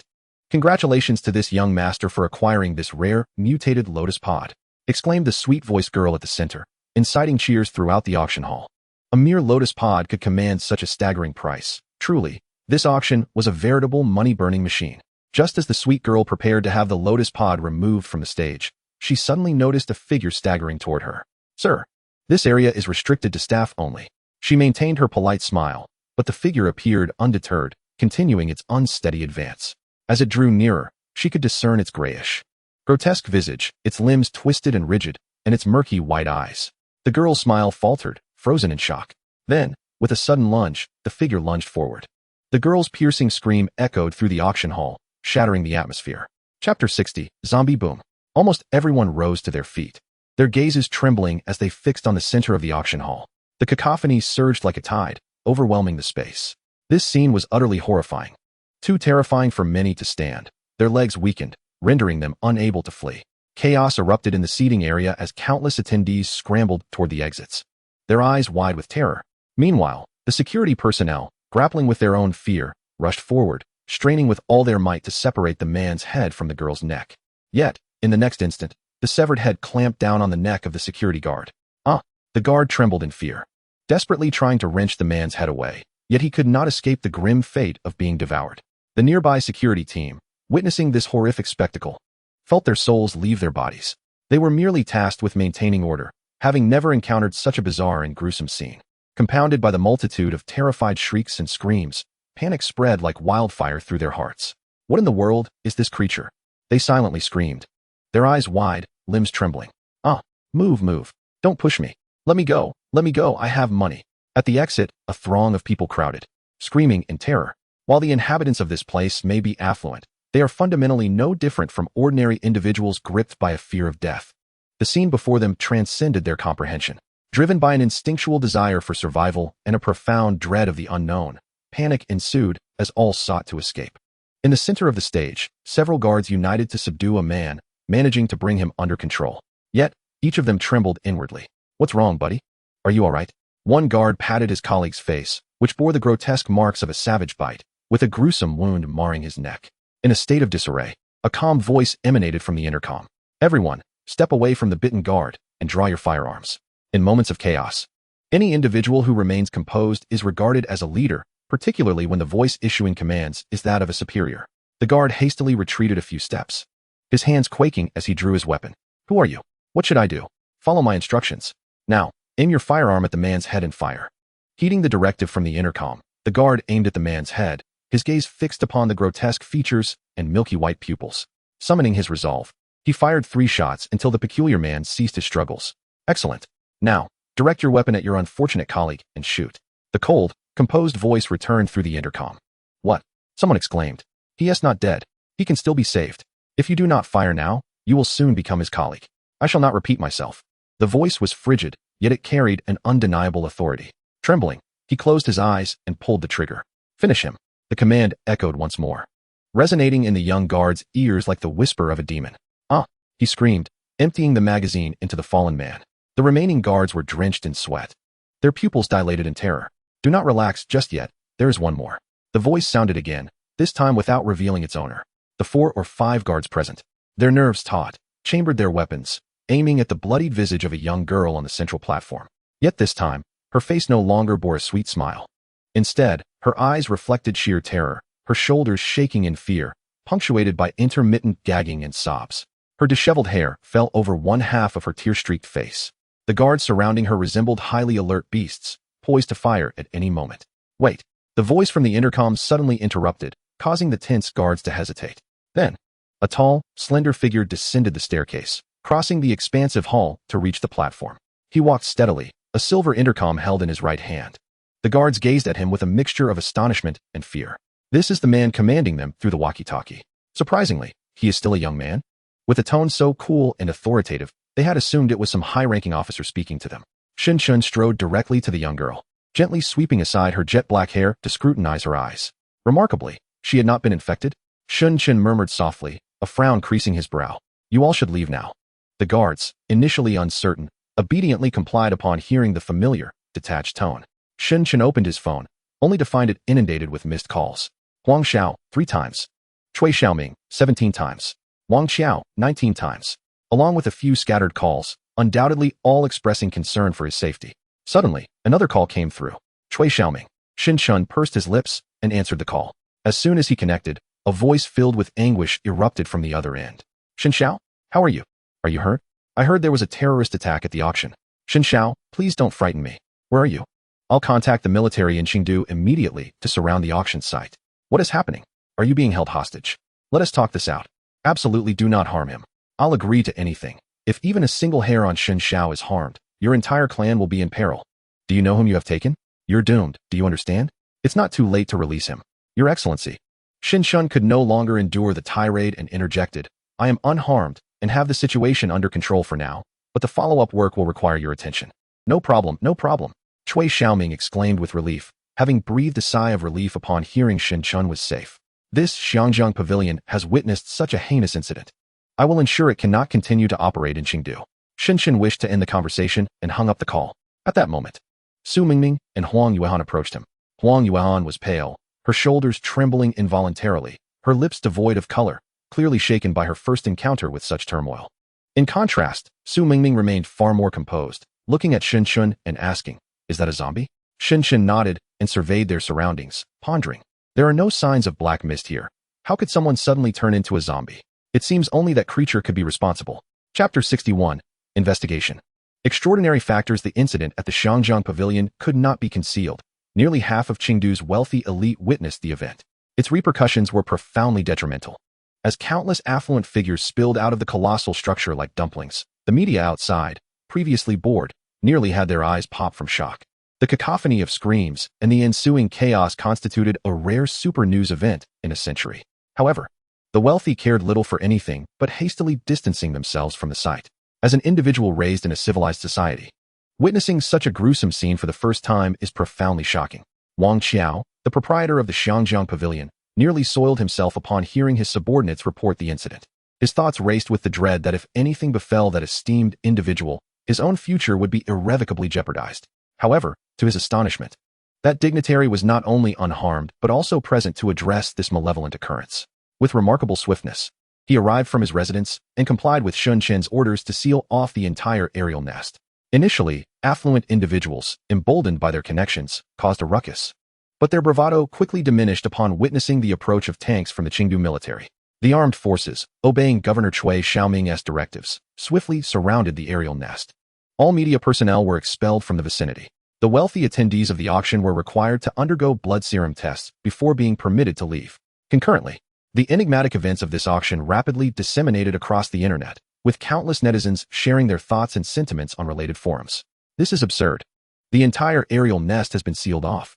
Does anyone knowledgeable about the situation care to enlighten us? It seems there have been many bizarre occurrences lately. Out of concern for personal interests, I dare not elaborate further. Rumor has it that there are connections to the mutated beings depicted in films and television. How ludicrous. The rumors are escalating to absurdity. It's merely an incident involving an ordinary drunkard assaulting someone, and now we're discussing mutated beings? Are you trying to make me laugh to death, my friend? Oh, where did the forum go? Upon returning home, all the wealthy participants of the auction were unexpectedly visited by officers from the Chengdu military. 2 or 3 officers clad in black uniforms, their expressions icy and armed, presented a confidential contract to these affluent individuals. At that moment, the wealthy could only awkwardly sign the agreement, too intimidated to utter a word. A flicker of fear arose within them. Could it be that there are hidden secrets lurking behind the empire? Meanwhile, in a hall of the aerial nest, dozens of medical personnel in white coats busily attended to various tasks, while a contingent of soldiers in specialized attire stood guard at the entrance. Their demeanor was remarkably composed, each bearing the emblem of a red dragon on their shoulders, representing a specialized agency established by the empire in various cities, directly subordinate to the imperial synod rather than local governors. Naturally, they awaited Sun Chen's instructions.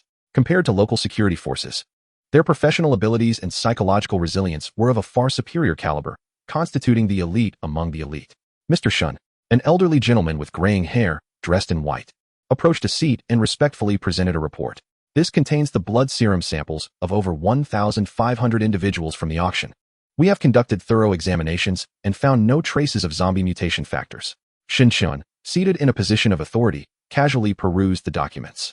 The elderly man continued his report, moreover, regarding that young girl.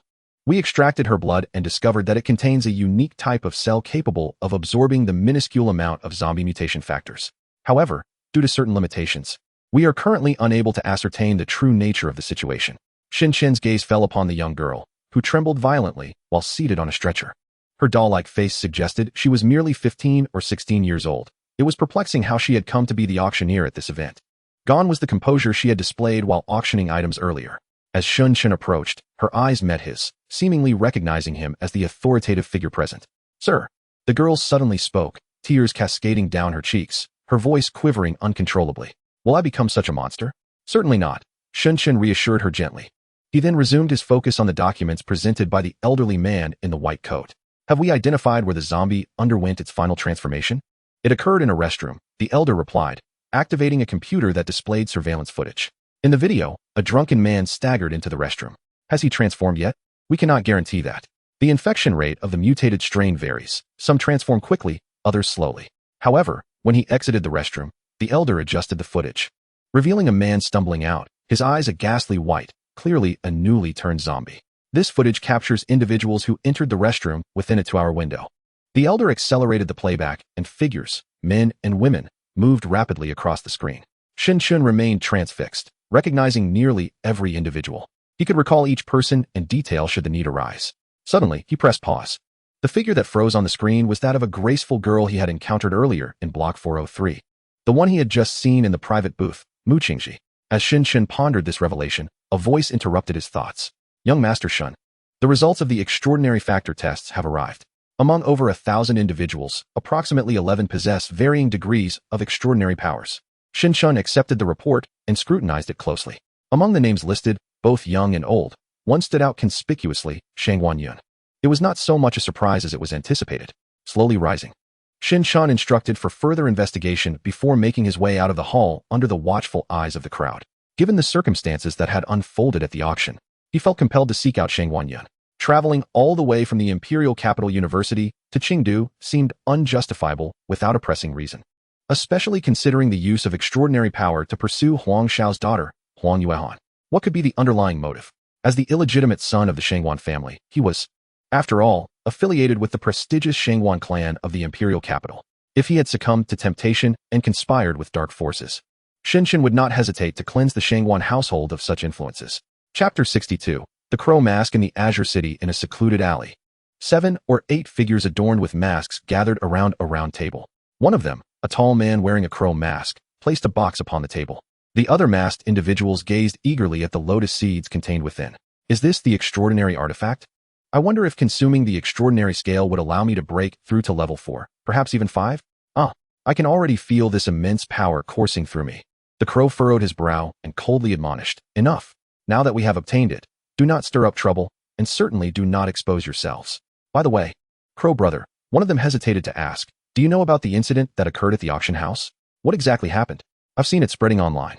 The crow shot him a sidelong glance and replied, "Do not inquire further. This is beyond what you should concern yourselves with." With that, the others fell silent, somewhat embarrassed. Relay a message to Doghead, instructing him to be vigilant. Should any unforeseen circumstances arise, inform me immediately. Doghead was one of their members, currently on patrol outside. So, Crow brother, does this mean our mission is accomplished? Someone ventured cautiously. The crow's expression was unusually grave, his eyes betraying an underlying worry. He ignored their question, silently sighing to himself. On the rooftop of a distant high-rise, a carefree youth sat with a blade of dogtail grass in his mouth. Dressed in a black outfit and donning a rather comical doghead mask, he arrogantly surveyed the scene below. "Oh, I'm about to break through level 3 of the extraordinary scale. Truly, I am a rare prodigy among thousands. Ha! Indeed, the era of extraordinary revival relies on me. The doghead hero, to eradicate evil and uphold justice. Foolish mortals, the protagonist of this age lounges atop the rooftop, basking in his solitude." Suddenly, at that moment, Doghead's relaxed demeanor was abruptly shaken. He turned his head to find a man standing 3 meters away on the rooftop, gazing into the distance, seemingly admiring the scenery.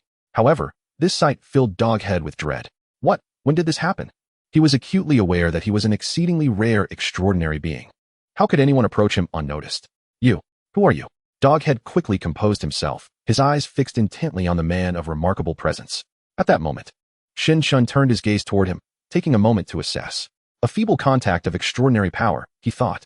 Shin Shun had no desire for idle chatter and simply stated, "Where is Shangwan Yun?" "I don't know what you're talking about," Doghead shouted, his entire body brimming with a surge of energy, enhancing his physical prowess. "Let me rephrase my question. Where is your leader, Shangwan Yun?" "Shangwan Yun?" Doghead was momentarily taken aback. Is that the name of Crow Brother? Who is this person, and why is he searching for Crow Brother, knowing his true name? The dog-headed figure pondered momentarily before exclaiming, "I do not comprehend your words. You too are an extraordinary being, are you not? Should you wish to engage me in combat, I invite you to try." However, scarcely had he uttered this declaration when a wave of disorientation washed over him. By the time he regained his senses, the man had already approached him, one hand firmly gripping his throat. "Try?" The man intoned coldly. "What qualifications do you possess to challenge me?" The dog-headed figure whimpered softly, overwhelmed by a suffocating sensation that left him dizzy. In his heart, he exclaimed, "Impossible. I am a grade 2 extraordinary being. Even Crow Brother could not capture me with a single blow." Yet, the reality before him filled his chest with dread. The mask of the dog-headed figure slipped away, revealing the youthful visage of a boy, no older than 15 or 16. "Where is Shangwan Yun?" he gasped, struggling to muster a smile. "Your extraordinary grade must have surpassed 6, correct? Crow Brother cannot best you, and I cannot permit you to seek him. Huh, if you wish to kill me, then do so." The term extraordinary grade, both distant and familiar, sparked a sardonic glint in Shin Shen's eyes. Before the apocalypse, extraordinary powers emerged, believed by many to be a resurgence of the Earth's spirit energy, heralding a golden era for humanity. The term extraordinary grade was birthed in such an atmosphere. If memory serves, it originated from a discussion forum among extraordinary beings on the dark web, where they ranked current extraordinary powers through a certain scale of measurement. This gained recognition among various grassroots extraordinary organizations and gradually came into widespread use. However, the highest level on their so-called scale, a mere 12, barely reached the strength of a first-tier awakened individual. The excitement they felt about the resurgence of extraordinary energy was utterly laughable, as it was not a revival of spirit energy, but rather the onset of doom. The so-called extraordinary was merely a harbinger of the apocalypse, a year after the cataclysm. Terms like extraordinary grade and extraordinary abilities were cast aside and forgotten in the torrent of history. Instead, information obtained by various top-tier factions from ancient ruins that had emerged became widespread. Terms such as awakened beings, ability strength, awakening devices, and black mist proliferated extensively. Those grassroots extraordinary organizations, having merely brushed against the aberrations signifying the apocalypse, fancied themselves capable of overthrowing imperial families to establish a new world and order. How laughable. Throughout past and present, the Shin family had never interfered with the development of these organizations.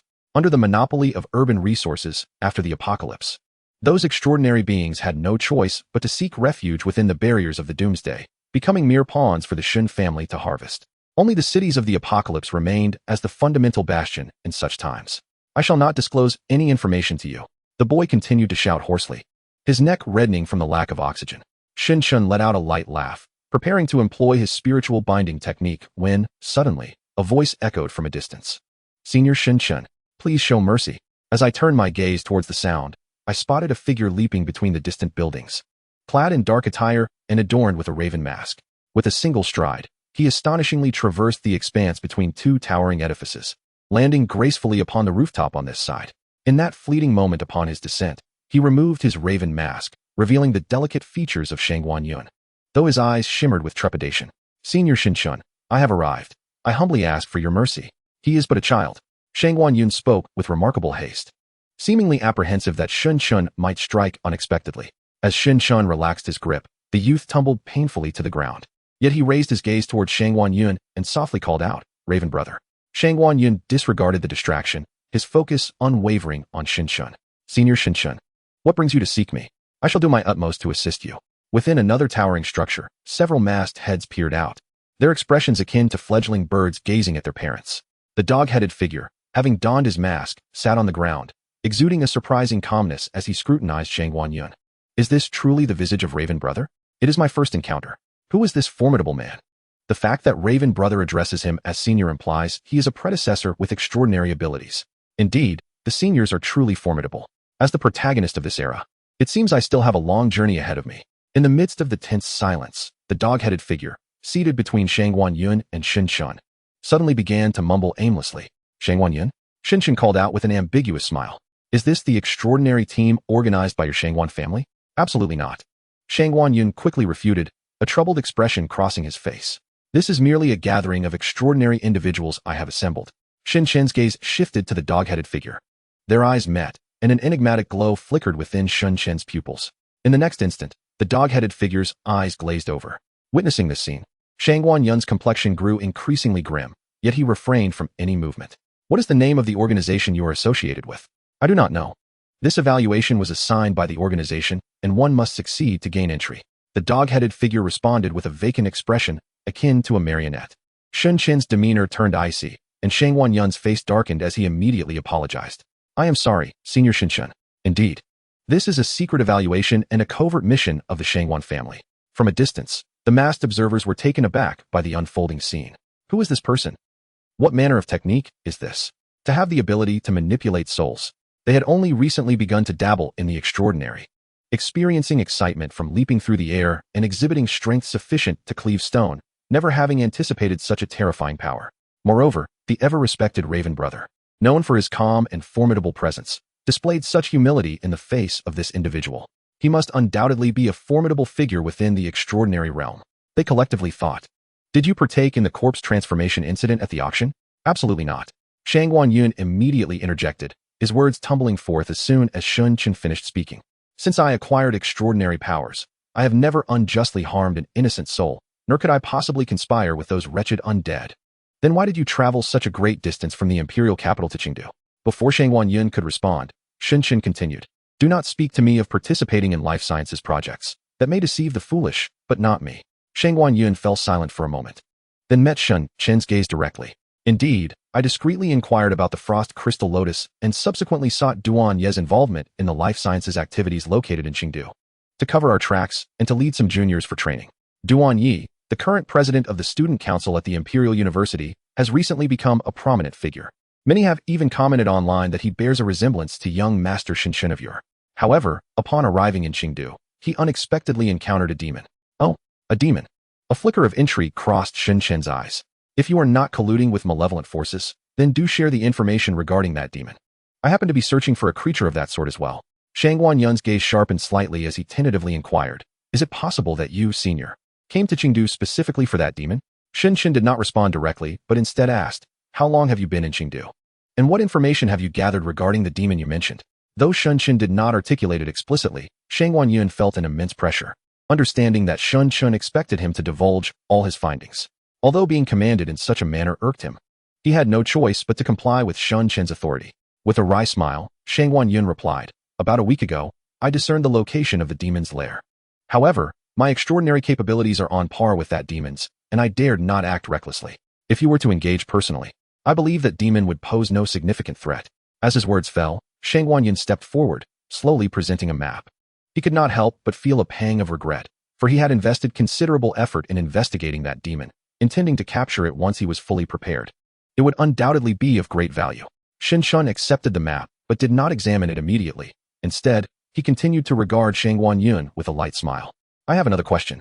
Why does the fourth young master of the Shangguan family resort to underhanded means to pursue the daughter of a governor? Upon hearing this, Shangguan Yun was momentarily taken aback, then seemed to come to a realization, lowering his gaze with a wry smile. Not everyone possesses the charm of Senior Xinshun, where a mere beckoning draws countless girls. When I encountered someone I admired, naturally, I wished to be with her. Although I acknowledge that employing extraordinary abilities is rather despicable, I had no alternative and do not regret my choice. Upon concluding, Shangguan Yun regarded Xinshun with an expression of defiance, as if unperturbed by the consequences. If Senior Xinshun wishes to convey this to Yuehan, I would equally accept the final outcome. Xinshun scrutinized Shangguan Yun's eyes deeply, finding no other abnormalities before turning to leave. It was only after Xinshun had walked away that Shangguan Yun exhaled slowly. Releasing a breath he did not realize he had been holding. Brother Crow, are you well? Is everything all right with you, Brother Crow? A few younger individuals from another building hurried over, looking at Shangguan Yun with concern. Doghead had risen at some point, standing beside Shangguan Yun, furrowing his brow in scrutiny. What are you doing? Shangguan Yun asked coldly. Doghead, with a serious expression, slowly replied, Crow brother, I didn't expect you to be quite handsome. Shangguan Yun silently donned the crow mask. Crow brother, who was that person just now? Someone couldn't help but inquire. After posing the question, they inwardly chastised themselves for their indiscretion. Surprisingly, this time Crow brother did not dismiss the topic with indifference. Instead, he fell into an unusual silence. Some younger ones, sensing an opportunity, eagerly awaited his response. Even the typically loquacious Doghead gazed intently at Shangguan Yun. After a prolonged silence, Shangguan Yun fixed his gaze in the direction where Xinshun had departed. He was the most perfect prodigy this empire had nurtured in nearly a millennium. From birth, he had lacked peers worthy of gazing at his back. In every conceivable aspect, he was an existence that instilled despair. Hearing Shangguan Yun's words, the masked younger ones collectively gasped, their souls seemingly cast into the heavens. Such an extraordinary and terrifying assessment. Yet, he appeared to be quite young. Does such a person truly exist in this world? Once Shangguan Yun calmed his mind, he immediately adopted a different demeanor, coldly stating, You lot, since arriving in Chengdu, you have given me no peace of mind. Do not dwell on that person. You are currently incapable of even breaking through to the third scale, rendering you unworthy of engaging with such matters. Mastering your extraordinary powers is the true path. Shangguan Yun's admonition had little effect, as Doghead's eyes reflected confusion, and he dumbly asked, Crow brother, what was that person's extraordinary scale? Shangguan Yun's expression darkened, yet he eventually turned his head and replied, above scale 9. However, someone trembled and remarked, Isn't the highest extraordinary scale known in the extraordinary forum only up to scale 8? Shangguan Yun, nearly infuriated to the point of wanting to examine their brains for water, retorted, That so-called extraordinary forum would cease to exist with just a breath from that person's family. Enough, cease flaunting your shallow knowledge. The empire is far deeper than you can imagine. Chapter 64, Dreamscape, an agreement late at night. Silence enveloped the surroundings. Xinshun walked slowly through a dim alley. This area was known as the Fourth Ring Alley, the largest slum in Chengdu, with an odious environment even worse than the previous 403 district. In the depths of the night, hardly a soul could be seen. After all, this was the peak period for violent robberies. Following the markings on the map, Xinshun progressed along a cement path, flanked by walls adorned with chaotic graffiti. The corners bore painted advertisements of an indecent nature, complete with contact details. The dilapidated, filthy tenements were shrouded in darkness, extending into an unbroken sea of shadows. Even the thieves must ponder which houses are inhabited and which are mere refuse heaps. The occasional chirp of a bird seems particularly jarring in this desolate setting. At that moment, Xinshun's brow furrowed slightly. He rolled over and entered an abandoned dwelling, crouching in a corner, slowly closing his eyes. A faint, ethereal glow emanated from the corners of his eyes. Approximately 30 miles away, in the 403 district, within a softcore bar named Dreamy Old Corridor, the atmosphere was filled with garish, enticing lights. Harlot, slut. The piercing voices of several heavily made-up women echoed as they viciously tugged at the hair of a girl on the bed, incessantly hurling insults and humiliations until they left. Satisfied with their cruelty, only then did the girl, still adorned with striking makeup and bold lipstick, rise from the bed, her ears adorned with cheap, second-hand earrings. She was none other than the earring sister who had previously worked alongside Mu Qingji at Yixin Workshop. The earring sister, expressionless, tidied her hair before stepping out. Being assaulted by envious and malicious women was commonplace in such establishments. If there were to be any blame, it would fall upon her tardiness, for no clique was willing to embrace her. Upon opening the door, she encountered her superior, a middle-aged man who had intruded into her home without invitation. Kayer, hurry up. A significant figure has arrived today. Someone from the governor's mansion, the one you've been yearning for, he sneered, even daring to stroke her thigh as she passed. They traversed a narrow corridor and arrived at another room. Upon opening the door, she found a young man in governor's attire seated on the sofa, beside whom their bar's owner was ingratiatingly pouring drinks and laughing. In front of them stood a lineup of women, all adorned with heavy makeup. The earring sister remained silent, standing quietly at the edge. The slightly plump owner poured a drink for the man beside him, chuckling, "Sir, take your pick." The man, wearing gold-rimmed glasses and exuding an air of cultured elegance, surveyed the women with calm, yet piercing eyes. After exchanging glances with each one, he remained silent, instead lighting a cigarette. At that moment, a subtle, dark glow flickered in the depths of the earring sister's gaze, unnoticed by anyone. The corners of her mouth curled into a faint, sardonic smile. At this juncture, the spirit-binding technique secretly instilled by Shun Chen took effect, granting him control over her consciousness. The reason for this? It was undoubtedly the man before her. Shun Chen recalled him vaguely, having once bowed and scraped before him at the Qingdu governor's mansion. Forever trailing behind Huang Xiao, the deputy of Huang Xiao, here to select women? Below, I can offer you an opportunity to completely shed your identities. If you perform excellently, you might attain unimaginable wealth for a lifetime, the man with the gold-rimmed glasses said lightly. The lineup of women gazed up at him, their eyes brimming with desperate hope. Of course, the prerequisite was that they must first sign the contract of servitude. The man with gold-rimmed glasses clapped his hands, and behind him, several documents were presented and distributed among the women. Many eagerly began to peruse the papers. However, within a mere 2 minutes, a palpable silence enveloped the room. "Excuse me, may I inquire why our rights to life and health are being questioned?" Someone tentatively asked. "It is as it appears," the man with the gold-rimmed glasses replied, seemingly disinterested in elaborating further. "Review the compensation outlined, and if you are agreeable, sign the agreement and accompany me. It specifies that while there are risks, the likelihood is minimal. If you endure, freedom awaits you. The choice to take this risk rests solely with you." At this, many gazes turned fearful. "Surely, this isn't some form of human experimentation?" One voice quavered. "Indeed, one can earn money but at the expense of their life." "How absurd." Another chimed in. "If it were merely matters of the bed, I would sign immediately," someone else remarked. "Exactly. Who knows what they might be used for?" Among the murmurs, one woman, unwilling to relent, spoke in a sultry tone. "Sir, must it be so complicated? We are quite adept at what we do." The man remained unmoved. Just then, a figure at the edge of the crowd stepped forward and boldly inscribed her name on the agreement. "Excellent. What is your name?" he inquired. "Lark," she replied. After the woman with the ear studs exited the room, she was instructed to immediately gather her belongings. At that moment, she felt dazed, unsure of why she had impulsively signed the agreement. It was as if an inner voice urged her that perhaps this gamble was worth taking. Though impulsive, she harbored little regret. Suddenly, a cacophony of footsteps announced the arrival of several heavily made-up women who surged into the room, laughing at the woman with ear studs. "Oh, how brave you are. Don't be surprised if your organs end up sold." One sneered. "Indeed, this harlot dares to dream of climbing the social ladder. Does she truly believe fortune will favor her?" Another added. "Why is she silent?" One plump woman charged forward, intent on grabbing the hair of the woman with ear studs.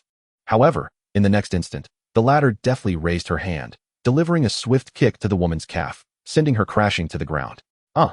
Her cries echoed through the space, leaving the remaining women in stunned silence, utterly taken aback. They could not fathom when she had become so fierce. As though possessed by some unfamiliar spirit. Turning, they saw the man with the gold-rimmed glasses standing at the doorway, his expression placid. Yet he addressed the woman with ear studs, saying, "Lark, it is time to leave." She flashed a charming smile and followed suit. In that brief exchange of glances, an inexplicable emotion stirred within him. This woman appeared somewhat unpredictable. What am I thinking? She's merely a harlot. How much cunning could she possibly possess? I'll manage her as needed. If it weren't for fulfilling Lord Huang Xiao's task, why would someone of my standing descend to such a sordid place? Upon returning, I must summon the ladies of the Lawn Bird Pavilion to cleanse myself of this filth. Chapter 65. Black Dharmapala and the Shadow of Darkness. In a dimly lit corridor of the Fourth Ring District, Shun Chen rose to his feet, his eyes revealing a contemplative expression. The ascent of Huang Xiao to the position of sovereign in Qingdu was indeed a topic of great intrigue. After all, the governor of Qingdu was none other than Cui Xiaoming, supported by the illustrious Cui family, a lineage steeped in a century of history. Although Huang Xiao occupied a high-ranking position, he lacked the backing of a powerful family, rendering his foundation rather fragile. It appeared that he was preparing to undermine the governor of Qingdu. Was he attempting to exploit the female realm? Shin Shun had not anticipated that a seemingly casual arrangement from back then would lead to such an unexpected revelation. Setting aside thoughts of Huang Xiao, Shin Shun glanced at the map and realized his destination was not far. After a while, he arrived at an abandoned factory. The air was thick with a noxious blend of smoke and oil, suggesting it had long been deserted. However, as he traversed the site, he sensed an unusual aura, likely left behind by malevolent entities that frequently lingered there. As Shin Shun explored the derelict factory, he stumbled upon something intriguing around a corner. Beneath a large, decrepit welding apparatus lay a patch of grass adorned with peculiar flowers. Their petals were a sinister shade of blackish red, swaying ominously in the air, exuding not a fragrance, but a disturbing malevolence. The grass within a 10-meter radius was tainted black, with several roots remaining, indicating that others had likely harvested the majority. Shin Shun immediately recognized the flowers. Black Dharmapala. In his previous life, they were exceedingly rare and precious demonic blooms. Even a year after the apocalypse, they could only be found in regions severely afflicted by black fog. Yet now, before the apocalypse had even arrived, someone had managed to cultivate them. After standing in contemplation for a moment, a cold smirk crept across Shin Shun's face. What audacity! Even before the end times, in a world marred by incomplete black fog, clusters of black Dharmapala had been nurtured. Furthermore, there was an effort to seize the frost crystal lotus. Both possessed a commonality. They contained an extraordinarily high potential for awakening power, a feat challenging to control without side effects, even for the Shun family's internal research institutions. This clandestine orchestrator of chaos was becoming increasingly fascinating to Shin Shun. He could be certain that such an intelligent and formidable entity, a beast of darkness, was exceedingly rare even a year after the apocalypse. Just as Shin Shun prepared to observe more closely, he suddenly halted. In the distance, at the entrance of the abandoned factory, stood a figure cloaked in black, staring blankly at Shin Shun, seemingly surprised that anyone else had ventured there. Shin Shun turned to meet the stranger's gaze for a fleeting moment. The figure was entirely shrouded in black robes, rendering their form indistinguishable, with a black mask concealing their face and a bizarre mark prominently displayed on their forehead. Shin Shun instantly recognized this as the shadowy figure that had brushed past him on that fateful night in District 403. In the next instant, Shin Shun and the shadow rose simultaneously, one to flee, the other to pursue. In the nearly silent and pitch-black alley, only two piercing sounds broke the stillness. Shin Shun swiftly entered the shadowy passage, casting a keen glance that unraveled the path of the individual he pursued through the disarray of footprints. He pressed on, leaping over a high wall, whereupon he beheld a figure clad in black, its face obscured by a mask, standing atop a steel beam, dressed entirely in dark attire. Only a pair of cold, penetrating eyes remained exposed. At the moment their gazes intersected, the masked man displayed an air of defiance, slowly raising a middle finger toward Shin Shun. Now positioned at a disadvantage, Shin Shun found himself at the foot of this imposing figure, who emanated an aura of dark, sinister energy. It was evident that this power significantly augmented his physical prowess, enabling him to evade Shin Shun's pursuit, at least for the time being. The path of wickedness. Shin Shun scoffed inwardly, a look of disdain crossing his features. This man was likely the demon spoken of by Shang Wanyun. Simultaneously, Shin Shun was certain that the creature he had been tracking lay concealed behind him, a malevolent entity seeking to control Huang Xiao, manipulating the compass's function within the 403 district to elude Shin Shun's detection, while also coveting the frost crystal lotus and surreptitiously nurturing the black taro.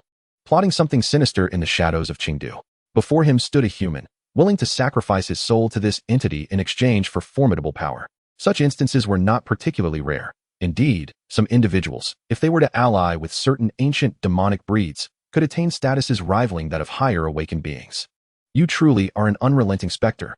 The masked man sneered, lowering his voice as he directed a mocking laugh at Shin Shun. You. Shin Shun's brow furrowed.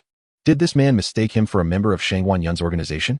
Someone requested my assistance to deal with a demon, and thus I have come. Upon hearing Shin Shun's words, the masked man erupted into raucous laughter. Ha! You humans are so tragically amusing. You dare attempt to confront me. Ha! Alas! You remain blissfully unaware that you have been naught but mere playthings in my master's grand design from the very beginning.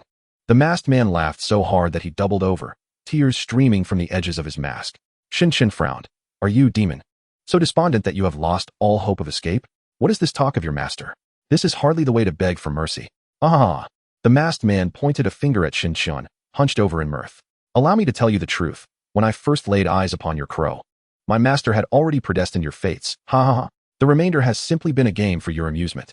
You, who appear quite powerful, how about it? I offer you the chance to pledge your allegiance to my master. The The masked man finally straightened himself, gazing down at Shun Shun with a half-smile. Are you implying that a more formidable presence lies behind you? No, no, no. My master is the very truth of this world. He is unique, sacred, and unapproachable. He shall rise as the god of the new world once this one crumbles. And you, human, have the opportunity to become a servant of the divine right before you. What grounds do you have to hesitate? As he spoke, a sudden fury seemed to engulf him, nearly erupting into a roar. What right do you have to hesitate? Speak. Of course I have the right.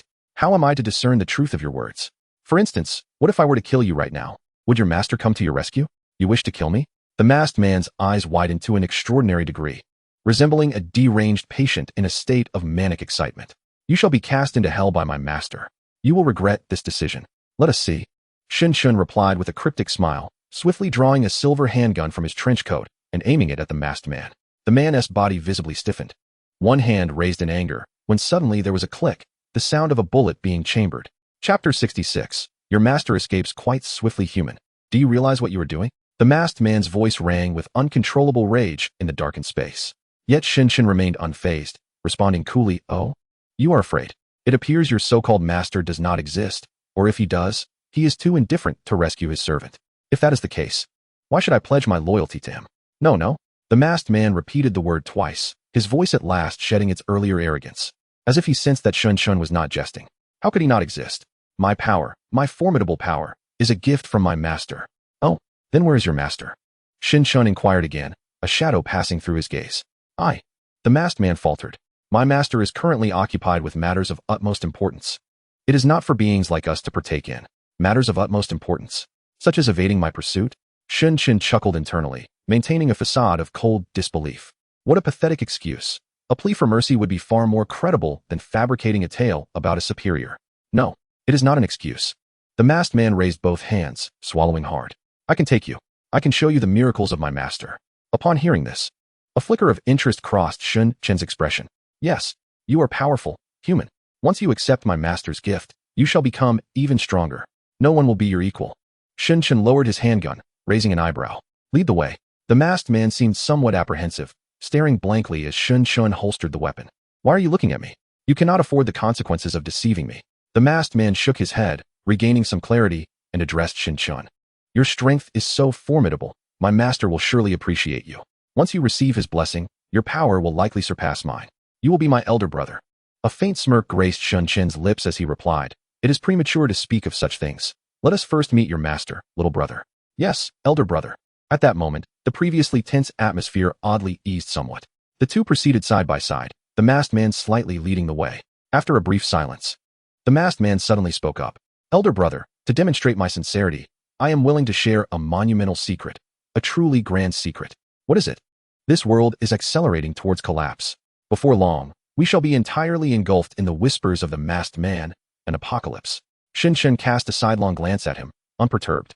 Noticing the expression on Shun Shun's face, the masked man appeared somewhat anxious. With such formidable power at your disposal, have you never contemplated rising above the masses? Are you truly willing to remain subjugated by those eternally exalted beings in the imperial capital? Suddenly, Shun Shun halted, and the masked man followed suit. What do you mean? A mysterious smile crept across the masked man's face. The apocalypse is an opportunity, a chance to bestow new dominion upon this ancient empire that has endured for millennia.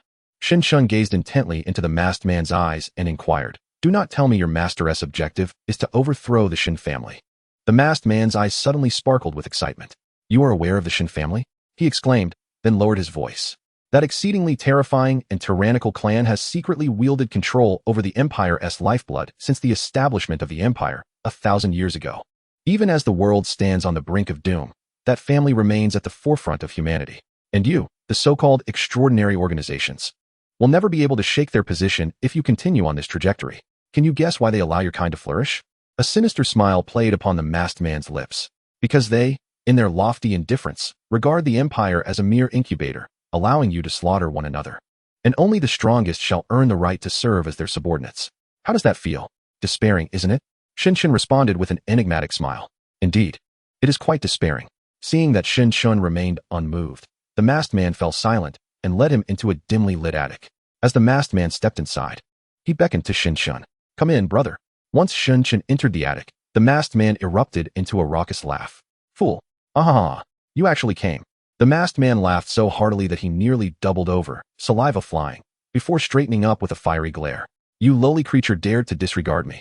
How audacious to regard me with such a foolish gaze.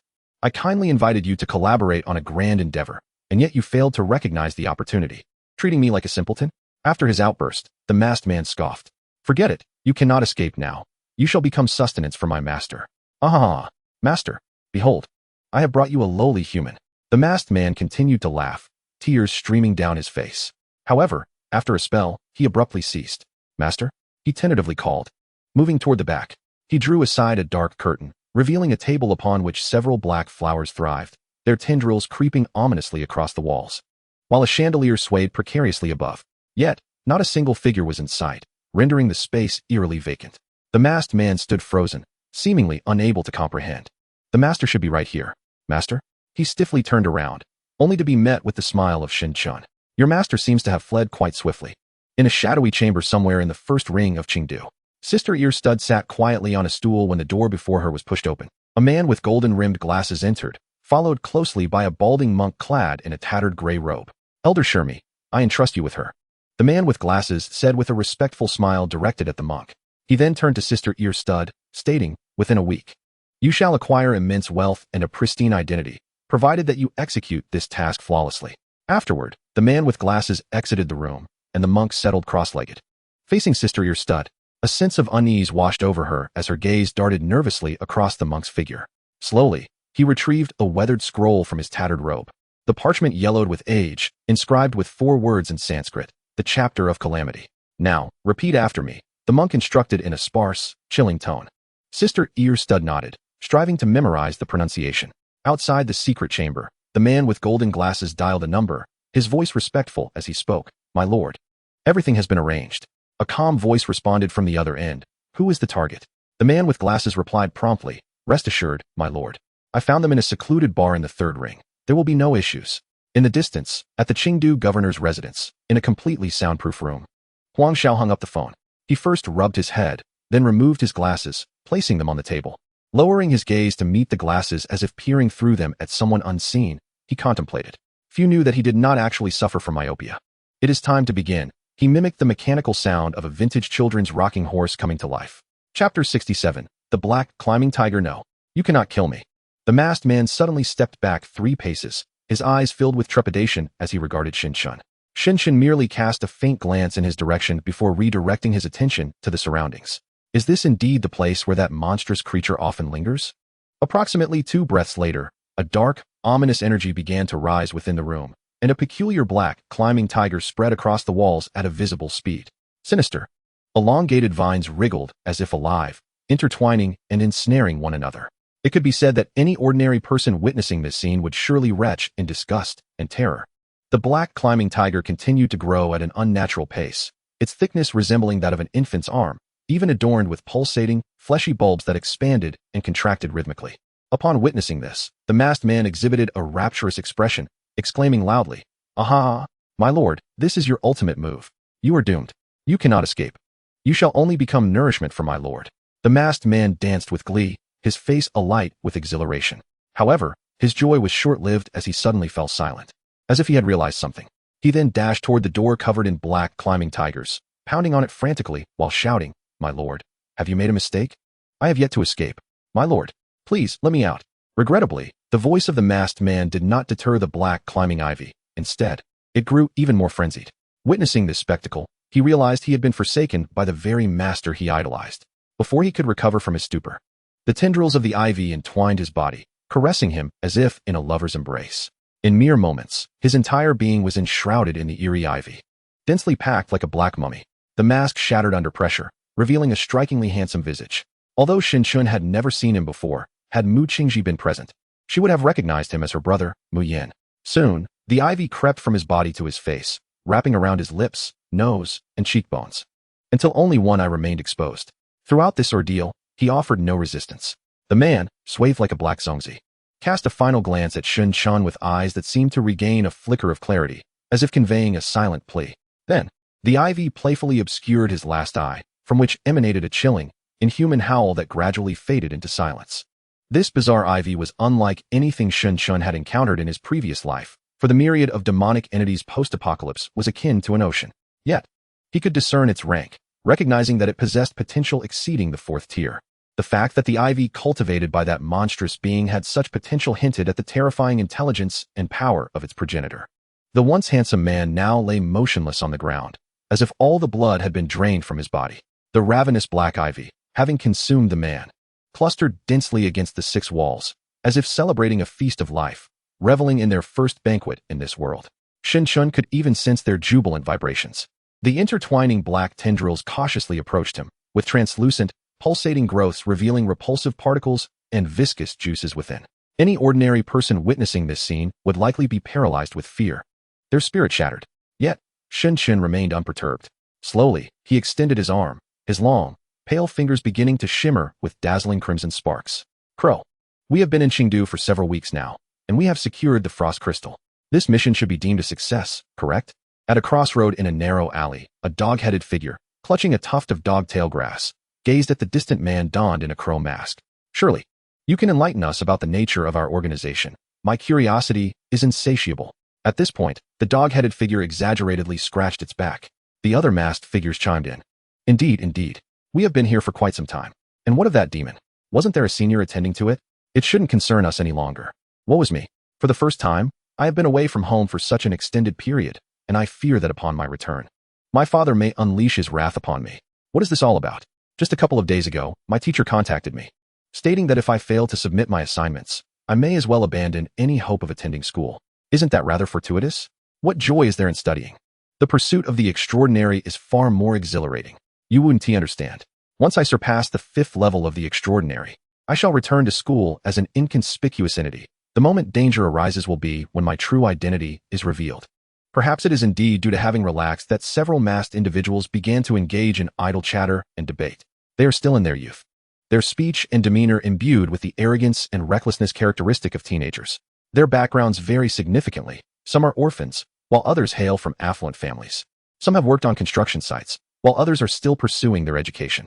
Yet, compared to these mundane identities, the shared experience of being extraordinary grants them a deeper sense of belonging. Shang Guanyun, akin to a paternal figure, tends to this group of budding extraordinary individuals. I firmly believe that I will eventually catch up to that esteemed predecessor. Nonsense, you couldn't even defeat me. Shang Guanyun sighed, gradually leaning against the wall, his hand grasping a silvery white lotus pod. This lotus pod is precisely the objective of their expedition. However, the journey has been fraught with challenges. Upon arriving in Chengdu, they caught wind of an archaeological company that had unearthed a peculiar lotus pod. As they stealthily approached, hoping to gather more information, a demon suddenly ambushed that team. From their hidden vantage point, they observed a man cloaked in a black robe, adorned with a black mask, and marked by a strange dark emblem on his forehead. Fortunately, the security personnel of the archaeological team were armed and managed to repel the demon. Subsequently, he followed the demon's escape route, only to be detected by the adversary. Their extraordinary levels were comparable, and after an intense struggle, both retreated. Thereafter, he continued to search for information regarding the frost crystal lotus, while covertly seeking traces of the demon. After all, this was his first encounter with the so-called demonic entities, and his interest was piqued. Capturing one alive would be even better, given that the opponent's strength was not overwhelmingly formidable. Well, since Shin-chun has intervened, it seems there is little suspense left. The reasons behind Shin-chun's arrival in Chengdu remain unclear to him, and he dares not delve deeper. Fortunately, they successfully acquired the frost crystal lotus, so fulfilling his obligations should pose no issue. Although curiosity still lingered, he had no choice but to heed the instruction to refrain from involvement and return to the imperial capital as swiftly as possible. Shang Guanyun raised his gaze, swiftly scanning the raucous assembly of masked individuals. There are no fewer than before. Suddenly, his eyes narrowed, and he cast another glance at the crowd, his pupils freezing in shock. 11. There's one more. Chapter 68. The vessel. Shang Guanyun abruptly rose, his gaze fixated on one of the figures clad in black robes. His actions elicited a profound silence among the previously clamorous masked figures, and upon beholding the shadowy figure cloaked in black, they were taken aback. Who are you? I have never seen you before. Where did you come from? Why are you wearing a mask as well? They clamored. Yet, despite their raucous inquiries, Shang Guanyun felt an increasing weight of dread in his heart, accompanied by an unsettling chill creeping down his spine. The figure before him was diminutive, shrouded entirely in a black robe, with a mask resembling that of the previous demon, pitch black, save for a pair of pale azure eyes that were disturbingly exposed. As their gazes locked for a fleeting moment, Shangguan Yun was overwhelmed by a wave of icy terror coursing through his limbs. "Who are you?" he inquired, his body instinctively gathering arcane energy, one hand stealthily retrieving an umbrella-like object from within his garments, his nerves taut with apprehension. "You are the one they seek, are you not?" The figure in black erupted into laughter, a voice ambiguous in its gender, indistinct yet unsettling to the ears of the masked figures. It resonated with a piercing intensity, akin to a needle pricking their eardrums. "It is you." The shadowy figure extended a long, slender finger, pristine white against the darkness, pointing accusingly at Shangguan Yun, speaking in a tone laced with a blend of reproach and lament.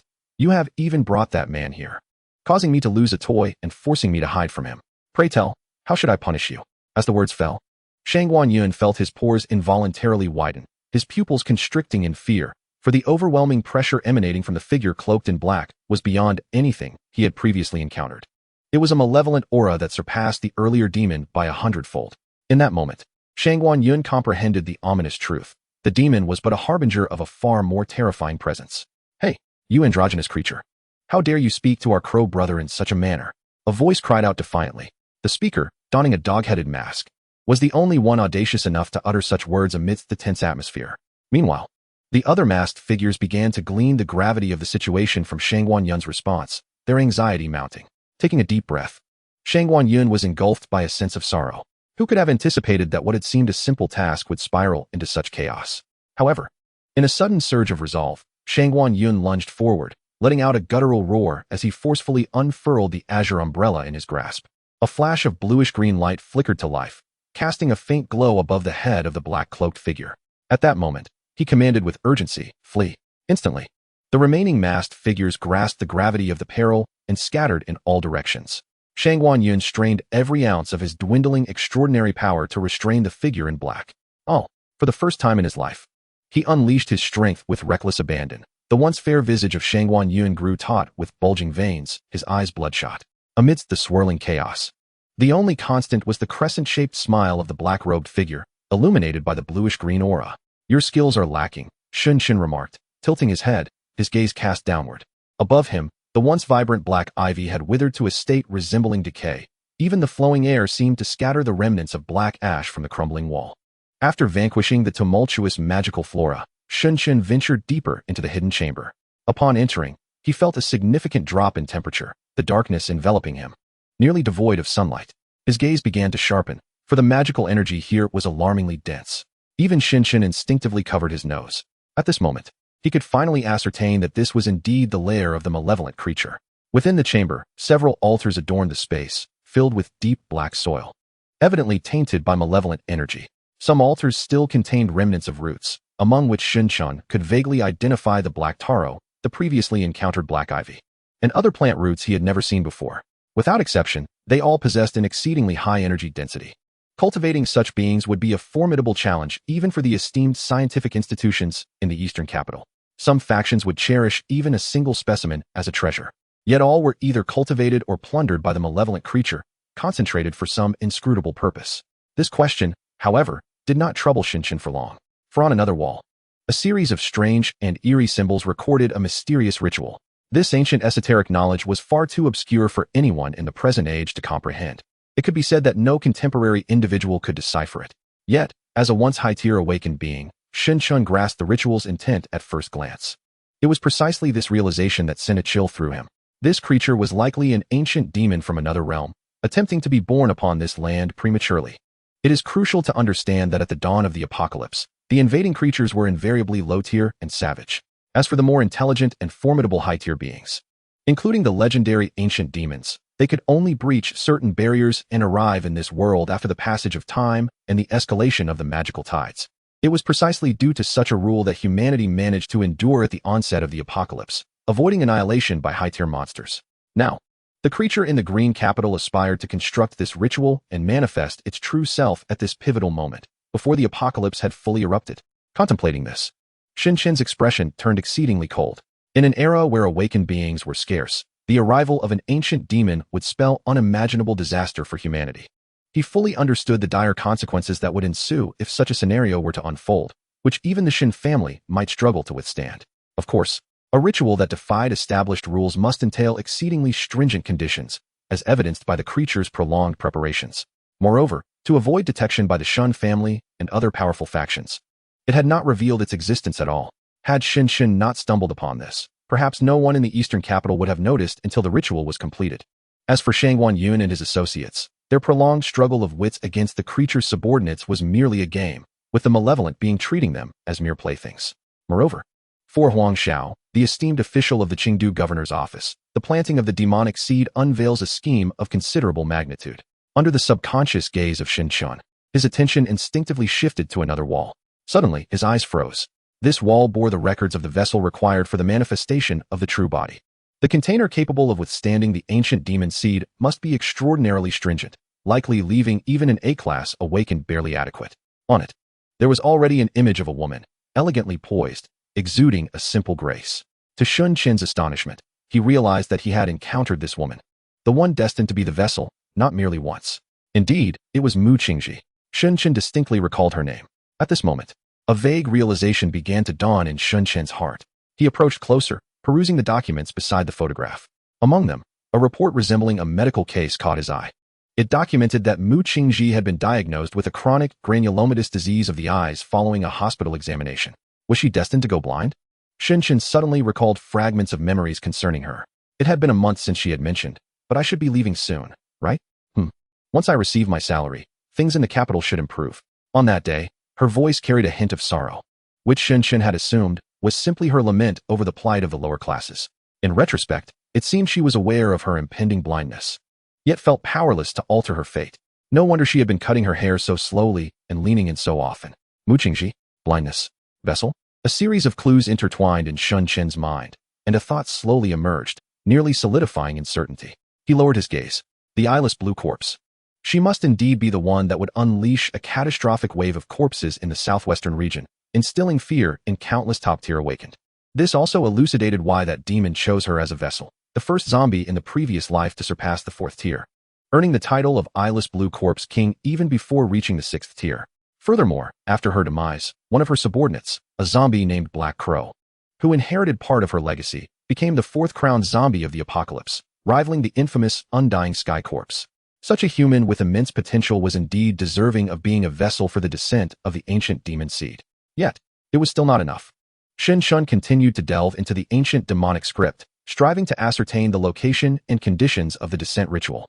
However, merely gazing at these characters for an extended period could induce mental disarray. After half an hour, Shun Chen finally averted his gaze, a smile curling upon his lips, while beads of sweat trickled down from his ears. The ritual's location was Qingdu University. This enigmatic descent ritual was termed the Scale of Sin. It required only the vessel's negative emotions and a mysterious object placed by the demon. At that moment, the true form of the demon would occupy the vessel's flesh and descend upon this planet. Moreover, Shin Chun discovered that the appetite of this ancient demon seed was astonishingly vast. Even the lifeless body of the eyeless azure corpse could not satiate its desires. It required an array of exceedingly rare magical flowers, including the black thistle, the black ivy, and the frost crystal lotus, to further transform her potential through the ritual. After this metamorphosis, the extent of her power was beyond Shun Chen's imagination. If the possession were to succeed, she would likely become one of the most terrifying beings in the apocalypse. After thoroughly examining all the information on the walls, Shin Chen slowly exited the chamber. Joshua? He murmured, pondering the name. A medical record revealed that she was Mu Qingji's mother, who had been in a coma for many years, clinging to life by a thread. The creature sought to amplify Mu Qingji's negative emotions indefinitely, and her mother was likely in grave danger. Upon exiting, Shin Chun encountered the corpse of the sinisterly handsome man. Lying quietly on the floor, his face contorted beyond recognition. Initially inclined to ignore it, he suddenly halted at the doorway. Turning back, he approached the body. With a mindset of experimentation, Shin Chen's palm once again radiated a deep crimson glow. Given that the man was already dead, he felt no hesitation in employing forbidden power to forcibly extract the demon seed concealed within the cerebral cortex. He was eager to discover which ancient demon seed it was. After approximately 10 breaths, a seed, the size of a grain of rice and an unusual bluish-gray hue, materialized in Shin Chen's hand. As soon as it was extracted, it sprouted peculiar scales, pulsating like a living heart. Its surface bore strange and enigmatic characters, demonic script that Shin Chun, though not an expert in his past life, could recognize. The meaning of these characters was simple, translating into the common tongue as the number 3. The number 3? The creature had sown at least 3 demon seeds. This entity before him, alongside Huang Xiao, who could the last one be? Suppressing his thoughts, Shen scrutinized the seed for a moment, then widened his eyes, repeatedly confirming in disbelief. His brow furrowed and then relaxed, until his pupils dilated in shock, and a wild smile crept across his face. The most frenzied expression since arriving in the Azure capital. Yes, while he speculated about which fearsome ancient demon it could be, he never anticipated that it would be this one. With the revelation, even his hand trembled with excitement, an indescribable thrill enveloping him. Demon Lord Xelis, among ancient demon seeds. The most terrifying entity, known as the Demon Lord. In his previous life, they were the source of chaos, the embodiment of despair and fear. Even the top 10 awakened ones lacked the capability or courage to provoke the Demon Lord. Xelis, with ram-like horns, a pale visage, and a body as dark as night, was perpetually accompanied by wings of eternal, unquenchable flame. His most fearsome ability was the profound control over the consciousness of any living being. Intelligent life forms implanted with his demon seed would forever become his most loyal servants, spreading and propagating his terror. In a previous life, 5 years after the apocalypse, Shen learned of his passage through the abyssal gate alongside another demon lord, Ergos, successfully arriving on this planet. Indeed, this lifetime has manifested some alterations. Shen was not particularly astonished. In truth, he had mentally prepared for the world to undergo some form of transformation upon his rebirth. Yes, after all, he never considered himself to be fated or that the world should revolve around him. He merely sought to ascend the throne, nothing more. This journey, however, was destined to be fraught with difficulties, lacking a smooth trajectory. Unlike in his past life, the Demon Lord Xelis did not descend 5 years later. Rather, there were stirrings before the apocalypse. Such an unexpected development sent shivers through every cell in Shen's being. To capture a Demon Lord would have been an utterly insane notion in his previous existence, one he would not have dared to voice. Yet in this life, if it dared to tread upon this planet in a frail form, it must bear the consequences of failure. Should it encounter Shen, it could only blame itself. Shen grinned, his disheveled hair obscuring his excited eyes. Misfortune loomed. Chapter 70. Sacrifice No. Shangguan Yun let out a heart-wrenching scream, his eyes wide with terror. Before him, all the fleeing juniors had fallen to the ground within a mere 100 meters, their eyes bulging, their faces visibly decaying at an alarming rate. Help me, Mom, I want to go home. I don't want to die.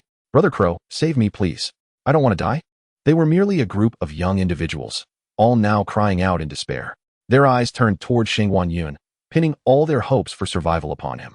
Each desperate cry pierced Shangguan Yun's heart, rendering him agonized and convulsing.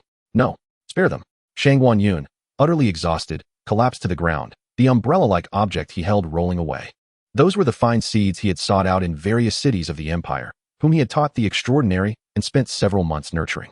Though he often wore a cold expression, he had treated them sincerely, as if they were his own brothers. A light, brisk sound of footsteps approached, and Shangguan Yun lifted his gaze to see a figure in a black robe standing before him. Spare them. They are still children, Shangguan Yun croaked, his throat constricted. The figure in black tilted its head. Previously, when the dog-headed creature had provoked Shangguan Yun had pleaded with the same words. Indeed, the moral compass of the empire often showed leniency toward children. Yet, what stood before him was a creature of darkness. Shangguan Yun could no longer hear the cries for help. Turning his head, he saw that almost all the masked figures lay sprawled on the ground, silent, their wide eyes still fixed on him. It seemed that in their final moments, they had hoped for Shangguan Yun's salvation. Do not be disheartened, although they have perished. Your time is limited as well. The long fingers of the figure in black caressed the top of Shangguan Yun's head, an uncanny black powder cascading over his face and limbs. As he poured, laughter danced from his lips, his voice as melodious as the tinkling of silver bells. Suddenly, the figure clad in black paused, his gaze drifting into the distance, murmuring, "How bothersome." He then stowed away the frost crystal lotus and with a swift leap, departed from the scene, leaving Shangguan Yun on the ground, writhing in agony and despair. In a narrow alley, a stumbling figure appeared, clad in a comical dog mask, his limbs moving as if shackled, halting intermittently. Abruptly, he tumbled to the ground, the mask slipping to reveal a youthful face, streaked with a mixture of snot and tears. He silently screamed, even retching. They're dead. They're all dead. Brother Crow, the fox, Little Crab, they're all gone. Why? Just days prior, they had been executing missions together, exchanging jests, and cultivating their extraordinary powers. Yet, in a mere 10 minutes, everything had changed. He felt an overwhelming weakness, as if his body was gradually slipping away from him. He couldn't recall how long he had cried out. only that the sound of footsteps suddenly pierced his despair. Tension gripped him as he lifted his gaze to see a tall and graceful figure. That figure's eyes seemed to rest upon him. Yes, it is that extraordinary senior. The masked figure suddenly lunged forward, collapsing to his knees before Shin-shun, forcefully pressing his forehead to the ground. Please, big brother, I beg you, save us, save Brother Crow. Please, I'm willing to serve you like a beast. Anything you desire. His tears mingled with snot, pooling on the ground, his eyes bloodshot. Shin-shun furrowed his brow, scrutinizing the individual before him. Was this the once arrogant junior? It appeared he had been tainted by the black mist, yet he had not succumbed to death or transformation. Where is Shangwan-yun? Brother Crow, that black-robed man. His voice faltered, mouth agape, fear reflected in his eyes as he stared at Shin-shun, rendered utterly mute. Nonetheless, Shin-shun continued toward the path indicated by his gaze, with the dog-masked figure trailing closely behind, his once dull eyes now glimmering with a flicker of vitality. After navigating several streets, Shin-shun finally arrived at the scene of the incident. In a radius of 100 meters, numerous corpses lay sprawled in disarray, some with mouths agape, others with darkened skin, and a few exuding a yellowish fluid. Yet all their eyes were closed, as if someone had gently closed them one by one. But where was Shangwan-yun? Shin-shun did not see Shangwan-yun's body and stepped closer to a patch of scorched earth. Here, remnants of Shangwan-yun's aura lingered, albeit tainted with the scent of the grotesque, transformed dead. Shin-shun recalled the fiend's signature move, seemingly mastering a highly concentrated black mist capable of turning any individual into a zombie. He crouched down, fingers brushing against a peculiar feather, stiff, dark, and reeking of decay. Shangwan-yun. Although it may seem that he was not well received within the Shangwan family, being a son of lesser birth, he nonetheless possessed the stature of a gentleman from a renowned lineage. The experience of transforming into a zombie must surely be quite unbearable. Shin-shun realized that from this moment forward, the name Shangwan-yun might vanish from this world, replaced instead by a grotesque entity known as the Black Crow Zombie. Doghead struggled to keep pace with Shin-shun, stumbling as he ran. His only fervent wish was for Brother Crow to still be alive.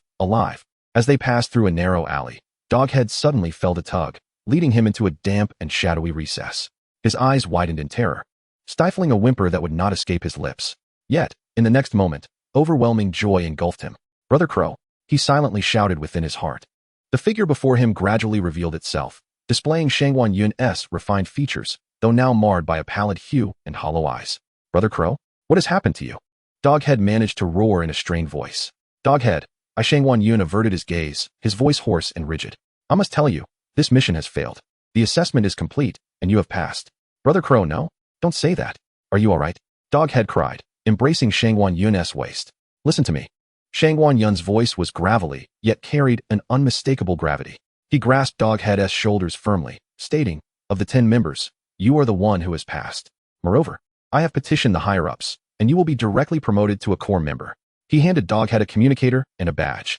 After I leave, activate the communicator and follow the audio instructions to report to the Imperial Capital. I can now reveal the name of our organization. I apologize if this disappoints you. It is not the assessment of the Shangwan family of the Imperial Capital, but rather a recently established extraordinary organization known as the Ghostly Assembly.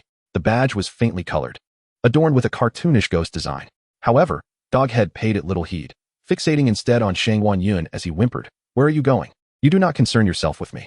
In my current state, I have no right to remain in the human world. Doghead froze momentarily. In that fleeting moment of shock, Shangwan-yun released his grip and turned, vanishing from sight. The sound of his departure echoed in Doghead's ears. I am sorry. I have not been a good teacher, failing to protect you and the other students. Shangwan-yun's voice trailed off, leaving Doghead speechless as he watched his figure fade away. Suddenly, the communicator in his hand vibrated. Bewildered, Doghead glanced at it and pressed the button to connect. A young man's voice came through, sounding both calm and urgent. Clarify, Crow. What has happened? Stay calm and return to the Imperial Capital first. I will find a way. What exactly has transpired? Then, silence fell, as if the young man had realized something. Approximately 3 seconds later, a voice emerged from the other end, inquiring, Who are you? The creature, referred to as Doghead, whimpered twice, uncertain of his own words, what he ought to say, or what actions he should undertake. After another brief silence, the voice returned, introducing itself. Hello, I am Hong Yi. Doghead listened intently to the calm instructions emanating from the communicator, feeling a sense of disorientation clouding his mind. He sensed a wave of exhaustion wash over him, leaning heavily against the wall as the golden rays of dusk illuminated the scene. The dilapidated alley, the modest buildings, and the distant mountains were all adorned with a shimmering halo of light. It is acceptable to transform into a monster, Crow Brother. He lowered his gaze, his palm open, revealing a black, rigid feather that glimmered subtly in the fading light. After departing from that area, Shinshin retrieved his communicator and dialed a number, subsequently making his way toward the third ring of Chengdu. Upon arriving at a mid-sized hospital in that vicinity, he was greeted at the entrance by an elderly man with graying eyebrows, clad in a white coat, accompanied by several members of the hospital's management. As soon as he spotted Shinshin, he hastily approached. "Commander, we received notice and have been waiting here for you." The elder wore a somewhat awkward, ingratiating smile. "How may we assist you?" As the sun began its descent, a steady stream of injured patients entered and exited through a side door. Their faces bore an innate shyness. Gazing downward, too timid to observe the scene before them, Shinshin, wishing to conserve his time, inquired directly, "Is there a patient named Zhou Shui residing in your hospital?" The elderly man chuckled nervously, subtly nudging the director beside him. The director, now visibly anxious, responded, "Yes, indeed. Sir, we have a patient named Zhou Shui, who has been in a semi-comatose state for 7 long years. Take me to her." Shortly thereafter, the hospital director and the head physician led Shinshin to an exceedingly small room. Upon the bed lay a woman, serene in her repose, her figure slightly plump. The onlookers behind him watched Shinshin with trepidation, unaware of his true intentions. Approaching the bed, Shinshin scrutinized the woman, his expression growing colder. For this woman, Mu Qingji's mother, Zhou Shui, had ceased to breathe. How could this be? It was perfectly fine this morning, a doctor exclaimed in panic, while both the director and the head physician began to sweat profusely, although they were uncertain of the commander's motives for seeking this patient. The fact that she had passed away was shocking. Who had visited this room earlier? They recalled, her daughter. Yes, her daughter just came to see her. "Sir, we have not entered this room for the entire half day," the director noted. "Director, the surveillance footage," the head physician reminded him. Only then did the elderly director come to his senses, promptly instructing his staff to retrieve a computer. They opened the surveillance footage of the room. Shinshin already had a strong suspicion of who was involved, yet he continued to observe the footage as it played out. The scene depicts a graceful young woman seated beside a hospital bed, holding her mother's hand. She appears to be conversing with her mother, her lips moving silently. However, Shinshin is adept at reading lips. She is recounting recent trivialities, including an oddity encountered at an auction, her recent earnings, and the deterioration of her eyesight. Oh, and she has also met a man she finds appealing. As time trickles by, suddenly, in a fleeting moment, her expression shifts to one of blankness, her head drooping forward. Shinshin's pupils constrict. This resembles the moment he first encountered her outside the artistic line workshop on 403 Street, when she abruptly lost consciousness and collapsed, injuring her scalp, prompting him to offer her a handkerchief. Indeed, after a brief period, Mu Qingji lifts her head once more. The onlookers in the hospital, furrowed brows, scrutinize the surveillance footage, noting that thus far, no anomalies have transpired. Just as they ponder the situation, an unsettling chill rushes over them. Their gazes, fixed on the screen, tremble in disbelief, some even stuttering in fear. In the footage, the patient's daughter, that young woman, suddenly smiles broadly, her lips curling back to her ears, as she grips her mother's neck. The truth? The perpetrator is her daughter. In this moment, perhaps only Shinshin retains his composure, while the others gasp in horror. A demon, a fiend, that is her own mother. How could she commit such an act? Even if overwhelmed by financial burdens, this was utterly unthinkable.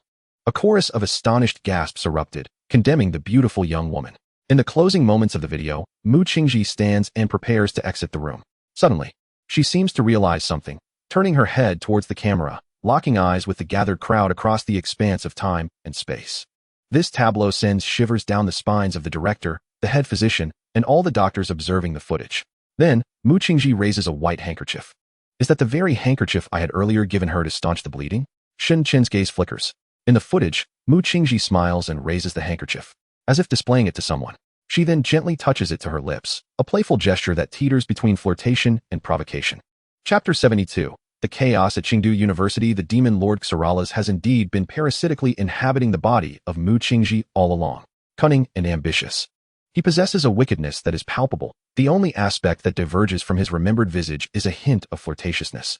Shinshin deactivates the surveillance and closes his eyes to sense the position of Shuang Jinglian. Subsequently, he retrieves an ancient compass, its needle glowing brilliantly as it spins. Indeed, it returns to normal. Both indicators converge upon a singular destination, Chengdu University. At this moment, the doctors behind Shinshin had all been rendered speechless, their muscles tensed and their words stumbling. What event had they inadvertently become entangled in? Shinshin gazed into the distance, towards Chengdu University, the site of the final ceremony for that monstrous entity. Shortly thereafter, the true form of Kexiela's would descend. It seemed that this incident involving the creature was approaching its conclusion. Before departing, Shun Chen cast a lingering look at Zhou Shui's lifeless body on the bed. His eyes filled with a profound melancholy. Spirit binding, he whispered. Your Excellency, Lord Huang Xiao has prepared the music therapy. Please proceed without delay. Within the governor's mansion, Sister Ear Stud entered Cui Xiaoming's room. Her head bowed as she called out softly. Cui Xiaoming, a corpulent figure seated in a chair, struggled to rise upon hearing her voice, grumbling impatiently. It has been so long, yet there is no sign of improvement. Your Excellency, a calm male voice interjected. Sister Ear Stud lifted her gaze to discover a high-ranking official adorned with gold-rimmed glasses. The treatment will require approximately 3 months. Please do not rush. Follow us, as everything is prepared. Upon hearing this, Cui Xiaoming finally stood, continuing to mutter under his breath. In recent days, his health had inexplicably deteriorated, with his mental state frequently wavering. Whether it be lapses in memory or confusion over various matters, he found himself increasingly troubled. The music therapy that Huang Xiao had arranged for him had thus far proven utterly ineffective. Before long, he entered a room where Huang Xiao offered him a slight bow. The space contained a table and chairs, occupied by several women clad in white lab coats. Before them lay an array of instruments, including flutes. The room resonated with tranquil and serene melodies, which instinctively calmed Cui Xiaoming's body and mind. Please, take a seat, Huang Xiao said with a smile, extending his hand. Behind him, the man in gold-rimmed glasses stared intently at Cui Xiaoming, as if anticipating something. Sister Ear Stud stood silently behind them, her head lowered. She had learned some peculiar incantations from a monk and would quietly chant them into the ear of the governor at night. A vague understanding dawned upon her, instilling a sense of fear, yet she dared not resist. She merely hoped that soon she would acquire sufficient wealth to escape this place. Cui Xiaoming had already seated himself at the table, closing his eyes to relax. Suddenly, he opened them, fixing his gaze on the man in gold-rimmed glasses behind Huang Xiao. What are you speaking for? Do you possess the ability to heal? The man immediately lowered his head, averting his eyes. Huang Xiao discreetly shot him a glance before stepping forward, smiling. All right, Your Excellency, it is time to find calm. The women surrounding them began to sing a beautiful and harmonious melody, prompting Cui Xiaoming to close his eyes once more. At that moment, the man in gold-rimmed glasses could no longer suppress a smile at the corners of his mouth. Even Huang Xiao's excitement was no longer contained. They exchanged a knowing glance. It had begun. In the northern expanse of Qingdu, there exists a vast campus edifice, home to the esteemed Qingdu University, a preeminent institution in the southwestern region. Established for several centuries, it has withstood the test of time and the vicissitudes of Qingdu, its ancient walls bearing the scars of history. Regardless of the numerous governors who have presided over Qingdu, the university's stature remains unparalleled. As a leading institution in the southwest, its architectural ensemble is remarkably grand. Over the past few days, from dawn till dusk, one could witness clusters of students strolling along the thoroughfare, engaged in lively conversation and laughter. Occasionally, a teacher would hurriedly pass by, engrossed in their duties. More prominently, numerous staff members adorned the campus with decorations and banners, their joyful expressions reflecting the festive spirit. This exuberance was evidently in anticipation of the forthcoming anniversary celebration of Qingdu University. This celebration is particularly noteworthy, coinciding with a life sciences research competition hosted by the university. Consequently, a plethora of distinguished guests, including student teams and their mentors from other prestigious universities, are expected to attend. It has even been rumored that students from the esteemed Imperial Capital University will be present. The news reportedly astonished the venerable president of Qingdu University, prompting him to personally oversee the arrangements. A decision met with unanimous approval, for Imperial Capital University holds a lofty position, rarely deigning to collaborate with any other institution. In preparation for the impending festivities, even the late hours were illuminated with activity. Within an office, a balding director was diligently working under the glow of a desk lamp. Outside, distant lights twinkled intermittently. However, in the next moment, darkness enveloped the entire campus as the lights abruptly extinguished. What could have happened? A power outage? The director turned on his phone's flashlight, furrowing his brow. Just moments ago, there had been a cacophony of voices. How could it have transitioned to such profound silence? He slowly approached the door, only to catch sight of a figure. Hey, wait, do you know what is going on? He called out urgently. The figure turned, revealing a simple yet strikingly beautiful face. You are the one who works part-time at our school, the director recalled, though he could not remember her name. Perhaps it was Mu? Where are you going? Why did the school suddenly lose power? He continued, but the girl seemed indifferent to his inquiries, continuing down the alley. Just as he was about to call out to her again, a piercing scream shattered the stillness. Ah! He jolted, instinctively turning towards the source of the sound. but could only discern the encompassing darkness. Within that void, a thin veil of mist seemed to linger, permeating the air. What is this? Who is crying out? The director of education stealthily approached, suddenly pausing, his eyes widening to an unprecedented degree, as if they might burst forth. Within his line of sight, a bloodstained man crouched on the ground, ravenously gnawing on a human corpse. In that fleeting moment of shock, the man abruptly turned, and the director found himself locked in a gaze with those eyes, devoid of color and devoid of life. Chapter 73. A brief apocalypse. Shun stood atop a distant spire, gazing at Chengdu University, shrouded in ominous black mist, his eyes flickering with a dark light. How exceedingly pure. Such a dense and concentrated black fog had likely not been seen since the signs of the apocalypse first emerged. It was only natural. To give rise to a zombie of the caliber of the eyeless green corpse, the fog could hardly be of a lowly and simplistic nature. That monstrous entity had evidently been preparing for this day for an extended period. Plasalis. Shun refrained from immediately entering Chengdu University, suppressing an urgent desire to disrupt the ritual. Instead, a wild idea began to take shape within him, one he could not contain. Capture that descending demon lord. It must be said that madness coursed through Shun's veins.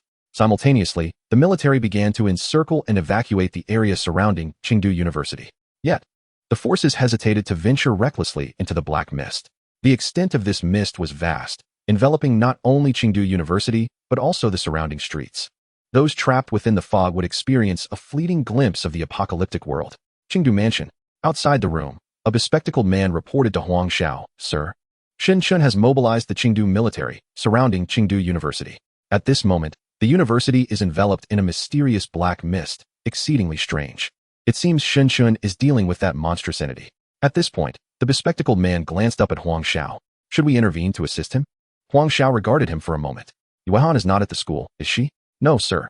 When Shun alerted the governor's office regarding the area around Chengdu University, "I had already dispatched the military to swiftly retrieve Miss Huang, Miss Su, and several high-ranking officials' offspring." Huang Xiao nodded, dismissing the concern as he gazed into the distance with a warm smile. "Then there is no need. I trust in the capabilities of my young friend Shun. He will certainly capture that monster for me." The bespectacled man bowed his head, refraining from further conversation. He understood that the crux of their plan was at a pivotal juncture, allowing for no misstep. Upon success, Chengdu would belong to them. With a city as their foundation, they would have the opportunity to fully realize their ambitions in the time to come. After the bespectacled man departed, a bald monk entered. His demeanor was cold, cradling a Buddhist bowl containing a seed of blue and black hues. Upon seeing the seed, Huang Xiao's smile finally faded, his demeanor darkening. He chuckled softly. "Is this the demon seed that dwells in my mind? Truly peculiar." The monk presented the bowl, allowing Huang Xiao the chance to observe it closely. Having been expelled, the needle in your heart can finally rest. Huang Xiao scrutinized the peculiar patterns on the seed, and after a prolonged gaze, he felt a dizzying sensation and dared not continue. "It resembles some form of writing," he muttered, diverting his attention. Unbeknownst to him, it was indeed an ancient demonic script, signifying the number 2. Within the confines of Chengdu University, a cacophony of screams and roars filled the air. Among the voices were students, teachers, and staff, all grappling with the most despairing event of their lives. They could never have anticipated that, while preparing for the school anniversary, a horde of monsters would invade. Initially, some individuals, after inhaling the floating black mist, became frenzied, attacking and devouring anyone in sight.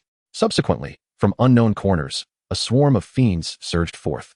These were individuals accustomed to civilized society, and the apocalyptic scene before them instilled terror, causing their very souls to shrink in fear and their minds to tremble to the brink of shattering.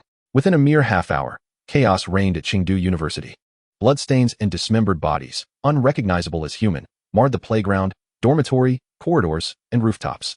At that moment, aside from the low growls of demons and zombies, the terrified cries of humanity had vanished. The survivors huddled in secluded corners, waiting in despair and fear for a miracle or a glimmer of hope to arrive. Throughout the university, only a handful of 4 or 5 groups had organized to confront the monsters and zombies within half an hour. On the rooftop of the dormitory building, over a dozen male students had emerged from the boys' dormitory, blocking the sole exit, each wielding bloodied iron rods and clubs. "Are we going to die?" One cried out. "Shut up. Don't make a sound. Don't attract those things." Another snapped. "Why can't we get a signal on our phones?" "I don't want to die." "Keep yelling, and I swear I'll throw you off this roof." Several students, pale-faced and stained with blood, exchanged hushed, frantic whispers, their pupils dilating wildly. "Wait, Zhang Yun. Did you just get bitten?" Suddenly, The leading athlete turned to the shortest boy at the back. Instantly, all eyes converged on him, their gazes laced with malice. Are you going to step forward yourself, or shall we throw you out? The short boy covered his wound, trembling with fear. Meanwhile, in another section of the playground, within the gymnasium, a physical education teacher, upon hearing the horrific screams, ushered his students inside and locked the door. Nevertheless, the scene outside left many students utterly speechless. Even the teacher, his face drained of color, gripped his iron rod with trembling hands. He could only reassure everyone, do not be afraid, remain silent. Someone will surely come to rescue us. Inside the gymnasium, over 20 students were present, most huddled in corners, stifling their sobs. While a few brave boys approached the teacher to discuss strategies. Suddenly, a violent pounding echoed from the door. 3 young men and a woman appeared in a state of panic, breathless as if they had run for an eternity to reach this place. Please, open the door. We beg you. They cried frantically, tears streaming down their faces as menacing creatures lingered behind them. Have you been bitten? No, no. Please, open the door quickly. Hurry. The physical education teacher was in a state of indecision, caught off guard, when suddenly a weak voice emerged from the corner. Please, open the door, teacher. They looked so pitiful. About a minute later, the gymnasium was filled with a chorus of anguished screams, followed by the haunting growls of the monsters and the undead. In a dance studio, a group of art students was practicing when suddenly 5 or 6 athletes burst in, locking the door behind them and barricading it with heavy objects. The bewildered dancers were filled with shame, anger, and fear upon witnessing this chaotic scene. However, the athletes were beyond caring, for they had just encountered the most horrifying and despairing sight of their lives. The leader of the dance group, known for her fiery temper, began to scold them, but was swiftly silenced by a slap from one of the athletes. The athletes then began to confiscate all food and water from the room, continually making phone calls. The dancers, having caught a glimpse of the gruesome events outside, fell silent in fear. Approximately half an hour later, the athletes began to covertly eye a few of the better-looking girls, swallowing nervously. Chapter 74. The Green Corpse within the confines of Chengdu University. An open area was shrouded in an exceptionally dense black mist, devoid of any lurking creatures. Strange patterns were etched around the perimeter, forming a circular shape. In the center stood a structure resembling an altar, adorned with numerous potent and exotic flora, including a massive black lotus, a frost crystal lotus, and strands of dark ivy. Before it, a precariously balanced black scale, battered and broken, teetered ominously. Beneath the altar stood a figure, none other than Mu Qingji, who now wore a bizarre and frenzied smile. It is about to begin, she proclaimed, raising her arms as she ascended the altar, enveloped in a thick gray mist. Her features became faint and ethereal, as a shadow resembling a serpent's head began to twist and float above her. The phantom serpent undulated, its eyes glimmering with a blend of wisdom and madness. At that moment, a peculiar feather fell from an unknown dark space, as if it had pierced through dimensions, landing beside the altar and upon the scales.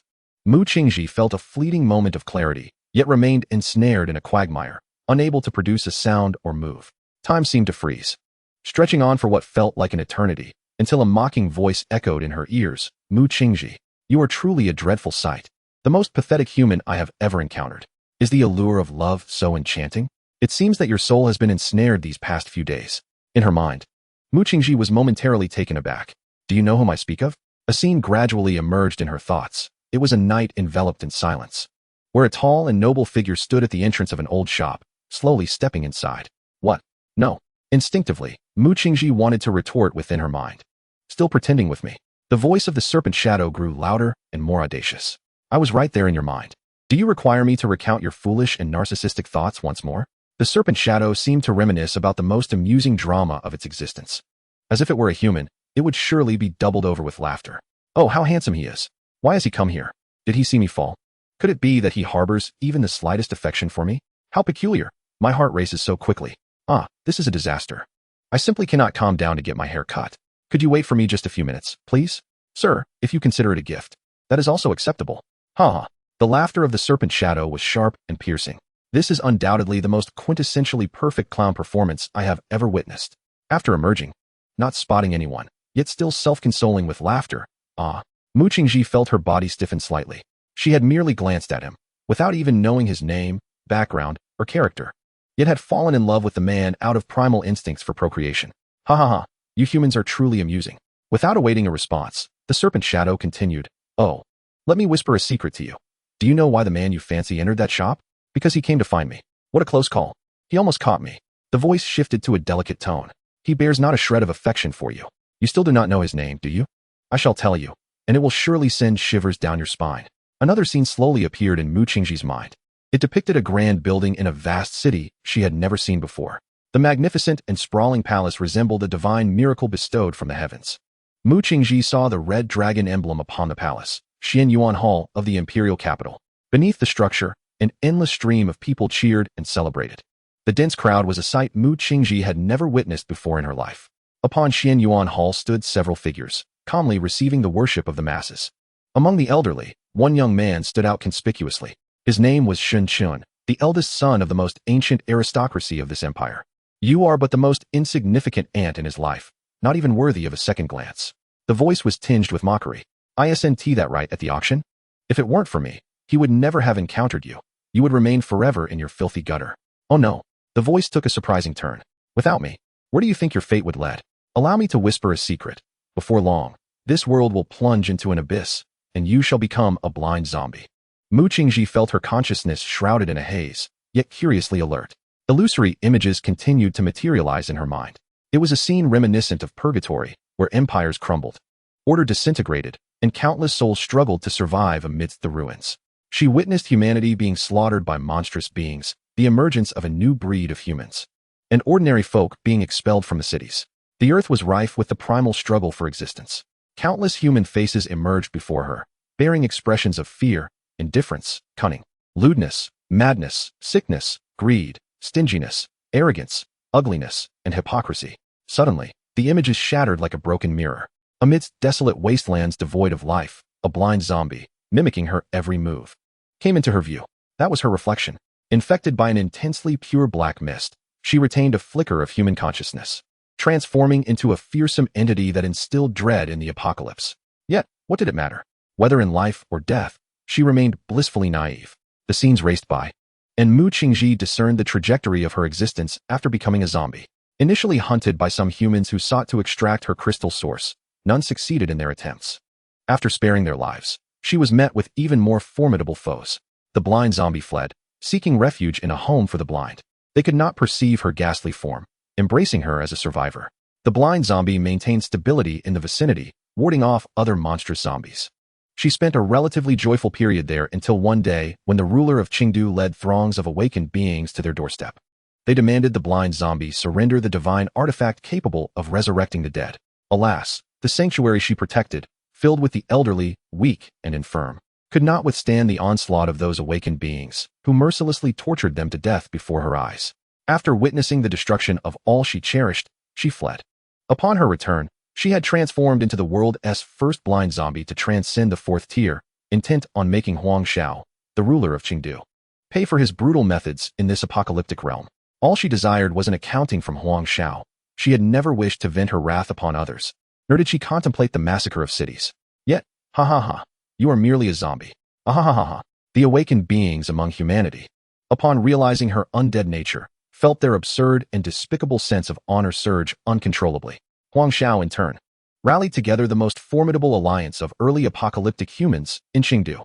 Chapter 75, Old Matters. You would never comprehend, even in death, why you sought only an explanation from Huang Xiao, yet found yourself besieged by the pinnacle of awakened beings. Why, despite your psychological scars, did so many of these exalted beings extol your terror? Because you still retain that laughable kindness inherent to humanity, unlike other terrifying zombies who strike without hesitation. It is a pity that those fools will never comprehend this. They only believe themselves to possess a myriad of tactics and good fortune. How could they possibly know that within the body of the eyeless green corpse, which instills endless terror in the remnants of humanity, resides a cowardly, naive, and pitiful soul? Mu Qingji, allow me to seize control of your corporeal form. I shall ensure that those who harbor hatred towards you will pay dearly. The shadow of the serpent glimmers ominously, its forked tongue flickering. Meanwhile, Mu Qingji, with her eyes closed, maintains a tranquil state in the spiritual realm of her mind. The serpent's shadow turns to glance at the black balance, only to be astonished to find it utterly unmoved. Is this the truth concerning the eyeless green corpse from a previous life? Countless self-proclaimed righteous human awakeners rushed to the southwest, believing it to be a battle for the survival of humanity in the apocalyptic cities. Who could have known that the so-called endless tide of corpses never sought to obliterate the cities? Shun Chen activated his innate abilities, lurking in the shadows, straining to listen. He possessed several awakening artifacts capable of masking his presence. In the governor's mansion, a monk slowly entered the room, where Cui Xiaoming lay quietly in a chair. The physicians who had been attending him had, at some point, retreated, replaced by a few women chanting eerie verses in unison. Unbeknownst to Cui Xiaoming, a contented smile graced his face, and his countenance occasionally bore the visage of a grotesque Buddha. Such a chilling scene unfolded without a single voice being raised. The monk retreated to the periphery as Huang Xiao and the bespectacled man entered. The latter's pupils trembled with excitement, while Huang Xiao maintained his smile. The only difference being that he had removed his glasses. They approached Cui Xiaoming, and Huang Xiao inquired, "How much longer?" "Another half an hour," the monk replied. "Cui Xiaoming." Huang Xiao called softly, as if teasing a caged bird.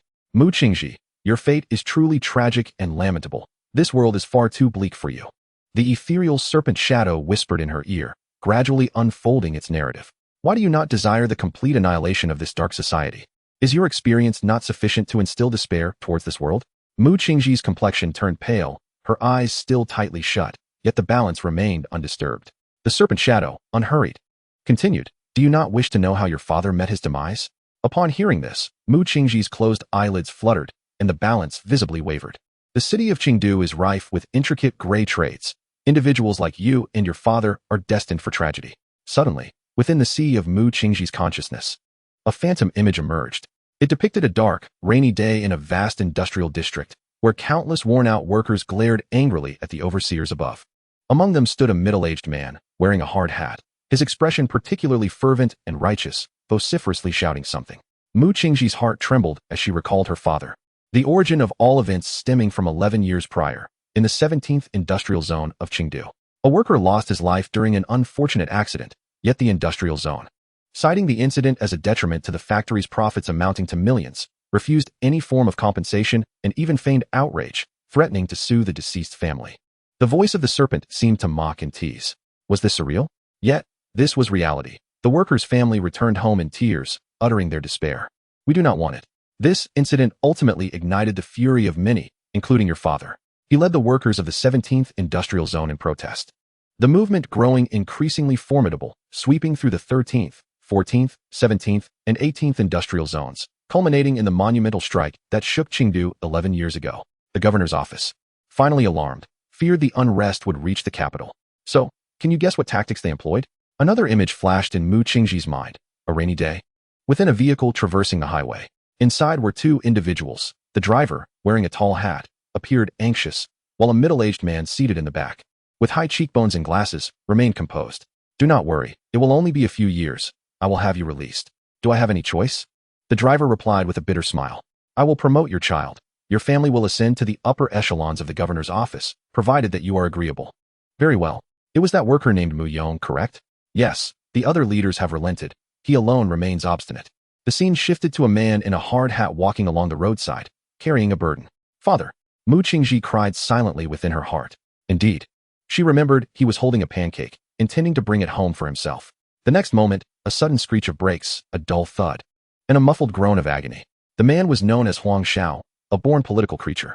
The man who struck her father was Wang Shan, who later emerged from prison and changed his name to Wang Shaoran, becoming an official in the 3rd Administrative District of Chengdu, leading a life of comfort and ease, with only a blemish on his record to mar his otherwise ordinary existence.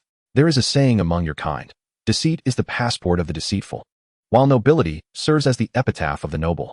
Mu Qingji's eyes brimmed with suppressed emotion, her consciousness beginning to waver. The scales of balance started to tilt. "And, Mu Qingji, it pains me to see you laboring in menial jobs for so long, yet remaining unaware of your mother's true condition," the serpent's voice echoed ominously. Mu Qingji's body stiffened, and her mind conjured a fleeting image.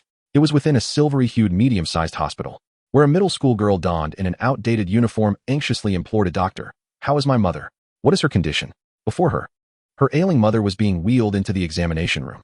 Yes, that was Mu Qingji 7 years ago. "Do not worry. We are conducting tests and will provide the best treatment plan," a director assured her with a gentle smile. The scene flickers into view within an office. The director is reporting a situation to an elderly gentleman. Indeed, there are two options: surgery, albeit fraught with risks, or a prolonged state of mere survival. The old man casts a discerning glance, a shrewd glimmer in his eyes, revealing a set of yellowed teeth.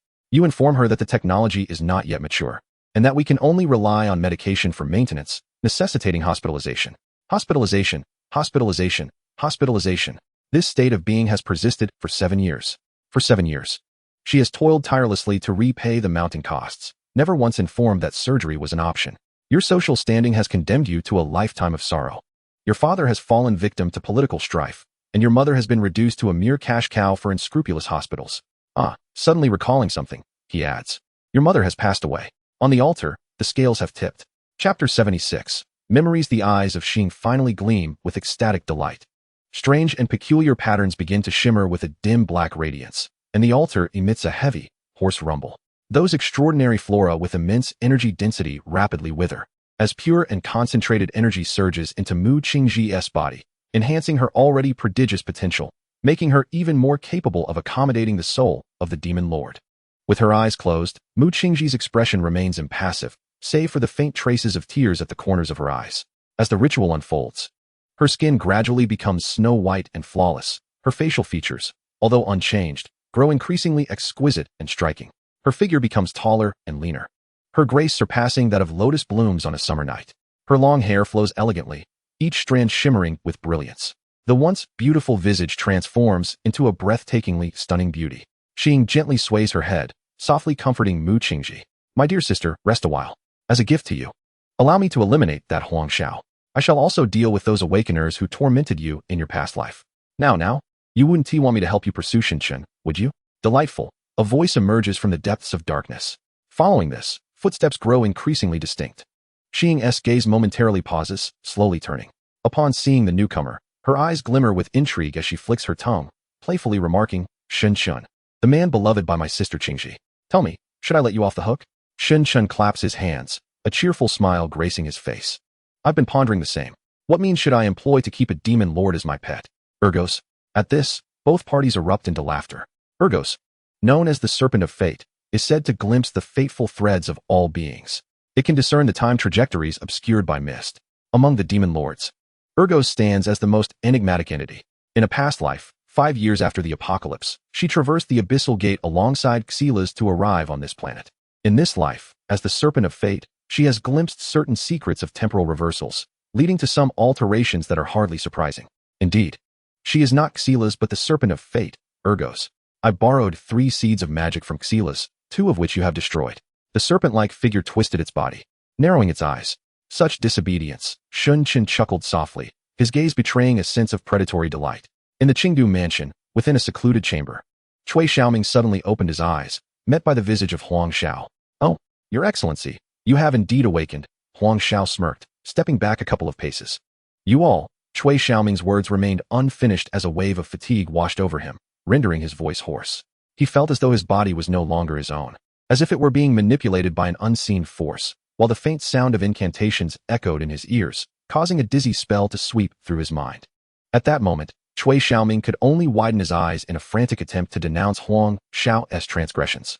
Yet, everyone present either averted their gaze or regarded him with cold indifference. It was over. This was the singular thought that consumed Cui Xiaoming's mind. Huang Shao raised a finger to his lips in a gesture for silence. Shou, relax, Your Excellency, your body will not suffer any physical harm. To secure your position here, I have shed quite a few strands of hair, Huang Shao smiled, a gesture that only intensified Cui Xiaoming's tremors. Let me calculate how long I have awaited this day. Huang Shao continued, his excitement palpable as he began to count on his fingers. 37 years, 9 months, and 13 days, not counting today. At this moment, Cui Xiaoming could hardly take in the words, shaking his head vigorously, his corpulent body quivering. Huang Shao's exuberant expression gradually faded as he scrutinized Cui Xiaoming. Do you know where I hail from? Before Cui Xiaoming could react, Huang Shao pivoted to glare at the bespectacled man beside him. Do you know where I come from? The man averted his gaze. And do you know? Huang Shao's piercing gaze shifted to the monk standing nearby, who remained silent and cold. None of you dare to speak, fearing my ire. Huh? Very well. I shall declare it myself. Huang Shao cleared his throat nervously and proudly proclaimed, I am Huang Shao. From the Wang family village in Huangshan, Qingdu. Then, leaning closer to Cui Xiaoming, he whispered, Do you understand what this signifies? Your Excellency, do you know how long it took me to traverse from Huangshan to the governor's mansion? I am 47 years old, Your Excellency. Since I resolved to embark on this journey at the age of 10, it has taken me 37 years. You cannot possibly comprehend the significance of this. After all, you hail from the Cui family, and thus, you naturally occupy this position. Would you like to know how I spent those 37 years? Cui Xiaoming shook his head furiously. Then, upon witnessing Huang Xiao's increasingly grim expression, nodded frantically. Satisfied, Huang Xiao grinned, pulled up a chair, and appeared as though he were about to engage in a conversation with an old friend. Your Excellency, I was born into a peasant family. Yes. One of those wretched rural territories that you would never deign to visit. From the moment I began my education, I became a typical product of the empire's barren regions, experiencing the all-too-common failures of education, bullying. Yes, they mocked my clothing, and for their amusement, they broke my nose. Guess the reason behind it? They say I have a face that invites trouble. Ha ha ha. I presume you might wonder why I didn't confide in my parents or teachers, right? Well, let me ponder how to articulate this. I shall never forget the scene of my parents sending me off to school with cold indifference each day, their hearts filled with incessant curses, questioning why I insisted on attending school instead of remaining in the fields to assist them with plowing. I also cannot erase from memory the moment in class when I expressed my aspiration to join the Qingdu governor's office, only to be met with my teacher's derisive gaze. As if I were a fool. You cannot fathom how crushing such moments can be for a young adolescent. At the tender age of 10, I even contemplated ending my life. However, Huang Xiao's face contorted with rage. Someone once told me that if I were to die, nearly everyone would applaud in satisfaction. I changed my mind. I stubbornly resolved to cling to life. Eventually, I donned a pair of glasses, despite not being nearsighted. I merely wished to enhance my demeanor, hoping that perhaps this would endear me to both teachers and classmates. Guess what? Huang Xiao slapped his thigh, as if recalling the most amusing anecdote. Subsequently, I embarked on a daily quest to locate my lost, shattered glasses. Among those present, all except Cui Xiaoming kept their heads down, their ears secretly attuned to my tale. I navigated my childhood, junior high, and high school years enveloped in solitude and despair. And then, you could never guess the direction in which the story unfolds. It was a twist so mad it could grace the pages of a script. Huang Xiao's gaze momentarily lost focus, as if he were reminiscing about events from ages past. In a daze, he murmured, I was accepted into the Imperial Capital University. Chapter 77. Review. Upon the altar, Mu Qingji was bathed in a surge of energy, while Xin Chun and Xiying awaited in unison. Xin Chun, you truly surprised me, Xiying remarked, her eyes flickering momentarily before exhaling. At the very least, you truly ought not to have appeared in Qingdu. Oh, Xin Chun's expression displayed a blend of surprise and curiosity. As the serpent of destiny, are there indeed matters that catch you off guard? Of course, if I were truly omniscient and omnipotent, I would not merely be a mere demon lord. Xiying's voice carried a tone of melancholy, chastising Sun Chen's ignorance. Let me contemplate this, Sun Chen pondered. You are the serpent of destiny. Did you suddenly perceive anomalies related to time? Destiny. Thus, you borrowed 3 demon seeds from another demon lord, Kexelas, willingly risking the unstable abyssal gate, and descended upon Qingdu, unexpectedly discovering the perfect vessel, Mu Qingji, to inhabit her mind? Xiying's gaze fixed on Xin Chun, a hint of amusement concealed within, yet she remained silent. Xin Chun continued. Subsequently, you planted the 3rd demon seed within Mu Qingji's brother, molding him into an obedient plaything, the very demon. You then covertly approached the high-ranking official Huang Xiao of the governor's office, planting the 2nd demon seed. Upon realizing that Mu Qingji was the eyeless green corpse, Xin Chun investigated her background and learned she had a brother. Xiying chuckled. Xin Chun, you are so clever. I quite like you. And then, later, under your command, Mu Yin sought out energy plants and set his sights on a frost crystal lotus unearthed by an archaeological company. His attempt to seize it failed, and he inadvertently attracted the attention of Shang Wanyun. Xiying let out a sardonic laugh, lamenting, that fool truly wasted a magic seed on him. Then, shifting her tone, her eyes sparkled as she gazed at Xin Chun. Speaking of that crow-like lad, do you know how he fares now? Xin Chun paused momentarily, replying, you have turned him into a zombie. Ha ha ha. Xiying erupted into raucous laughter, as if a cherished toy had finally received the admiration it deserved. Oh dear, I have not committed any wrongdoing. After all, on another timeline, he ultimately became a lowly mutated entity. I merely advanced his timeline a bit. Indeed. Sun Chen murmured to himself. In his previous life, Shang Wanyun ultimately succumbed to the black mist, transforming into a black crow corpse. After the Battle of the Green Corpses, she seized the crystal source of the green corpses, becoming one of the most formidable corpse kings in the apocalypse. And then, Xin Chen began, but Xiying interrupted. And then we crossed paths. Xin Chen, his expression unchanged, continued, in District 403, I traced that shop using the compass's ability to uncover guilt. At which point you became aware of my presence. Consequently, you had no choice but to diminish your consciousness, relinquishing control of your body back to Mu Qingji. During this transition, Mu Qingji fell into a brief stupor, collapsing and injuring herself. Yes, That was quite a close call, Xing exclaimed.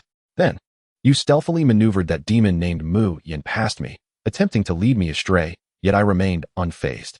Indeed, Xing narrowed her eyes. However, you somehow still evaded the compass's discernment of evil, causing my trail to be interrupted once again. Xing gazed at Xinshun, her silence profound. Subsequently, upon learning of Mu Yan's failure and the whereabouts of the Frost Crystal Lotus, you deliberately arrived at the auction house, creating a zombie to incite chaos. Perhaps you intended to seize the Frost Crystal Lotus amidst the turmoil, yet upon seeing me in the private booth, you promptly abandoned that idea, wishing to avoid my attention. Ah, that's more or less the gist of it, Xing exclaimed with delight. However, at the auction, my intention was indeed to acquire the Frost Crystal Lotus. But not through chaos. Rather, I coerced a young master from the Wei family into legitimately auctioning it off. She emphasized the words legitimately. Yet later, when Qingji encountered you in the booth, I naturally lost interest, as I truly feared being followed by you. As for the zombie, I merely concocted it for amusement. Ha! All right, Shinshin replied, his expression impassive. You are truly heartless, Shinshin. In the booth, you didn't even spare a glance at our dear Qingji. That Mu Yin led me to your lair, yet it hardly appears to be intentional on your part. How could I intentionally allow you to uncover the truth? Xing scoffed, that fool. He truly made me witness the depths of human folly. It is precisely due to my existence that you have been compelled to hasten your plans, while I remain ensnared in my lair. You ventured to the hospital to extinguish Mu Qingji's mother, subsequently seeking out Shangwan Yun to seize the Frost Crystal Lotus, before hastily arriving at Chengdu University. There, in some manner, you unleashed a dense shroud of black mist to initiate the ritual. The serpent's shadow began to shriek with a piercing cry. Indeed, Shinshun, I concede that you possess a modicum of wisdom, yet I am curious to know, what do you await? The serpent's voice softened, exhaling with a ghostly whisper. I await the culmination of the ritual and the descent of my true form. What do you await? Boom. No sooner had the words left the air than a brilliant halo erupted from the altar. Black patterns began to manifest upon Mu Qingji's visage, adding an air of the uncanny. Above the altar, a fissure seemingly not of this realm emerged. A potent and terrifying aura began to emanate, slowly encroaching upon the recesses of Mu Qingji's mind. As for me, Shun Chen's lips curled into a smirk. I too await the arrival of your true form. Perhaps it is an accident, or perhaps it is not. The truth remains elusive. Huang Xiao seemed entranced, murmuring as though lost in a dream. All I recall is the visit of a high-ranking official from the governor's office to my humble, dilapidated abode, smiling gently and amiably at me. My foolish and timid parents, in a flurry, prepared 2 plates of broad beans and a plate of peanuts, only for the official to wave his hand, citing a lack of appetite. Those days were the pinnacle of my existence. My acerbic teacher, arrogant principal, lascivious classmates, and an array of individuals gathered before me, offering their most heartfelt blessings as I embarked for the imperial capital. As Huang Xiao recounted this, even the bespectacled man leaned in slightly, eager to listen more attentively. Only Cui Xiaoming trembled in silence, too fearful to make any other movement. Then, the imperial capital university transformed into a lifelong nightmare for me. Huang Xiao's eyes widened, as if recalling painful memories. He regained his composure, forcing a smile. In that place, mediocrity was the gravest of sins. I was not even a transparent being. Rather, I became a figure of notoriety within the school. My reputation rivaled that of the graduated Xinfei, solely because my ordinariness rendered me utterly incongruous with the imperial capital university. Those years, I felt like an ant gazing at the vast sky. Within those walls resided countless scions of noble families, indulging in forms of entertainment beyond my imagination, wielding privileges and wealth that left me astounded. Huang Xiao sighed. Forgive me, Your Excellency, but I find myself at a loss for words to convey the shock and awe of a rural child entering the imperial capital for the first time. In this empire, the chasm between individuals sometimes transcends the divide between man and beast. Chapter 78, Mother? Shinshun. The preparations of this altar are intended to thwart any disruption to my descent. Alas, I fear that even the power within your body that does not rightfully belong to you cannot hinder me. Ah ha ha. The serpent's shadow shrieked once more, its laughter laced with derision. Shinshun, you are far too confident. Do you believe I would be unguarded against you? Shinshun continued to gaze at Ergos with a smile, remaining silent. This attitude caused the serpent shadow's eyes to flicker slightly, as it became aware of Shun Chen's gaze fixed upon Mu Qingji and the scales behind her. The serpent shadow then sneered, What? Do you intend to make a move against my vessel? Alas, it is unfortunate that Sister Qingji has been thoroughly overwhelmed by negative emotions. You cannot blame me. Blame instead the empire under the dominion of the Shin family. It is this dark and crumbling world that has forced such a kind-hearted individual as Sister Qingji to endure such misery. Ah ha ha. The serpent shadow's voice was at times alluring, at others sickly. Nevertheless, Shinshin maintained his composure, responding with a faint smile. Is that so? I truly admire your unwavering demeanor. Despite your evident defeat, you continue to exude a masculine charm that is far more captivating than that of the dim-witted Crethelus. Though, I must say, you appear rather pitifully weak now. The serpent shadow giggled. Let me ponder this. Surely you do not believe that because you are the man favored by Mu Qingji, some lofty and pure love could cleanse her of her negative emotions? I shall have to reassess your intellect. The serpent shadow's eyes gleamed with a victorious light. I have been by Mu Qingji's side for quite some time. And I shall tell you this. At this very moment, the only one capable of causing the scales to tremble is that human woman named Zhou Shui. Alas, she is already deceased. Indeed, Shun Chen nodded. I think the same. A bell appeared in Shun Chen's hand, which he gently shook. The next moment, a woman's ethereal voice pierced through the fabric of space, a quaking and intense wail that seemed to carry the weight of emotions suppressed for many years. My daughter, Governor, let me reflect on when I first began to solidify my conviction to use every despicable and noble means to stand atop everyone else. Huang Xiao's face momentarily reflected confusion. I shall not forget. It was on the dusk of my 10th year, the day I resolved to end my life. I stood on a bridge, battered and bruised, utterly despondent. Just as I was about to leap into oblivion, a mocking laughter interrupted me. A man beside me laughed heartily. I can scarcely recall the scene or his visage, yet his words have been etched in my mind. He told me that if I were to die, countless people would applaud. Huang Xiao's gaze wandered, and a scene from 30 years prior emerged in his mind. The setting sun cast its golden glow upon the overpass of yellow earth, where a boy with a bloodied half-face peered down several times. A shadow, indistinct in features, approached and derided the boy's suicidal act. As it departed, it uttered a perplexing remark. You really ought to wear glasses. I almost didn't recognize you. As that voice echoed, Mu Qingji's eyelashes trembled violently, a tidal wave rising in the sea of her consciousness. No, what have you done? For the first time, astonishment appeared in the serpent shadow's eyes, fixated on the bell in Shun Chen's hand, her expression momentarily flustered. Daughter, my daughter. As the bell jingled, the ethereal visage of a middle-aged woman materialized, her features etched with numerous wrinkles, betraying an overwhelming weariness.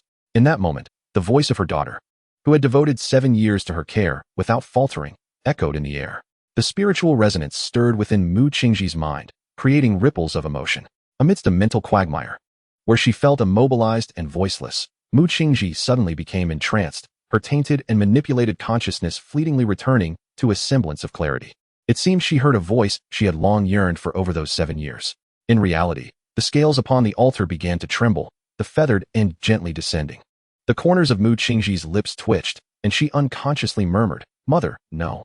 The serpent's shadow hissed sharply, an unbearable sound that threatened to pierce her eardrums. Whispering in her ear, Your mother is dead. That is merely a remnant of her spirit. Do not deceive yourself. Daughter, daughter, no, do not become a monster. The voice of the spirit wept. Mother? This time, Mu Qingji's voice resonated with greater clarity, inciting a frenzied madness in the serpent's eyes. For she sensed that her true form, which had descended, had not yet fully merged with Mu Qingji's body and was already met with resistance from her subconscious. No. The conditions of the sinful scale ritual are exceedingly stringent. The vessel must wholly accept the descent. The serpent's fury intensified, for she had undeniably led her into the abyss of sin. Enough, you foolish woman. Are you trying to kill me? Your mother is as dead as can be. Open your eyes and see clearly. There remains a chance. If this woman perceives the truth, she may plunge into deeper despair. The serpent began to grow agitated. As Mu Qingji's consciousness gradually slipped from her grasp, returning to her, the serpent's intent was to cloud Mu Qingji's awareness, facilitating her brainwashing, yet unexpectedly. Shun had also found an opportunity. She intended for this woman to witness the grotesque transformation of her mother, to realize that her negative emotions had no hope of redemption. In the next moment, or rather, 2 breaths later, the corners of Mu Qingji's eyes twitched, and she slowly opened her long-closed eyes. Disoriented, dazed, and dizzy, it felt as though she had just awakened from an interminably long dream. The cacophony around her gradually sharpened, hastening her return to rationality, akin to the feeling of emerging from a deep slumber.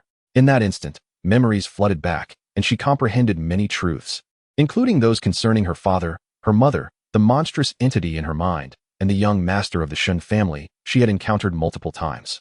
Chengdu, the imperial city. The wasteland, the tide of corpses, the cities. The shouts of hatred directed at her from humanity, the elation of triumph after vanquishing the tide of corpses, and the scornful Greedy and gleeful smiles on their faces flashed before her eyes in rapid succession. Quickly, quickly, look at what Shin holds. The serpent screamed. Meanwhile, the voice of the spirit of Shui Ling grew increasingly faint, seemingly dissipating, yet still repeatedly called out to Mu Qingji. Mu Qingji turned her gaze toward Shin. Her expression momentarily clouded with confusion. The shadow of the serpent glimmered with delight, for Shin remained expressionless, holding the bell and spirit with unrestrained display. Showing no signs of concealment, the serpent's shadow turned towards Mu Qingji, whose lips first quivered, then uncertainly and tentatively called out, "Mother, are you here?" The serpent's pupils constricted in astonishment as it beheld Mu Qingji's gaze, now devoid of luster. Had she gone blind at this moment? Chapter 79. The reversal. Olgos fell silent. She stared blankly as the once tilted scales of sin gradually regained their balance. Her faithful serpent.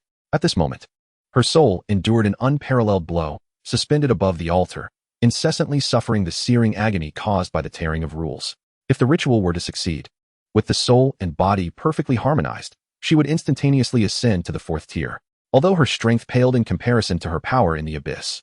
On this planet at this juncture, she would be the sole ruler, possessing ample time to obliterate all the ignorant forces and establish her own kingdom.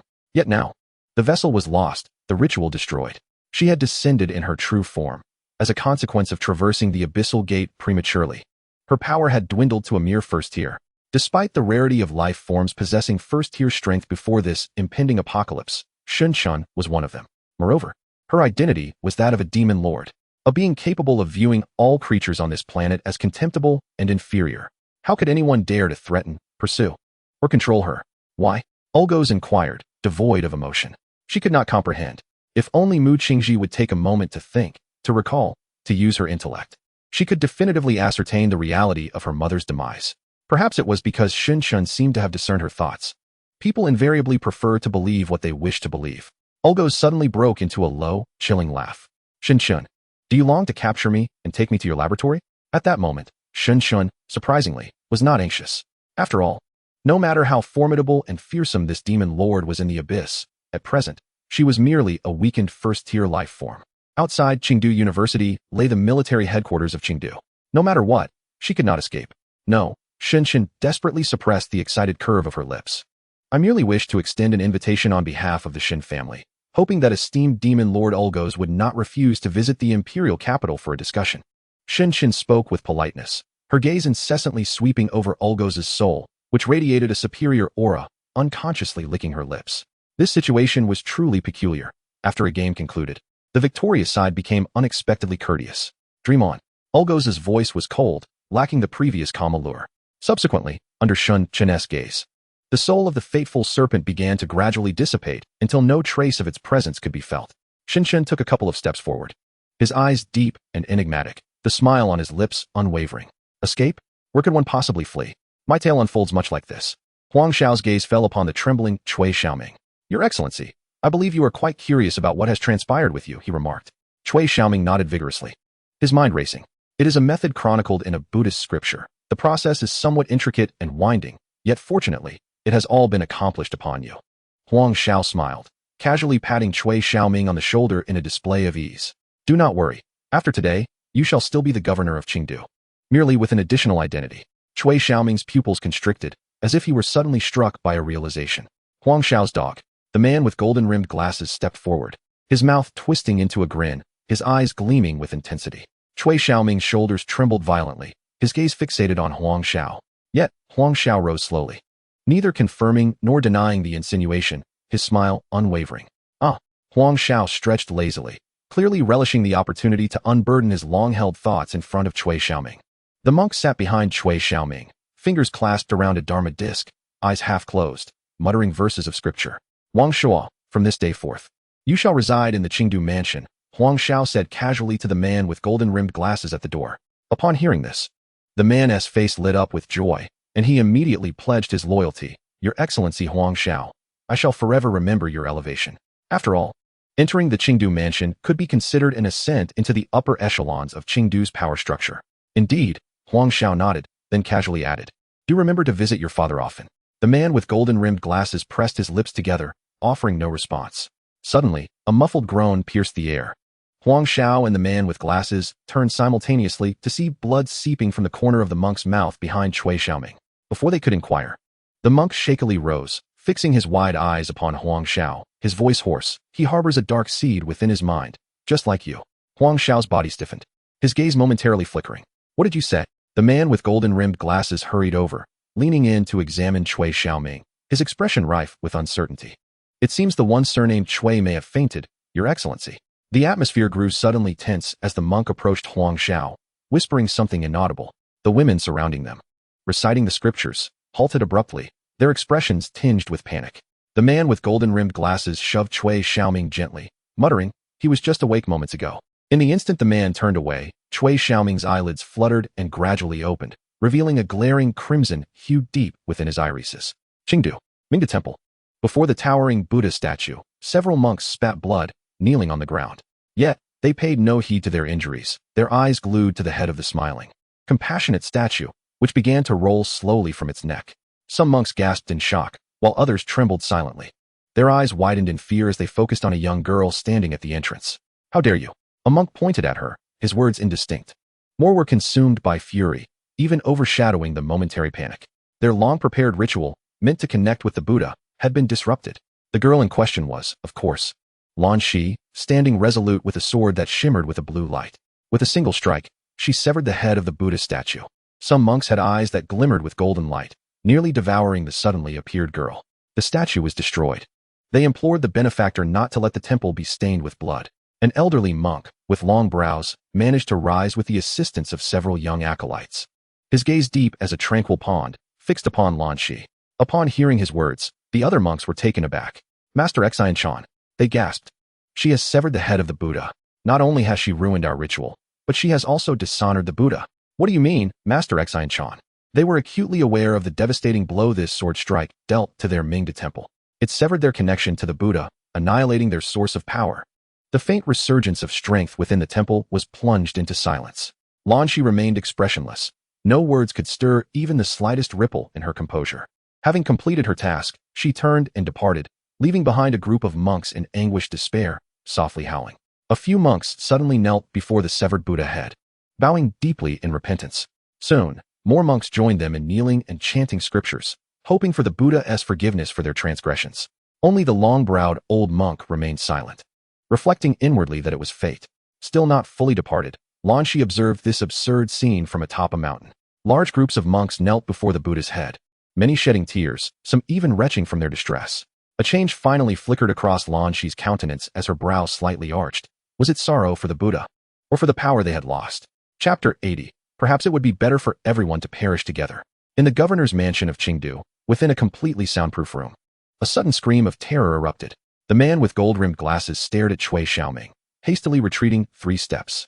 Cui Xiaoming's eyes had turned blood red as he slowly rose from his seat, his corpulent figure coupled with a slightly alluring movement, creating an eerie spectacle. He did not glance at anyone present, merely smiling coldly. This unsettling state made Huang Xiao and the others swallow hard. Huang Xiao exchanged a glance with the martial monk beside him, who stepped forward coldly. What exactly are you? Before he could finish, the martial monk gazed in disbelief at his own chest, where a gaping, blood-red wound revealed a plump hand slowly retracting. Huang Xiao? Cui Xiaoming smiled at him. If you wish not to end up like this bald one, you'd best heed my words. Huang Xiao's mouth opened, his throat constricting, unable to utter a single word.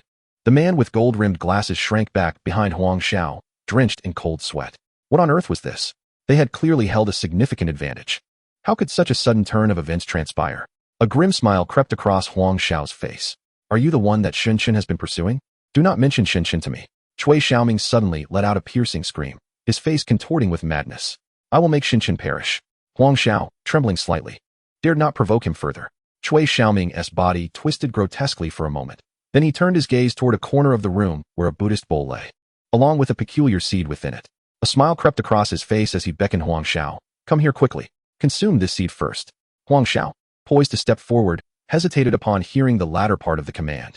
Was he to consume that bizarre seed? The very essence of the malevolent force he had painstakingly eradicated? Controlled by this creature, neither human nor ghost? Hurry up. Cui Xiaoming's expression suddenly hardened, his eyes gleaming with a venomous glint. Reluctantly, Huang Xiao took a slow step forward, fearful of inciting the fury of this monstrous being. Yet, How could he possibly ingest that which he had just managed to rid himself of? In the corner, the bespectacled man shrank back, striving to diminish his presence, his gaze trembling with intensity. Just as the atmosphere thickened to a palpable tension, a light laugh unexpectedly broke through the silence from the corner. It was soft, yet resonated like the resounding chime of a morning bell, striking deeply in the hearts of all present. Instantly, everyone turned in astonishment. There stood a woman adorned with ear studs, appearing utterly ordinary from any angle. Yet, in this moment, amidst the most bizarre, terrifying, and unnatural circumstances, she could not help but laugh. Time seemed to freeze for a brief moment, and then, the woman with ear studs looked at Cui Xiaoming and mockingly remarked, "Why are you so infatuated with Huang Xiao Ergos?" At that instant, aside from Ergos, who controlled Cui Xiaoming's body, every soul present felt an intense shudder of numbness. Huang Xiao's gaze snapped towards the bespectacled man, who responded with a dazed shake of his head, indicating his lack of understanding. This scene unfolded like a traditional drama at its climax, twisting abruptly into a new height. Cui Xiaoming stared at the woman with ear studs, his smile first freezing. Then he abruptly burst forth, crashing through the door, his rotund body moving with an unnatural speed. However, upon bursting out of the Qingdu mansion's entrance, Cui Xiaoming's steps faltered as he beheld military vehicles surrounding the estate, with hundreds of soldiers aiming their weapons at him.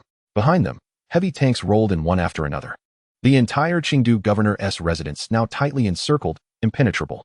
Cui Xiaoming turned back, only to meet the gaze of the woman with ear studs, who had just stepped out of the room, her smile lingering. At Qingdu University, the thick black mist gradually dissipated. Some military vehicles entered the campus.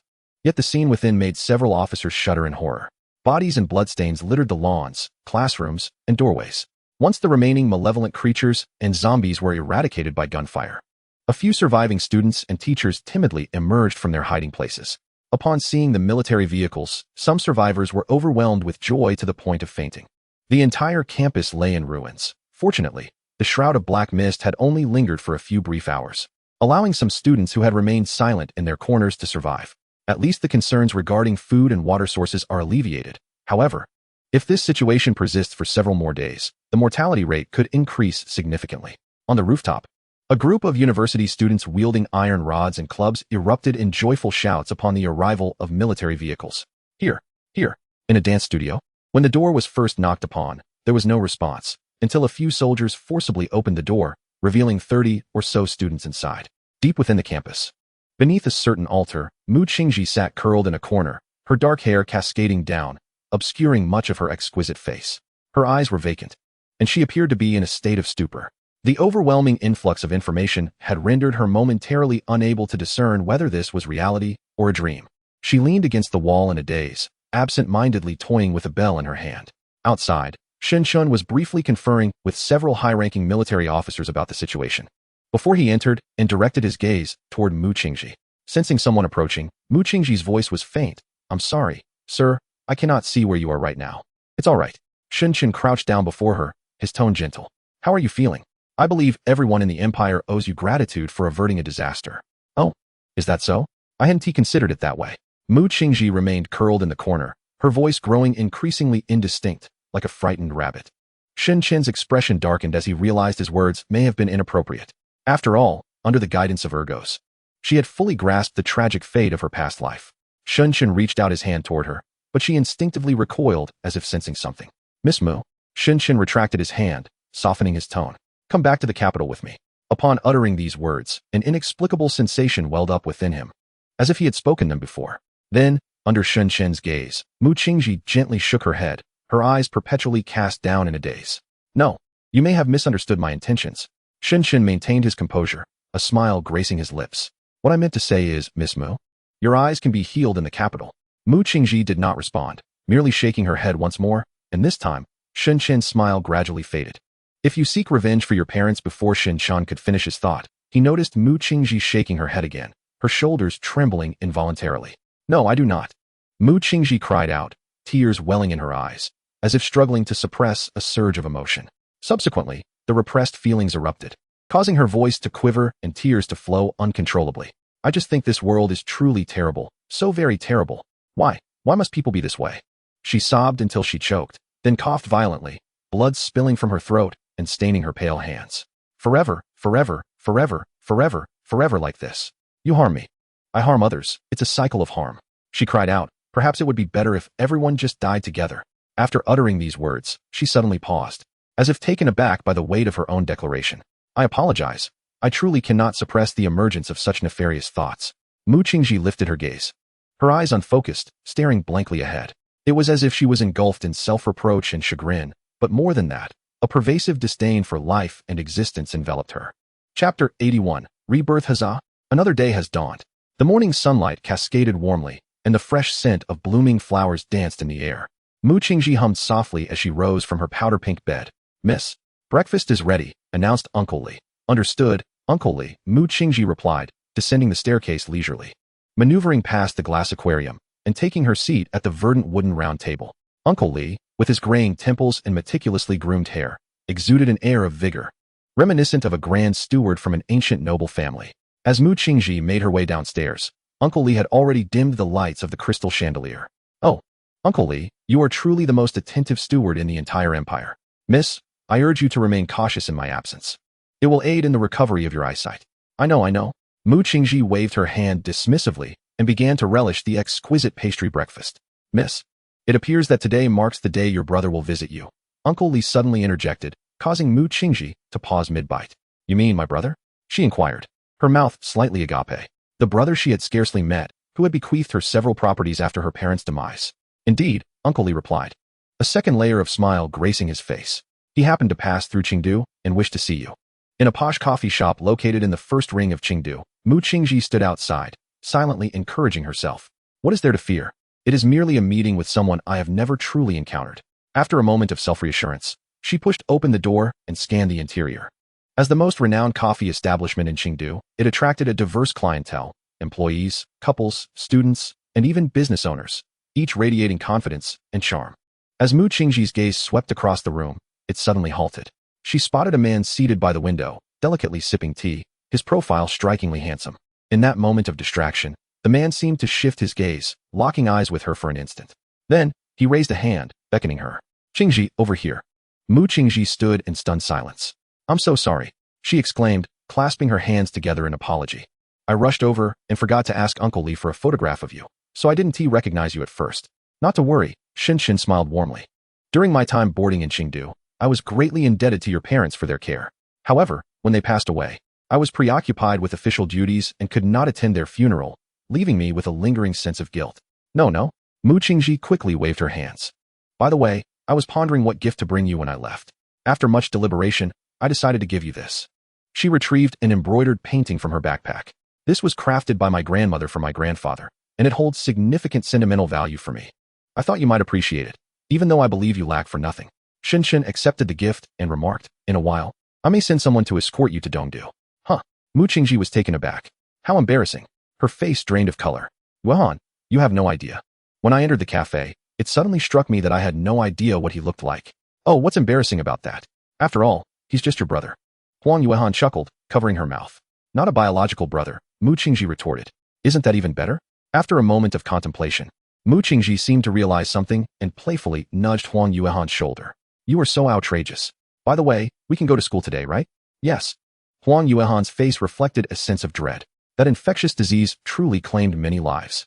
Mu Qingji recalled and affirmed, indeed. The two strolled along the main road, sipping milk tea as they meandered.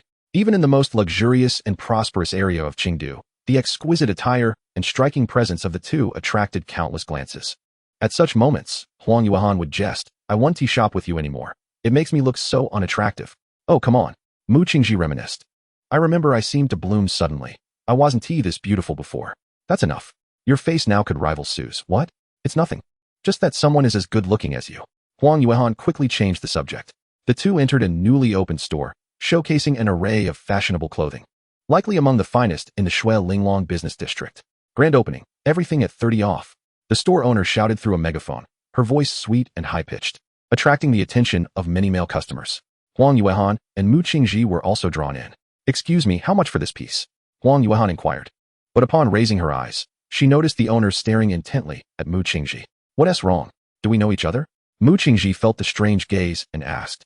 No, you just resemble someone I know. Let us go. Huang Yuehan pulled Mu Qingji's arm, leading her outside. School is starting soon. We need to head there early. The owner did not stop them, merely maintaining a professional smile. Once they departed, She resumed her loud calls. Grand opening. Everything at 30 off. In the shadows, several figures observed the owner for a while before silently leaving. Half an hour later, the owner, fatigued from shouting, returned to her post to sip some water. She suddenly opened the drawer, her gaze lost in confusion. Inside, 2 cheap earrings gleamed with a silvery light. On the way to Qingtu University, signs bearing the visage of a middle-aged man adorned various streets. Many citizens of Qingtu walked by, giving him a thumbs up. Is your father really about to become the governor? Mu Qingji inquired. Most likely, came the reply. The previous governor passed away suddenly due to a heart attack. And for the past 2 weeks, it has been Governor Huang Xiao managing affairs. Then you will soon be the governor's daughter. I truly envy you. I envy you too. Huang Yuehan chuckled, her eyes sincere. Before long, they arrived at the entrance of Qingtu University. It was still the same grand gate, with a massive stone tablet inscribed with the school motto. How strange, it feels like an eternity has passed, even though I've only been away for 2 weeks. That's odd. Shouldn't tea time fly at home? The two laughed as they entered the school. However, after a glance at her phone, Huang Yuehan's expression suddenly changed. What's wrong? I need to use the restroom. After momentarily parting ways with Mu Qingji, Huang Yuehan turned down a seldom trodden path. Shang Wanyan? She called tentatively, but received no reply. Her face darkened dramatically, nearly grinding her teeth as she exclaimed, Are you toying with me, Shang Wanyan? Playing hide and seek? Still, there was no response. 2 minutes later, Huang Yuehan found a letter amidst a tangle of weeds. Upon reading it, she laughed through tears. You men? Is this how you play with girls? Chapter 82, in Qingtu Second Ring. A large apartment complex. Wang Xiaoran concluded his workday and drove his unassuming little car back home from the 3rd Administrative District. Upon opening the door, he paused in surprise. Beneath the shoe cabinet lay an unfamiliar pair of black leather shoes. Raising his gaze to the man seated on the sofa, Wang Xiaoran exclaimed in delight, Shua Air, when did you arrive? He hurried over, visibly excited. Why didn't you let me know in advance? Look, I didn't even have time to prepare. If you had told me earlier, I could have bought some groceries.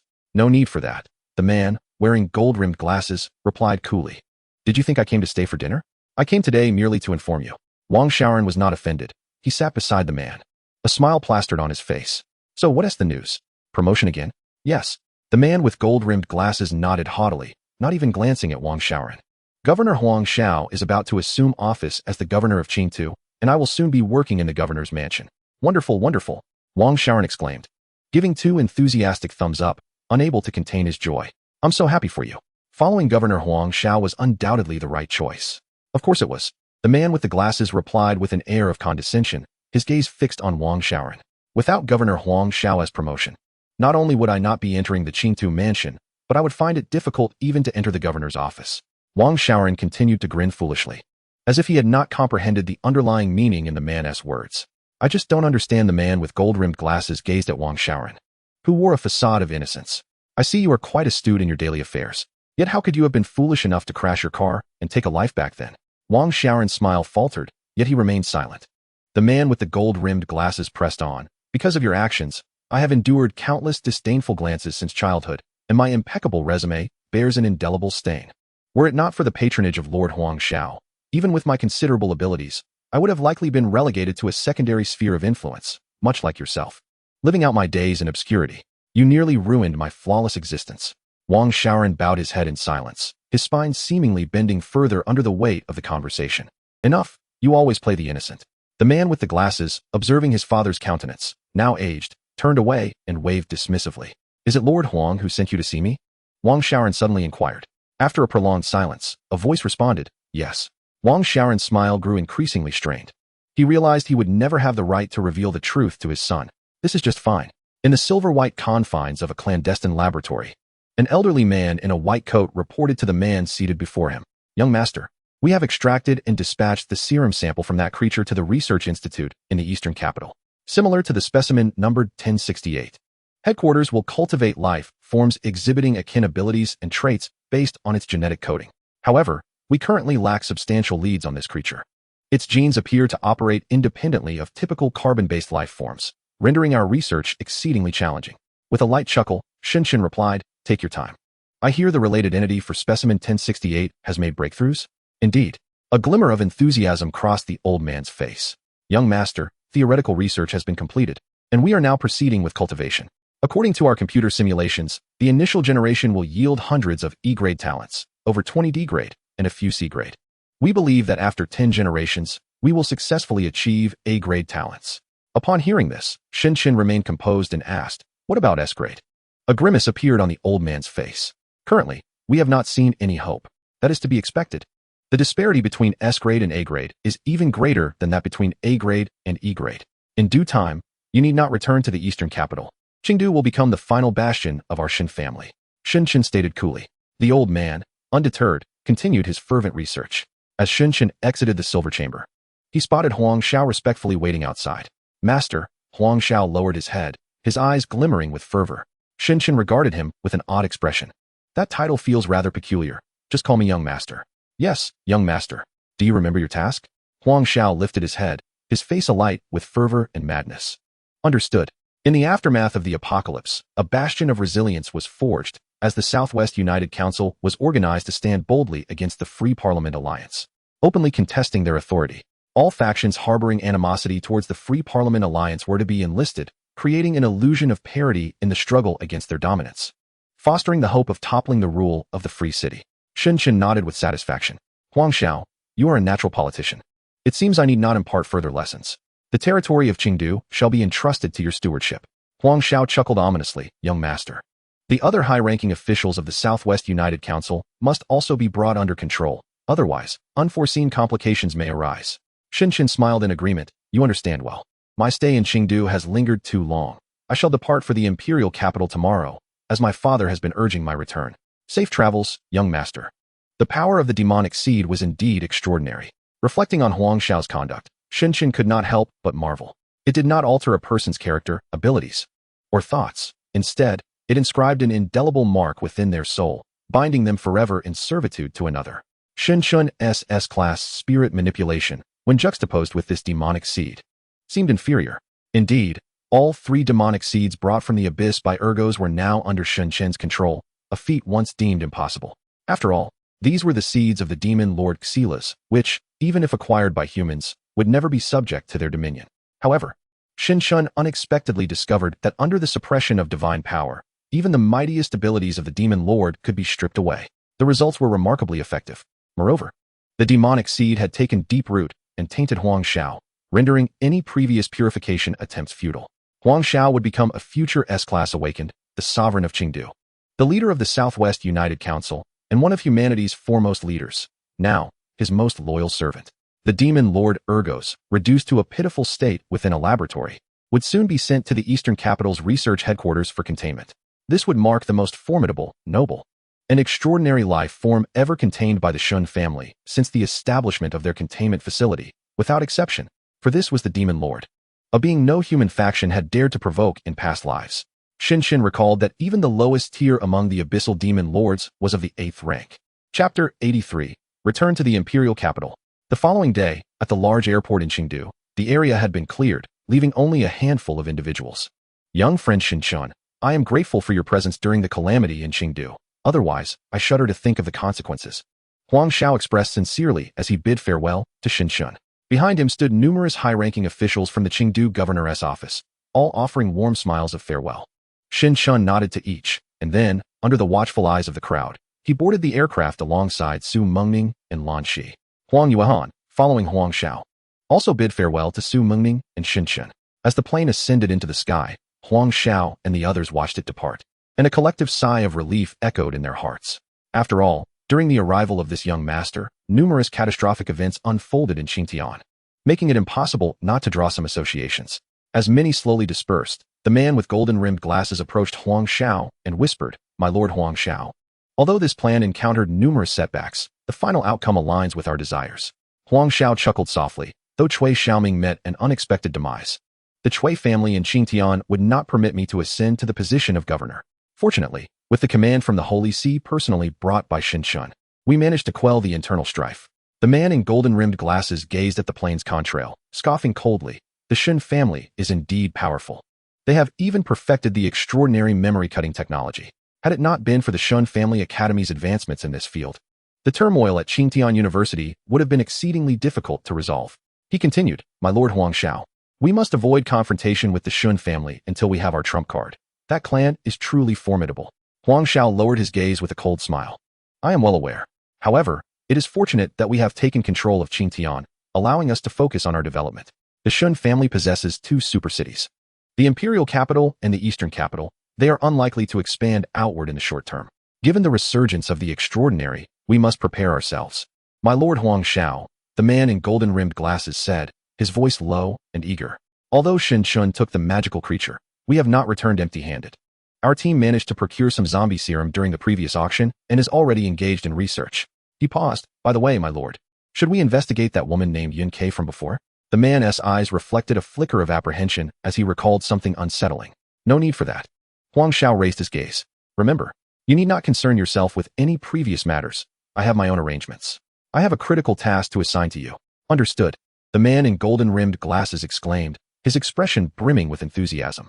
I believe, my lord, that you will soon trample Shin Chun and the Shun family beneath your feet.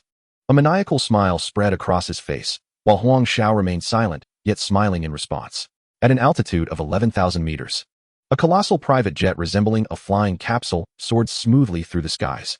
Shin Chun leaned against the window, gazing down to behold vast, undulating mountain ranges receding into the distance. The unique landscape of Gobi and river valleys attracted many wealthy youths from the east, fostering a significant tourism industry. This was the southwestern region of the empire, a territory untouched by the hands of the former Free City. In this era, it would become the stage for the grand deception woven between the Free City and the Southwestern Union Council. Shin Chen's gaze shifted slightly, landing on a piece of embroidered artwork standing upright on the table. It was a farewell gift from Mu Qingji. Though the memory-cutting technology had been temporarily relayed from the Eastern Capital Academy, its effects proved remarkably stable and effective. It wove a beautiful dream for her, rekindling her belief in life. With her extraordinary potential, coupled with the enhancements from Ergos, her future achievements may well rival those of the top S-class awakeners. At present, she lacks the mental fortitude to become a formidable individual. I hope that in the future, she will be able to discern the truth and still choose to live resolutely. For now, let her stabilize the memories she has woven in the Qingdu. After a while, arrangements will be made to bring her to the Dongdu. He, too, should return to the imperial capital. As this thought crossed his mind, Shin Chun tilted his head slightly, gazing through the glass window at the distant horizon where the sky meets the earth. In the vast plains slightly east of the empire's center stands a colossal and magnificent city. Several wide rivers encircle the metropolis, with expansive fertile plains to the south and a continuous array of city walls to the north. The perfect amalgamation of ancient architectural styles and modern technological sensibilities evokes awe. Even from the heavens, it truly deserves the title of the City of Miracles. Countless railway lines converge here, and numerous trade routes pause in this bustling hub. Each day, an endless stream of vehicles and people flows into the city from all corners of the empire. Within this vibrant tapestry, one feels their own insignificance, yet simultaneously, an overwhelming sense of pride and honor arises. This is the imperial capital, the heart of the empire, the nexus of the world. The proposal passed with a result of 7 votes in favor, 2 against, and 1 abstention. Within the inner ring of the capital, inside a grand hall of an ancient imperial building, a clear and concise voice reverberated through the spacious chamber. An elderly man clad in a purple robe furrowed his brow. Opposite him sat several figures, each displaying varying expressions. Every individual present exuded the aura of authority, and every decree or mandate issued here would profoundly impact the empire's trajectory. This was the Imperial Senate. Ah, Master Shangwan, you need not concern yourself with this proposal, remarked an elderly gentleman with graying hair and a tidy attire. Casting a smile towards the purple-robed elder, the latter glanced around and noticed several elders subtly shifting closer in their seats.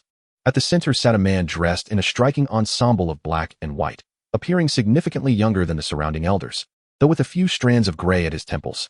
His gaze was as placid as a still lake, and a red dragon insignia adorned his left shoulder, subtly indicating his prominence. His name was well known throughout the empire, Xin Fei. At this moment, in Master Shangwan's eyes, Xin Fei did not direct his gaze towards him, but instead slowly rose and addressed his colleagues, saying, Qin has returned. I shall take my leave. With that, he departed the hall with the escort of several loyal guards. In the silence that ensued, the sound of his footsteps echoed in the minds of those present. Xin. Master Shangwan closed his eyes, and the sense of crisis in his heart intensified. The relationships among the noble families in the imperial capital were traditionally characterized by mutual checks and balances. Even though the Shen family boasted a long history and profound roots, they would not dare to oppose all the other families. Yet, unexpectedly, in the past 2 years, several powerful clans, the Shen family, the Bai family, and the Xiao family, had seemingly formed a clandestine alliance. Since then, The Shangwan family's influence within the synod had dwindled, forcing them to tread carefully around the immense power of that formidable coalition. They have been distressed for a long time. Even some elders within the Shangwan family were so enraged that they slammed their tables. Are they not worthy? Why were they not invited? Chapter 84. The end is near at the Julong Airport in the imperial capital, one of the most enigmatic large airports. Every aircraft that graces this location carries passengers of immense wealth or influence. Yet today, the entire airport began to clear out, with numerous signs of the elite being hastily ushered away as soon as they arrived. Most of them, upon witnessing the commotion, left in silence. Some even stood outside the airport, eager to catch a glimpse of which prominent heir was gracing the place. Their eyes widened when they saw dozens of black sedans approaching the airport, and from the foremost vehicle emerged a figure familiar to all in the imperial capital. Was it Master Shin? The scion of the Shin family had returned? Indeed, his presence had been notably absent from the capital lately, prompting exclamations from the elite youth. So, it was the crown prince. No wonder such a spectacle unfolded. They chuckled inwardly. With his return, the imperial capital would certainly become lively. The absence of Master Shun had led to fierce rivalries among the elite circles. News of Shin Shin's imminent arrival swept through the noble circles of the capital like wildfire. Reactions from the aristocracy varied. Some rejoiced, others felt discomfort, while some remained disdainful. Yet, those who were privy to this information and could react were all members of the highest echelons of society, far beyond the imagination of ordinary folk. Inside Julong Airport, as Shin Shun descended from the aircraft, he spotted a middle-aged man clad in black and white standing at a distance, surrounded by numerous elders, young people, and guards. Upon seeing Shin Shun, the man's perpetually calm demeanor finally broke into a genuine smile. Shinner. Shin Shun approached and embraced Shin Fei. I didn't expect you to come personally, father. I thought the Council of Cardinals was in session now. Shin Fei's expression returned to its usual neutrality, and he let out a light scoff. I left early, so what? Hearing this, Shin Shun chuckled. The authority and rules of the Council of Cardinals, in the past, would have warranted respect from the Shin family. However, now, with most of the top aristocratic families having aligned with the Shin family, those so-called rules had become mere rhetoric. The members of the Shin family around them felt no sense of impropriety and warmly greeted Shin Shun. Each of them was a core figure within the power structures of the imperial capital, commanding immense respect from their subordinates. Beyond them, the Shin family's guards stood vigilant, while a throng of curious elite youths gathered outside the airport. Even from a distance, many others were discreetly monitoring the unfolding events.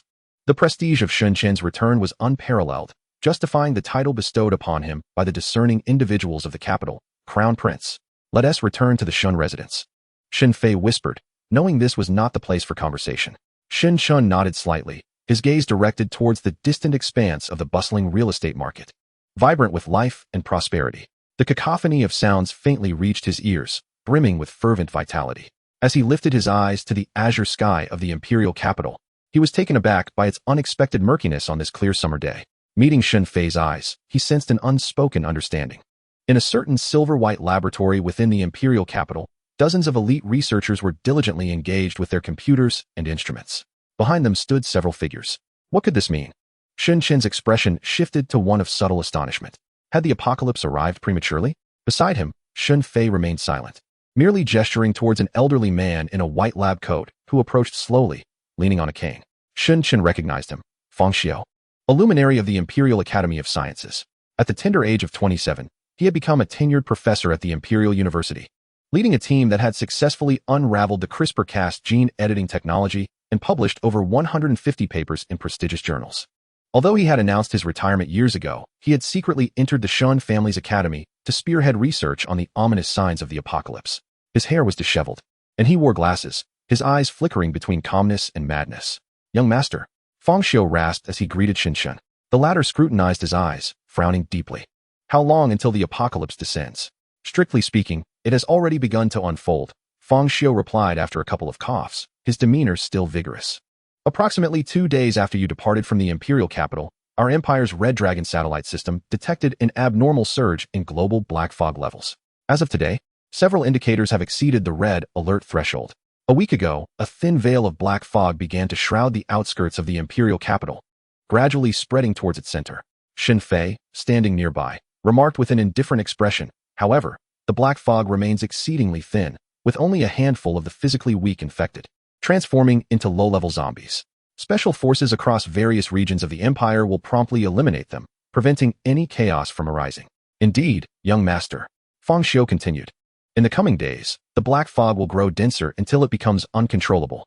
Subsequently, creatures from another realm will emerge through spatial rifts within the fog, leading to a complete breakdown of order. Although this has come as a surprise, we had prepared extensively a year in advance for unforeseen circumstances. Shinner, in a week's time, our family will leave the imperial capital for the eastern capital. We have already fully taken control and cleansed the eastern capital. A new city awaits our governance. As for its name, we shall adhere to your suggestion, Shinner. After the apocalypse, that city will be named the City of Freedom. Shin remained silent, lost in thought. Xin Fei seemed to discern his contemplation. Shinner, the 007 plan was never fully realized, and the premature arrival of the apocalypse has disrupted our steps. We must first return to the eastern capital to solidify the development of the City of Freedom. Father. Shin finally raised his head. The family has decided to proceed with the transfer in a week, has it not? Indeed, the ominous fog has descended, and the longer we delay, the more susceptible we become to unforeseen mishaps. Xin Fei's countenance seldom reveals any fluctuation, and his tone remains perpetually monotone, even in the face of impending doom. What of the other members of the alliance? The Bai and Xiao families will accompany us in the transfer, and the Su family from Jiangsheng has already been informed and is preparing accordingly. Although somewhat rushed, everything is proceeding in an orderly fashion. Excellent. Xin turned to Xin Fei, a smile gracing his lips. I shall temporarily oversee the unified operations of the 007 plan. For this initiative has been in the works since 3 years ago. It cannot simply be abandoned. A flicker of movement finally crossed Xin Fei's face. Shinner, Chapter 85. Preparation in Room 70434 of the Imperial Capital Academy of Sciences. A room bathed in blue and white hues features a massive glass wall. Within, a medium-sized ecological chamber flourishes with lush greenery, highlighted by a striking little willow tree, approximately half a meter tall, whose branches gracefully unfurl under the artificial sunlight, eagerly inhaling the nutrient-rich gases that saturate the air. Outside the glass chamber, a sign labeled T3012 hangs upon a white column. Young Master, this specimen is a phenotypic counterpart developed from the gene numbered 1086, currently in its 3rd generation, which is also the most stable generation to date. Reported an elderly woman adorned with purple spectacles, her pride evident in her gaze. This is the most exquisite special life form cultivated by their research institute. Contemplating this, her eyes turned towards Xin, filled with reverence, for she understood that the gene sample numbered 1086 was transmitted by him. What are the gifted seeds? Xin inquired. The elderly woman gestured, and 2 young researchers promptly approached, bearing a silver, transparent orb. Within these spheres lay 2 purple seeds. Young Master, these are the highest 2 B-grade gifted seeds currently produced, along with several C-grade and a plethora of D and E-grade seeds. Per Elder Xin Fei's orders, they will be sent to the Special Forces, where those with remarkable military achievements and loyalty shall have the opportunity to acquire a gifted seed and become awakened. Xin nodded. Only when a stable output of B-grade A-type gifted seeds is achieved will the Xun family consider fusion, as merging gifted seeds carries a considerable risk of failure. After all, in his past life, Su Mingming was not so fortunate. As Xin approached the glass wall, the small creature within seemed to sense the proximity and began to shrink away. Young Master, it is quite timid, the elderly woman chuckled softly. I understand. I hope it ultimately grows to the height of its true form. Xin replied with a gentle smile before slowly departing. Upon leaving the Imperial Capital Academy of Sciences, Xin contacted the Eastern Capital Academy of Sciences to confirm that Ergos had been successfully contained and offered further instructions. The Academy has also finalized the designation for Ergos, S002, the terrifying demon lord from the abyss, which has now become an asset of the Xin family. Xin is eager to inquire about this peculiar sensation personally. The control and reinforcement exerted by the Academy of Sciences over Ergos instilled a sense of security in Xin, ensuring that there would be no possibility of containment failure. This was a method unearthed from ancient relics and integrated with modern scientific technology. Currently, with her only at the 1st tier, there was absolutely no way for her to breach containment. Almost abruptly, a tempest arose in the imperial capital. Led by the Xin family, several top-tier clans suddenly began to gather their descendants en masse. Thousands of colossal vehicles and hundreds of aircraft were stationed at several major airports within the capital. Concurrently, the capital closed its airport passages, prohibiting access to outsiders. The gates of the clans were firmly shut, and many scions of the elite, under the directives of their families, returned home, no longer daring to wander outside.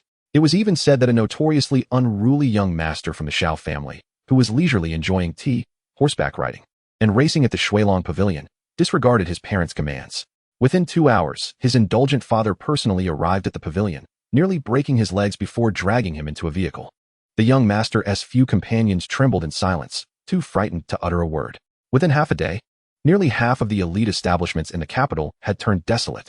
This left many business owners in a state of bewilderment, their minds swirling with questions about what exactly was transpiring. This series of actions unfolded within 2 days, showcasing to others the definition of madness. Those who could perceive these movements were individuals with a modicum of influence in the capital. Consequently, their knowledge and worldview informed them that this was impossible. Such events could not possibly occur. The top clans, including the Shin family, appeared to be preparing for a mass exodus from the capital. They could not fathom or believe such a notion. Even if other superpowers launched their finest missiles, the imperial military would have ways to intercept them. Yet now, who could elucidate what was truly happening? In stark contrast to these individuals, there existed another group that was truly terrified. This included the remaining elite clans within the capital. They had been thriving in this prosperous city, indulging in luxury. So how could it suddenly seem that even their elder brothers were preparing to flee? They had received no prior warning. Why had no one come to inform them? The capital was home to numerous clans, and aside from the top echelon, many influential figures stood firm. Yet, they too convened family meetings to deliberate on their next course of action. How had the world transformed into such a frenzy so suddenly? During this time, several smaller clans approached the Shangwan family. After all, among the top clans in the capital, the Shangwan family appeared to be the only one that had remained inactive. The head of the Shangwan family personally met with numerous clan leaders to hold a conference. At the meeting, many clan heads were trembling with fear, even speaking incoherently in their panic. Fortunately, the head of the Shangwan family endeavored to reassure them, and one by one, they regained their composure. Ultimately, they reached a consensus that there was nothing to fear, even if the sky were to fall. After all, the empire stands as the most illustrious metropolis, undoubtedly the foremost choice for confronting external crises and managing internal affairs. The other superpowers have no intentions of launching an offensive against the empire, and the recent peculiar occurrences of extraordinary revivals possess only limited energy, easily withstood by the military. Let them depart if they wish. Perhaps they shall return in due time. Indeed, I cannot fathom any crisis that could be more perilous than remaining in the imperial capital. Even if the sky were to fall, I would wager that the empire would endure the longest. Perhaps we should inquire with the Shin family. Amidst the fervent discourse, a timid voice emerged. The other family heads fell silent, casting glances at the head of the minor faction. They wished to say, "You haven't even asked yet." We nearly lost our voices trying to question them.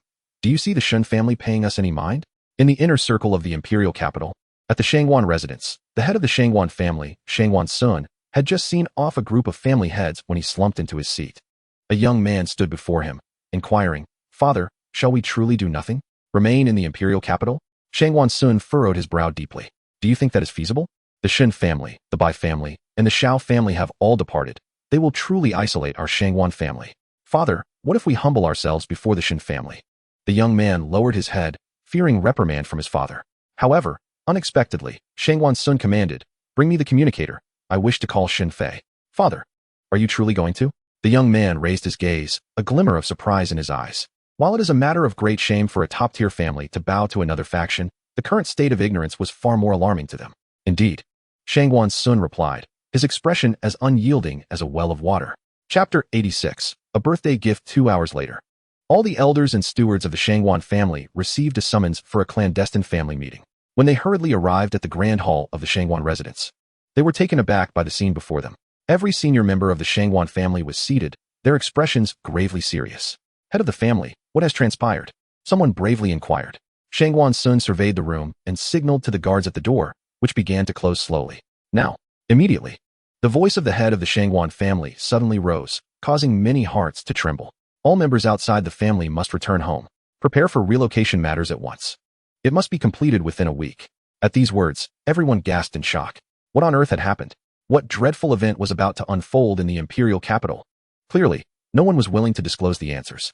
Many stewards suppressed their inner trepidation, shifting their gazes to the revered elders present. What they received in return was a silence that spoke volumes.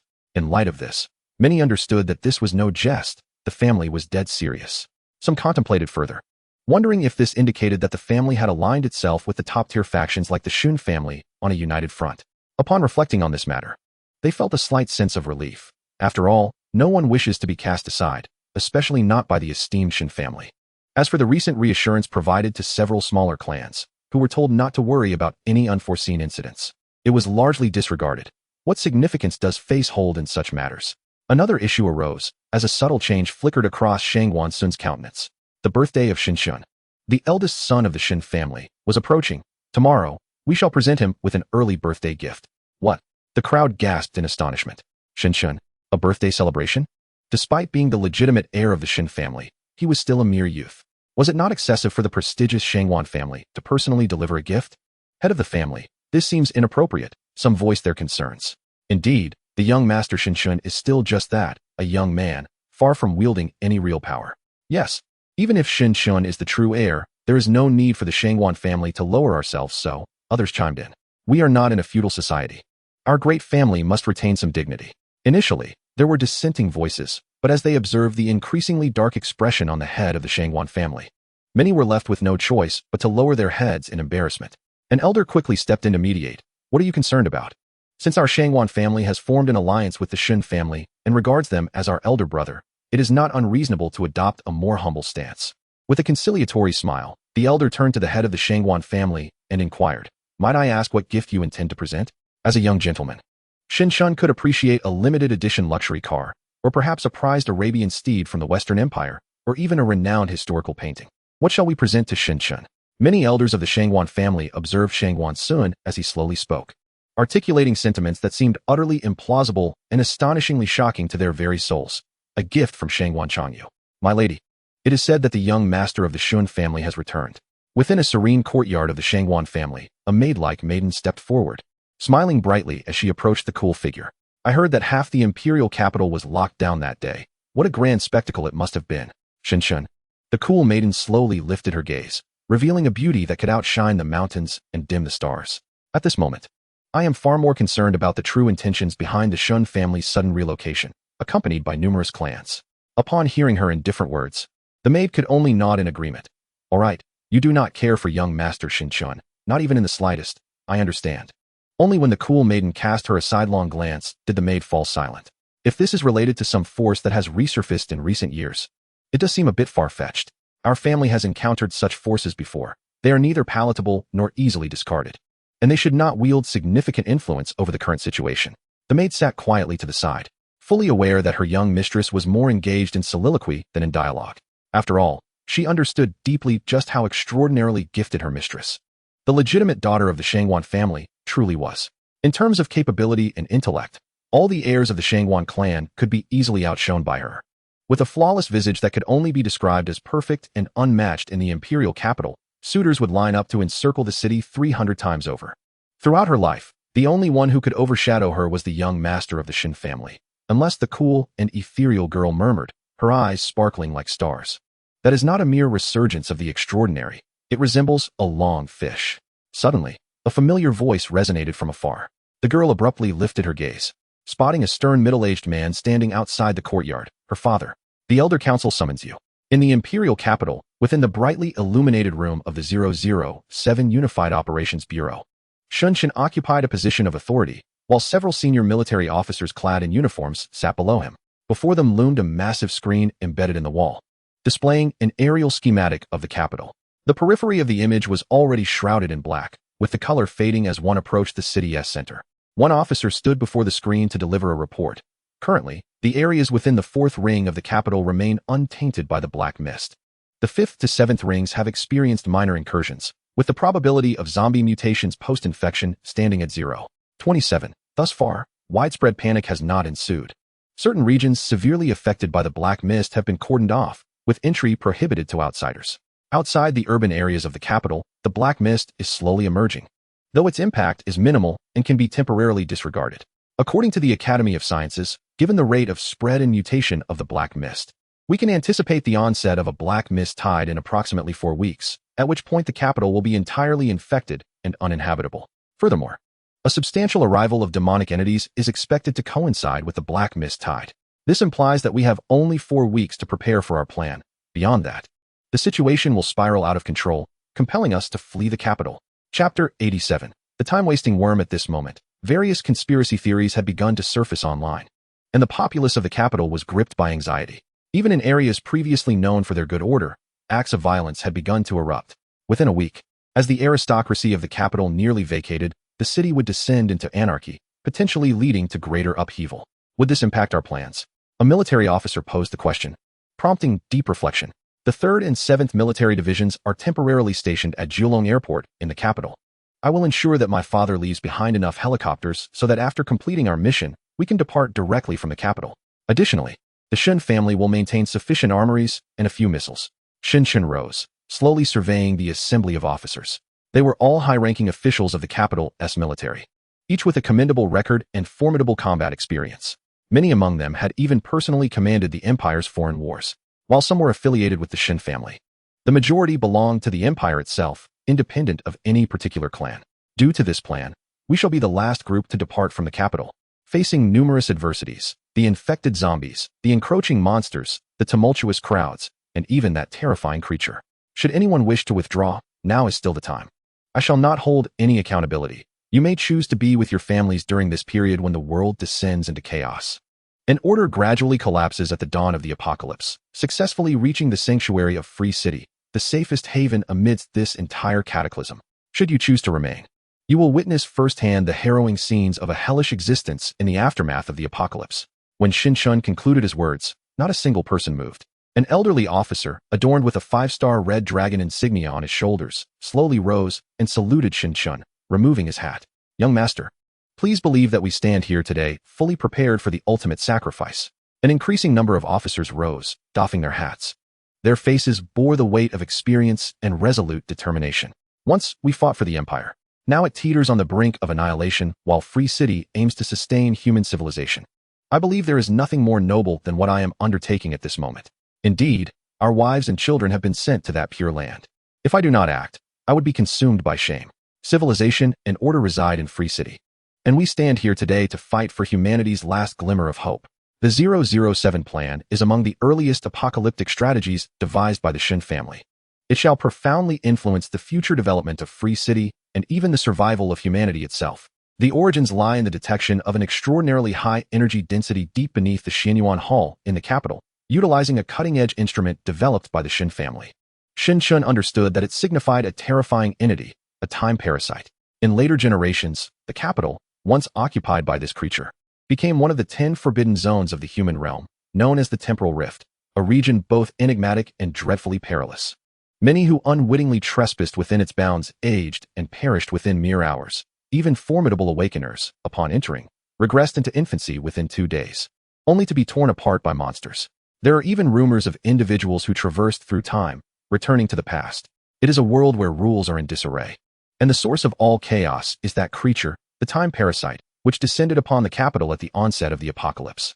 In a prior existence, it annihilated nearly half of the capital city in a single day, leading to the destruction of countless noble families that could not escape, including the prestigious Shangwan clan. Even after the Shin family established stability in Free City, they remained wary, hesitant to act recklessly. They could only allow that forbidden zone to leisurely and gradually consume the surrounding areas of the capital and beyond. This forbidden zone emerged within the Empire, imposing significant hindrances and obstacles to the development of humanity in the apocalypse.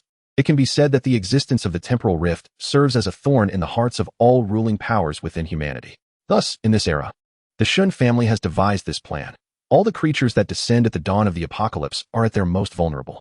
At this moment, the human world still possesses technological weapons that have not yet fully failed. This should be humanity's most advantageous opportunity, for it is likely that there will be no further chances in the future. After all, the growth rate of awakened humans pales in comparison to that of the ancient demonic breeds. The 007 plan is precisely aimed at that insidious worm of time. As the plan's proponent Feng Xiu once stated, it is imperative to let the arrogant demonic breeds that have descended taste the sting of humanity's modern weaponry. In the Shangwan family, a secret crimson rumor began to circulate, shocking all who heard it to the point of disbelief. Indeed, upon further reflection, the very blood of countless men would run cold. Shangwan Changyu, the breathtakingly beautiful girl whom every man in the imperial capital yearns for, is to be presented as a birthday gift to Shin Shun of the Shin family? No one could believe such an outrageous notion. It was simply too insane. The imperial order has been upheld for thousands of years. How could such absurdity and folly manifest? She is a person, the most exquisite princess of the Shangwan family in the capital, and we currently reside in an era of peace. Who could dare to violate her free will and dignity? Treating a noble princess as a mere object to be given to the heir of another family? They would sooner believe that tomorrow heralds the apocalypse. Ah, indeed. Perhaps only the end of the world could make such a thing conceivable, Some jested. Meanwhile, within the confines of a residence belonging to the Shangwan family, an outraged voice suddenly erupted. What? I refuse to consent. A young man clad in splendid attire had veins bulging at his temples, his neck flushed with indignation. Before him, a middle-aged man suddenly darkened in countenance. You refuse? That is the decision of all the family elders. Who do you think you are to disagree? I simply do not consent. To the surprise of all, the young man shouted back, his emotions even more heightened in response to the reprimand. The middle-aged man frowned. Lock him up for half a day. After several guards escorted the young man away, the middle-aged man turned his gaze towards the coolly composed girl who was sketching at the table. He opened his mouth several times before finally speaking. Changyu, you should take a moment to rest. Receiving no reply, the middle-aged man departed, lost in his own thoughts. Miss, called a maid dressed in green once the middle-aged man had left. After a prolonged silence, a soft hum was heard. I do not comprehend why the elders insist on this. Why must they send you to that young master? The maid's eyes suddenly appeared dazed, her speech faltering. That is quite normal. Shangwan Changyu's voice flowed like a crystal-clear spring. She then shifted her gaze. Does your family possess a ticket? The term ticket is a euphemism referring to the boarding pass for a flight and train departing with the Shangwan family in a week's time. Although most were unaware of its true significance, demand was fervent. I have one, but my mother does not. I intend to forego it and stay in the capital with her. The maid felt the weight of the missus' gaze upon her for an extended moment, her eyes inscrutable. Finally, she said, I have made arrangements. You should acquire another ticket and leave the capital with your mother. Chapter 88, Shangwan Changyu. In the fifth ring of the capital, within a residence. Damn it, what on earth is happening? A university student, dressed casually with a strikingly handsome face, cast a glance out the window at the desolate street. And his unease intensified. His name was Jiang Tian. Orphaned, he owned a car and a house. Although he possessed merely a modest property within the fifth ring of the capital, it was sufficient to elevate him above the majority of the empire's populace. After all, this was the capital. To reside here naturally imbued one with an air of superiority over those from other regions. Yet, for the past week, he found himself yearning for answers. What on earth was happening? Strictly speaking, for the past 2 years, the entire empire had been shrouded in an inexplicable atmosphere of terror. The internet was rife with mysterious videos, most of which seemed to vanish within 2 days. Various conspiracy theories proliferated, insidiously speculating that a monumental upheaval had occurred within the empire, with its leaders deceiving the public. Jiang Tian was not one to accept the status quo. Rather, he possessed a remarkable capacity for independent thought. 2 years prior, after witnessing videos of extraordinary events on a small forum, he began to delve into the depths of the internet, quietly gathering information. He bore witness to the emergence of numerous mysterious and extraordinary videos, which proliferated from their fragmented beginnings to an explosive surge, overwhelming even the internet police. Even more startling was his success in connecting to forums beyond the empire's borders, where he discovered that the world was undergoing some form of upheaval. On another continent, protests and terrorist attacks occurred weekly. In comparison, the empire seemed relatively stable. To his dismay, he had once thought that the breakdown of social order had reached its zenith. However, he was taken aback when, starting this past week, disturbances began to erupt even in the empire's most secure, prosperous, and stable city, the capital. Online discussions regarding the capital, which had always been calm, now took a peculiar turn. Some posts claimed the emergence of a mysterious disease in the seventh ring of the capital, one with a remarkably high mortality rate. Others gravely warned the citizens not to inhale the thin black haze drifting above the capital's outskirts. Some even claimed to have witnessed individuals being shot by mysterious armed figures clad in black. Yet, the forum administrators reassured the public with a pinned statement declaring, "Do not panic. This is merely an epidemic related to the haze." Frustrated, Jiang Tian nearly transformed into an online warrior, ready to unleash his fury in the comments. Long before the atmosphere in the capital began to feel amiss, he had stealthily ventured into the inner ring, scaling the outer gates of the esteemed capital university by night. What he found within the hallowed halls of the empire's highest institution was a haunting emptiness. Terrified, he collapsed against a wall, gasping for breath. As the thoughts surged through his mind, what was the upper echelons of the capital concealing? He was well aware that the students within Capital University were predominantly the progeny of high-ranking officials, their movements often indicative of the elite's intentions. Upon returning home, Jiang Tian discreetly reached out to his friends at school online. Excited yet apprehensive, he spoke excessively, with most of his thoughts tumbling out in a chaotic manner. He only recalled that night when several large forums, each boasting thousands of members, were ablaze with fervent discussions on his phone throughout the evening.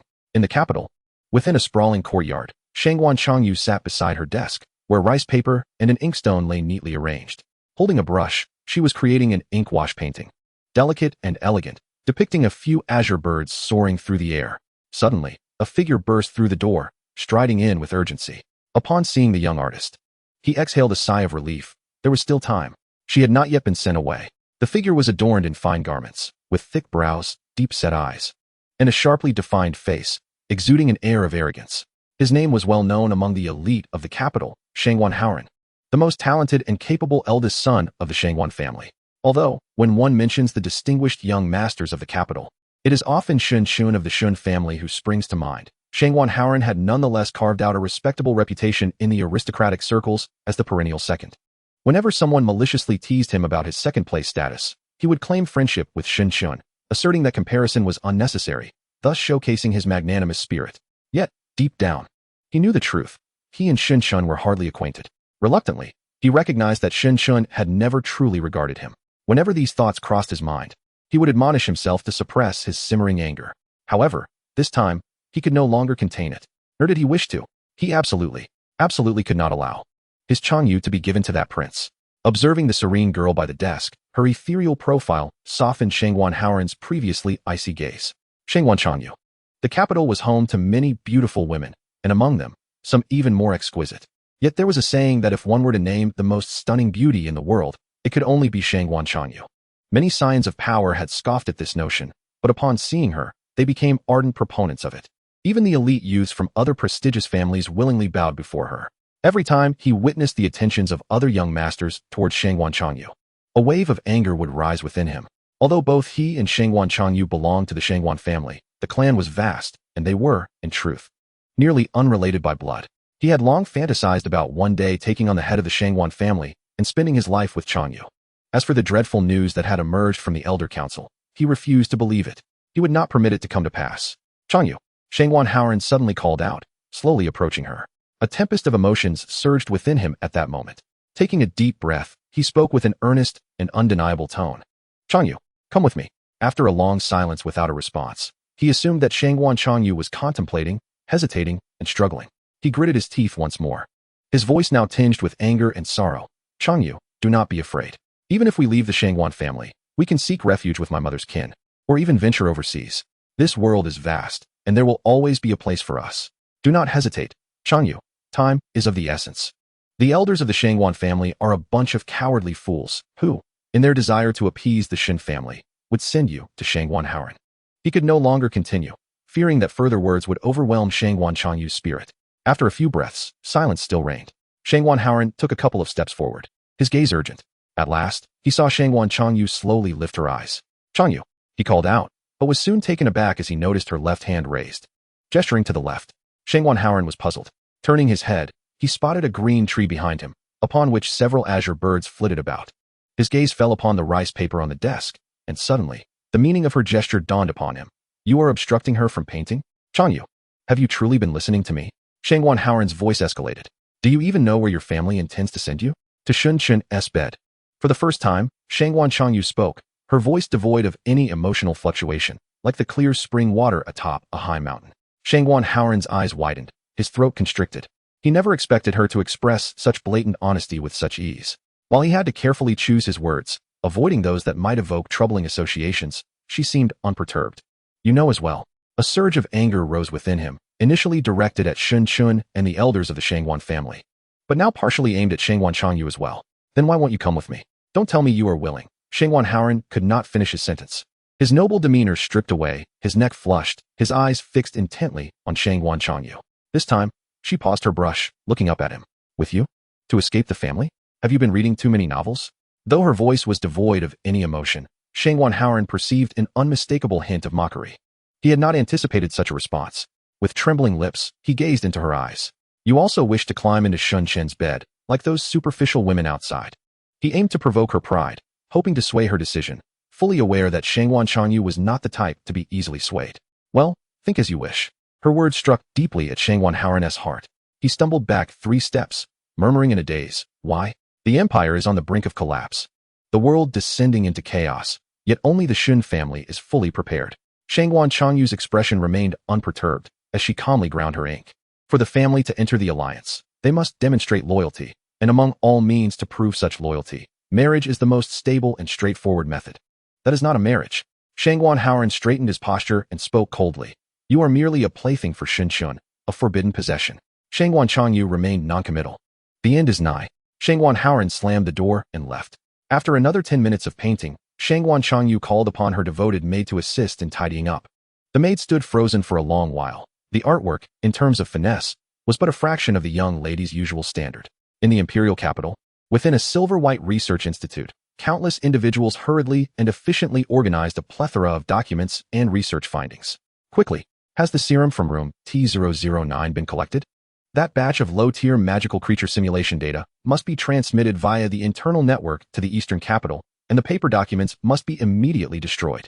Prioritize the transfer of the detained special life forms. Ensure a high-quality environment for them. Do not let them perish en route. Numerous researchers clad in white lab coats worked diligently and calmly on the transfer operations. After all, the Imperial Capital's Research Institute housed several unique and significant scientific achievements, all of which were now to be relocated to the eastern capital. Although the urgency was palpable, extensive preparations and simulations had been conducted in advance, ensuring a safe transfer without complications. Meanwhile, in one room, an elderly man named Zhang was tasked with organizing the paper documents. Are there any personnel transferring the storage units for the gifted seeds? He inquired. No, Deputy Director. That batch of gifted seeds requires at least A-level clearance to approach. The old man, sporting gray spectacles and a hunched back, bore a serious expression. He then nodded slightly. Very well, go ahead with your tasks. Once everyone was engrossed in their duties, oblivious to the surroundings, the old man discreetly unlocked a door using his fingerprint, entering a highly confidential room. Inside, several transparent containers were arranged side by side, each housing an extraordinary seed of varying colors. The two central containers contained seeds radiating a rich purple glow, irresistibly alluring. The old man cast a furtive glance at the cameras positioned in the corners, then feigned nonchalance as he approached, inputting a code to remove several containers. 3 kilometers away, within the United Front Work Department, Xun was being guided by a series of researchers as he toured the special missiles developed by the Research Institute just months prior. The manufacturing techniques drew inspiration from certain ancient technologies, significantly mitigating the black mist's impact on weaponry. With only the power of these missiles, it is unlikely we can completely eradicate that creature, Xun remarked. Upon hearing this, many researchers broke into a cold sweat. Young master, the original plan was to iterate H-104 to its 7th generation in a year, at which point its power would triple. Yet, no one anticipated the apocalypse would arrive prematurely. Xun waved his hand, his gaze profound. Though it cannot be killed, if utilized appropriately, inflicting severe damage should not pose a significant challenge. Behind Xun stood a military officer clad in uniform, who addressed him, Young Master Xun, according to the energy detection apparatus. The creature's level upon arrival may reach the pinnacle of the 2nd tier. At that point, our forces can execute a direct fire sweep. We shall act according to the circumstances. Xun did not provide a clear response. In his previous life, that creature descended at the 3rd tier. Under circumstances where all modern weaponry became ineffective, the combat prowess of the 3rd tier was undeniably invincible at the dawn of the apocalypse. In this life, it was the advanced apocalyptic technology, birthed under Xun's guidance, that allowed the Xun family to pose a threat to that creature. Xun contemplated. Even if it could not be killed, it could be severely wounded, significantly stunting its growth. Once the free city was stabilized, he would dispatch elite awakeners for a decisive strike. Of course, the prerequisite for this endeavor was the successful acquisition of the creature's blood serum. After all, the Xun family's Research Institute currently excelled in gene editing technology, which had been refined from relics unearthed in recent years. The creature's abilities, related to time, constituted a power akin to that of the divine. If successful cloning were to be achieved, even a fraction of its power would be exceedingly formidable. That willow tree, along with numerous elite beasts that had awakened prematurely, lay in the Eastern Capital's Research Institute, serving as subjects for experimentation. The brilliant madmen there relished each delivery of special life forms from the military. After departing from the United Front Bureau, Xun returned to the Xun family residence. As the grand mansion of the preeminent Xun family in the imperial capital, it sprawled across a vast expanse, exuding opulence and prosperity. However, with most of its inhabitants gone, it now appeared somewhat desolate. Some members of the Xun family were packing their belongings, preparing to embark on a grand vehicle. Upon seeing Xun, they all bowed in greeting, Young Master. Upon arriving at his abode, Xun discovered his father waiting for him. Father, you haven't left yet? Xun Fei's expression was neutral, though a slight smile would occasionally grace his face upon seeing Xun. The flight is in 2 days. Xun Fei handed Xun a blueprint. Xunner, These are the 17 small helicopters concealed throughout the corners of the imperial capital. Should any unforeseen events or riots occur, and if Jiulong Airport cannot function normally, you should seek the nearest helicopter to fly to the eastern capital. You are the ruler of the future free city. You cannot be sacrificed here. Chapter 90. Frost Moon Shinchun took the blueprint, smiling. Rest assured, father. Shin Fei added. The Shangwan family has fully surrendered to our Shin family. Thus, all the top families in the imperial capital have joined the Free Council Alliance, becoming our loyal subjects, who will further solidify our dominion in the eastern capital. Indeed. Shinchun nodded. As a top family, they possessed considerable influence and heritage. The loss of much of it in the imperial capital in his previous life was indeed a significant blow to the human realm.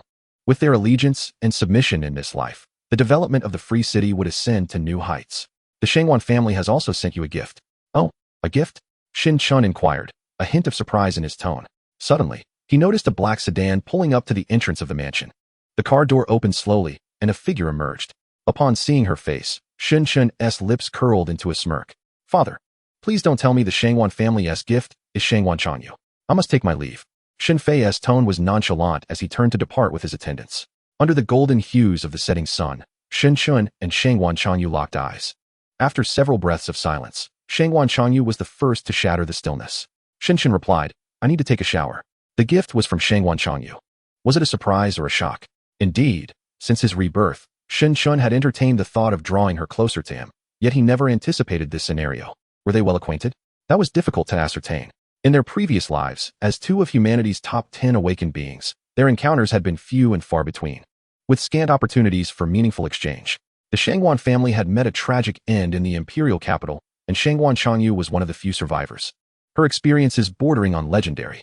As the possessor of the S-rank domain ability Frost Moon, she was among the elite awakened beings. Having navigated the temporal rifts 3 times and emerging unscathed, a quintessential figure among the solitary wanderers of the apocalypse. Her reputation in the aftermath of the cataclysm was second only to Shun Chen himself. Ironically, before the apocalypse, Shangwan Chanyu had been overshadowed by him. They both entered the Imperial University in the same cohort, with Shun Chen securing the top score and Shangwan Chanyu the second. Regardless of the nature of subsequent tests, competitions, or research endeavors, Shin Chen's overall capabilities consistently surpassed hers, albeit narrowly. Yet, she too belonged to the ranks of the extraordinary, her beauty rivaling that of the finest in the capital, leading to persistent rumors of a deep bond between them since their school days. Most believed that even if they were not romantically involved, they must be kindred spirits, rivals, or friends. However, only Shin Chun understood that he and Shangwan Chanyu were, in truth, not familiar at all. Her demeanor was cool and aloof, while he exuded an air of lofty pride, neither having considered pursuing a friendship. Nevertheless, after the apocalypse, as the sovereign of the free city and a leader of a formidable power, Shin Chun had matured significantly and had exchanged a few words with her. Each time, he suppressed the urge to invite her to join the free city, fully aware of the prior rumors. Numerous superpowers had approached her, with promises that astonished even him. Yet, none had received a response. Their relationship was truly distant. They had hardly met. Their first encounter after the apocalypse occurred in the ravaged imperial city, within the temporal rifts. Would you care for some tea? Shin Chun offered her a cup of exquisite tea. Shangwan Chanyu took a sip and nodded slightly in appreciation. Outside the window, night had fallen, and in the silence, only a few birds could be heard. What brings you here? Shin Chun feigned ignorance, casually inquiring. To become your concubine, or perhaps a plaything, a forbidden delight? Shangwan Chanyu responded with a nonchalant tone. Oh, that depends on you. Her reply was swift, as if she had given it no thought, prompting Shin Chun to stifle the urge to splutter tea. Out of the corner of his eye, he glanced at Shangwan Chanyu, who maintained her cool demeanor and indifferent gaze. After all, in the apocalypse, a beautiful woman thriving too well would seem to undermine the very essence of the world's end. Shin Chun locked his gaze on her for 3 seconds before suddenly bursting into laughter. You deliberately employ this bland, mocking tone to narrate your tragic fate, merely to invoke a sense of sympathy in me through the contrast effect, thereby enhancing your chances of being treated kindly by me. Shangwan Chanyu, why are you still playing mind games at this moment?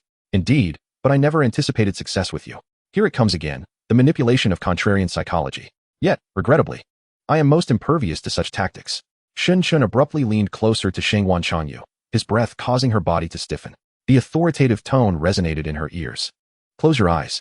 Shangwan Chanyu complied, her expression remaining serene, though her eyelashes trembled slightly. What comes next? A kiss? A caress? Or perhaps something more impatient? For the first time, her heart began to race uncontrollably. In her past life, 6 months after the apocalypse, the situation remained somewhat chaotic. Yet it had stabilized considerably compared to the initial onset of doom. The capital, once the most prosperous city of the empire, had now descended into ruins, shrouded in dense, tangible black mist, with bloodthirsty demons prowling.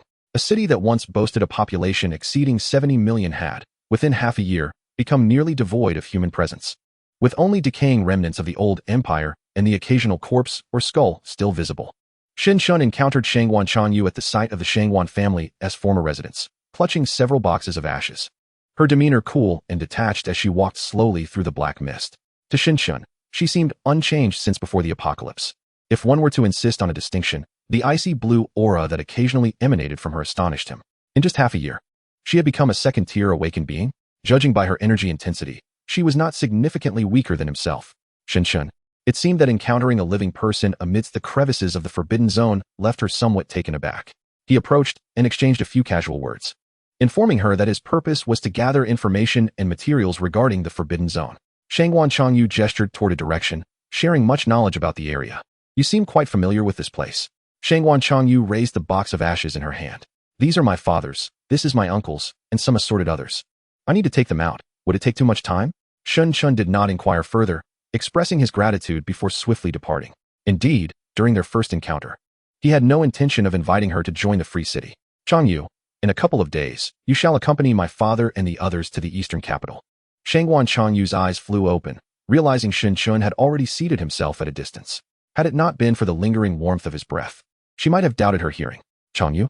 She did not overlook this address, fixing her gaze on Shin Chun. This title? Shin Chun replied nonchalantly, offering no explanation. Before striding directly into his bedroom, Shangwan Changyu felt a surge of uncertainty, unsure of her next move. Should she follow him inside? She rose, hesitated for a moment, and then quietly sat back down. Very well, she had overthought it. The door was locked. Chapter 91. Order is lost, the capital's fifth ring. Jiang Tian hurriedly opened the door, only to slam it shut with fervor, his heart racing in that very moment. He had just traversed through layers of barriers, stealthily slipping into a residential area beyond the seventh ring of the imperial capital, a scene he believed he would never forget. The streets lay desolate, with a watchtower erected at intervals, manned by special forces clad in black. Periodically, they would venture into the dilapidated alleys, armed, exterminating those stiff and sluggish zombies. Real zombies. They had appeared in the imperial capital, and not just one or two. The entire 7th, 8th, and 9th rings had succumbed, without the suppression of firepower. It might have already spread to the heart of the city.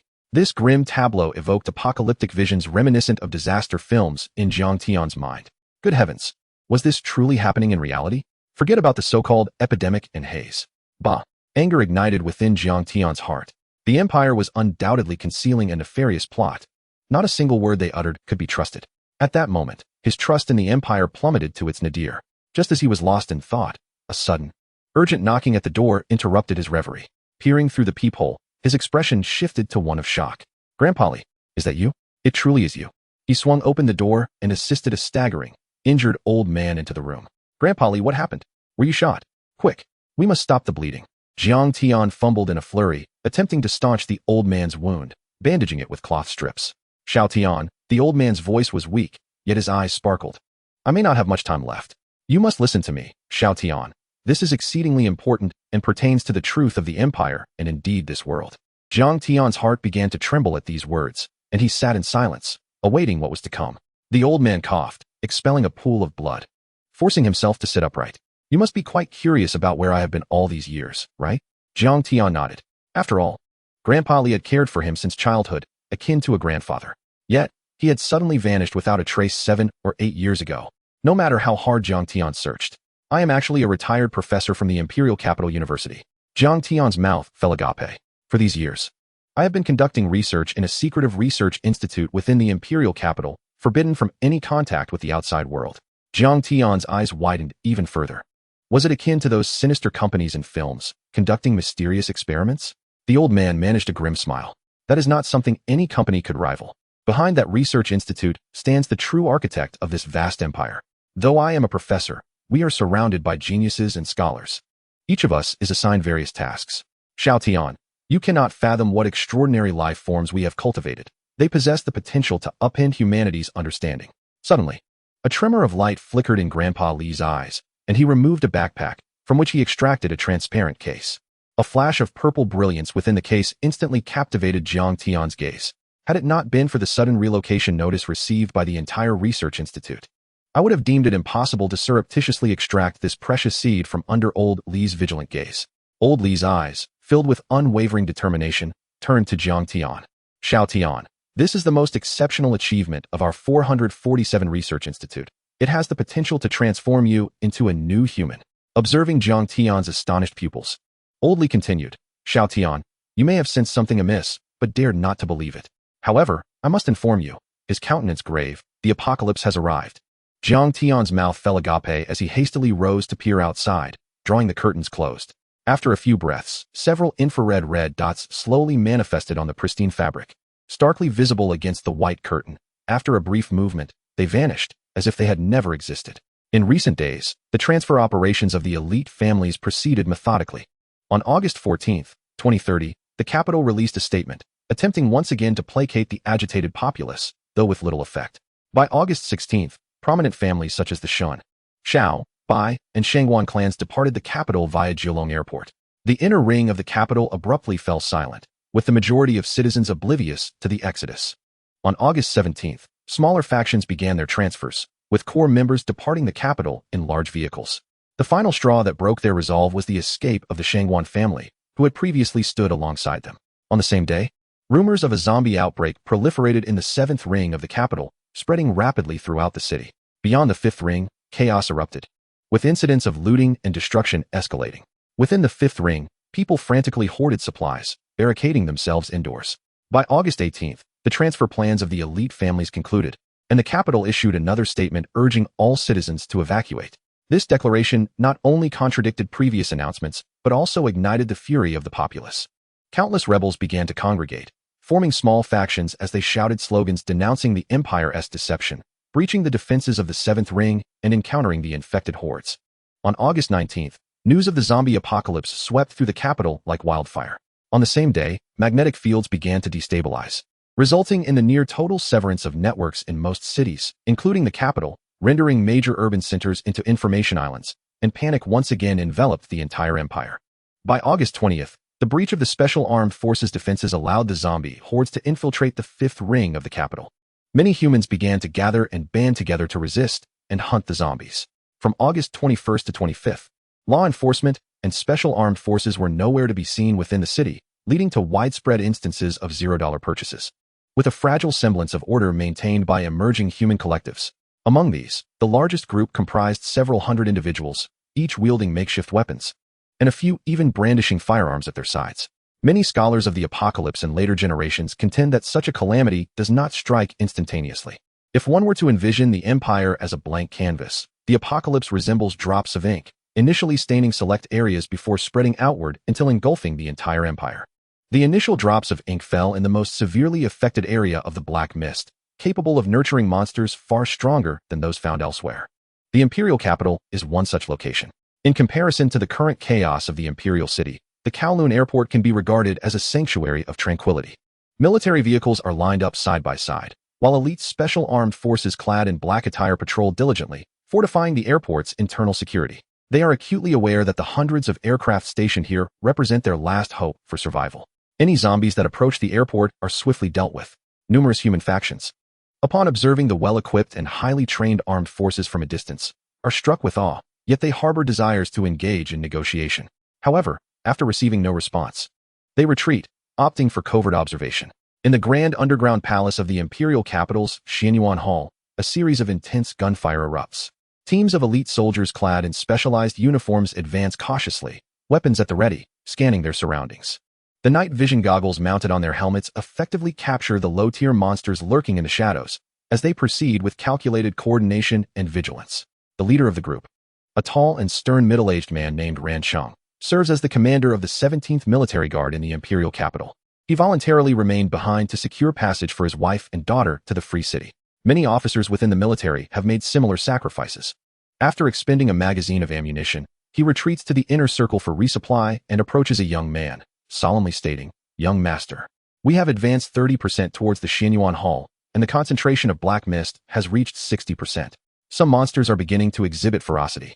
Data is continuously collected and transmitted in real time to the temporary United Front Office at Kowloon Airport. It is time for us to withdraw. In stark contrast to the heavily protected personnel surrounding him, the young man wears only a black trench coat, his demeanor relaxed, as if strolling leisurely within the underground palace.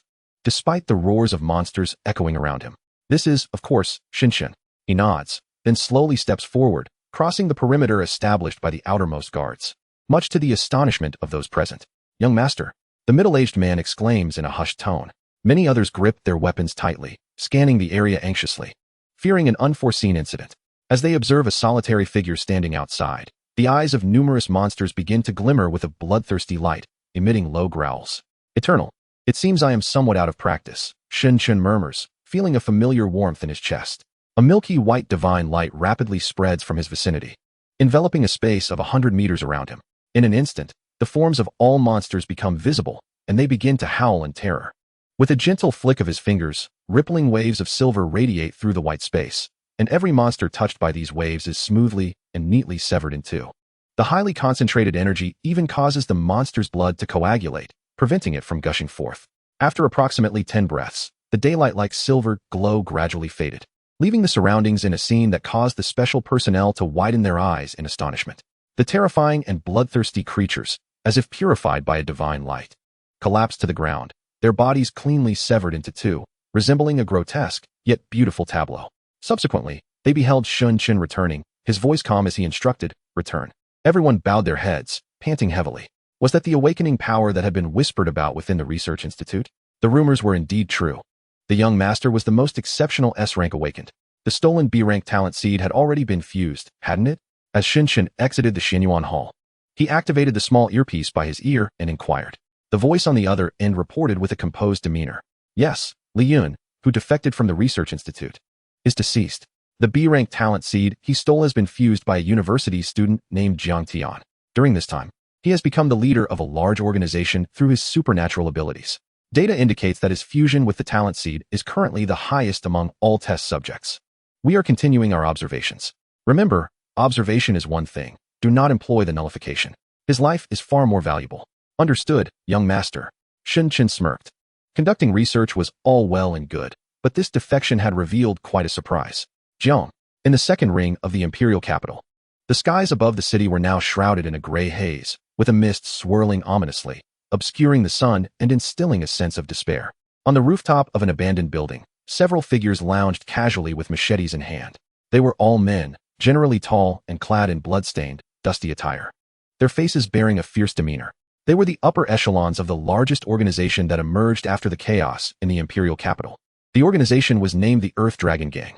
They had already seized control of over 30 large supermarkets and warehouses, raided several police stations, cleared 7 streets of zombies, and established 6 strongholds. They had gathered nearly 1,000 followers, predominantly young men, in a city where order was maintained. They had organized swiftly and had yet to encounter significant obstacles or setbacks. Much of this was due to the figures occasionally casting their gaze toward the silhouette seated on the rooftop, their leader of the Earth Dragon Gang. It is often said that heroes emerge in tumultuous times, and this indeed holds true. Though most of them were unaware of the precise nature of the chaos that had unfolded, they could certainly ascertain that the imperial capital had descended into disorder. However, for them, this chaos seemed far from detrimental. After all, prior to this, their highest status had been as professional boxers, while others were merely elementary physical education teachers or laborers in construction. Yet now, with nearly 1,000 subordinates following their command, they were tasting the intoxicating flavor of power for the first time. Among their ranks were not only corporate executives, but also esteemed intellectuals and even wealthy young ladies, individuals who would have never spared them a glance in ordinary times. Now, they must constantly watch their expressions, waiting for them to allocate food. What kind of hardships have they endured in the past? Over the past 2 weeks, the flattery of their subordinates, the affection from women, and the arbitrary decisions over others' fates have imbued them with a sensation akin to addiction. This feeling, one word, exhilarating. Is it their extraordinary talents? Is it their ruthlessness, decisiveness, and strength? None of these are the primary reasons. Rather, it is because they allied themselves with the right person 2 weeks ago, becoming some of the earliest elders of the Earth Dragon Gang. Indeed, their leader, Jiang Tian. At the mere mention of his name, reverence arises in all, despite his youth, reportedly still a university student. Yet, his talent and capabilities profoundly captivate everyone. As chaos began to unfold in the imperial capital, he subtly gathered like-minded individuals, seizing control of several large stores. When the zombie outbreak fully erupted, he led them in hunting the undead, acquiring vast quantities of peculiar crystalline entities known as essence crystals, as termed by their leader. Subsequently, amidst the official silence of the imperial capital, the Earth Dragon Gang they established, united by the noble cause of maintaining order and saving humanity, attracted an ever-growing number of followers. They relentlessly cleared the zombies, establishing a stronghold, and through a snowball effect, their influence expanded until they became the most formidable force within the city. During this period, they also discovered that their leader, Jiang Tian, possessed extraordinary abilities, akin to superhumans in films. On the rooftop, Jiang Tian gazed down at the desolate streets, the sight of the crumbling ruins reflecting in his somber eyes. The Shin family, he murmured, suppressing the rising fury within. He recalled the admonitions of Grandpa Li during his lifetime. It was only now that he realized his true lineage, descendant of the royal family of the imperial capital from centuries past, overthrown by the Shun family and other aristocratic clans. He learned that the research facility where Grandpa Li had entered was also under the control of the Shin family. Grandpa Li had seized a talent seed during the relocation plan and escaped. While evading pursuers, he was shot but managed to reach his home in secrecy, revealing all truths to him and enabling him to successfully merge with the talent seed. Thus, Jiang Tian became an awakened one, endowed with a formidable B-class elemental ability, fire manipulation. Shin family, I shall make you pay. Jiang Tian's gaze hardened as he looked into the distance. Now that the apocalypse has arrived, everything you, the Shin family, have ruled will crumble. Suddenly, applause echoed. Jiang Tian turned to find a figure smiling and clapping. I can assist you in dealing with the Shun family.